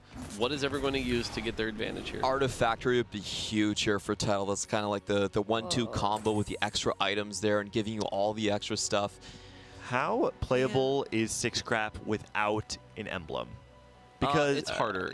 But we did see it do pretty well earlier. So, but was it is I thought that was with an emblem, wasn't it? It might have been with +1. Because in my mind, both games +1 did it at least. If you have a scrap opener like Title does, and you have buried treasure, obviously you're going to get more value out of scrap. And 6-Scrap tends to be the way that we've seen players try and play for a win out. But Title's able to play from a reasonable amount of tempo. Didn't quite full streak, but saved a lot of HP. And once you're able to upgrade this GP, which you have a pair of, I imagine is going to have a very, very stable mid game into a pretty reasonable, kind of like slow playing the level 8 until he finds that core key. Which again, as long as he top 4s, he'll be in a good spot. I do think it's much safer because you could see that there were so many players that were looking for that lost streak. You can play boards that maybe are just a little bit weaker in level, but you do see the Artifactory get picked up here for Xiaoqi. It's playing the Nocturne, so let's see if he hits. That's really big. You have a suspicious trench coat. Title takes the safe choice here with Coronation, which is going to give him +1 unit as well as another item for that scrap value. So that's going to put him in a decent spot here. I feel like Title does have a really good top 4 position. I'm not too worried about this here. Yeah. The million-dollar question is, what did everybody else get? Yeah, we're really looking at 3 big players roll here. down. Cider, Title, and of course Ironbog at 16. Yeah. Xiaoqi does roll very deep, goes, at gold probably going to sell back up, but it will be under 20, and did fully remove the Nocturne items and then place an Infinity Force back on. Okay, Ironbog did not get the augment he was looking for, by the way. He got the one that gives a lot of armor and MR. So, yeah, I can't remember the name of it, but it has that item. And that combat power is not what he was looking for. Again, he was looking for something like a Tiniest Titan, unfortunately. So, Ironbog right now, definitely the player I'm the most worried about. Oh, the Randuins, you mean? Yes, yes. Oh, man. Yeah, and so you can see here, he's back on that 2 loss streak here. Was able to get both the Smeech and the Rennie, so he has at least 5 Chem Baron. That's going to help for a bit. Is guaranteed that Silco a little later has plenty of gold. That part's all good, but with this much combat power, I feel like there's a lot of accidental wins coming. Yeah, I'm wondering if he wants to transition into a Renata line. That's typically what happens if you start winning with the Chem Baron, and what the CN players have been doing. It's like, okay, you're maybe a bit too strong. You got broken in the early stages. The Renata shielding with the Randuin's Omen additional resistances, that could be a potential out, but he doesn't have the perfect items for it. You really want the Archangels in that line. Yeah, the JG ends up being just so much worse because your shields can't really crit here. I mean, the other side of this board, the front line is falling. This is going to be another win for Ironbog, right? This looks very close now. Yeah. He is trying to win. I don't think he was trying to win, but if he does win now here... he has to. Yeah, because unfortunately... he had lost the last 2 rounds. So I don't think that was a big intentional win, but now there's basically no way you're hitting 500 here, right? Yeah. This is maybe do some 200 shenanigans. Yeah, Ironbog right now, unfortunately, looking real rough. Did end up taking a tier, so you have the opportunity to put like a little bit of mana generation onto the Renata. And to your point about the Randuins, I feel like it is really good if you want that Sentinel setup. Like, I think you can use it. That one's a little harder because you've already got the armor and MR from the Sentinel. Mainly the Rennie and Nunu. Oh, yeah. I see. So this is something that we saw out of a different Chinese player, or a Chinese player this morning who was playing the Renata line with the Chem Baron setup. Very different than what we saw out of, at least we saw a lot of the Americas players playing it yesterday, the Sentinel variation. And I heard from a couple people that the Chem Baron variation is more popular among Chinese players instead. They yeah, did I'm not develop familiar, it, so. but the problem is with that sort of a line, you are also very conditioned based on what you get from the cash outs. Like, you need your cash outs to actually help you get that Renata 3, and if that kind of misses and you don't have that many natural copies, it's definitely not your A game plan with Chem Baron, let's put it that way. I mean, I feel like Ironbog is, we're way past the A game plan, right? Like, so Sidera was also at 16, is that correct? Yep. Yeah, and so right now Sidera also losing pretty hard here. You know, so between Ironbog and Sidera, they're both kind of almost fighting for that 5th place spot that we don't want them to get. So we'll have to see here. Ironbog now 195 out of 200 is winning. Probably just going to have to cash out at 200 here. I feel like take whatever that gives you and use that to move forward. But the question is, move forward to what? Yeah. Oh, we get to see the team planner. All right, we get to see kind of the thought process right now. He wants to figure out how he can actually bail himself out. Keep in mind, he knows he is going to get the Silco and the Savika because of hard commit, which makes it a lot harder to want to play any sort of reroll. Black Rose Dominator? Oh, so yeah, that's what it looks like. He's instead, I guess he's going to say, I need to just play around Silco, need to try and tempo, stabilize hard. It just... Man, I'm not going to lie, I don't really see a world in which you're actually able to stabilize hard enough with the small cash out. Maybe the additional HP of having some of those Chem Barons is going to buy you a lot of time, but it's just not the similar setup that we're compared to what we saw last game from Sidera. So, shout out real quick, by the way, to the development team who works on the team planner. You're seeing even here in the top 16, people using that team planner to really help them. Does pass here. Wow. Ironbog, okay, this is really scary here. 75 gold, passes on another armory here, is going to have 6 shimmer next turn, but I don't know that I like this play.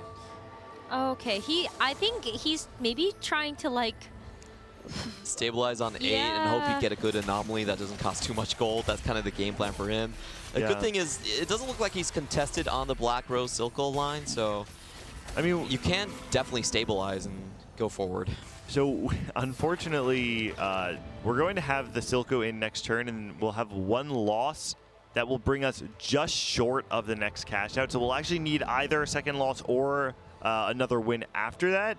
And so Ironbog, I imagine we're going to see similar to what we saw last game, where after this round, we'll see the level and roll potentially even to 0, stabilize there, and then try and build yourself back up to going level 9. Sidera, you can see doing the fist pump, hits the Zoe 2 here, has very good items on the Zoe 2, and at least finds the Alawi 1. Not necessarily perfect here, but Zoe 2 on 4-1 roll down is going to make him feel really good. Unfortunately, is getting contested by another Rebel player here in Hu Xing, so the Alawi might be slightly harder to find here. And Ironbog is going to go for the 4-2 roll down. We're going to have to look at that. If that goes awry, very little chance he's coming back, since he's basically kind of forfeiting his hard commit. Yep. Well, Hu Xing is also holding on to all the emissary units. You've got Tristana and Bessa and Nami. True. What could you potentially be doing while also having the Rebel in? I feel like we might need to take another look at the board to kind of put the puzzle together. For right now, we do have the 4-2 Augment Dominator Crown. Oh, that'd be big. Potential +1 coming through with Silco. Seems to be considering a couple things. Blazing Soul instead coming through. Oh, found a Savika. Yeah, I like the Blazing Soul take here. It's just some generic combat power. It's going to feel pretty good here. But again, the big thing is just we know, you know, win or lose the next match, we're going to be above 300. If you lose 2, I believe that's 150, so that's not quite enough. Yeah, it could be 400. Yeah, we can hit 400, but 500 just seems so out of reach here. We'd have to lose 2 and then win 1, right? That would be the only way to actually hit 500. I don't lose 2, and then it's 3 streak. That's 485, and then win 1. Yeah. Oh, that's so risky. Yeah, I think it's most likely just going to be that if this next Shimmer option is takeable, we just take that and we just try and go somewhere from there. I think you have to take it and win. Oh my god. I mean, so he wins this fight here, so that's going to be +30, puts him at 315. And now I feel like you take You this. have to. And now you don't really have a choice. There's no other thing. Ooh, This no is other way actually to pretty play good it. though, right? Not really. No? No. We don't like Virulent Virus? It's okay. But like I said, does have to take it here. It's at least a little bit of extra power, right? You've got one of those tier 2 items. That's a little bit of power. Could be worse. I've always liked the item. I mean, it's a good item. It's just, unfortunately, it's only one tier 2 and one tier 1 item, which is just not the value you were hoping for if you're going to be playing that long. So, that makes sense. And you can see here, transitioning as well. Needs to get everything slammed pretty quick to try to win these fights here. Slams that on the Silco here, gets that all slammed. Goes down to 5 Chem Baron here, 4 Dominator. Now the big thing is, can he find the Silco 2 to stabilize, or does he end up bleeding out here? It looks like this fight at least is going to be a win, so that is going to help for now. Yeah, I mean, up against someone who is playing the game very slow, right? Level up, we are level 8, 50 gold right now. We're not trying to win, so while it's a great win for Ironbog, I definitely don't know if it says too much about whether he's out of the woods yet. Okay, I have to call out Tidal, by the way, taking Call to Chaos here. Call to Chaos on game 4 when you need a top 4 is incredibly risky. There's a lot of good payouts, so it's not that bad, but we're going to need to see what he took and what situation that put him in, right? Was it a bunch of gold? Was it XP? Well, we know it's not a 3-star 3 cost. It looks like not a 3-star 3 cost, so. It was a training dummy, I think. With either the 2 the Zeke one? Okay, the locket was great. He did get the locket. Okay, so that worked shielding. out. That worked out great. That is a good one to get from Call to Chaos here. So Tidal right now in a great position to move on to our top 8. With the 6 scrap shielding, that's just a tremendous amount of power here. And for Xiaoqi at 19 points, he didn't find any of the +1s despite the Artifactory, so it's kind of a little bit of an oof. But he does have the potential for 6 Automata. Man, Artifactory and didn't get a single +1 range on your Nocturne. I mean, definitely feels not great. Even playing the Infinity Force, I imagine it doesn't get full value out of that, right? I'm sure there are other melee bruiser items that probably feel a little bit better on Nocturne.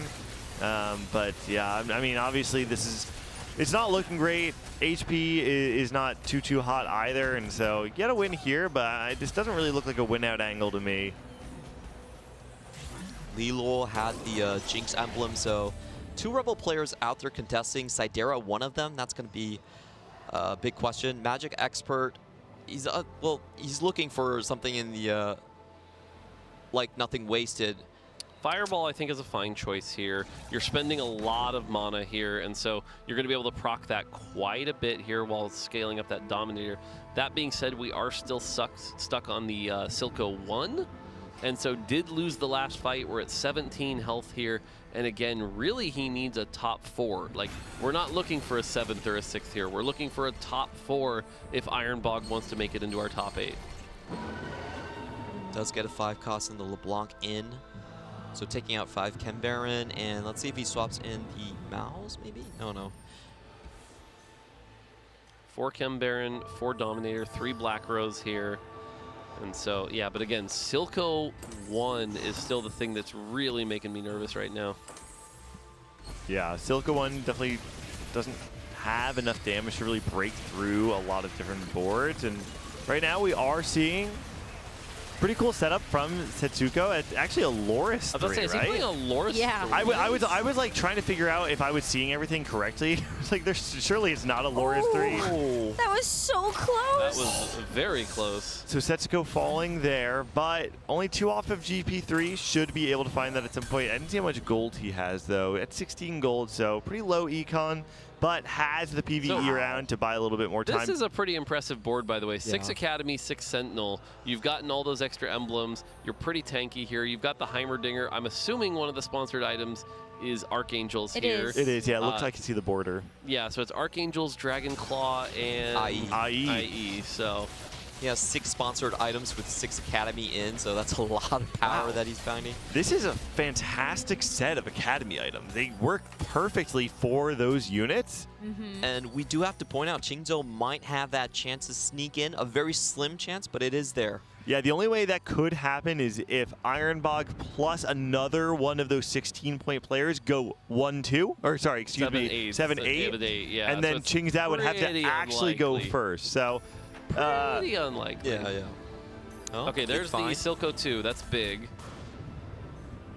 Interestingly enough, okay, at least got Chem Baron back in. I was like, taking out Chem Baron seems pretty risky to lose all those Chem Baron items you worked for. There's still, you know, a tier 2 Chem Baron item is still not the worst. There he goes, gets those slammed back in. And so now the question is, can Silco 2 and Mundo 2 hopefully carry here? Slams the cloak and adaptive helm, not the best for Mundo, but could be worse. Yeah, definitely just need to get something on the board. Lilu does take a hit there, goes down to 16 HP. We're in a situation where Lilu could go 8th. That would be pretty bad. It doesn't necessarily knock him out, but definitely puts him at risk that he didn't want to be at. What was his point total? 19, he's one of the 19s. 19, okay. So, he, like I said, he's not... an 8th doesn't kill him, but it puts him in a really awkward situation. Yeah, he is level 8, but as we said, contested on Rebel, so wasn't able to 2-star any of his carries, and that just left him in a very awkward place. Also, no Alawi either. Yeah, the no Alawi, the Zoe 1 here. The front line has an Echo 1, you know, for some reason, which isn't really doing a lot. We have Ambessa 1. There's just way too many 1-stars here, and, you know, the thing about this augment, by the way, the quality over quantity, is it gives percent health.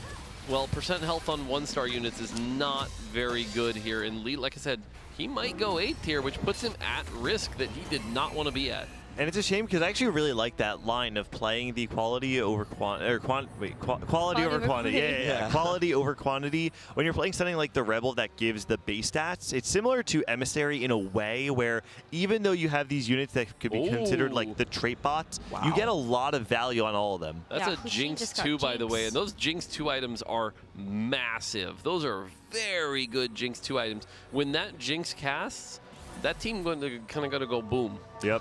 How is this going to fare against the Randuin setup that like Ironbog has, for example? I take the Jinx. You take the Jinx, right? I think Ironbog just doesn't have enough upfront damage or front-loaded damage to break through. I feel like the Silco just dies. Yeah. I think Lilu is definitely dead here. We're going to see an 8th place for Lilu, which is puts him at risk here. But watch this Jinx ult. Well, it didn't even matter. The board was just that skewed. That's right. We'll watch it next fight. Yeah, so Lilu at 20 points here. Again, still a decent spot, but could lose it. That would be such a heartbreaking way to go out. There is a Black Rose emblem for Ironbog. Insta picks it up. Also on a Mordekaiser, which is a Dominator. Probably one of the best finds you could hope for. Has a Mordekaiser on his board already. Not sure if he has one on his bench, but definitely could be a high roll out to find some sort of bailout.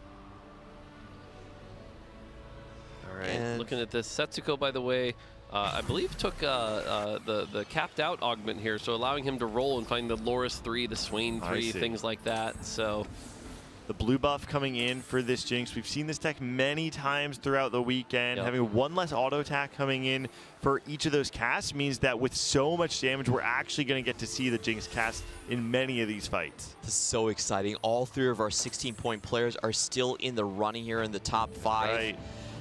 Well, like I said, if they go something like 1, 2, 3, it's Lilu who's on the cutting room floor. That would be crazy. And Ironbog, actually, with that Black Rose emblem, is in a spot where now he can play 5 Black Rose, but does find himself up against Hushin and Necro. You were asking what happens when these two fight. We're about to find out. I guess we're LeBlanc didn't even cast.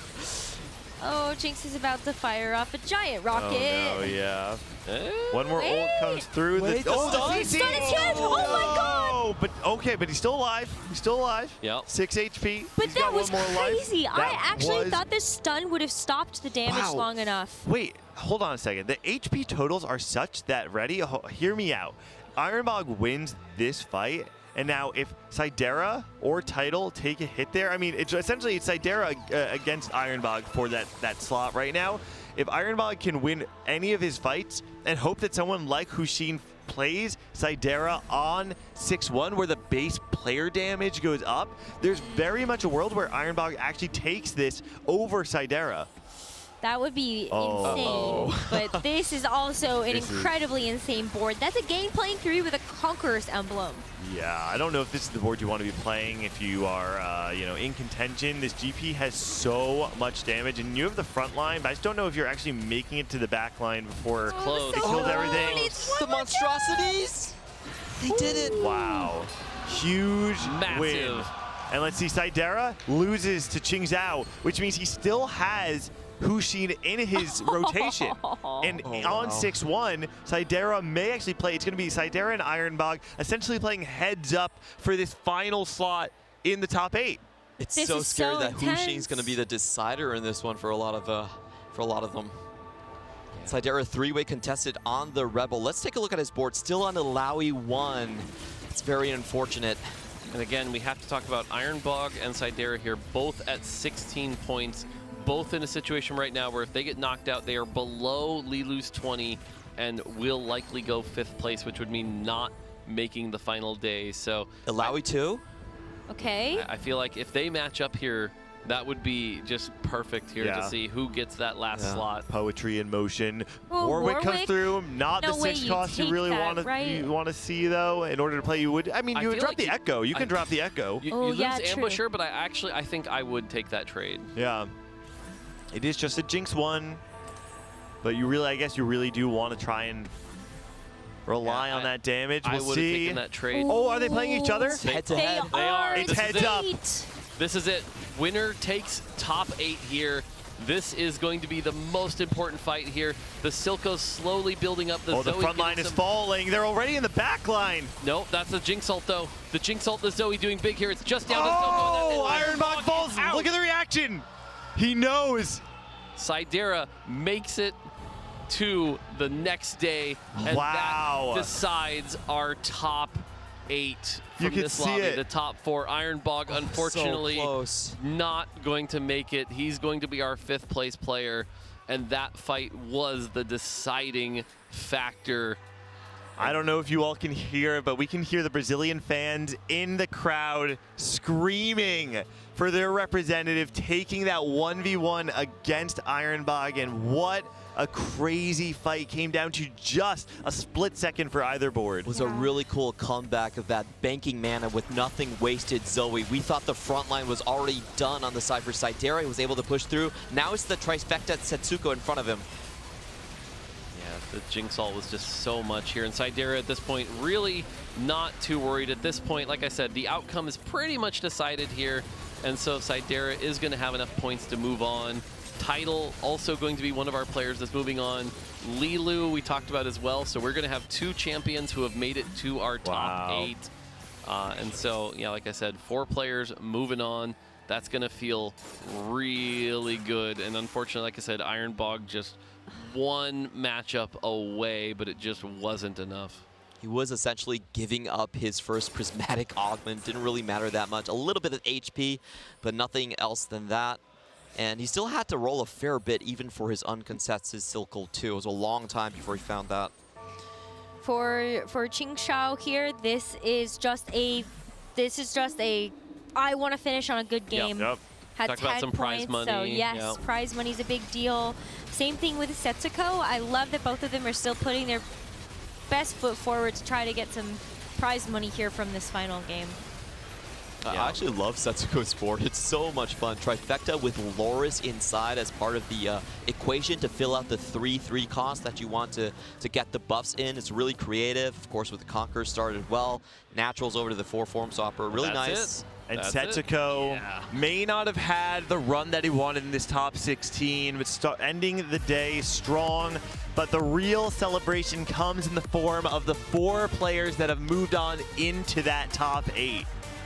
I still can't believe how that was decided. Yeah, that last fight was so close, and you could see the Jinx ult combined with the Zoe ult just outputting so much damage. And so, yeah, there we go. And so now, like I said, between this lobby and the other one, 8 players have been decided to our top 8 for tomorrow. It's going to be really cool to see. And what a glorious contrast, right? You have 2 previous global champions in the form of Lilu and Title, and Sidera, a player who, even within the Brazilian scene, of course, is well known, is a pillar of that scene, but is not one of those Brazilian greats that we've seen internationally compete in the past. This is the tournament to do that, though. You can step up, you become the best by beating the best. You make the statement, and Sidera, the 1v1 against the rising star of Ironbog to qualify into the top 8 of the TFT Macao Open. That is so cool. And alongside them, we have Qingqi that's going to be able to make it as the top player point earner in this lobby. And so also very exciting to know that you get a chance to play in front of a home crowd in that final 8. Qingzhou is a name that not a lot of CM players have really heard about. I believe he came over from the JOC side as well, so kind of new to the TOC audience. A lot of the players were saying, oh, that was a really creative build that we saw with the 6 scrap and the Dominators coming in here, and then finding that open lane with the Academy and Sentinel to make it into the top 8. Has to feel good for him. Yeah, like I said, you know, Heimerdinger right now considered one of the weaker forecasts, but in that Academy line can usually work pretty well, that Academy Sentinel line. And the fact that he had both of those prismatics to give them the +1, really giving him a bit of an edge there and taking that and doing really well with that. I think those were my favorite sponsored items if you look at it. Yes. Archangels and Infinity Edge. That's kind of crazy. But it's recognizing that when you have your opener, right? We see a lot of players playing Sentinels and then they kind of flex into different things. Not every player wants to actually end up in that Academy line, but that's part of it. We're looking at the sponsored items and saying like, whoa. If this is an uncontested lane, all of a sudden the cap of this composition is going to be higher than average. I think it's a great heads-up play. He got 46% damage amp on both of his Jace and his Heimerdinger. That's pretty crazy. Yeah, the triple Infinity Edge Jace putting in work. That is insane. It's been really fun, especially when you look at just all of the different combinations that people can find. I think something that I've definitely noticed, like playing my own games, watching what everybody else is playing, is this meta is very wide open. If you know the Giga spots to be able to go for like a really high cap board, it's very impressive to watch how you can do that. I mean, it's funny you bring that up, right? You say the meta's wide open. Who won that game? It was Setsuko. What was his board? A Loris 3? Well, you don't play Loris reroll? Yeah, I mean, like Loris reroll, is that it sounds like everyone does it. Oh, yeah. You don't play this? So, definitely a lot of things you can play. Absolutely. We've got some great examples, but we also have some great players on our stage, so we're going to kick it over to Candace for an interview. 欢迎来到我们的赛后采访。我们现在身边的2位呢，也是明天决赛圈的2位选手，黎洛和 Sidera。先有请他们2位跟大家打声招呼。先有请你来吧。大家好，我是斗鱼主播黎洛。好的，欢迎黎洛 ，and please say hi, hello, and also introduce yourself to all the fans and the audience here. Hi everyone, can I say in Portuguese? Fala galera, tamo na final! 现场的粉丝非常的疯狂，一直都在支持他。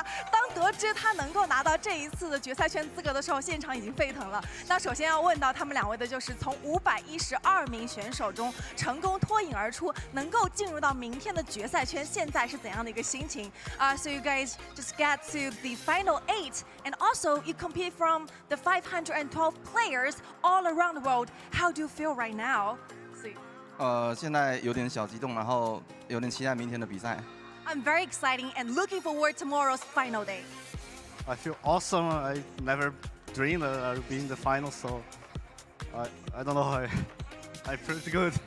我觉得非常非常的棒哦！我从来没有想到我能够进入到决赛圈。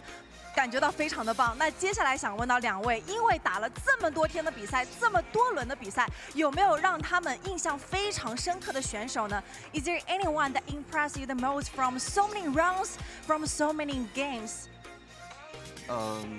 Title 吧，感觉他这个好几届能够打进世界赛的决赛，很有实力。I think the title because he finally made to so many worlds champion and also so many worlds got some chances to the final. So I remember title.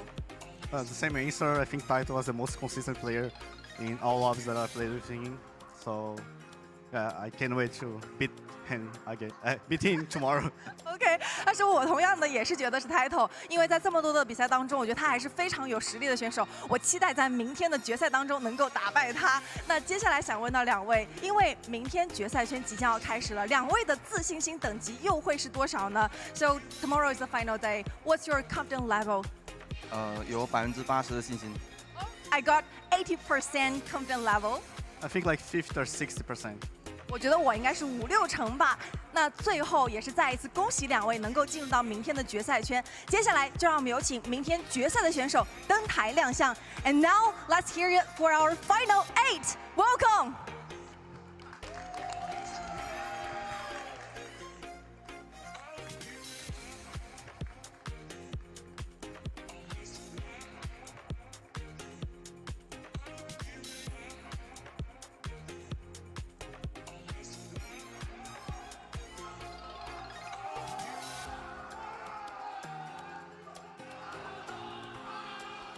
让我们用再一次热烈的掌声欢迎我们最后的决赛圈选手。Let's welcome our final 8 again. Welcome.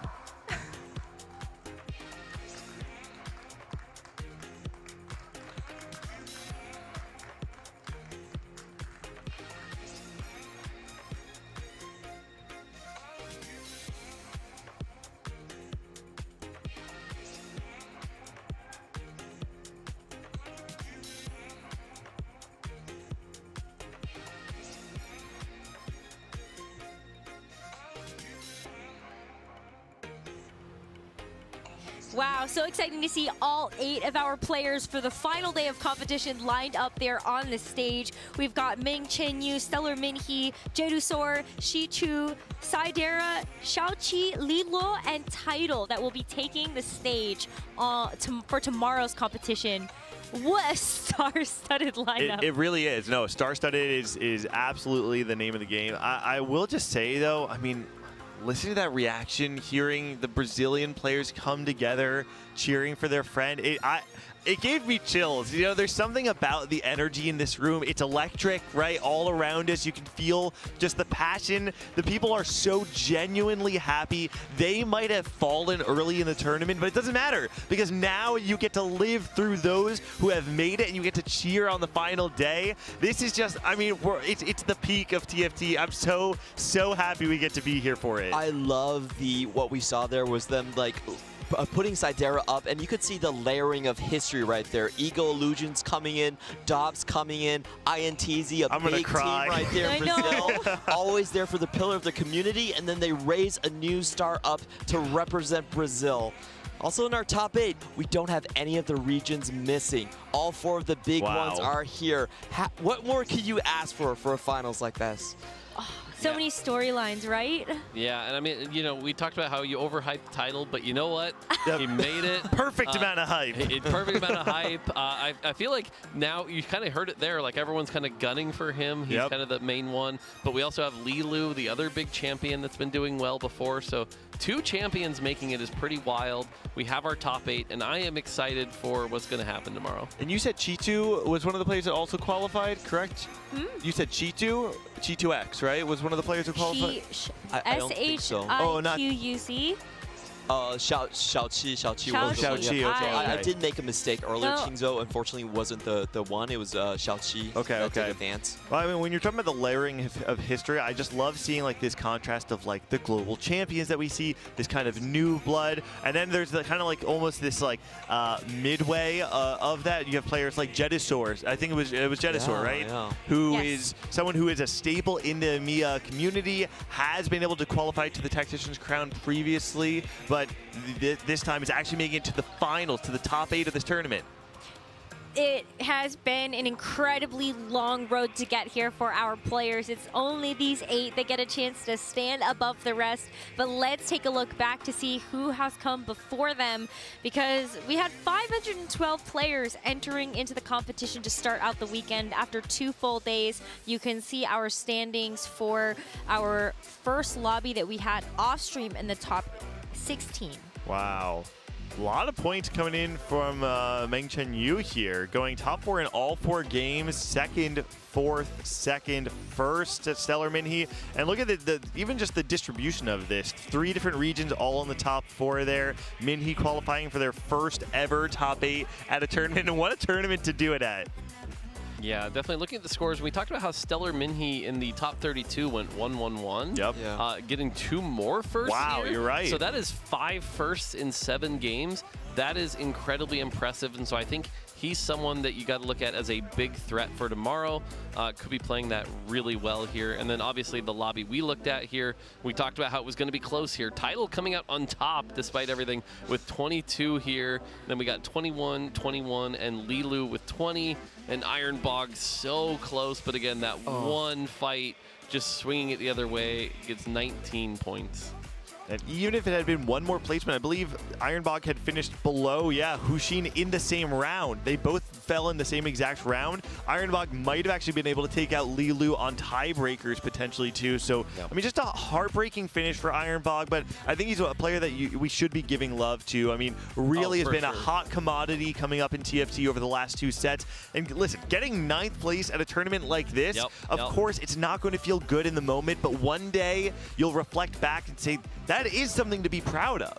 It absolutely should be something you're proud of. And so, my heart goes out to Ironbog, not a position I envy right now. Yeah, I think for me, it's about how a lot of these new generation of players are coming out. For the CN players, Xiaoqi, Min Chuyan, there actually aren't the biggest names that we known for when you compare them to Huan Mie, 60 Seconds, and Chunge that made it into the final 16 as well. So that's what's so fun about LAN. Some players really do thrive in this environment. It gives people a different edge to look for. And when I think of China's place in, CN's place in TFT over the last few years, the thing that stands out is that it's been a long time since CN has actually been able to claim an international title. Yeah. And when you're talking about the new blood kind of coming up, the new characters, the supporting cast, being birthed into the spotlight, it actually feels poetic. Who better to claim the international title than those who are coming after the road has been paved before then, to kind of create the new generation of CN players and now claim the title that has been lost to them since set 7. And I do want to tell everyone about the mood here in CN. It's been a long time. They haven't won since set 7, and they haven't actually been able to beat out the French players even in their own Summit Invitationals. Right. Potty Bowl and then Double 61 actually took more of them than and title as well, right? Yeah, so it's been a long drought for them. If they do win, the crowd is going to go crazy, but Genuso being there, I think, kind of frightens a lot of people. Maybe the Achilles heel of That's this right. final lobby, but we have so much to be able to look forward to. As you take a quick reflection on the day, what do you get excited about for tomorrow? Oh, I mean, I think it's just the range of the players. To me, it's the story of having both the, the gods of old among the newcomers. We have every type of player, every archetype of the scene represented in the top 8. I think it's just beautiful poetry in motion. Yeah, I mean, for me, tomorrow is, the culmination of a lot of hard work. Tomorrow, we get to see the show match that'll be fun. We get to see the State of the Union, so some upcoming news as far as TFT goes, and then to cap it all off with, obviously, the main event here, which is our top 8 going head-to-head. And if you remember last year, the Vegas Open, the top 8 was so hype. The question is, can we really beat that? That's going to be really interesting. And then, like I said, the big story is, do we see, like, a new, does Tidal come out? Does somebody else come out? So it's going to be a great day tomorrow. It's going to be a long, exciting day. I can't wait. I only have one sentence, and that's title and checkmate. All you need to say. We're going to leave the audience with that one. That is for sure. Well, everybody, thank you so much for joining us for day 2 of the TFT Macao Open. We hope you enjoyed hanging out with us, and we hope you look forward to watching all of the action tomorrow with all of the great stuff that we've got lined up for you. So thank you so much, and we'll see you tomorrow.